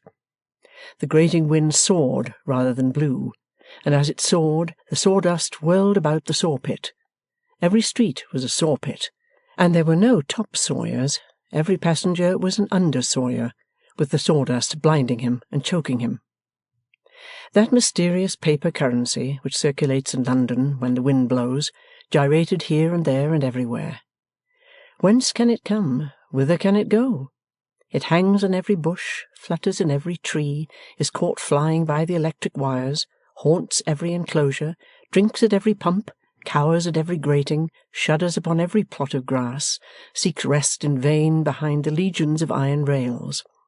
In Paris, where nothing is wasted, costly and luxurious city though it be, but where wonderful human ants creep out of holes and pick up every scrap, there is no such thing. There it blows nothing but dust. There sharp eyes and sharp stomachs reap even the east wind and get something out of it. The wind soared, and the sawdust whirled. The shrubs wrung their many hands, bemoaning that they had been over-persuaded by the sun to bud. The young leaves pined, the sparrows repented of their early marriages, like men and women. The colours of the rainbow were discernible, not in floral spring, but in the faces of the people whom it nibbled and pinched. And ever the wind soared, and the sawdust whirled. When the spring evenings are too long and light to shut out, and such weather is rife, the city which Mr Podsnap so explanatory called London, Londres, London, is at its worst. Such a black, shrill city, combining the qualities of a smoky house and a scolding wife. Such a gritty city, such a hopeless city, with no rent in the leaden canopy of its sky, such a beleaguered city, invested by the great marsh forces of Essex and Kent. So the two old schoolfellows felt it to be, as, their dinner done, they turned towards the fire to smoke. Young Blight was gone, the coffee-house waiter was gone, the plates and dishes were gone, the wine was going, but not in the same direction. "The wind sounds up here," quoth Eugene, stirring the fire, "as if we were keeping a lighthouse. I wish we were." "Don't you think it would bore us?" Lightwood asked. "Not more than any other place, and there would be no circuit to go. But that's a selfish consideration, personal to me. And no clients to come. added Lightwood. Not that that's a selfish consideration at all personal to me. If we were on an isolated rock in a stormy sea, said Eugene, smoking with his eyes on the fire, Lady Tippins couldn't put off to visit us, or, better still, might put off and get swamped. People couldn't ask one to wedding breakfasts. There would be no precedents to hammer at, except the plain-sailing precedent of keeping the light up. It would be exciting to look out for wrecks. But otherwise, suggested Lightwood, there might be a degree of sameness in the life. I have thought of that also, said Eugene, as if he really had been considering the subject in its various bearings with an eye to the business. But it would be a defined and limited monotony. It would not extend beyond two people. Now, it's a question with me, Mortimer, whether a monotony defined with that precision, limited to that extent, might not be more endurable than the unlimited monotony of one's fellow creatures. As Lightwood laughed and passed the wine, he remarked, We shall have an opportunity in our boating summer of trying the question. An imperfect one, Eugene acquiesced with a sigh, but so we shall. I hope we may not prove too much for one another. Now, regarding your respected father, said Lightwood, bringing him to a subject they had expressly appointed to discuss, always the most slippery eel of eels of subjects to lay hold of. Yes, regarding my respected father, assented Eugene, settling himself in his armchair. I would rather have approached my respected father by candlelight, as a theme requiring a little artificial brilliancy. But we will take him by twilight, enlivened with a glow of Wallsend. He stirred the fire again as he spoke, and having made it blaze, resumed. My respected father has found, down in the parental neighbourhood, a wife for his not generally respected son. With some money, of course. With some money, of course, or he would not have found her. My respected father, let me shorten the dutiful tautology by substituting in future M.R.F., which sounds military, and rather like the Duke of Wellington. What an absurd fellow you are, Eugene! Not at all, I assure you. M.R.F. having always in the clearest manner provided, as he calls it, for his children, by prearranging from the hour of the birth of each, and sometimes from an earlier period, what the devoted little victim's calling and course in life should be. M.R.F. prearranged for myself that I was to be the barrister. I am, with the slight addition of an enormous practice, which has not accrued, and also the married man I am not. The first you have often told me. The first I have often told you. Considering myself sufficiently incongruous on my legal eminence, I have until now suppressed my domestic destiny. You know M.R.F., but not as well as I do. If you knew him as well as I do, he would amuse you. Filially spoken, Eugene. Perfectly so, believe me, and with every sentiment of affectionate deference towards M.R.F. But if he amuses me, I can't help it. When my eldest brother was born, of course the rest of us knew. I mean, the rest of us would have known, if we had been in existence, that he was heir to the family embarrassments. We call it before the company the family estate. But when my second brother was going to be born by and by, this, says M.R.F., is a little pillar of the church. Was born, and became a pillar of the church, a very shaky one. My third brother appeared, considerably in advance of his engagement to my mother, but M.R.F., not at all put out by surprise, instantly declared him a circumnavigator. Was pitchforked into the navy, but has not circumnavigated. I announced myself and was disposed of with the highly satisfactory results embodied before you. When my younger brother was half an hour old, it was settled by MRF that he should have a mechanical genius, and so on. Therefore I say that MRF amuses me. Touching the lady, Eugene, there MRF ceases to be amusing, because my intentions are opposed to touching the lady. Do you know her? Not in the least. Hadn't you better see her? My dear Mortimer, you have studied my character. Could I possibly go down there labelled eligible on view, and meet the lady similarly labelled? Anything to carry out MRF's arrangements, I am sure, with the greatest pleasure, except matrimony. Could I possibly support it? I, so soon bored, so constantly, so fatally? But you are not a consistent fellow, Eugene. In susceptibility to boredom, returned that worthy, I assure you I am the most consistent of mankind. Why, it was but now that you were dwelling in the advantages of a monotony of two. In a lighthouse. Do me the justice to remember the condition. In a lighthouse. Mortimer laughed again, and Eugene, having laughed too for the first time, as if he found himself on reflection rather entertaining, relapsed into his usual gloom, and drowsily said, as he enjoyed his cigar, "No, there's no help for it. One of the prophetic deliveries of MRF must for ever remain unfulfilled. With every disposition to oblige him, he must submit to a failure." It had grown darker as they talked, and the wind was sawing, and the sawdust was whirling outside paler windows.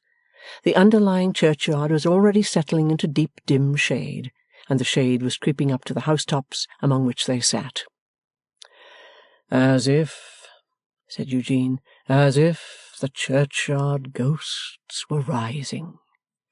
He had walked to the window with his cigar in his mouth to exalt its flavour by comparing the fireside with the outside, when he stopped midway on his return to his arm-chair and said, "Apparently one of the ghosts has lost its way and dropped in to be directed. Look at this phantom." Lightwood, whose back was towards the door, turned his head, and there, in the darkness of the entry, stood a something in the likeness of a man, to whom he addressed the not irrelevant inquiry, "Who the devil are you?" "I ask your pardons, governors," replied the ghost in a hoarse, double-barrelled whisper, "but might either on you be Lawyer Lightwood?" "What do you mean by not knocking at the door?" demanded Mortimer. "I ask your pardons, governors," replied the ghost as before, "but probable you was not aware your door stood open." "What do you want?" Hereunto the ghost again hoarsely replied in its double-barrelled manner, "I ask your pardons, governors, but might one on you be Lawyer Lightwood?" "One of us is," said the owner of that name. "All right, governors both," returned the ghost, carefully closing the room door. "Tickler business." Mortimer lighted the candles. They showed the visitor to be an ill-looking visitor with a squinting leer, who, as he spoke, fumbled at an old sodden fur cap, formless and mangy, that looked like a furry animal, dog or cat, puppy or kitten, drowned and decaying. "Now," said Mortimer, "what is it?" "Governors both," returned the man in what he meant to be a wheedling tone, "which on you might be Lawyer Lightwood?" "I am." "Lawyer Lightwood," ducking at him with a servile air, "I am a man as gets my living, and as seeks to get my living by sweat of my brow. Not to risk being done out of the sweat of my brow by any chances, I should wish afore going further to be swore in." "I am not a swearer-in of people, man." The visitor, clearly anything but reliant on this assurance, doggedly muttered, "Alfred David." "Is that your name?" asked Lightwood. "My name?" returned the man. No, I want to take a Alfred David. Which Eugene, smoking and contemplating him, interpreted as meaning affidavit. I tell you, my good fellow, said Lightwood with his indolent laugh, that I have nothing to do with swearing. He can swear at you, Eugene explained, and so can I, but we can't do more for you. Much discomfited by this information, the visitor turned the drowned dog or cat, puppy or kitten, about and about, and looked from one of the governors both to the other of the governors both, while he deeply considered within himself. At length he decided, Then I must be took down. Where? Asked Lightwood. Here, said the man. In pen and ink. First, let us know what your business is about. It's about, said the man, taking a step forward, dropping his hoarse voice and shading it with his hand. It's about from £5 to £10,000 reward. That's what it's about. It's about murder. That's what it's about. Come near the table. Sit down. Will you have a glass of wine? Yes, I will, said the man, and I don't deceive you, governors. It was given him. Making a stiff arm to the elbow, he poured the wine into his mouth, tilted it into his right cheek as saying, What do you think of it? Tilted it into his left cheek as saying, What do you think of it? Jerked it into his stomach as saying, What do you think of it? To conclude, smacked his lips as if all three replied, We think well of it. Will you have another? Yes, I will, he repeated, and I don't deceive you, governors. And also repeated the other proceedings. Now, began Lightwood, what's your name? Why, there you're rather fast, Lawyer Lightwood, he replied in a remonstrant manner. Don't you see, Lawyer Lightwood? There you're a little bit fast. I'm going to earn from £5 to £10,000 by the sweat of my brow, and as a poor man doing justice to the sweat of my brow, is it likely I can afford to part with so much as my name without its being took down? Deferring to the man's sense of the binding powers of pen and ink and paper, Lightwood nodded acceptance of Eugene's nodded proposal to take those spells in hand. Eugene, bringing them to the table, sat down as clerk or notary. Now, said Lightwood, what's your name? But further precaution was still due to the sweat of this honest fellow's brow. I should wish, Lawyer Lightwood, he stipulated, to have that t'other governor as my witness that what I said. Consequent, will the t'other governor be so good as to chuck me his name and where he lives? Eugene, cigar in mouth and pen in hand, tossed him his card. After spelling it out slowly, the man made it into a little roll and tied it up in an end of his neckerchief, still more slowly. Now, said Lightwood for the third time, if you have quite completed your various preparations, my friend, and have fully ascertained that your spirits are cool and not in any way hurried, what's your name? Roger Riderhood. Dwelling place? Limassol. Calling or occupation?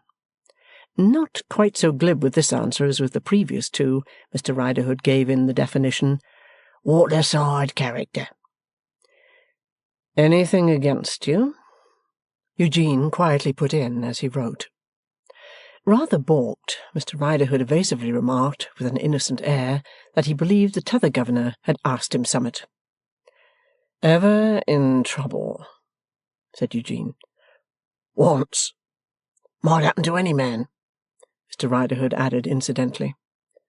On suspicion of seaman's pocket, said Mr. Riderhood, whereby I was in reality the man's best friend and tried to take care of him.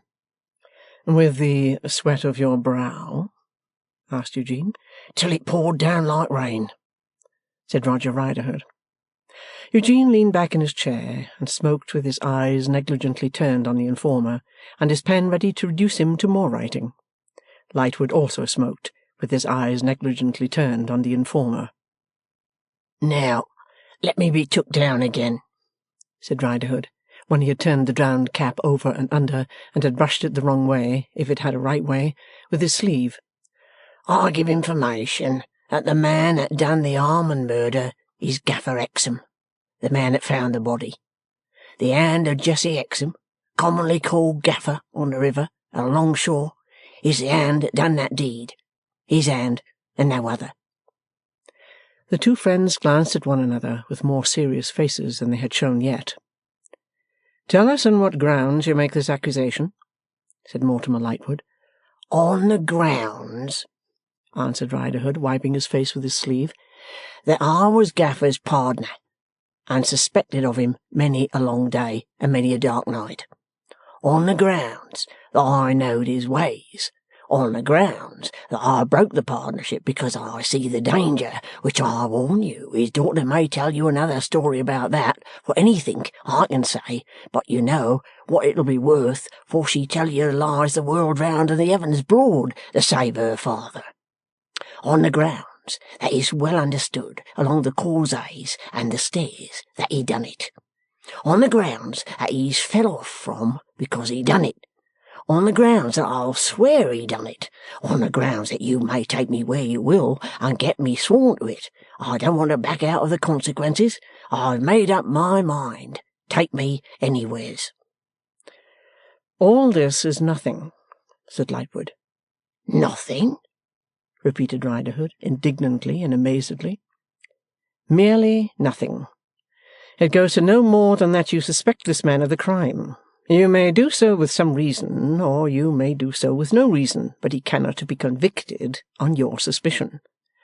Haven't I said I appeal to the t'other governor as my witness? Haven't I said from the first minute that I opened my mouth in this here world without end everlasting chair? He evidently used that form of words as next in force to an affidavit. That I was willing to swear that he done it. Haven't I said, take me and get me sworn to it? Don't I say so now? You won't deny it, Lawyer Lightwood? "Surely not. But you only offer to swear to your suspicion, and I tell you it is not enough to swear to your suspicion." Not enough, ain't it, Lawyer Lightwood? He cautiously demanded. "Positively not." And did I say it was enough? Now, I appeal to the t'other governor. Now fair, did I say so? "He certainly has not said that he had no more to tell," Eugene observed in a low voice without looking at him, "whatever he seemed to imply." Ha! cried the informer triumphantly, perceiving that the remark was generally in his favour, though apparently not closely understanding it. Fortunate for me I had a witness. "Go on, then," said Lightwood. "Say out what you have to say. No afterthought." Let me be took down, then, cried the informer, eagerly and anxiously. Let me be took down, for by George and the Dragon, I'm a-coming to it now. Don't do nothing to keep back from an honest man the fruits of the sweat of his brow. I give information, then, that he told me that he done it. Is that enough? "Take care what you say, my friend," returned Mortimer. Lawyer Lightwood, take care you what I say, for I judge you'll be answerable for following it up. Then, slowly and emphatically, beating it all out with his open right hand on the palm of his left, I, Roger Riderhood, Limus Hole, waterside character, tell you, Lawyer Lightwood, that the man Jessie Hexam, commonly called upon the river and alongshore Gaffer, told me that he done the deed. What's more, he told me with his own lips that he done the deed. What's more, he said that he done the deed. And I'll swear it.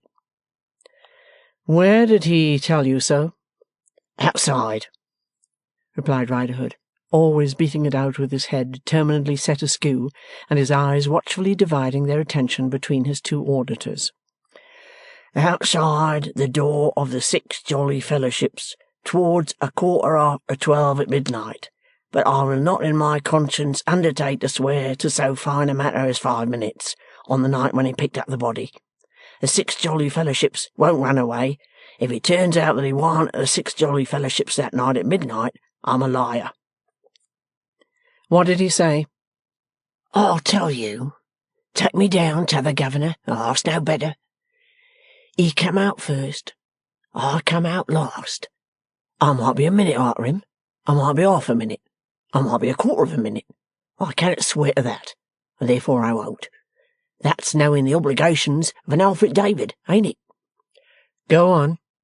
I found him a-waiting to speak to me. He says to me, Rogue Riderhood, for that's the name I'm mostly called by, not for any meaning in it, for meaning it has none, but because of its being similar to Roger. Never mind that. 'Scuse me, Lawyer Lightwood. It's a part of the truth, and as such I do mind it, and I must mind it, and I will mind it. Rogue Riderhood, he says, words passed betwixt us on the river tonight, which they had. Ask his daughter. I threatened you, he says, to chop you over the fingers with my boat stretcher, or take a aim at your brains with my boat hook. I did so on accounts of your looking too hard at what I had in tow, as if you were suspicious, and on accounts of your holding on to the gunwale of my boat. I says to him, Gaffer, I know it. He says to me, Rogue Riderhood, you are a man in a dozen. I think he said in a score, but of that I'm not positive, so take the lowest figure, for precious be the obligations of Alfred David. And, he says, when your fellow men is up, be it their lives or be it their watches, sharp is ever the word with you. Had you suspicions? I says, Gaffer, I had. And what's more, I have. He falls a-shaking, and he says, of what? I says, of foul play. He falls a-shaking worse, and he says, there was foul play then. I done it for his money. Don't betray me. Those were the words as ever he used. There was a silence, broken only by the fall of the ashes in the grate, an opportunity which the informer improved by smearing himself all over the head and neck and face with his drowned cap, and not at all improving his own appearance. "What more?" asked Lightwood. Of him, do you mean, Lawyer Lightwood? "Of anything to the purpose." Now, I'm blessed if I understand you, governors both, said the informer in a creeping manner, propitiating both, though only one had spoken. What? Ain't that enough? "Did you ask him how he did it, where he did it, when he did it?" Far be it from me, Lawyer Lightwood. I was so troubled in me mind that I wouldn't have knowed more. No, not for the sum as I expect to earn from you by the sweat of me brow, twice told. I put an end to the partnership. I had cut the connection. I couldn't undo what was done, and when he begs and prays, old pardner, on my knees, don't split upon me, I only makes answer, never speak another word to Roger Riderhood, nor look him in the face, and I shuns that man. Having given these words a swing to make them mount the higher and go the further, Rogue Riderhood poured himself out another glass of wine unbidden, and seemed to chew it as, with the half-emptied glass in his hand, he stared at the candles. Mortimer glanced at Eugene, but Eugene sat glowering at his paper, and would give him no responsive glance. Mortimer again turned to the informer, to whom he said, "You have been troubled in your mind a long time, man." Giving his wine a final chew, and swallowing it, the informer answered in a single word, "Hages." "When all that stir was made, when the government reward was offered, when the police were on the alert, when the whole country rang with the crime," said Mortimer impatiently. "Ha!" said Mr. Riderhood, very slowly and hoarsely chimed in with several retrospective nods of his head.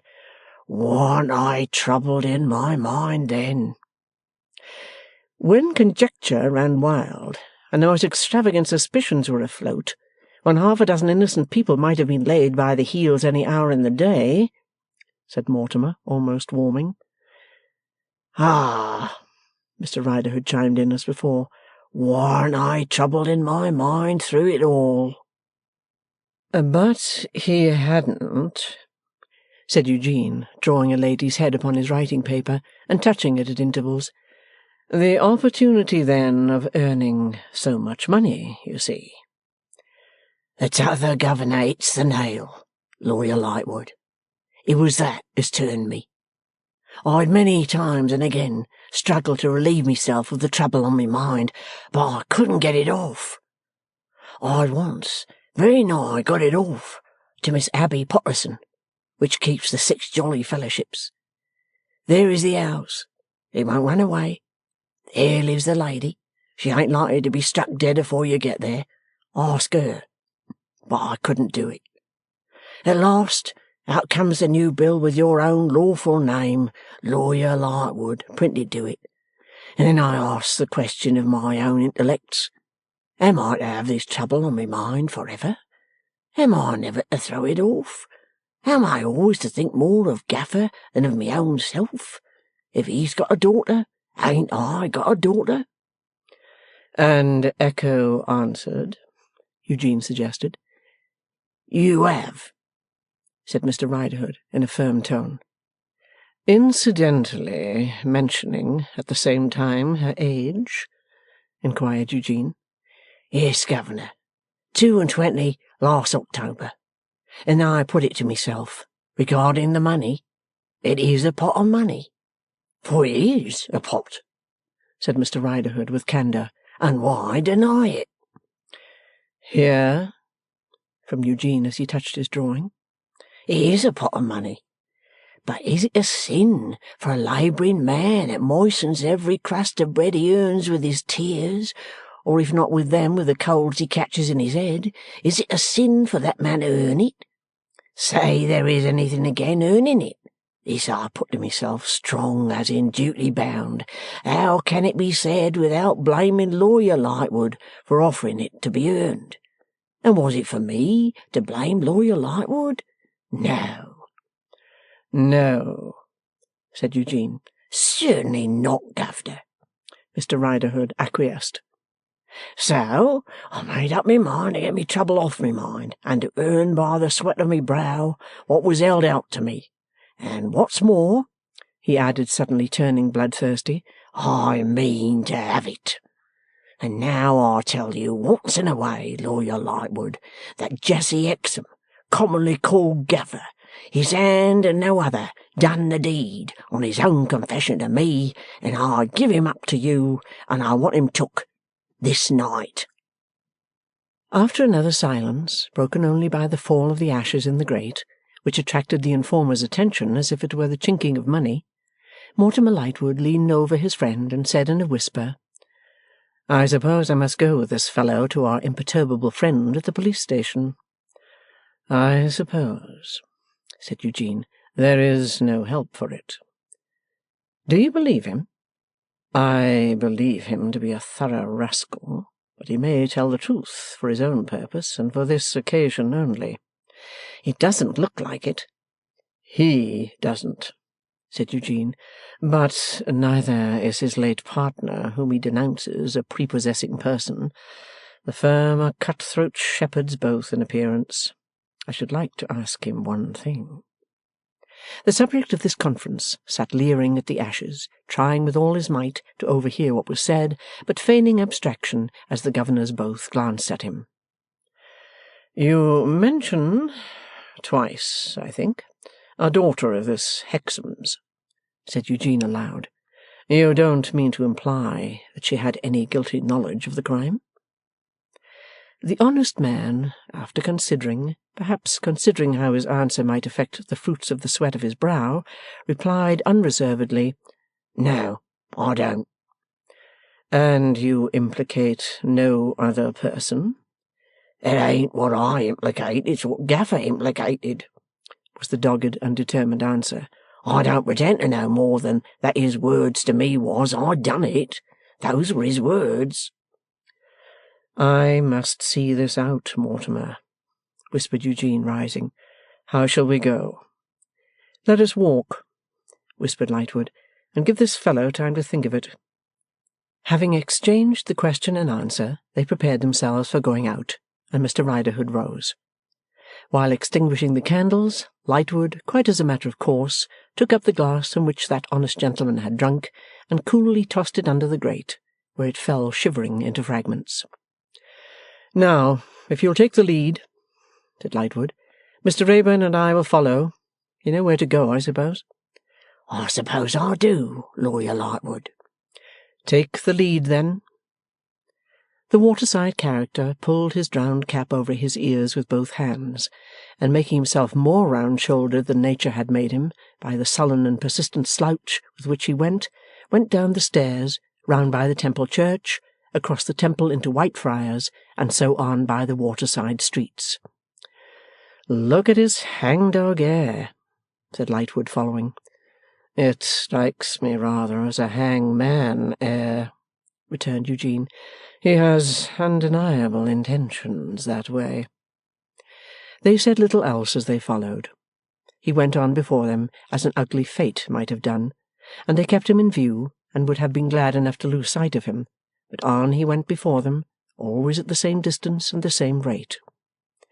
Aslant against the hard implacable weather and the rough wind, he was no more to be driven back than hurried forward, but held on like an advancing destiny. There came, when they were about midway on their journey, a heavy rush of hail, which in a few minutes pelted the streets clear and whitened them. It made no difference to him. A man's life being to be taken, and the price of it got, the hailstones to arrest the purpose must lie larger and deeper than those. He crashed through them, leaving marks in the fast-melting slush that were mere shapeless holes. One might have fancied following that the very fashion of humanity had departed from his feet. The blast went by, and the moon contended with the fast-flying clouds, and the wild disorder reigning up there made the pitiful little tumults in the street of no account. It was not that the wind swept all the brawlers into places of shelter, as it had swept the hail still lingering in heaps wherever there was refuge for it, but that it seemed as if the streets were absorbed by the sky, and the night were all in the air. "If he has had time to think of it," said Eugene, "he has not had time to think better of it, or differently of it, if that's better. There is no sign of drawing back in him, and as I recollect this place, we must be close upon the corner where we alighted that night." In fact, a few abrupt turns brought them to the riverside, where they had slipped about among the stones, and where they now slipped more, the wind coming against them in slants and flaws across the tide and the windings of the river in a furious way. With that habit of getting under the lee of any shelter which waterside characters acquire, the waterside character at present in question led the way to the lee side of the 6 Jolly Fellowship Porters before he spoke. "Look round here, Lawyer Lightwood, at them red curtains. It's the Fellowships, the house as I told you wouldn't run away. And has it run away?" Not showing himself much impressed by this remarkable confirmation of the informer's evidence, Lightwood inquired what other business they had there. "I wish you to see the Fellowships for yourself, Lawyer Lightwood, that you might judge whether I'm a liar. And now I'll see Gaffer's window for myself, that we may know whether he's at home." With that he crept away. "He'll come back, I suppose," murmured Lightwood. "Aye, and go through with it," murmured Eugene. He came back after a very short interval indeed. "Gaffer's out. His boat's out. His daughter's at home, sitting a looking at the fire, but there's some supper getting ready, so Gaffer's expected. I can find what move he's upon easy enough presently." Then he beckoned and led the way again, and they came to the police station, still as clean and cool and steady as before, saving that the flame of its lamp, being but a lamp flame, and only attached to the force as an outsider, flickered in the wind. Also within doors, Mr. Inspector was at his studies as of yore. He recognized the friends the instant they reappeared, but their reappearance had no effect on his composure. Not even the circumstance that Riderhood was their conductor moved him, otherwise than that as he took a dip of ink, he seemed, by a settlement of his chin in his stock, to propound to that personage, without looking at him, the question, "What have you been up to last?" Mortimer Lightwood asked him would he be so good as to look at those notes, handing him Eugene's. Having read the first few lines, Mr. Inspector mounted to that, for him, extraordinary pitch of emotion, that he said, "Does either of you gentlemen happen to have a pinch of snuff about him?" Finding that neither had, he did quite as well without it, and read on. "Have you heard these read?" he then demanded of the honest man. No, said Riderhood. "Then you had better hear them," and so read them aloud in an official manner. "Are these notes correct, now, as to the information you bring here and the evidence you mean to give?" he asked when he had finished reading. They are as correct," returned Mr. Riderhood. "As I am, I can't say more than that for him." "I'll take this man myself, sir," said Mr. Inspector to Lightwood. Then to Riderhood, "Is he at home? Where is he?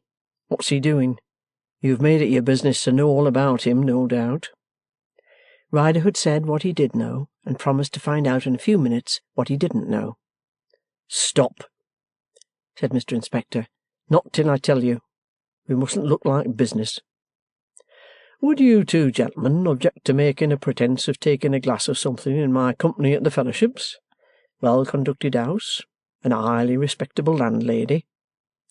They replied that they would be happy to substitute a reality for the pretence, which in the main appeared to be as one with Mr. Inspector's meaning.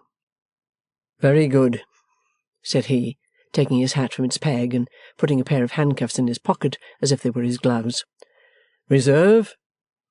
Reserve saluted. "You know where to find me." Reserve again saluted. "Riderhood, when you found out concerning his coming home, come round to the window of Cosy, tap twice at it, and wait for me. Now, gentlemen." As the three went out together, and Riderhood slouched off from under the trembling lamp his separate way, Lightwood asked the officer what he thought of this. Mr. Inspector replied, with due generality and reticence, that it was always more likely that a man had done a bad thing than that he hadn't. That he himself had several times reckoned up Gaffer, but had never been able to bring him to a satisfactory criminal total. That if this story was true, it was only in part true. That the two men, very shy characters, would have been jointly and pretty equally in it, but that this man had spotted the other to save himself and get the money. "And I think," added Mr. Inspector in conclusion, "that if all goes well with him, he's in a tolerable way of getting it. But, as this is the Fellowships, gentlemen, where the lights are, I recommend dropping the subject. You can't do better than be interested in some lime works anywhere down about Northfleet, and doubtful whether some of your lime don't get into bad company as it comes up in barges." "You hear, Eugene?" said Lightwood over his shoulder. "You are deeply interested in lime." "Without lime," returned that unmoved barrister-at-law, "my existence would be unilluminated by a ray of hope." Chapter 13. Tracking the Bird of Prey. The two lime merchants, with their escort, entered the dominions of Miss Abbey Potterson, to whom their escort, presenting them and their pretended business over the half-door of the bar in a confidential way, preferred his figurative request that a mouthful of fire might be lighted in Cosy. Always well disposed to assist the constituted authorities, Miss Abbey bade Bob Gliddery attend the gentleman to that retreat, and promptly enliven it with fire and gaslight. Of this commission the bare-armed Bob, leading the way with a flaming wisp of paper, so speedily acquitted himself that Cosy seemed to leap out of a dark sleep and embrace them warmly, the moment they passed the lintels of its hospitable door. "They burn sherry very well here," said Mr. Inspector as a piece of local intelligence. "Perhaps you gentlemen might like a bottle?" The answer being by all means, Bob Gliddery received his instructions from Mr. Inspector and departed in a becoming state of alacrity engendered by reverence for the majesty of the law. "It's a certain fact," said Mr. Inspector, "that this man we have received our information from," indicating Riderhood with his thumb over his shoulder, has for some time past given the other man a bad name arising out of your lime barges, and that the other man has been avoided in consequence. I don't say what it means or proves, but it's a certain fact. I had it first from one of the opposite sex of my acquaintance," vaguely indicating Miss Abbey with his thumb over his shoulder, "down away at a distance, over yonder." Then probably Mr. Inspector was not quite unprepared for their visit that evening, Lightwood hinted. "Well, you see," said Mr. Inspector, "it was a question of making a move. It's of no use moving if you don't know what your move is. You had better by far keep still. In the matter of this lime, I certainly had an idea that it might lie betwixt the two men. I always had that idea. Still, I was forced to wait for a start, and I wasn't so lucky as to get a start. This man that we have received our information from has got a start, and if he don't meet with a check, he may make the running and come in first. There may turn out to be something considerable for him that comes in second, and I don't mention who may or who may not try for that place. There's duty to do, and I shall do it, under any circumstances, to the best of my judgment and ability." "Speaking as a shipper of lime," began Eugene, "which no man has a better right to do than yourself, you know," said Mr. Inspector. "I hope not," said Eugene. "My father having been a shipper of lime before me, and my grandfather before him, in fact we having been a family immersed to the crowns of our heads in lime during several generations, I beg to observe that if this missing lime could be got hold of without any young female relative of any distinguished gentleman engaged in the lime trade, which I cherish next to my life, being present, I think it might be a more agreeable proceeding to the assisting bystanders, that is to say, lime burners." "I also," said Lightwood, pushing his friend aside with a laugh, "should much prefer that." "It shall be done, gentlemen, if it can be done conveniently," said Mr. Inspector with coolness. "There is no wish on my part to cause any distress in that quarter. Indeed, I am sorry for that quarter." "There was a boy in that quarter," remarked Eugene. "He is still there?" "No," said Mr. Inspector. "He has quitted those works. He is otherwise disposed of." "Will she be left alone, then?" asked Eugene. "She will be left," said Mr. Inspector, "alone." Bob's reappearance of the steaming jug broke off the conversation. But although the jug steamed forth a delicious perfume, its contents had not received that last happy touch which the surpassing finish of the 6 Jolly Fellowship Porters imparted on such momentous occasions.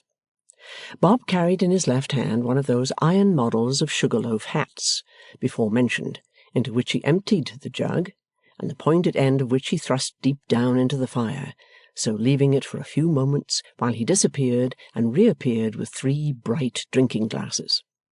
Placing these on the table and bending over the fire, meritoriously sensible of the trying nature of his duty, he watched the wreaths of steam, until at the special instant of projection he caught up the iron vessel and gave it one delicate twirl, causing it to send forth one gentle hiss. Then he restored the contents to the jug, held over the steam of the jug each of the 3 bright glasses in succession, finally filled them all, and with a clear conscience awaited the applause of his fellow creatures. It was bestowed, Mr. Inspector having proposed as an appropriate sentiment the lime trade, and Bob withdrew to report the commendations of the guests to Miss Abbey in the bar. It may be here in confidence admitted that, the room being close shut in his absence, there had not appeared to be the slightest reason for the elaborate maintenance of this same lime fiction, only it had been regarded by Mr. Inspector as so uncommonly satisfactory and so fraught with mysterious virtues that neither of his clients had presumed to question it. 2 taps were now heard at the outside of the window. Mr. Inspector, hastily fortifying himself with another glass, strolled out with a noiseless foot and an unoccupied countenance, as one might go to survey the weather and the general aspect of the heavenly bodies. "This is becoming grim, Mortimer," said Eugene in a low voice. "I don't like this." "Nor I," said Lightwood. "Shall we go?" "Being here, let us stay. You ought to see it out, and I won't leave you. Besides, that lonely girl with the dark hair runs in my head. It was little more than a glimpse we had of her that last time, and yet I almost see her waiting by the fire tonight. Do you feel like a dark combination of traitor and pickpocket when you think of that girl?" "Rather," returned Lightwood. "Do you?" "Very much so." Their escort strolled back again and reported.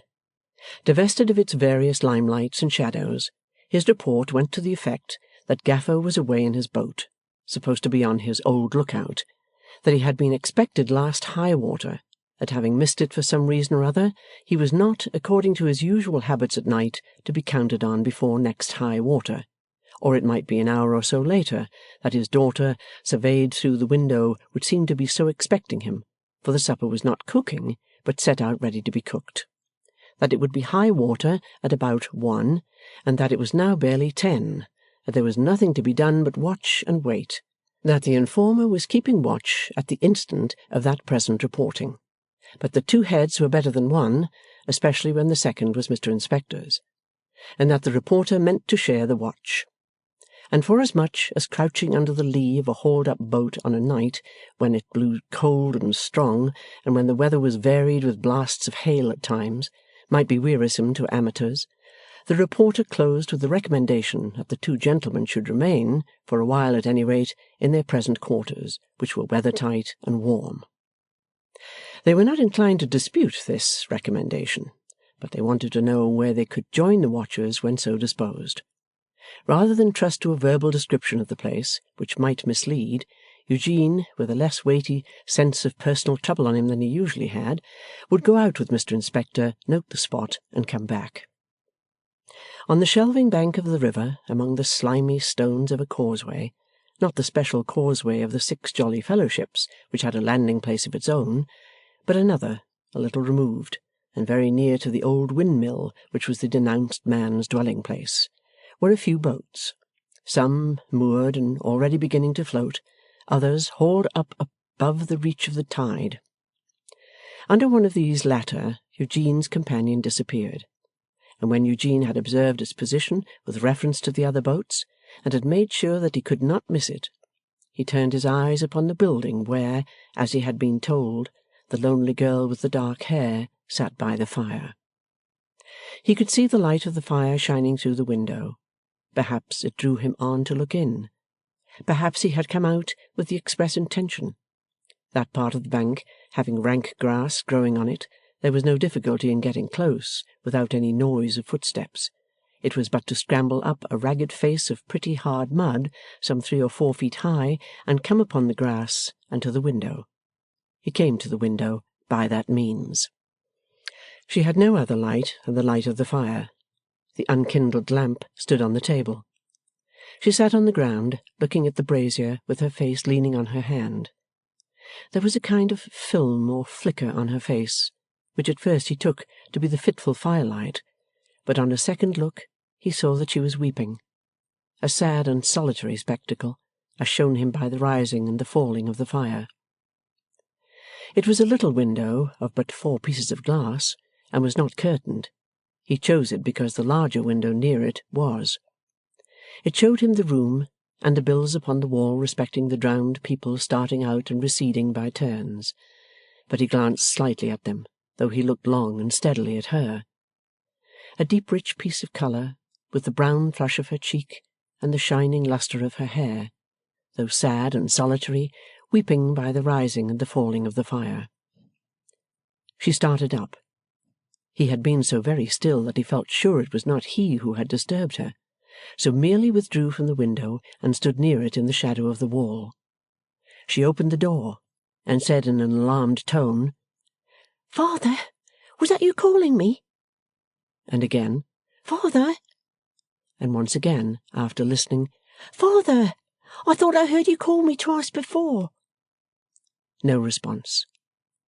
As she re-entered at the door, he dropped over the bank and made his way back among the ooze and near the hiding-place to Mortimer Lightwood, to whom he told what he had seen of the girl and how this was becoming very grim indeed.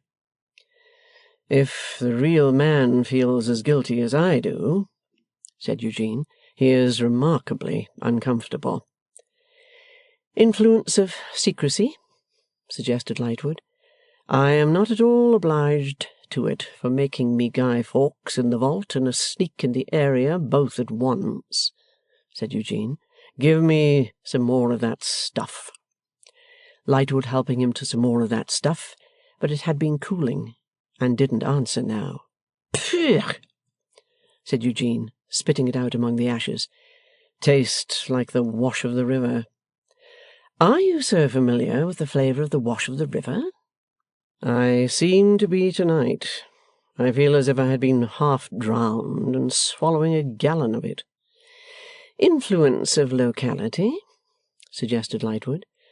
"You are mighty learned to-night, you and your influences," returned Eugene.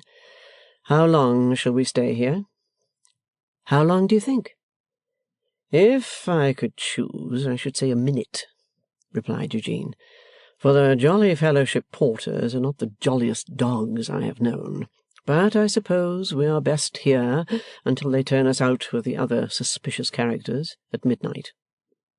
Thereupon he stirred the fire, and sat down on one side of it. It struck 11, and he made believe to compose himself patiently. But gradually he took the fidgets in one leg, and then in the other leg, and then in one arm, and then in the other arm, and then in his chin, and then in his back, and then in his forehead, and then in his hair, and then in his nose, and then he stretched himself recumbent on 2 chairs, and groaned, and then he started up.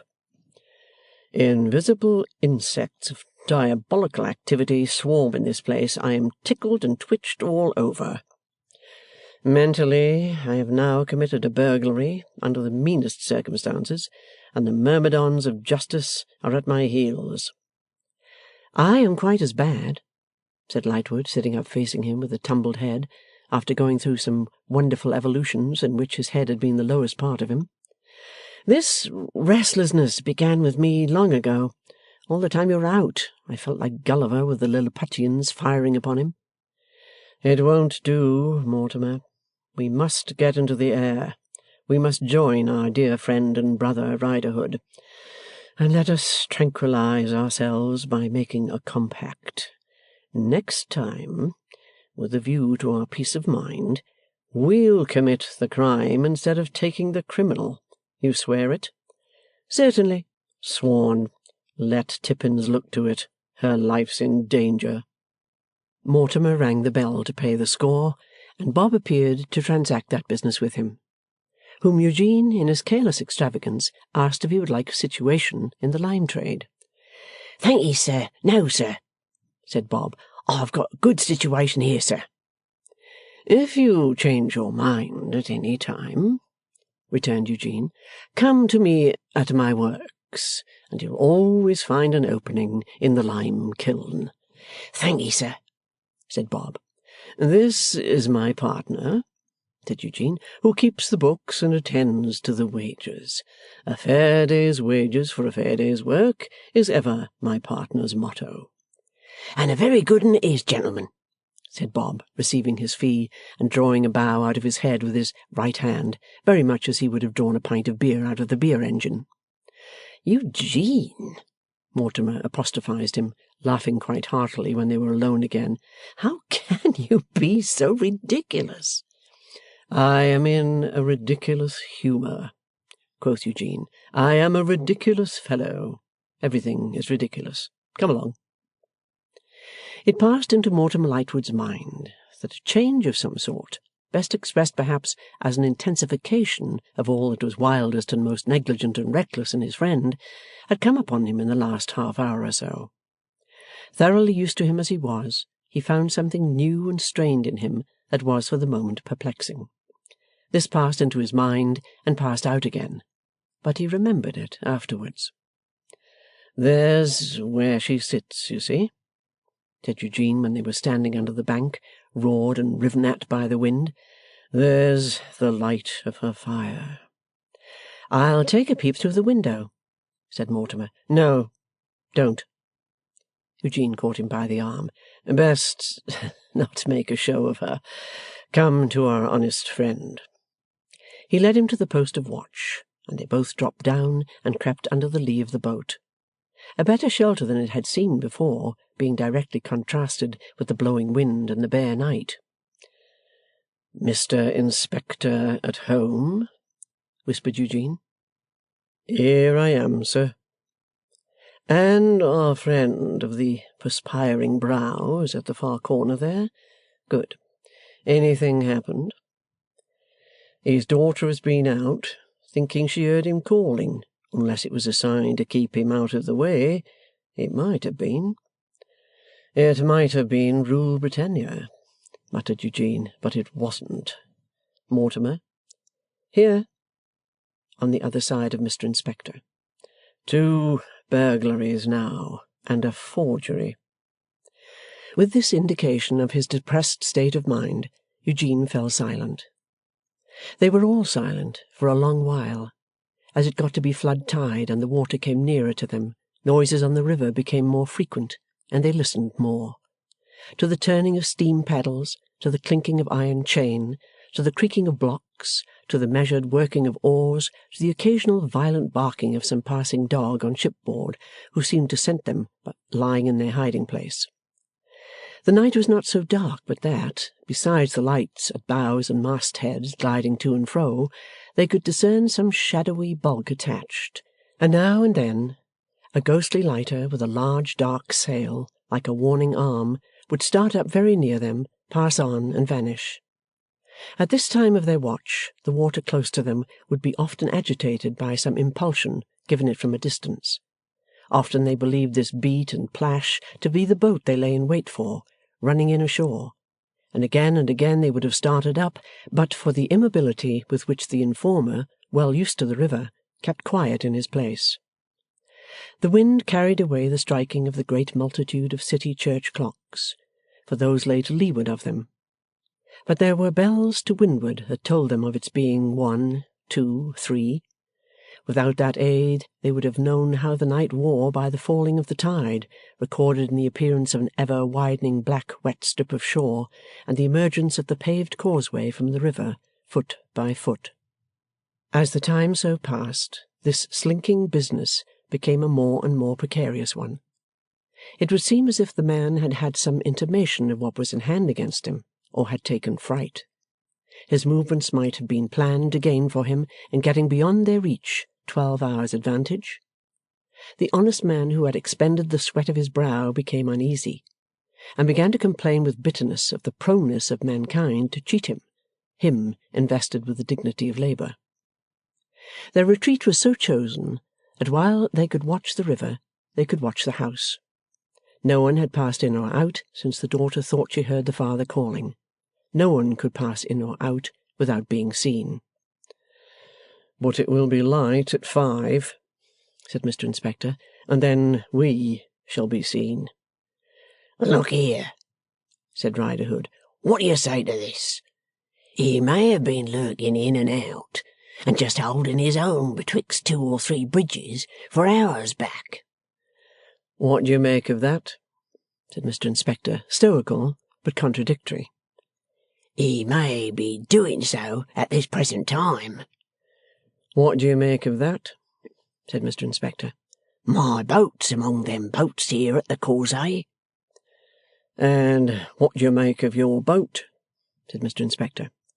"What if I put off in her and take a look around? I know his ways, and the likely nooks he favours.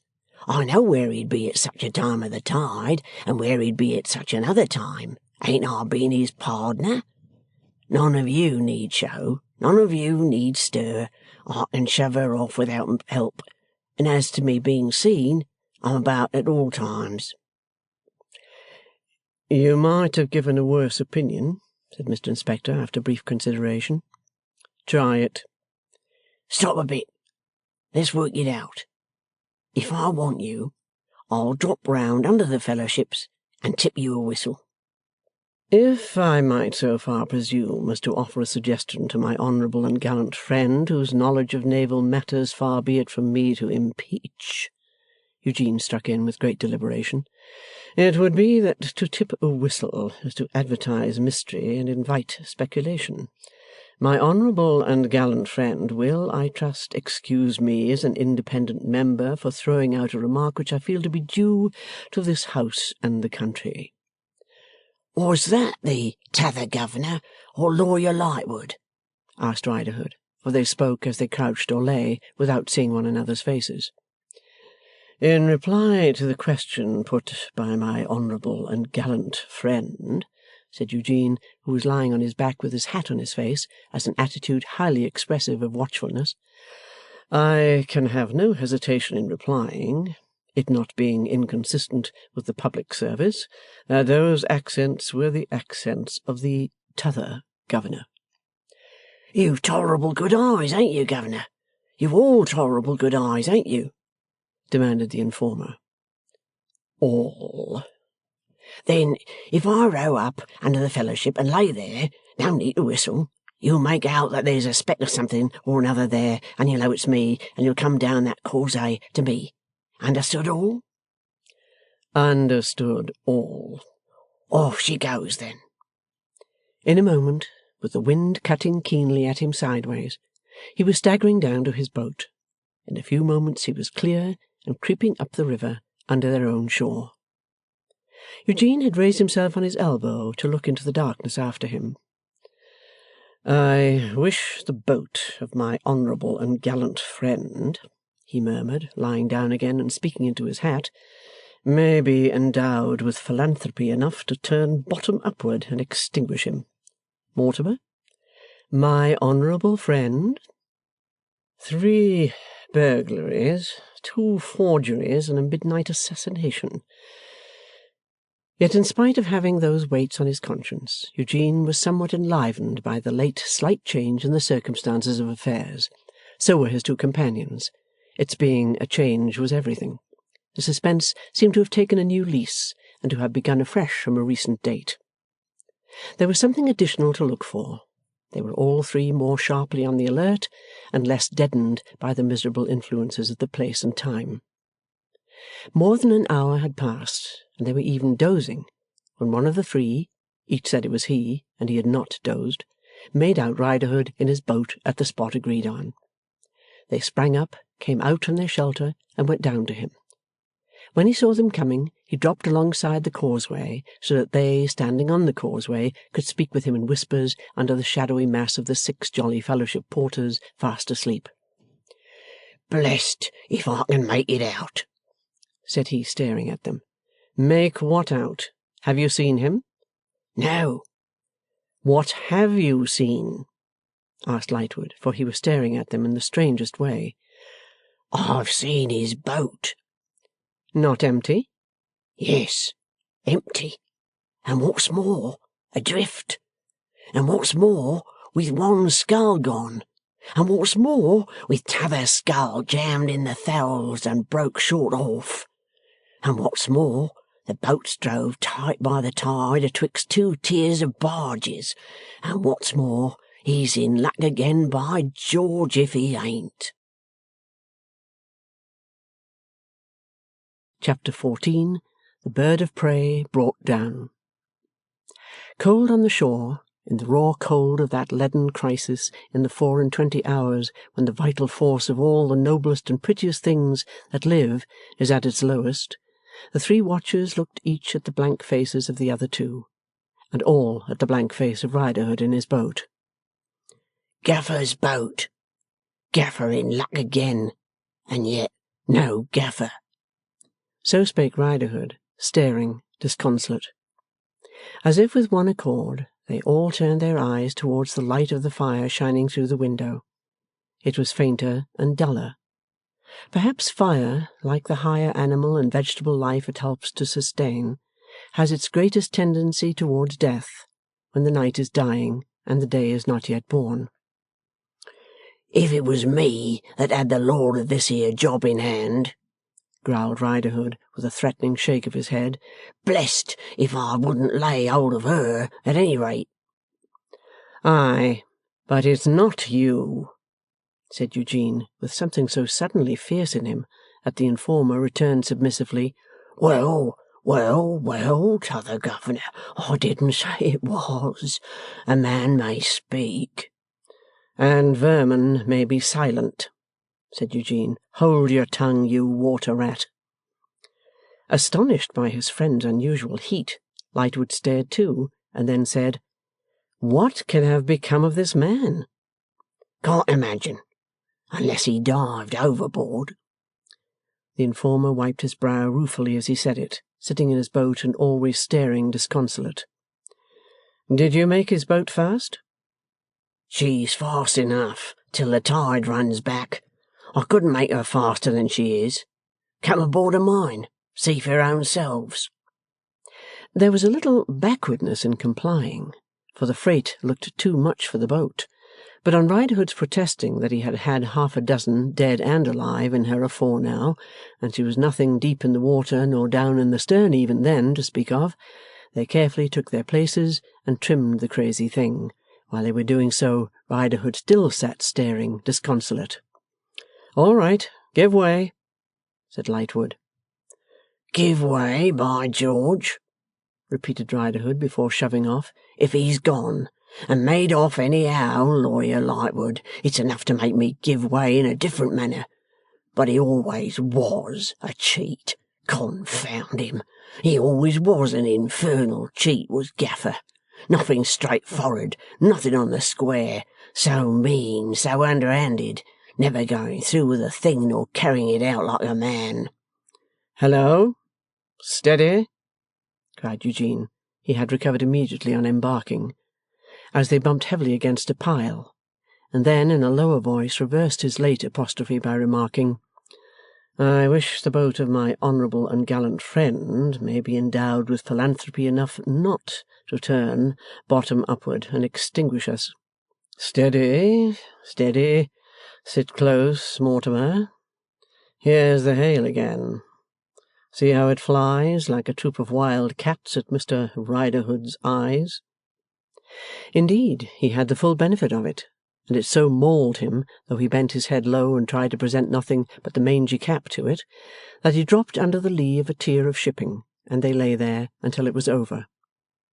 The squall had come up, like a spiteful messenger, before the morning. There followed in its wake a ragged tear of light which ripped the dark clouds until they showed a great grey hole of day. They were all shivering, and everything about them seemed to be shivering. The river itself, craft, rigging, sails, such early smoke as there yet was on the shore. Black with wet and altered to the eye by white patches of hail and sleet, the huddled buildings looked lower than usual, as if they were cowering and had shrunk with the cold. Very little life was to be seen on either bank. Windows and doors were shut, and the staring black and white letters upon wharves and warehouses. "Looked," said Eugene to Mortimer, "like inscriptions over the graves of dead businesses." As they glided slowly on, keeping under the shore and sneaking in and out among the shipping by back alleys of water in a pilfering way that seemed to be their boatman's normal manner of progression, all the objects among which they crept were so huge in contrast with their wretched boat as to threaten to crush it. Not a ship's hull, with its rusty iron links of cable run out of hawser holes, long discoloured with the iron's rusty tears, but seemed to be there with a fell intention. Not a figure-head but had the menacing look of bursting forward to run them down. Not a sluice-gate or a painted scale upon a post or wall, showing the depth of water, but seemed to hint, like the dreadfully facetious wolf in bed in Grandmamma's cottage, "That's to drown you in, my dears." Not a lumbering black barge with its cracked and blistered side impending over them, but seemed to suck at the river with a thirst for sucking them under. And everything so vaunted the spoiling influences of water, discoloured copper, rotten wood, honeycombed stone, green dank deposit. At the after consequences of being crushed, sucked under and drawn down, looked as ugly to the imagination as the main event. Some half-hour of this work, and Riderhood unshipped his sculls, stood holding on to a barge, and hand over hand longwise along the barge's side, gradually worked his boat under her head into a secret little nook of scummy water. And driven into that nook and wedged as he had described was Gaffer's boat. That boat with the stain still in it, bearing some resemblance to a muffled human form. "Now, tell me I'm a liar," said the honest man.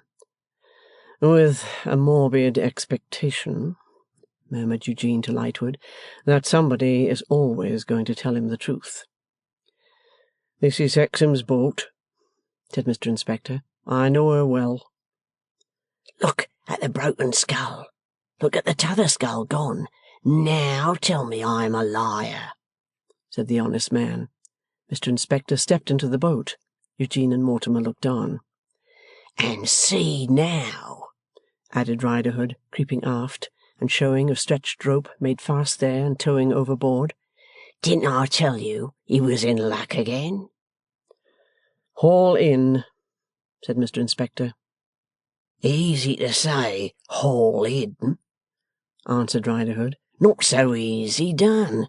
His luck's got fouled under the keels of the barges. I tried to haul in last time, but I couldn't.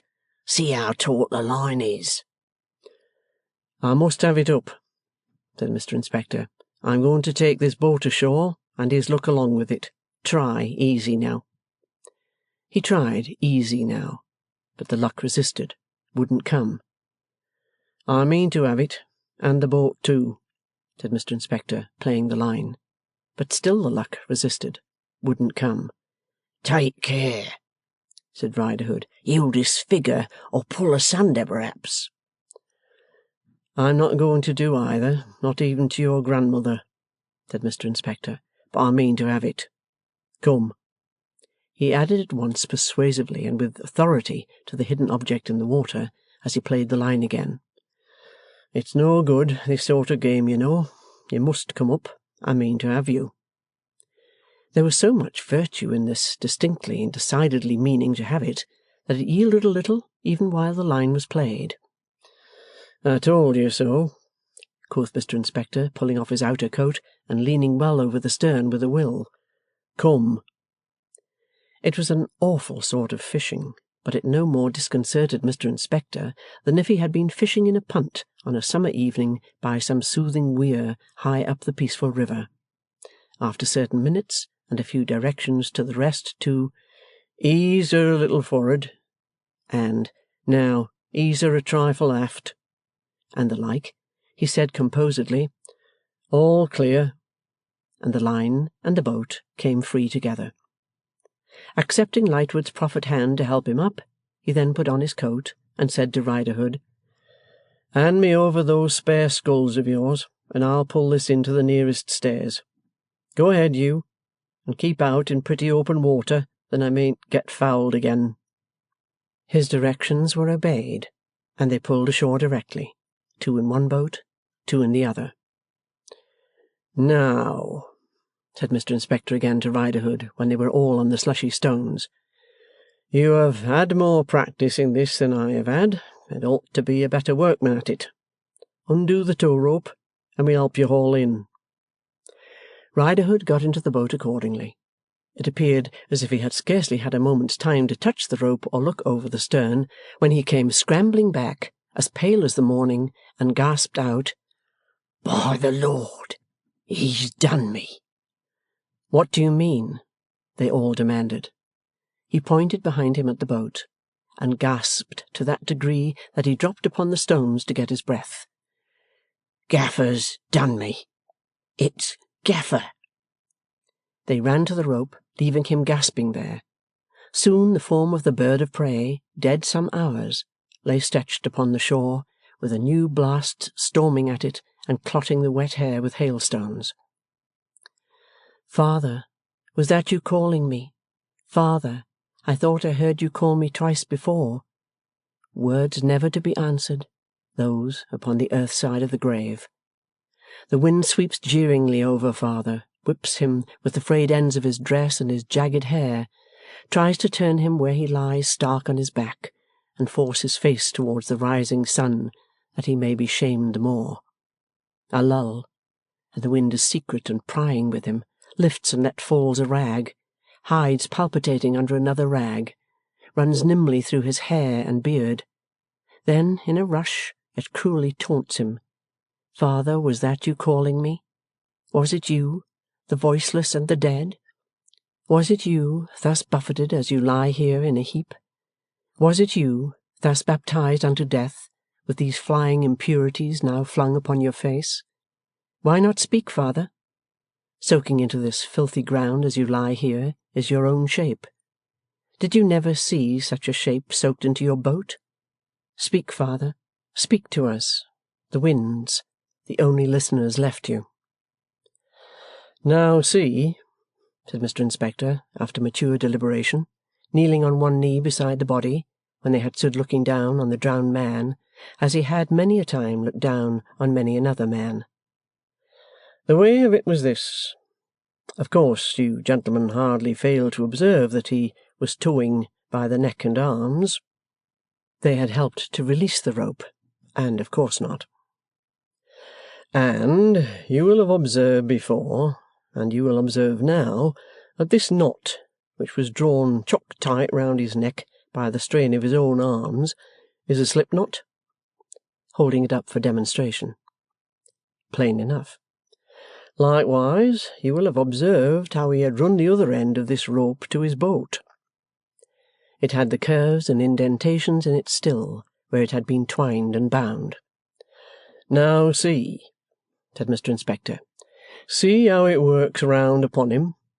It's a wild, tempestuous evening, when this man that was, stooping to wipe some hailstones out of his hair with an end of his own drowned jacket, there. Now, he's more like himself, though he's badly bruised. When this man that was rows out upon the river on his usual lay, he carries with him this coil of rope. He always carries with him this coil of rope. It's as well known to me as he was himself. Sometimes it lay in the bottom of his boat. Sometimes he hung it loose round his neck. He was a light dresser, was this man, you see, lifting the loose neckerchief over his breast and taking the opportunity of wiping the dead lips with it. And when it was wet or freezing or blew cold, he would hang this coil of line round his neck. Last evening he does this. Worse for him. He dodges about in his boat, does this man, till he gets chilled. His hands, taking up one of them which dropped like a leaden weight, get numbed. He sees some object that's in his way of business floating. He makes ready to secure that object. He unwinds the end of his coil that he wants to take some turns on in his boat, and he takes turns enough on it to secure that it shan't run out. He makes it too secure, as it happens. He is a little longer about this than usual, his hands being numbed. His object drifts up before he's quite ready for it. He catches at it, thinks he'll make sure of the contents of the pockets anyhow, in case he should be parted from it, bends right over the stern, and in one of these heavy squalls, or in the cross-swell of two steamers, or in not being quite prepared, or through all or most of some, gets a lurch, overbalances, and goes head foremost overboard. Now see, he can swim, can this man, and instantly he strikes out. But in such striking out, he tangles his arms, pulls strong on the slip knot, and it runs home. The object he had expected to take in tow floats by, and his own boat tows him dead, so where we found him, all entangled in his own line. You'll ask me how I make out about the pockets. First, I'll tell you more. There was silver in 'em. How do I make that out? Simple and satisfactory, because he's got it here. The lecturer held up the tightly clenched right hand. What is to be done with the remains? Asked Lightwood. If you wouldn't object to standing by him half a minute, sir, was the reply, I'll find the nearest of our men to come and take charge of him. I still call it him, you see, said Mr. Inspector, looking back as he went, with a philosophical smile upon the force of habit. Eugene, said Lightwood, and was about to add, we may wait at a little distance, when turning his head he found that no Eugene was there. He raised his voice and called, Eugene! Halloa!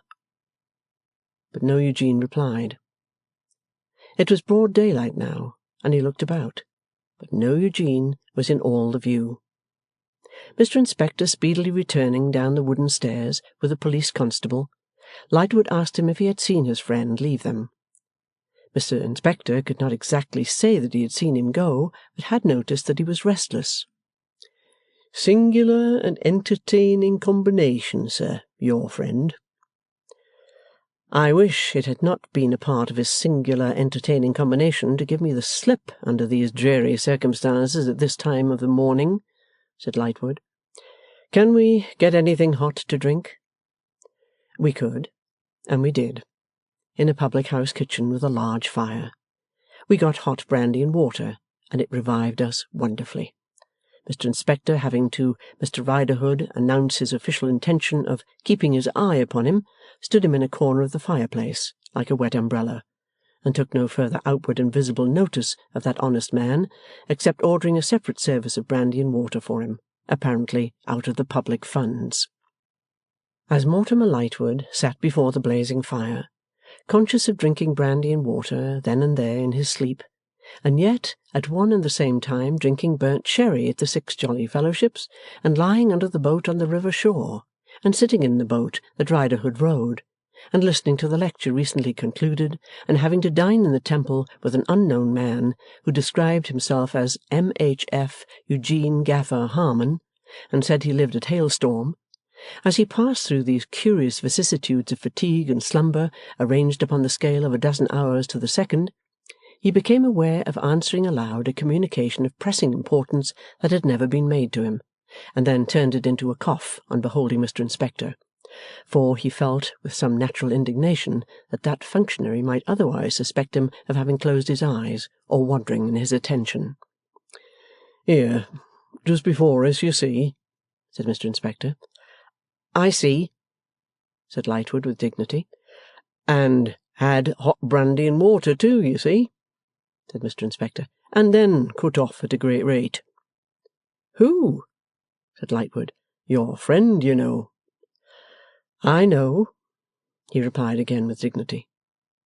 After hearing in a mist through which Mr. Inspector loomed vague and large that the officer took upon himself to prepare the dead man's daughter for what had befallen in the night, and generally that he took everything upon himself, Mortimer Lightwood stumbled in his sleep to a cab-stand, called a cab, and had entered the army and committed a capital military offence, and been tried by court-martial and found guilty, and had arranged his affairs and been marched out to be shot before the door banged.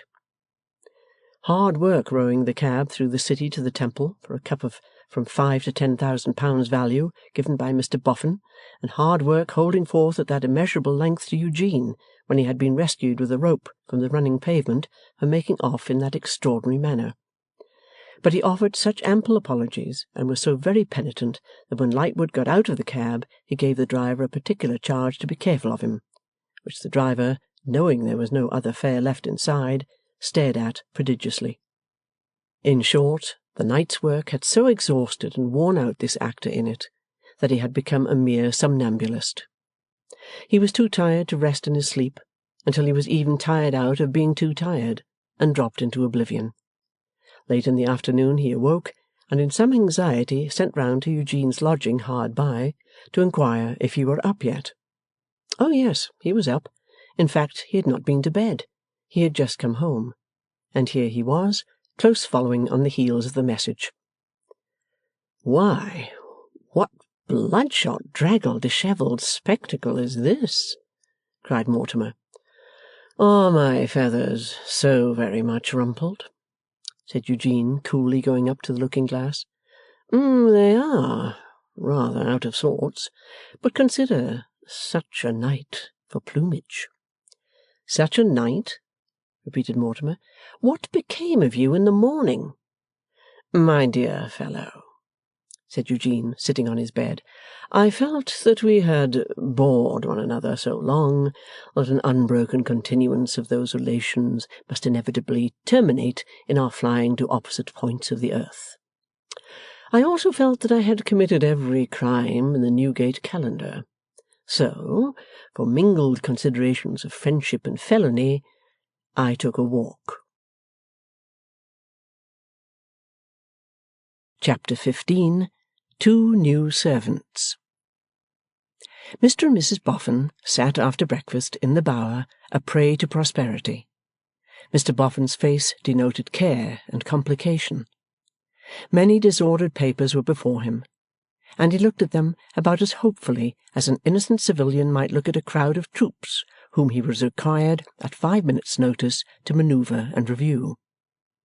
He had been engaged in some attempts to make notes of these papers, but being troubled, as men of his stamp often are, with an exceedingly distrustful and corrective thumb, that busy member had so often interposed to smear his notes that they were little more legible than the various impressions of itself, which blurred his nose and forehead. It is curious to consider, in such a case as Mr. Boffin's, what a cheap article ink is, and how far it may be made to go. As a grain of musk will scent a drawer for many years and still lose nothing appreciable of its original weight, so a halfpennyworth of ink would blot Mr. Boffin to the roots of his hair and the calves of his legs without inscribing a line on the paper before him, or appearing to diminish in the inkstand. Mr. Boffin was in such severe literary difficulties that his eyes were prominent and fixed, and his breathing was stertorous, when, to the great relief of Mrs. Boffin, who observed these symptoms with alarm, the yard bell rang. "Who's that, I wonder?" said Mrs. Boffin. Mr. Boffin drew a long breath, laid down his pen, looked at his notes as doubting whether he had the pleasure of their acquaintance, and appeared, on a second perusal of their countenances, to be confirmed in his impression that he had not, when there was announced by the hammer-headed young man, "Mr. Rokesmith." "Oh," said Mr. Boffin. "Oh, indeed. Oh, and the Wilfer's mutual friend, my dear. Yes, ask him to come in." Mr. Rokesmith appeared. "Sit down, sir," said Mr. Boffin, shaking hands with him. "Mrs. Boffin you're already acquainted with. Well, sir, I am rather unprepared to see you, for, to tell you the truth, I've been so busy with one thing and another that I have not had time to turn your offer over." "That's apology for both of us, for Mr. Boffin and for me as well," said the smiling Mrs. Boffin. "But, law, we can talk it over now, can't us?" Mr. Rokesmith bowed, thanked her, and said he hoped so. "Let me see, then," resumed Mr. Boffin, with his hand to his chin. "It was secretary that you named, wasn't it?"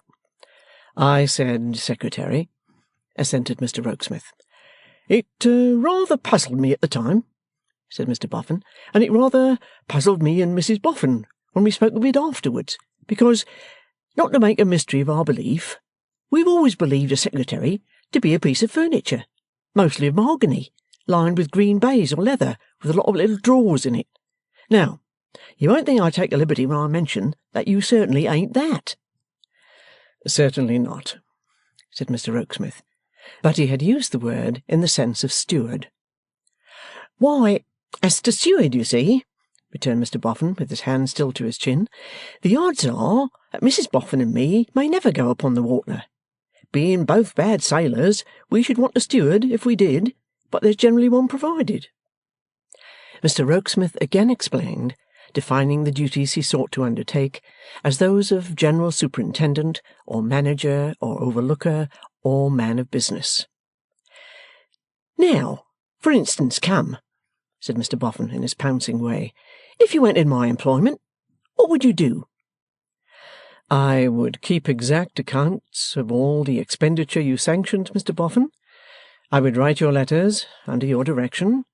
I would transact your business with people in your pay or employment. I would," with a glance and a half-smile at the table, "arrange your papers." Mr. Boffin rubbed his inky ear and looked at his wife. "And so arrange them as to have them always in order for immediate reference, with a note of the contents of each outside it." "I tell you what," said Mr Boffin, slowly crumpling his own blotted note in his hand, "if you'll turn to at these present papers, and see what you can make of 'em, I shall know better what I can make of you." No sooner said than done. Relinquishing his hat and gloves, Mr Rokesmith sat down quietly at the table, arranged the open papers into an orderly heap, cast his eyes over each in succession, folded it, docketed it on the outside, laid it in a second heap, and, when that second heap was complete and the first gone, took from his pocket a piece of string and tied it together with a remarkably dexterous hand at a running curve and a loop. "Good," said Mr Boffin. "Very good. Now, let us hear what they're all about. Will you be so good?" John Rokesmith read his abstracts aloud. They were all about the new house. Decorator's estimate, so much. Furniture estimate, so much. Estimate for furniture of offices, so much. Coachmaker's estimate, so much. Horse dealer's estimate, so much. Harness maker's estimate, so much. Goldsmith's estimate, so much. Total, so very much. Then came correspondence. Acceptance of Mr Boffin's offer of such a date and to such an effect, rejection of Mr Boffin's proposal of such a date and to such an effect, concerning Mr Boffin's scheme of such another date to such another effect, all compact and methodical. "Apple pie order," said Mr Boffin, after checking off each inscription with his hand like a man beating time. "And whatever you do with your ink, I can't think, for you're as clean as a whistle after it. Now, as to a letter, let's," said Mr Boffin, rubbing his hands in his pleasantly childish admiration, "let's try a letter next. To whom shall it be addressed, Mr Boffin?" "Any one. Yourself." Mr Rokesmith quickly wrote, and then read aloud. "Mr Boffin presents his compliments to Mr John Rokesmith, and begs to say that he has decided on giving Mr John Rokesmith a trial in the capacity he desires to fill. Mr Boffin takes Mr John Rokesmith at his word in postponing to some indefinite period the consideration of salary. It is quite understood that Mr Boffin is in no way committed on that point. Mr Boffin has merely to add that he relies on Mr John Rokesmith's assurance that he will be faithful and serviceable. Mr John Rokesmith will please enter on his duties immediately." "Well now, Noddy," cried Mrs Boffin, clapping her hands, "that is a good one." Mr Boffin was no less delighted. Indeed, in his own bosom he regarded both the composition itself and the device that had given birth to it as a very remarkable monument of human ingenuity. "And I tell you, my dearie," said Mrs Boffin, "that if you don't close with Mr Rokesmith now at once, and if you ever go a-muddling yourself again with things never meant nor made for you, you'll have an apoplexy, besides iron moulding your linen, and you'll break my heart." Mr Boffin embraced his spouse for these words of wisdom, and then, congratulating John Rokesmith on the brilliancy of his achievements, gave him his hand in pledge of their new relations. So did Mrs Boffin. "Now," said Mr Boffin, who, in his frankness, felt that it did not become him to have a gentleman in his employment 5 minutes without reposing some confidence in him, "you must be let a little more into our affairs, Rokesmith.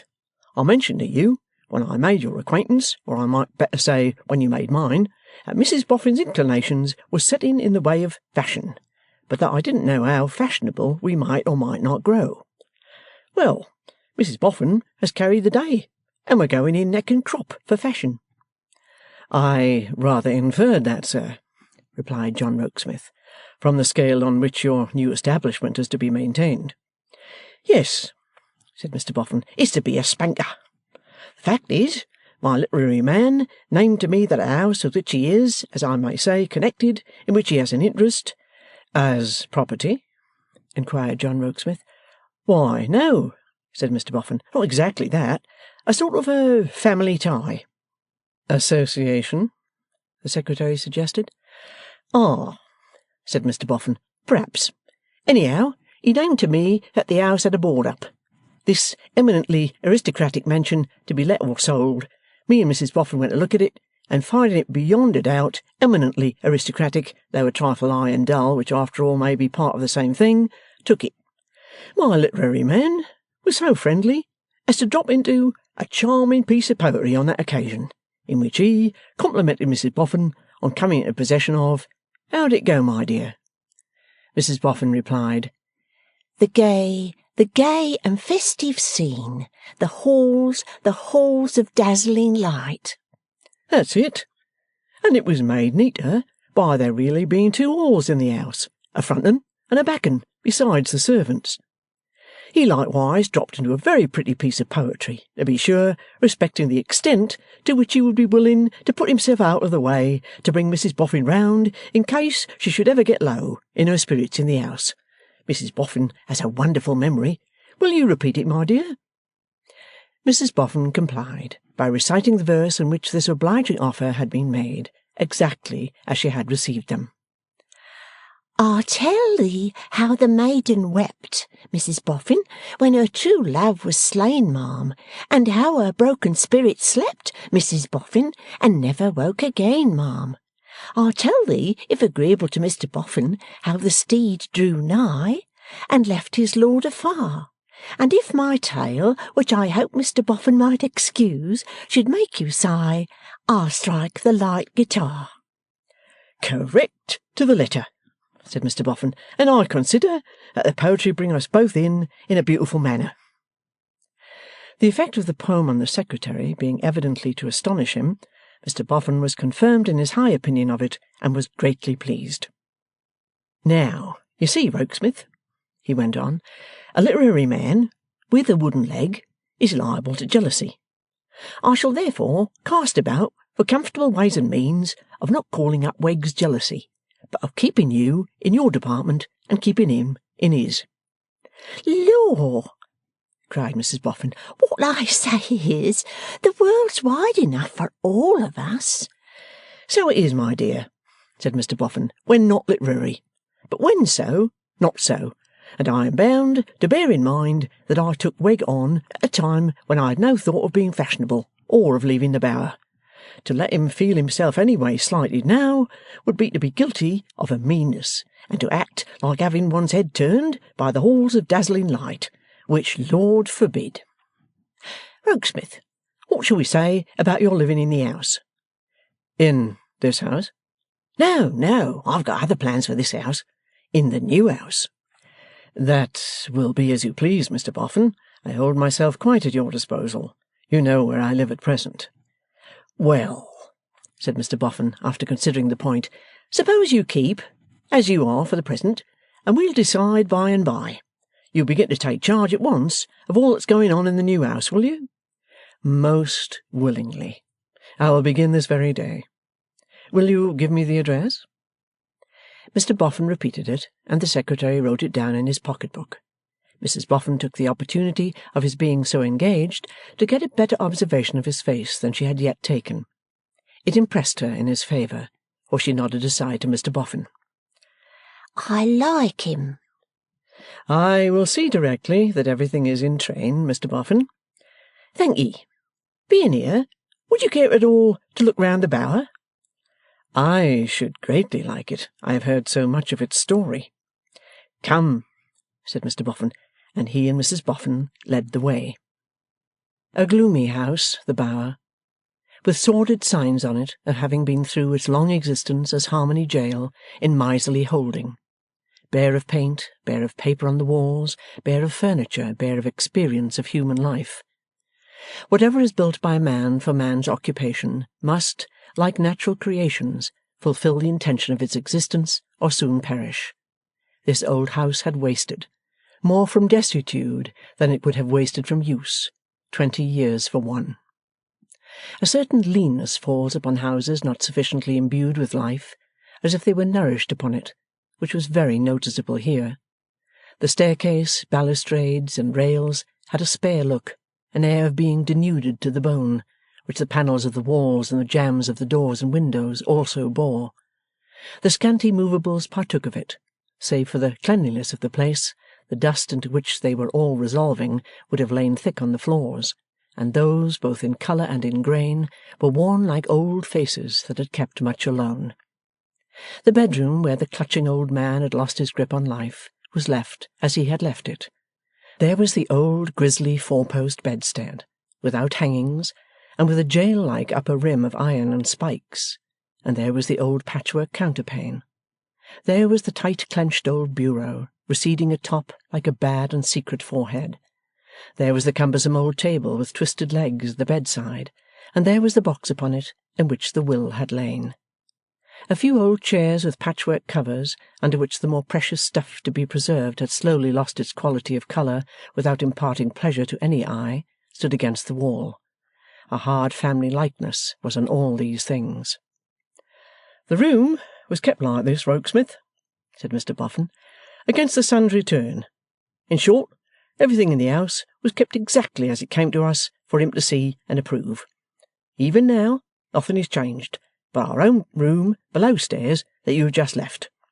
When the son came home for the last time in his life, and for the last time in his life saw his father, it was most likely in this room that they met." As the Secretary looked all round it, his eyes rested on a side door in a corner. "Another staircase," said Mr Boffin, unlocking the door, "leading down into the yard. We'll go down this way, as you may like to see the yard, and it's all in the road. When the son was a little child, it was up and down these stairs that he mostly came and went to his father. He was very timid of his father. I've seen him sit on these stairs in his shy way, poor child, many a time. Mr and Mrs Boffin have comforted him, sitting with his little book on these stairs often." "Ah, and his poor sister too," said Mrs Boffin. "And here's the sunny place on the white wall where they one day measured one another. Their own little hands wrote up their names here, only with a pencil, but the names are here still, and the poor dears gone for ever." "We must take care of the names, old lady," said Mr Boffin. "We must take care of the names. They shan't be rubbed out in our time, nor yet, if we can help it, in the time after us. Poor little children." "Ah, poor little children," said Mrs Boffin. They had opened the door at the bottom of the staircase, giving on the yard, and they stood in the sunlight looking at the scrawl of the two unsteady childish hands 2 or 3 steps up the staircase. There was something in this simple memento of a blighted childhood, and in the tenderness of Mrs Boffin, that touched the Secretary. Mr Boffin then showed his new man of business the mounds, and his own particular mound, which had been left him as his legacy under the will before he acquired the whole estate. "It would have been enough for us," said Mr Boffin, "in case it had pleased God to spare the last of those 2 young lives and sorrowful deaths. We didn't want the rest." At the treasures of the yard, and at the outside of the house, and at the detached building which Mr Boffin pointed out as the residence of himself and his wife during the many years of their service, the Secretary looked with interest. It was not until Mr Boffin had shown him every wonder of the bower twice over that he remembered his having duties to discharge elsewhere. "You have no instructions to give me, Mr Boffin, in reference to this place?" "Not any, Rokesmith, no." "Might I ask, without seeming impertinent, whether you have any intention of selling it?" "Certainly not. In remembrance of our master, our old master's children, and our old service, me and Mrs Boffin mean to keep it up as it stands." The Secretary's eyes glanced with so much meaning in them at the mounds, that Mr Boffin said, as if in answer to a remark, "Aye, aye, that's another thing. I may sell them, though I should be sorry to see the neighbourhood deprived of 'em too. It'll look but a poor dead flat without the mounds.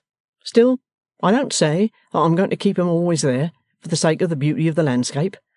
There's no hurry about it. That's all I say at present. I ain't a scholar in much, Mr Rokesmith, but I'm a pretty fair scholar in dust. I can price the mounds to a fraction, and I know how they can be best disposed of, and likewise that they take no harm by standing where they do. You'll look in to-morrow, will you be so kind?" "Every day.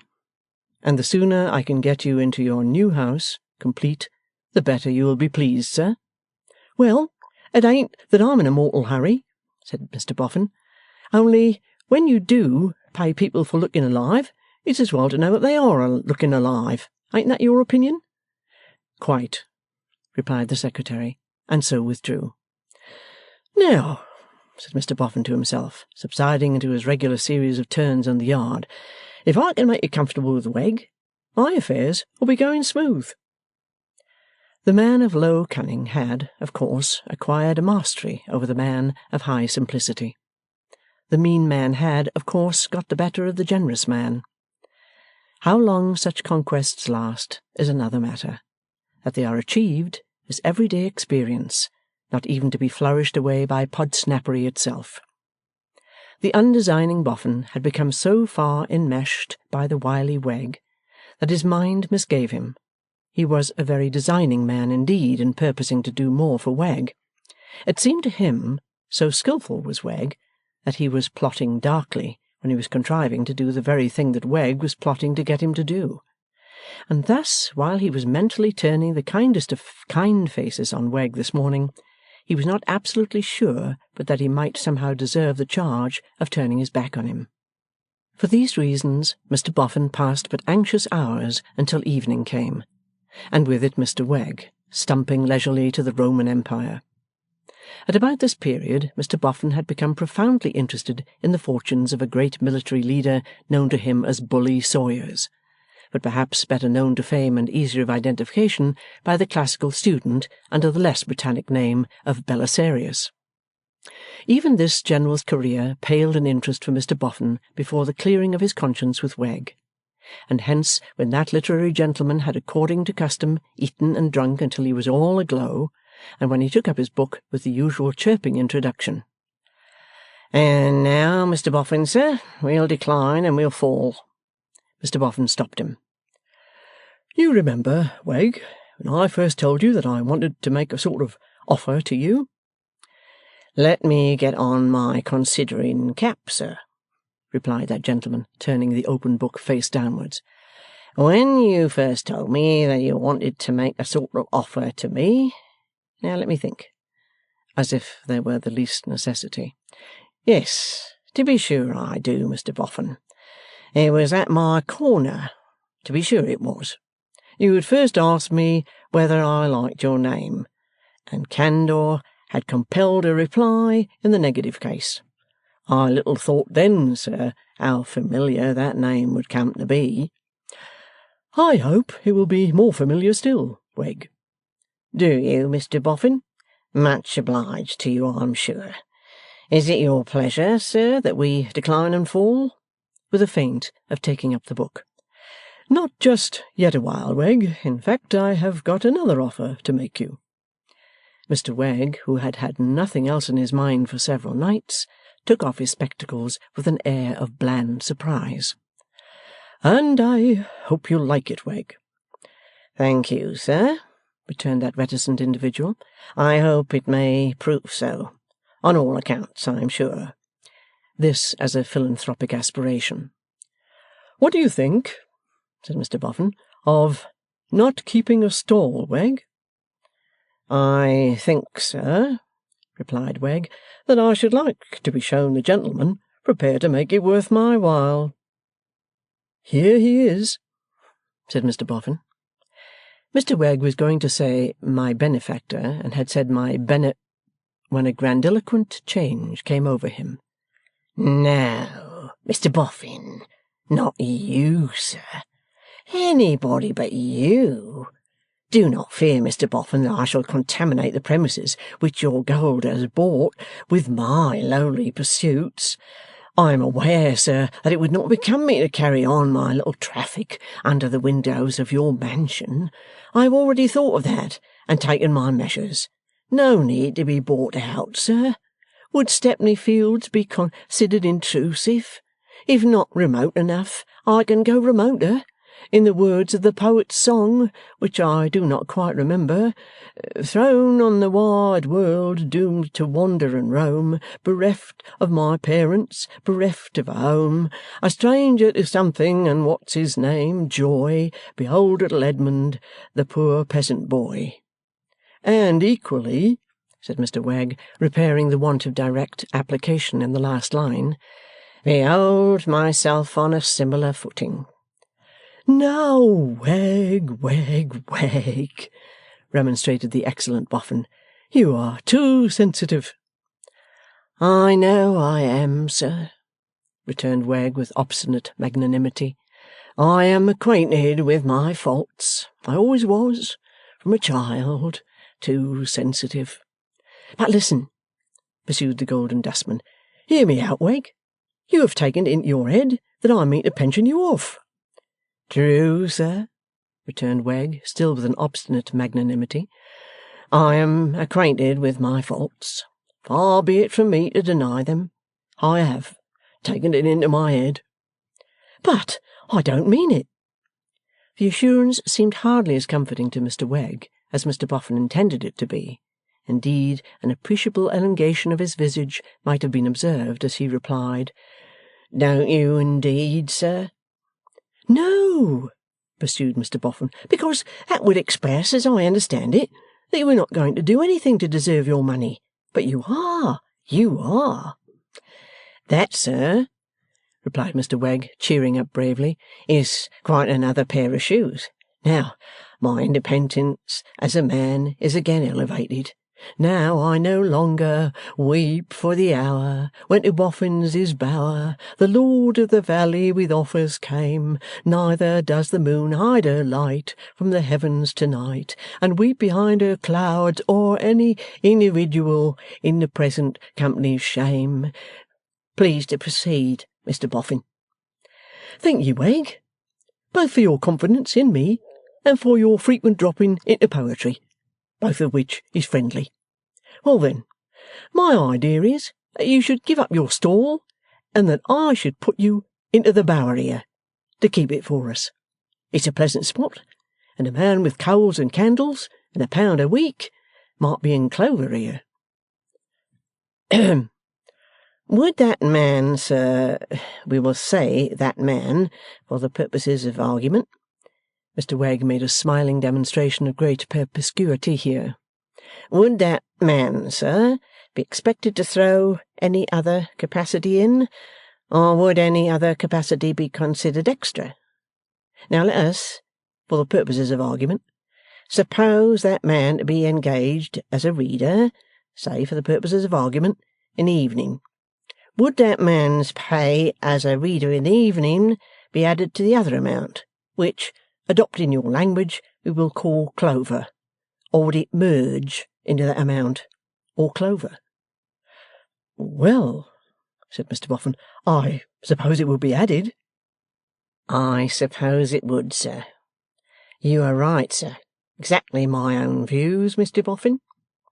Here Wegg rose, and balancing himself on his wooden leg, fluttered over his prey with extended hand. Mr Boffin, consider it done. Say no more, sir, not a word more. My stall and I are for ever parted. The collection of ballads will in future be reserved for private study, with the object of making poetry tributary. Wegg was so proud of having found this word that he said it again with a capital letter.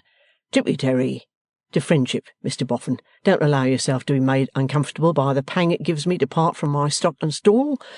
Similar emotion was undergone by my own father when promoted for his merits from his occupation as a waterman to a situation under government. His Christian name was Thomas.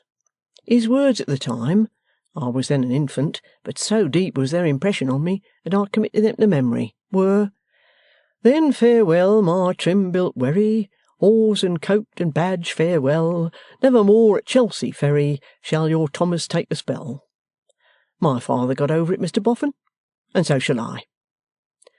While delivering these valedictory observations, Wegg continually disappointed Mr Boffin of his hand by flourishing it in the air. He now darted it at his patron, who took it, and felt his mind relieved of a great weight. Observing that as they had arranged their joint affairs so satisfactorily, he would now be glad to look into those of Bully Sawyers, which, indeed, had been left overnight in a very unpromising posture, and for whose impending expedition against the Persians the weather had been by no means favourable all day. Mr Wegg resumed his spectacles, therefore, but Sawyers was not to be of the party that night, for before Wegg had found his place, Mrs Boffin's tread was heard upon the stairs, so unusually heavy and hurried that Mr Boffin would have started up at the sound, anticipating some occurrence much out of the common course, even though she had not also called to him in an agitated tone. Mr Boffin hurried out, and found her on the dark staircase, panting, with a lighted candle in her hand. "What's the matter, my dear?" I don't know, but I wish you'd come upstairs." Much surprised, Mr Boffin went upstairs and accompanied Mrs Boffin into their own room. A second large room on the same floor as the room in which the late proprietor had died. Mr Boffin looked all round him, and saw nothing more unusual than various articles of folded linen on a large chest, which Mrs Boffin had been sorting. "What is it, my dear? Why, you're frightened. You frightened?" "I'm not one of that sort, certainly," said Mrs Boffin as she sat down in a chair to recover herself and took her husband's arm. "But it's very strange." "What is, my dear?" "Noddy, the faces of the old man and the two children are all over the house to-night." "My dear!" exclaimed Mr Boffin, but not without a certain uncomfortable sensation gliding down his back. "I know it must sound foolish, and yet it is so." "Where did you think you saw them?" "I don't know that I think I saw them anywhere. I felt them." "Touched them?" "No, felt them in the air. I was sorting those things on the chest, and not thinking of the old man or the children, but singing to myself, when all in a moment I felt there was a face growing out of the dark." "What face?" asked her husband, looking about him. "For a moment it was the old man's, and then it got younger. For a moment it was both the children's, and then it got older. For a moment it was a strange face, and then it was all the faces." "And then it was gone?" "Yes, and then it was gone." "Where were you then, old lady?" "Here at the chest. Well, I got the better of it, and went on sorting, and went on singing to myself. 'Law,' I says, 'I'll think of something else, something comfortable, and put it out of my head.' So I thought of the new house, and Miss Bella Wilfer, and was thinking at a great rate with that sheet there in my hand, when all of a sudden the faces seemed to be hidden in among the folds of it, and I let it drop." As it still lay on the floor where it had fallen, Mr Boffin picked it up and laid it on the chest. "And then you ran downstairs?" "No, I thought I'd try another room and shake it off. I says to myself, I'll go and walk slowly up and down the old man's room 3 times, from end to end, and then I shall have conquered it. I went in with the candle in my hand, but the moment I came near the bed, the air got thick with them." "With the faces?" "Yes, and I even felt that they were in the dark behind the side door, and on the little staircase, floating away into the yard. Then I called you." Mr Boffin, lost in amazement, looked at Mrs Boffin. Mrs Boffin, lost in her own fluttered inability to make this out, looked at Mr Boffin. "I think, my dear," said the Golden Dustman, "I'll at once get rid of Wegg for the night, because he's coming to inhabit the bower, and it might be put into his head, or somebody else's, if he heard this and it got about that the house is haunted. Whereas we know better, don't we?" "I never had the feeling in the house before," said Mrs Boffin, "and I have been about it alone at all hours of the night. I've been in the house when death was in it, and I've been in the house when murder was a new part of his adventures, and I never had a fright in it yet." "And won't again, my dear," said Mr Boffin. "Depend upon it, it comes of thinking and dwelling on that dark spot." "Yes, but why didn't it come before?" asked Mrs Boffin. This draught on Mr Boffin's philosophy could only be met by that gentleman with the remark that everything that is at all must begin at some time. Then, tucking his wife's arm under his own, that she might not be left by herself to be troubled again, he descended to release Wegg, who, being something drowsy after his plentiful repast, and constitutionally of a shirking temperament, was well enough pleased to stump away, without doing what he had come to do, and was paid for doing. Mr Boffin then put on his hat, and Mrs Boffin her shawl, and the pair, further provided with a bunch of keys and a lighted lantern, went all over the dismal house, dismal everywhere but in their own 2 rooms, from cellar to cockloft. Not resting satisfied with giving that much chase to Mrs Boffin's fancies, they pursued them into the yard and outbuildings and under the mounds, and setting the lantern, when all was done, at the foot of one of the mounds, they comfortably trotted to and fro for an evening walk, to the end that the murky cobwebs in Mrs Boffin's brain might be blown away. "There, my dear," said Mr Boffin, when they came in to supper, "that was the treatment, you see. Completely worked round, haven't you?" Yes, dearie, said Mrs Boffin, laying aside her shawl. I'm not nervous any more. I'm not a bit troubled now. I'd go anywhere about the house the same as ever. But—" "Eh?" said Mr Boffin. "But I've only to shut my eyes." "And what then?" "Why then," said Mrs Boffin, speaking with her eyes closed and her left hand thoughtfully touching her brow, "then there they are. The old man's face, and it gets younger. The 2 children's faces, and they get older. A face that I don't know, and then all the faces."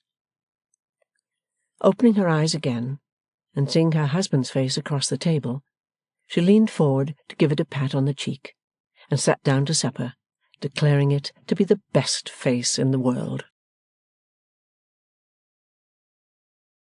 Chapter 16. Minders and Reminders. The Secretary lost no time in getting to work, and his vigilance and method soon set their mark on the Golden Dustman's affairs. His earnestness in determining to understand the length and breadth and depth of every piece of work submitted to him by his employer was as special as his dispatch in transacting it. He accepted no information or explanation at second hand, but made himself the master of everything confided to him. One part of the Secretary's conduct, underlying all the rest, might have been mistrusted by a man with a better knowledge of men than the Golden Dustman had. The Secretary was as far from being inquisitive or intrusive as Secretary could be, but nothing less than a complete understanding of the whole of the affairs would content him.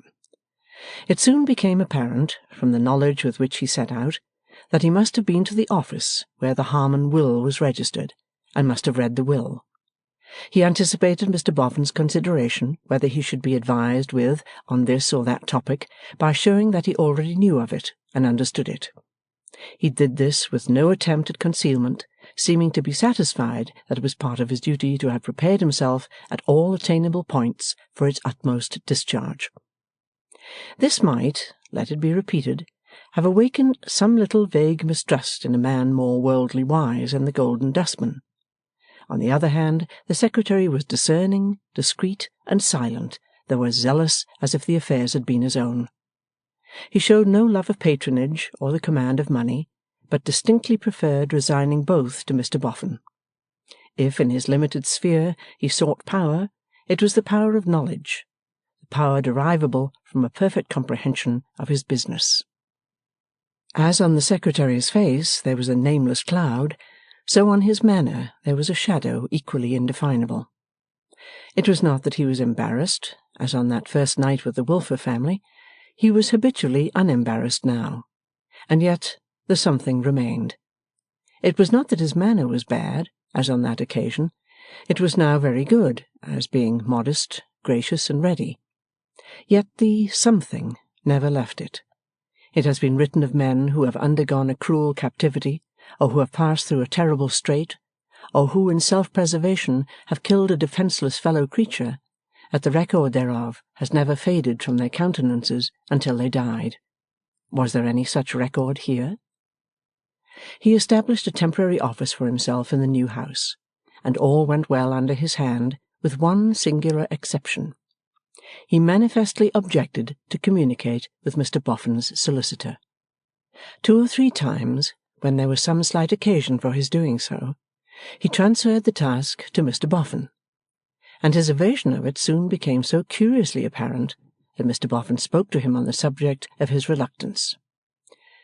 "It is so," the Secretary admitted. "I would rather not." Had he any personal objection to Mr Lightwood? "I don't know him." Had he suffered from lawsuits? "Not more than other men," was his short answer. Was he prejudiced against the race of lawyers? "No. But while I am in your employment, sir, I would rather be excused from going between the lawyer and the client. Of course, if you press it, Mr Boffin, I am ready to comply, but I should take it as a great favour if you would not press it, without urgent occasion." Now, it could not be said that there was urgent occasion, for Lightwood retained no other affairs in his hands than such as still lingered and languished about the undiscovered criminal, and such as arose out of the purchase of the house.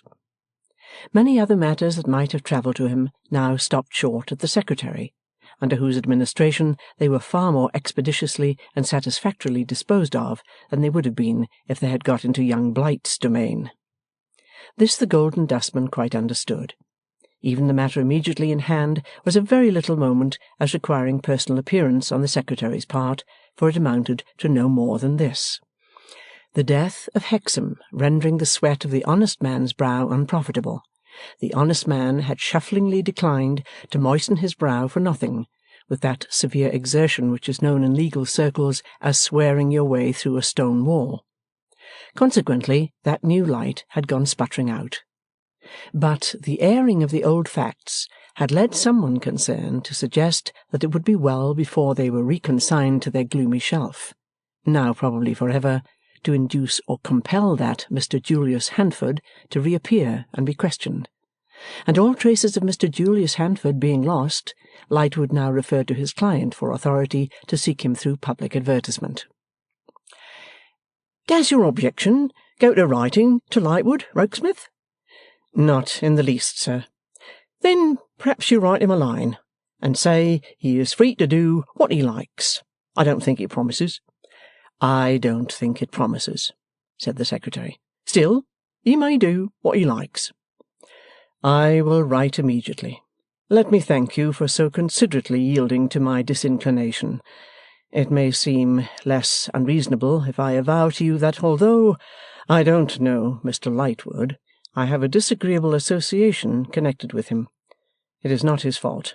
He is not at all to blame for it, and does not even know my name." Mr Boffin dismissed the matter with a nod or two. The letter was written, and next day Mr Julius Handford was advertised for. He was requested to place himself in communication with Mr Mortimer Lightwood, as a possible means of furthering the ends of justice, and a reward was offered to any one acquainted with his whereabouts who would communicate the same to the said Mr Mortimer Lightwood at his office in the Temple.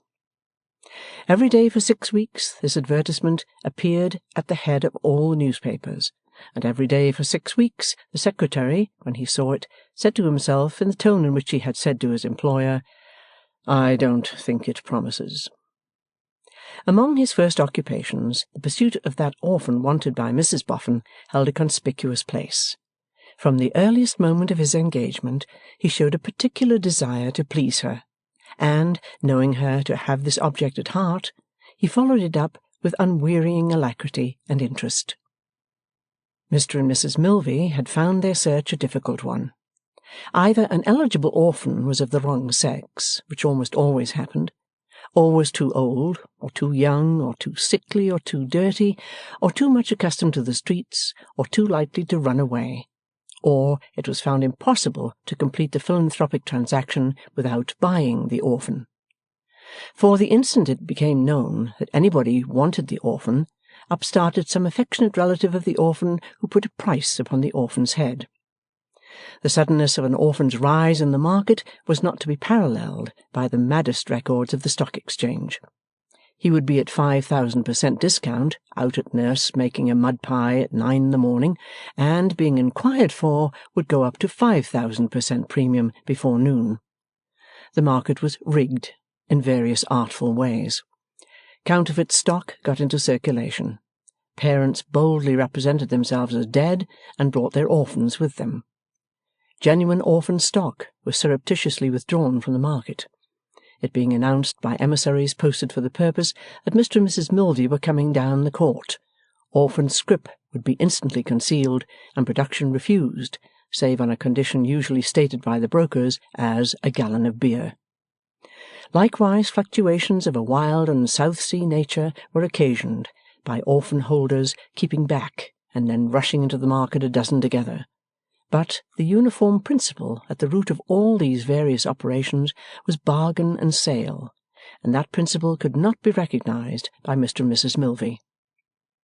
At length tidings were received by the Reverend Frank of a charming orphan to be found at Brentford. One of the deceased parents, late his parishioners, had a poor widowed grandmother in that agreeable town, and she, Mrs. Betty Higden, had carried off the orphan with maternal care, but could not afford to keep him. The secretary proposed to Mrs. Boffin either to go down himself and take a preliminary survey of this orphan, or to drive her down, that she might at once form her own opinion. Mrs. Boffin preferring the latter course, they set off one morning in a hired phaeton, conveying the hammer-headed young man behind them. The abode of Mrs. Betty Higden was not easy to find, lying in such complicated back settlements of muddy Brentford that they left their equipage at the sign of the Three Magpies and went in search of it on foot. After many inquiries and defeats, there was pointed out to them in a lane a very small cottage residence, with a board across the open doorway, hooked on to which board by the armpits was a young gentleman of tender years, angling for mud with a headless wooden horse and line. In this young sportsman, distinguished by a crispy, curling auburn head and a bluff countenance, the secretary descried the orphan. It unfortunately happened, as they quickened their pace, that the orphan, lost to considerations of personal safety in the ardour of the moment, overbalanced himself and toppled into the street. Being an orphan of a chubby conformation, he then took to rolling, and had rolled into the gutter before they could come up. From the gutter he was rescued by John Rokesmith, and thus the first meeting with Mrs. Higden was inaugurated by the awkward circumstance of their being in possession, one would say, at first sight unlawful possession, of the orphan, upside down and purple in the countenance. The board across the doorway, too, acting as a trap equally for the feet of Mrs. Higden coming out and the feet of Mrs. Boffin and John Rokesmith going in, greatly increased the difficulty of the situation, to which the cries of the orphan imparted a lugubrious and inhuman character. At first it was impossible to explain, on account of the orphan's holding his breath, a most terrific proceeding, superinducing in the orphan lead-colour rigidity and a deadly silence, compared with which his cries were music yielding the height of enjoyment. But as he gradually recovered, Mrs. Boffin gradually introduced herself, and smiling peace was gradually wooed back to Mrs. Betty Higden's home. It was then perceived to be a small home, with a large mangle in it, at the handle of which machine stood a very long boy with a very little head, and an open mouth of disproportionate capacity that seemed to assist his eyes in staring at the visitors. In a corner below the mangle, on a couple of stools, sat two very little children, a boy and a girl, and when the very long boy, in an interval of staring, took a turn at the mangle, it was alarming to see how it lunged itself at those two innocents, like a catapult designed for their destruction, harmlessly retiring when within an inch of their heads. The room was clean and neat. It had a brick floor and a window of diamond panes, and a flounce hanging below the chimney-piece, and strings nailed from bottom to top outside the window, on which scarlet beans were to grow in the coming season if the fates were propitious. However propitious they might have been in the seasons that were gone, to Betty Higden in the matter of beans they had not been very favourable in the matter of coins, for it was easy to see that she was poor. She was one of those old women, was Mrs. Betty Higden, who by dint of an indomitable purpose and a strong constitution fight out many years, though each year has come with its new knock-down blows fresh to the fight against her, wearied by it, an active old woman with a bright dark eye and a resolute face, yet quite a tender creature too, not a logically reasoning woman, but God is good, and hearts may count in heaven as high as heads. "Yes, sure," said she, when the business was opened. Mrs. Milvey had the kindness to write to me, ma'am, and I got Sloppy to read it. It was a pretty letter, but she's an affable lady. The visitors glanced at the long boy, who seemed to indicate by a broader stare of his mouth and eyes that in him Sloppy stood confessed. For I ain't, you must know, said Betty, much of a hand at reading writing-hand, though I can read me Bible and most print, and I do love a newspaper. You mightn't think it, but Sloppy is a beautiful reader of a newspaper. He do the police in different voices. The visitors again considered it a point of politeness to look at Sloppy, who, looking at them, suddenly threw back his head, extended his mouth to its utmost width, and laughed loud and long. At this the two innocents, with their brains in that apparent danger, laughed, and Mrs. Higden laughed, and the orphan laughed, and then the visitors laughed, which was more cheerful than intelligible. Then Sloppy, seeming to be seized with an industrious mania or fury, turned to at the mangle and impelled it at the heads of the innocents with such a creaking and rumbling that Mrs. Higden stopped him. The gentlefolks can't hear themselves speak, Sloppy. Bide a bit, bide a bit. Is that the dear child in your lap? Said Mrs. Boffin. Yes, ma'am. This is Johnny. Johnny, too, cried Mrs. Boffin, turning to the secretary. Already Johnny. Only one of the two names left to give him. He's a pretty boy.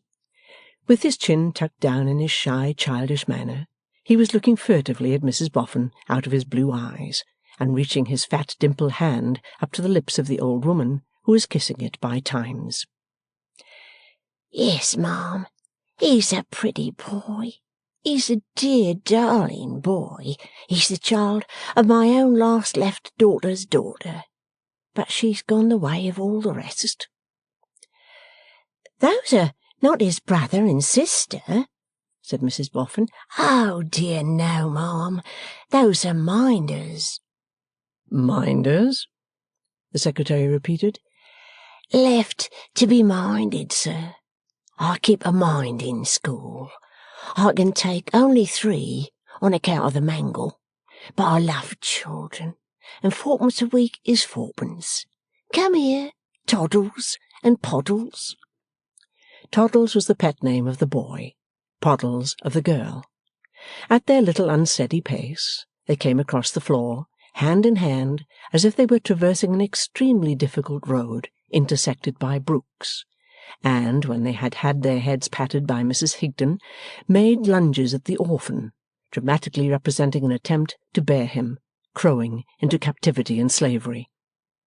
All the 3 children enjoyed this to a delightful extent, and the sympathetic Sloppy again laughed long and loud. When it was discreet to stop the play, Betty Higden said, Go to your seats, Toddles and Poddles. And they returned, hand in hand, across country, seeming to find the brooks rather swollen by late rains. And Master or Mr. Sloppy? Said the secretary, in doubt whether he was man, boy, or what. A love child, returned Betty Higden, dropping her voice. Parents never known. Found in the street. He was brought up in the... with a shiver of repugnance. The house.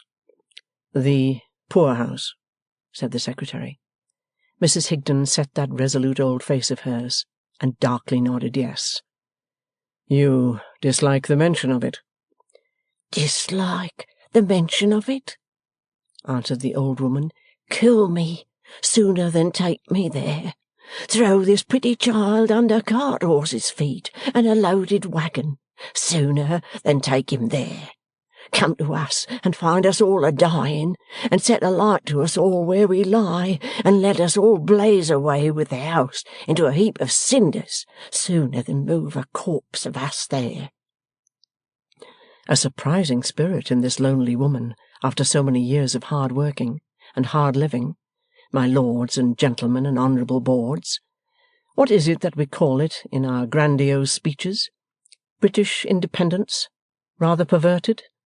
Is that, or something like it, the ring of the cant? Do I never read in the newspapers, said the dame, fondling the child, God help me and the like of me, how the worn-out people that do come down to that get driven from post to pillar and pillar to post a purpose to tire them out? Do I never read how they are put off, how they are grudged, the shelter or the doctor or the drop of physic or the bit of bread? Do I never read how they grow heart-sick of it and give it up, after having let themselves drop so low, and how they after all die out, for want of help? Then I say, I hope I can die as well as another, and I'll die without that disgrace. Absolutely impossible, my lords and gentlemen, honourable boards, by any stretch of legislative wisdom, to set these perverse people right in their logic. Johnny, my pretty, continued old Betty, caressing the child and rather mourning over it and speaking to it, your old Granny Betty is nigher 80 year than 70. She never begged, nor had a penny of the Union money in all her life. She paid Scott, and she paid lot when she had that money to pay. She worked when she could, and she starved when she must. You pray that your granny may have strength enough left her at the last. She's strong for an old one, Johnny, to get up from her bed and run and hide herself and swoon to death in a hole, sooner than fall at the hands of those cruel jacks we read of, that dodge and drive and worry and weary, scorn and shame the decent poor. A brilliant success, my lords and gentlemen and honourable boards, to have brought it to this in the minds of the best of the poor. Under submission, might it be worth thinking of at any odd time? The fright and abhorrence that Mrs. Betty Higden smoothed out of her strong face as she ended this diversion showed how seriously she had meant it. "And does he work for you?" asked the secretary, gently bringing the discourse back to Master or Mr. Sloppy. Yes, said Betty, with a good-humoured smile and nod of the head, and well, too. Does he live here? He lives more here than anywhere. He was thought to be no better than a natural, and first come to me as a minder. I made interest with Mr. Blogg the Beadle to have him as a minder, seeing him by chance up at church, and thinking I might do something with him, for he was a weak, rickety creature then. Is he called by his right name? Why, you see, speaking quite correctly, he has no right name. I always understood he took his name from being found on a sloppy night. He seems an amiable fellow. Bless you, sir, he's not a bit of him, returned Betty, that's not amiable. So you may judge how amiable he is by running your eye along his height. Of an ungainly make was Sloppy. Too much of him longwise, too little of him broadwise, and too many sharp angles of him anglewise. One of those shambling male human creatures, born to be indiscreetly candid in the revelation of buttons, every button he had about him glaring at the public to a quite preternatural extent. A considerable capital of knee and elbow and wrist and ankle had Sloppy, and he didn't know how to dispose of it to the best advantage, but was always investing it in wrong securities, and so getting himself into embarrassed circumstances. Full Private No. 1 in the awkward squad of the rank and file of life was Sloppy, and yet had his glimmering notions of standing true to the colours. And now, said Mrs Boffin, concerning Johnny. As Johnny, with his chin tucked in and lips pouting, reclined in Betty's lap, concentrating his blue eyes on the visitors and shading them from observation with a dimpled arm, Old Betty took one of his fresh fat hands in her withered right, and fell to gently beating it on her withered left. Yes, ma'am, concerning Johnny. If you trust the dear child to me, said Mrs Boffin with a face inviting trust, he shall have the best of homes, the best of care, the best of education, the best of friends. Please God, I will be a true good mother to him. I am thankful to you, ma'am, and the dear child would be thankful if he was old enough to understand. Still lightly beating the little hand upon her own. I wouldn't stand in the dear child's light, not if I had all my life before me instead of a very little of it. But I hope you won't take it ill that I cleave to the child closer than words can tell, for he's the last living thing left to me. Take it ill, my dear soul? Is it likely? And you so tender of him as to bring him home here? I have seen, said Betty, still with that light beat upon her hard rough hand, so many of them on my lap, and they're all gone but this one. I'm ashamed to seem so selfish, but I don't really mean it. It'll be the making of his fortune, and he'll be a gentleman when I am dead. I don't know what comes over me. I try against it. Don't notice me. The light beat stopped, the resolute mouth gave way, and the fine, strong old face broke up into weakness and tears. Now, greatly to the relief of the visitors, the emotional Sloppy no sooner beheld his patroness in this condition than, throwing back his head and throwing open his mouth, he lifted up his voice and bellowed. This alarming note of something wrong instantly terrified Toddles and Poddles, who were no sooner heard to roar surprisingly than Johnny, curving himself the wrong way and striking out at Mrs Boffin with a pair of indifferent shoes, became a prey to despair. The absurdity of the situation put its pathos to the rout. Mrs Betty Higden was herself in a moment, and brought them all to order with that speed that Sloppy, stopping short in a polysyllabic bellow, transferred his energy to the mangle, and had taken several penitential turns before he could be stopped. There, there, there, said Mrs Boffin, almost regarding her kind self as the most ruthless of women. Nothing is going to be done. Nobody need be frightened. We're all comfortable, ain't we, Mrs Higden? Sure and certain we are, returned Betty. And there is really no hurry, you know, said Mrs Boffin in a lower voice.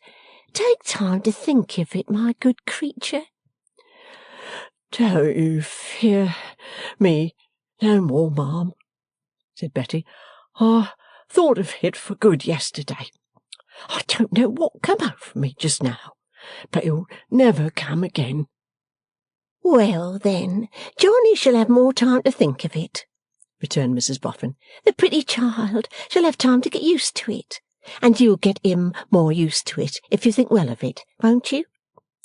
Betty understood that, cheerfully and readily. Law, cried Mrs Boffin, looking radiantly upon her, we want to make everybody happy, not dismal, and perhaps you wouldn't mind letting me know how used to it you begin to get, and how it all goes on. I'll send Sloppy, said Mrs Higden, and this gentleman who has come with me will pay him for his trouble, said Mrs Boffin. And Mr Sloppy, whenever you come to my house, be sure you never go away without having had a good dinner of meat, beer, vegetables, and pudding. This still further brightened the face of affairs, for the highly sympathetic Sloppy, first broadly staring and grinning, and then roaring with laughter, Toddles and Poddles followed suit, and Johnny trumped the trick.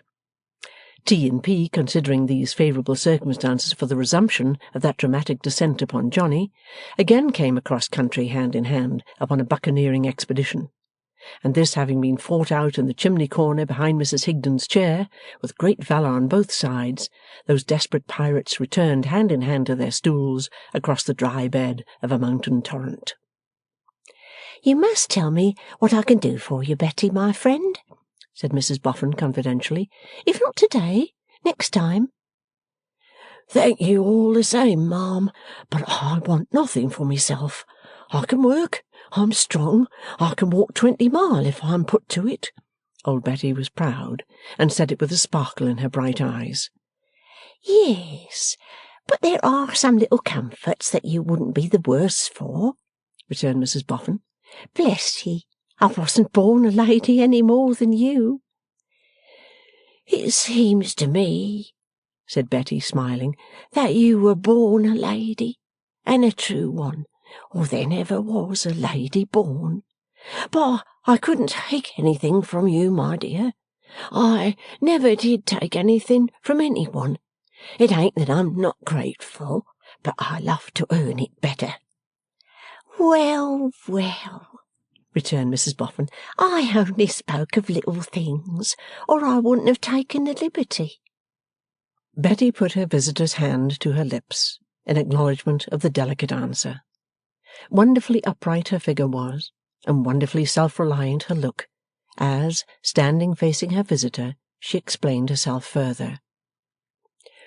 If I could have kept the dear child without the dread that's always upon me of his coming to that fate I have spoken of, I could never have parted with him, even to you.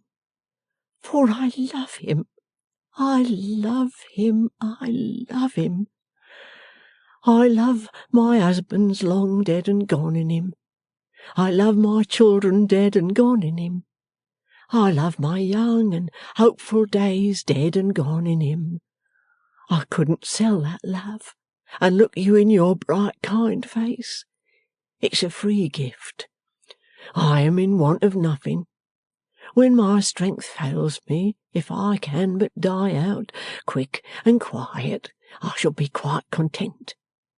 I have stood between my dead and that shame I have spoken of, and it has been kept off from every one of them, sewed into my gown. With her hand upon her breast, is just enough to lay me in the grave. Only see that it's rightly spent, so as I may rest free to the last from that cruelty and disgrace, and you'll have done much more than a little thing for me, and all that is in this present world my heart is set upon. Mrs. Betty Higden's visitor pressed her hand.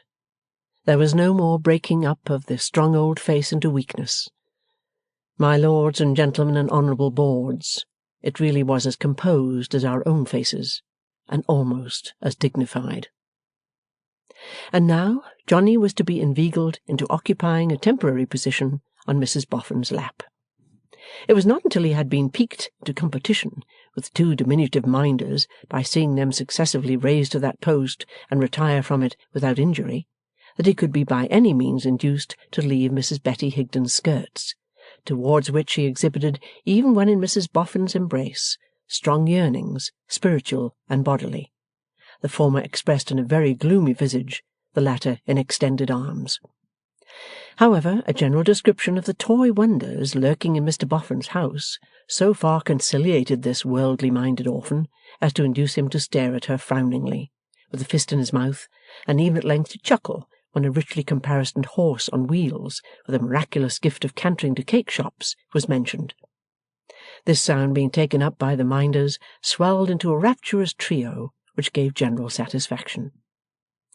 So the interview was considered very successful, and Mrs Boffin was pleased, and all were satisfied, not least of all Sloppy, who undertook to conduct the visitors back by the best way to the Three Magpies, and whom the hammer-headed young man much despised.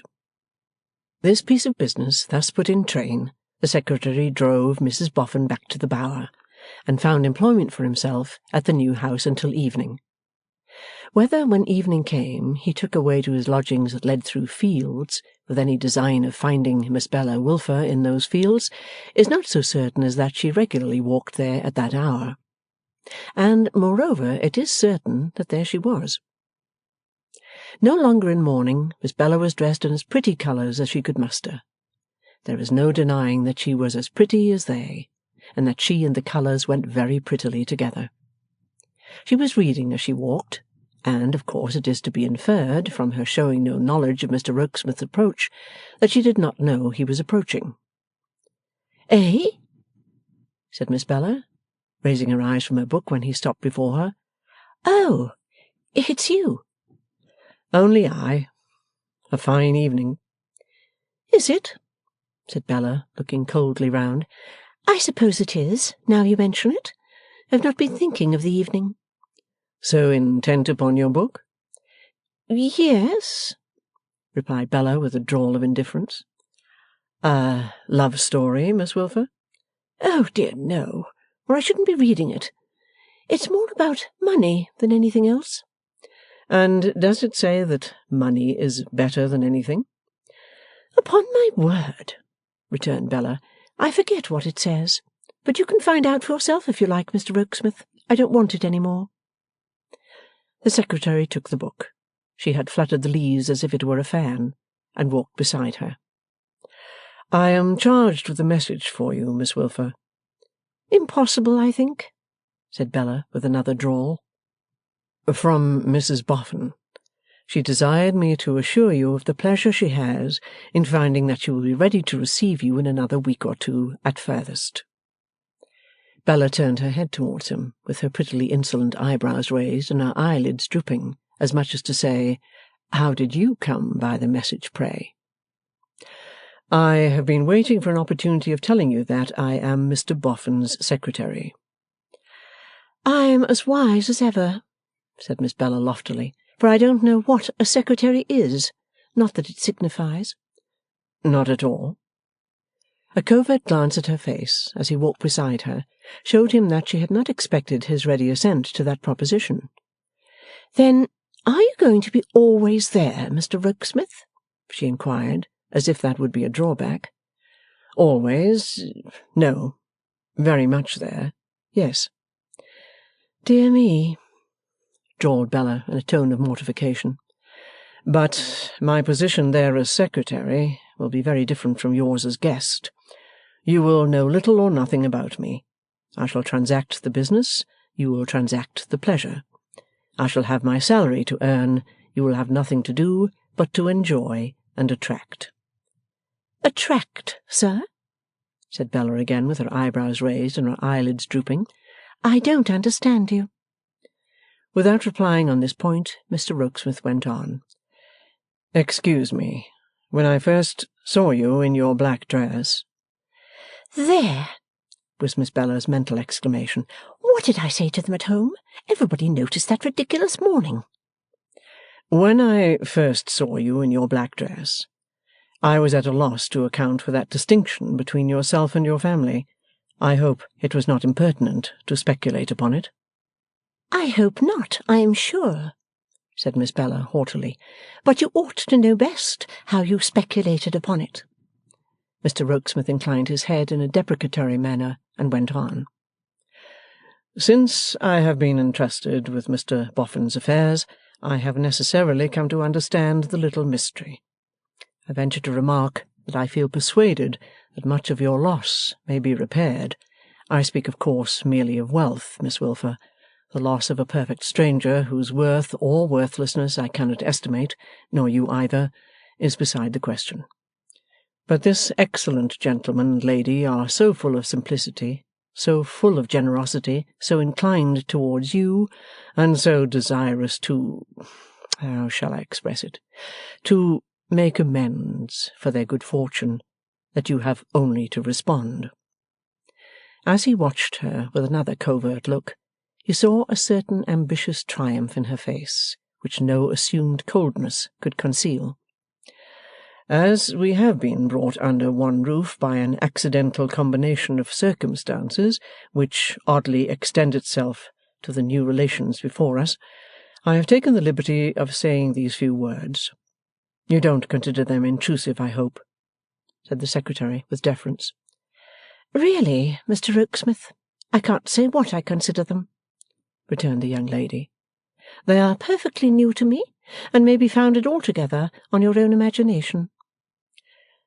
"You will see." These same fields were opposite the Wilfer premises.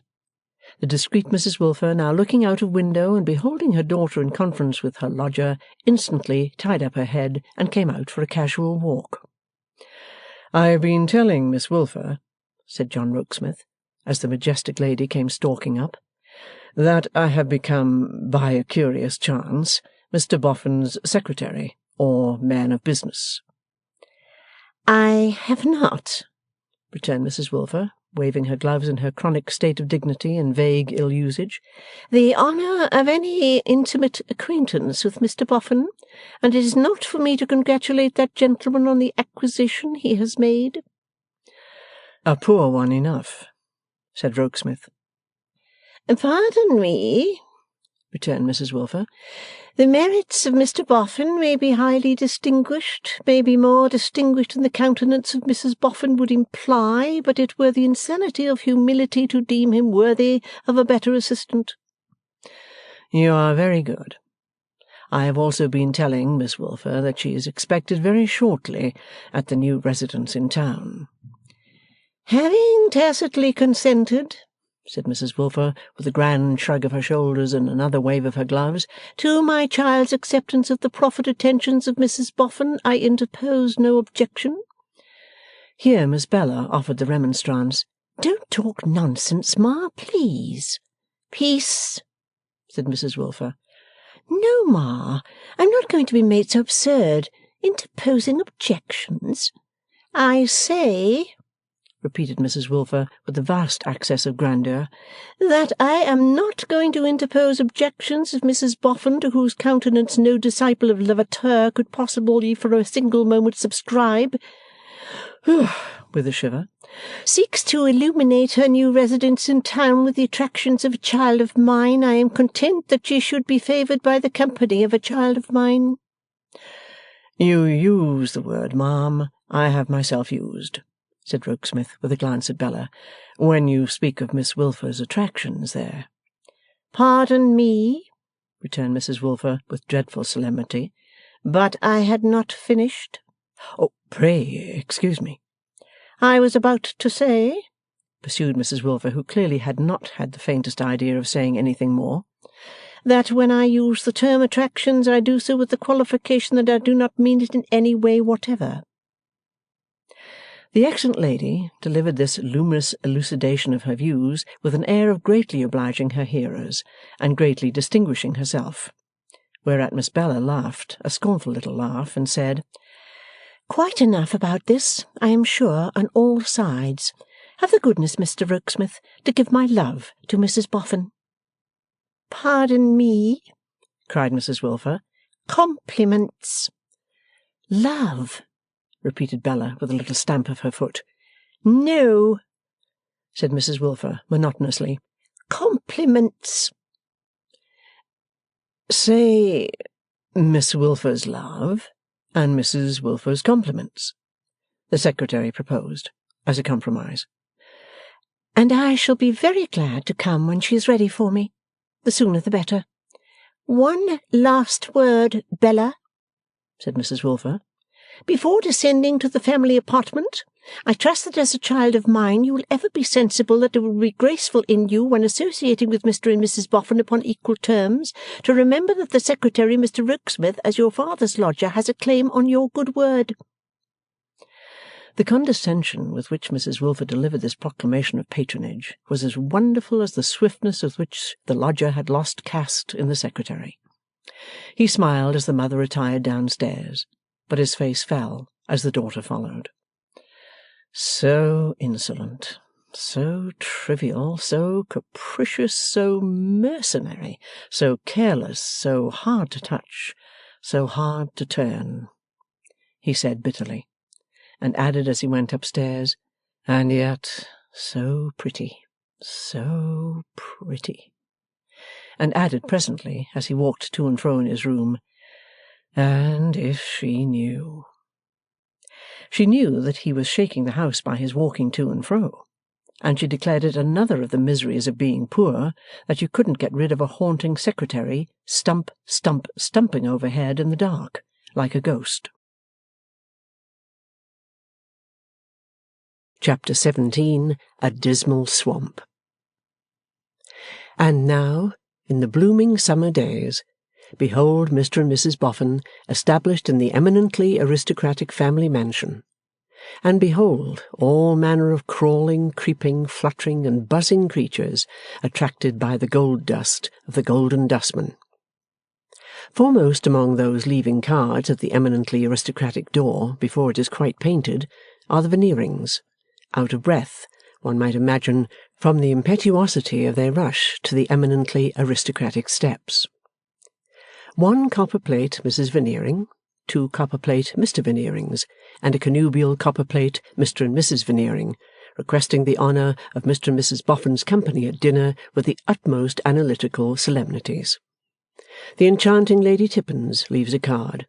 Twemlow leaves cards. A tall custard-coloured phaeton tooling up in a solemn manner leaves 4 cards, to wit, a couple of Mr. Podsnaps, a Mrs. Podsnap, and a Miss Podsnap. All the world and his wife and daughter leave cards.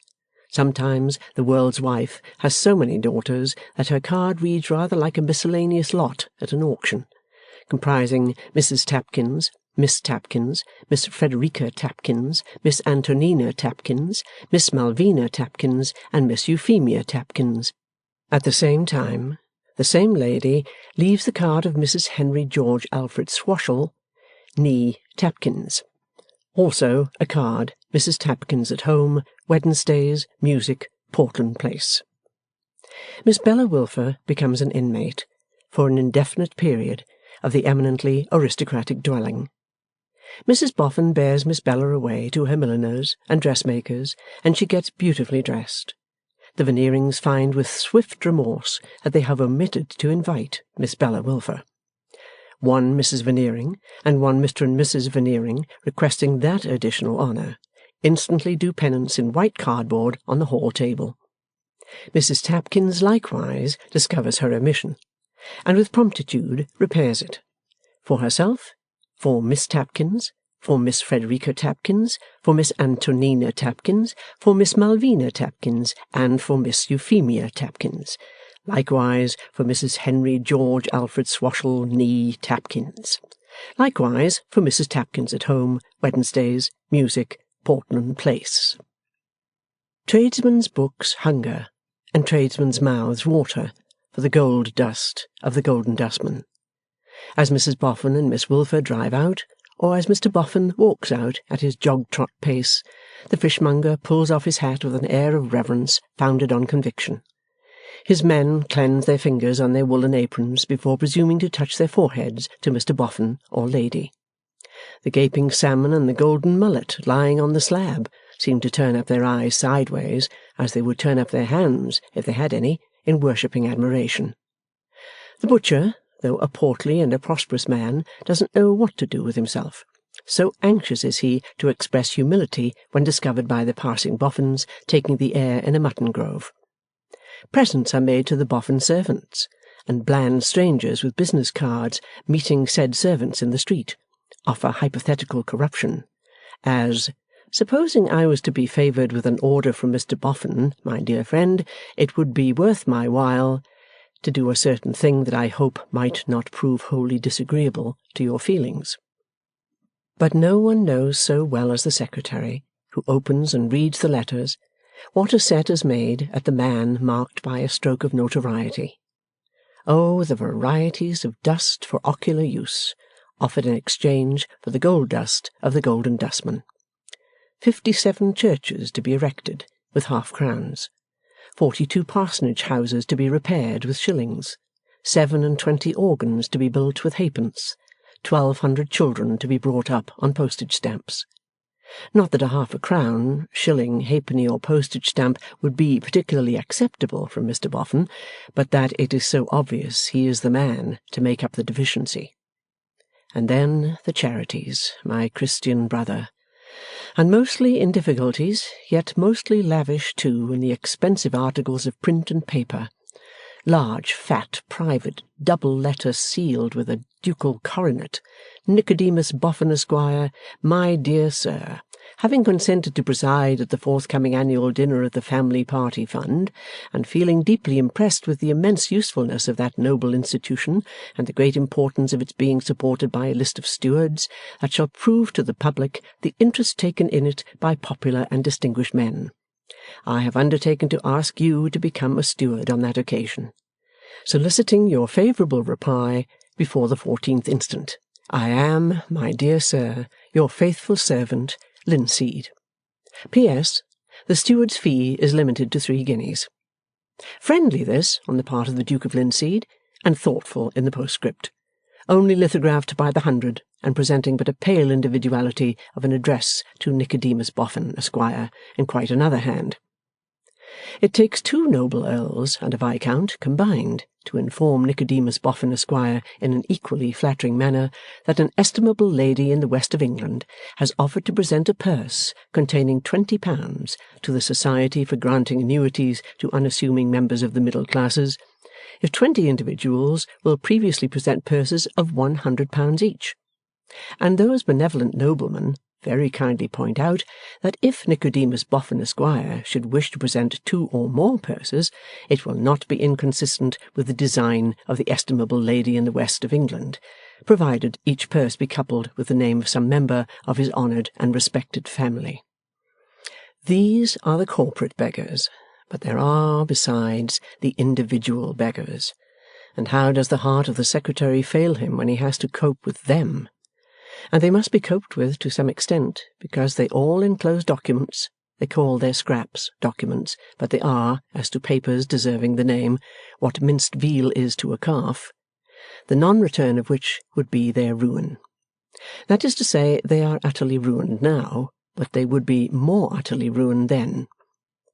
Among these correspondents are several daughters of general officers, long accustomed to every luxury of life, except spelling, who little thought, when their gallant fathers waged war in the Peninsula, that they would ever have to appeal to those whom Providence, in its inscrutable wisdom, has blessed with untold gold, and from among whom they select the name of Nicodemus Boffin, Esquire, for a maiden effort in this wise, understanding that he has such a heart as never was.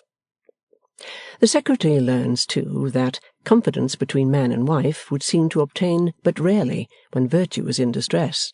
So numerous are the wives who take up their pens to ask Mr. Boffin for money without the knowledge of their devoted husbands, who would never permit it, while, on the other hand, so numerous are the husbands who take up their pens to ask Mr. Boffin for money without the knowledge of their devoted wives, who would instantly go out of their senses if they had the least suspicion of the circumstance. There are the inspired beggars, too. These were sitting only yesterday evening musing over a fragment of candle which must soon go out and leave them in the dark for the rest of their nights, when surely some angel whispered the name of Nicodemus Boffin, Esquire, to their souls, imparting rays of hope, nay, confidence, to which they had long been strangers. Akin to these are the suggestively befriended beggars. They were partaking of a cold potato and water by the flickering and gloomy light of a lucifer match in their lodgings, rent considerably in arrear, and heartless landlady threatening expulsion like a dog into the streets, when a gifted friend happening to look in said, "Write immediately to Nicodemus Boffin, Esquire," and would take no denial. There are the nobly independent beggars too.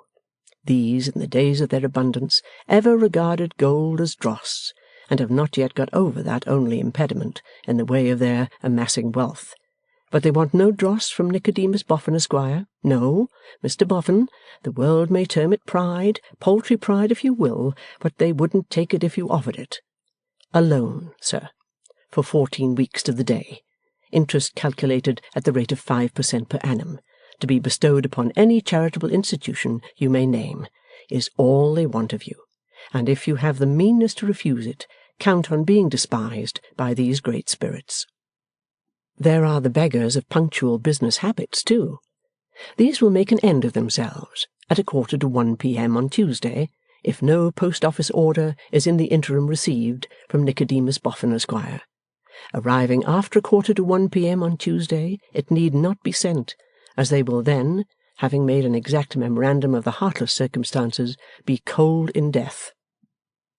There are the beggars on horseback, too. in another sense from the sense of the proverb, these are mounted and ready to start on the highway to affluence. The goal is before them, the road is in the best condition, their spurs are on, the steed is willing, but at the last moment, for want of some special thing, a clock, a violin, an astronomical telescope, an electrifying machine, they must dismount for ever, unless they receive its equivalent in money from Nicodemus Boffin, Esquire. Less given to detail are the beggars who make sporting ventures. These, usually to be addressed in reply under initials at a country post office, inquire in feminine hands, dare one who cannot disclose herself to Nicodemus Boffin, Esquire, but whose name might startle him were it revealed, solicit the immediate advance of £200 from unexpected riches exercising their noblest privilege in the trust of a common humanity. In such a dismal swamp does the new house stand, and through it does the secretary daily struggle breast high, not to mention all the people alive who have made inventions that won't act, and all the jobbers who job in all the jobberies jobbed, though these may be regarded as the alligators of the dismal swamp, and are always lying by to drag the golden dustman under. But the old house, there are no designs against the golden dustman there. There are no fish of the shark tribe in the Bower waters. Perhaps not. Still, Wegg is established there, and would seem, judged by his secret proceedings, to cherish a notion of making a discovery. For when a man with a wooden leg lies prone on his stomach to peep under bedsteads, and hops up ladders like some extinct bird to survey the tops of presses and cupboards, and provides himself an iron rod which he is always poking and prodding into dust mounds, the probability is that he expects to find something.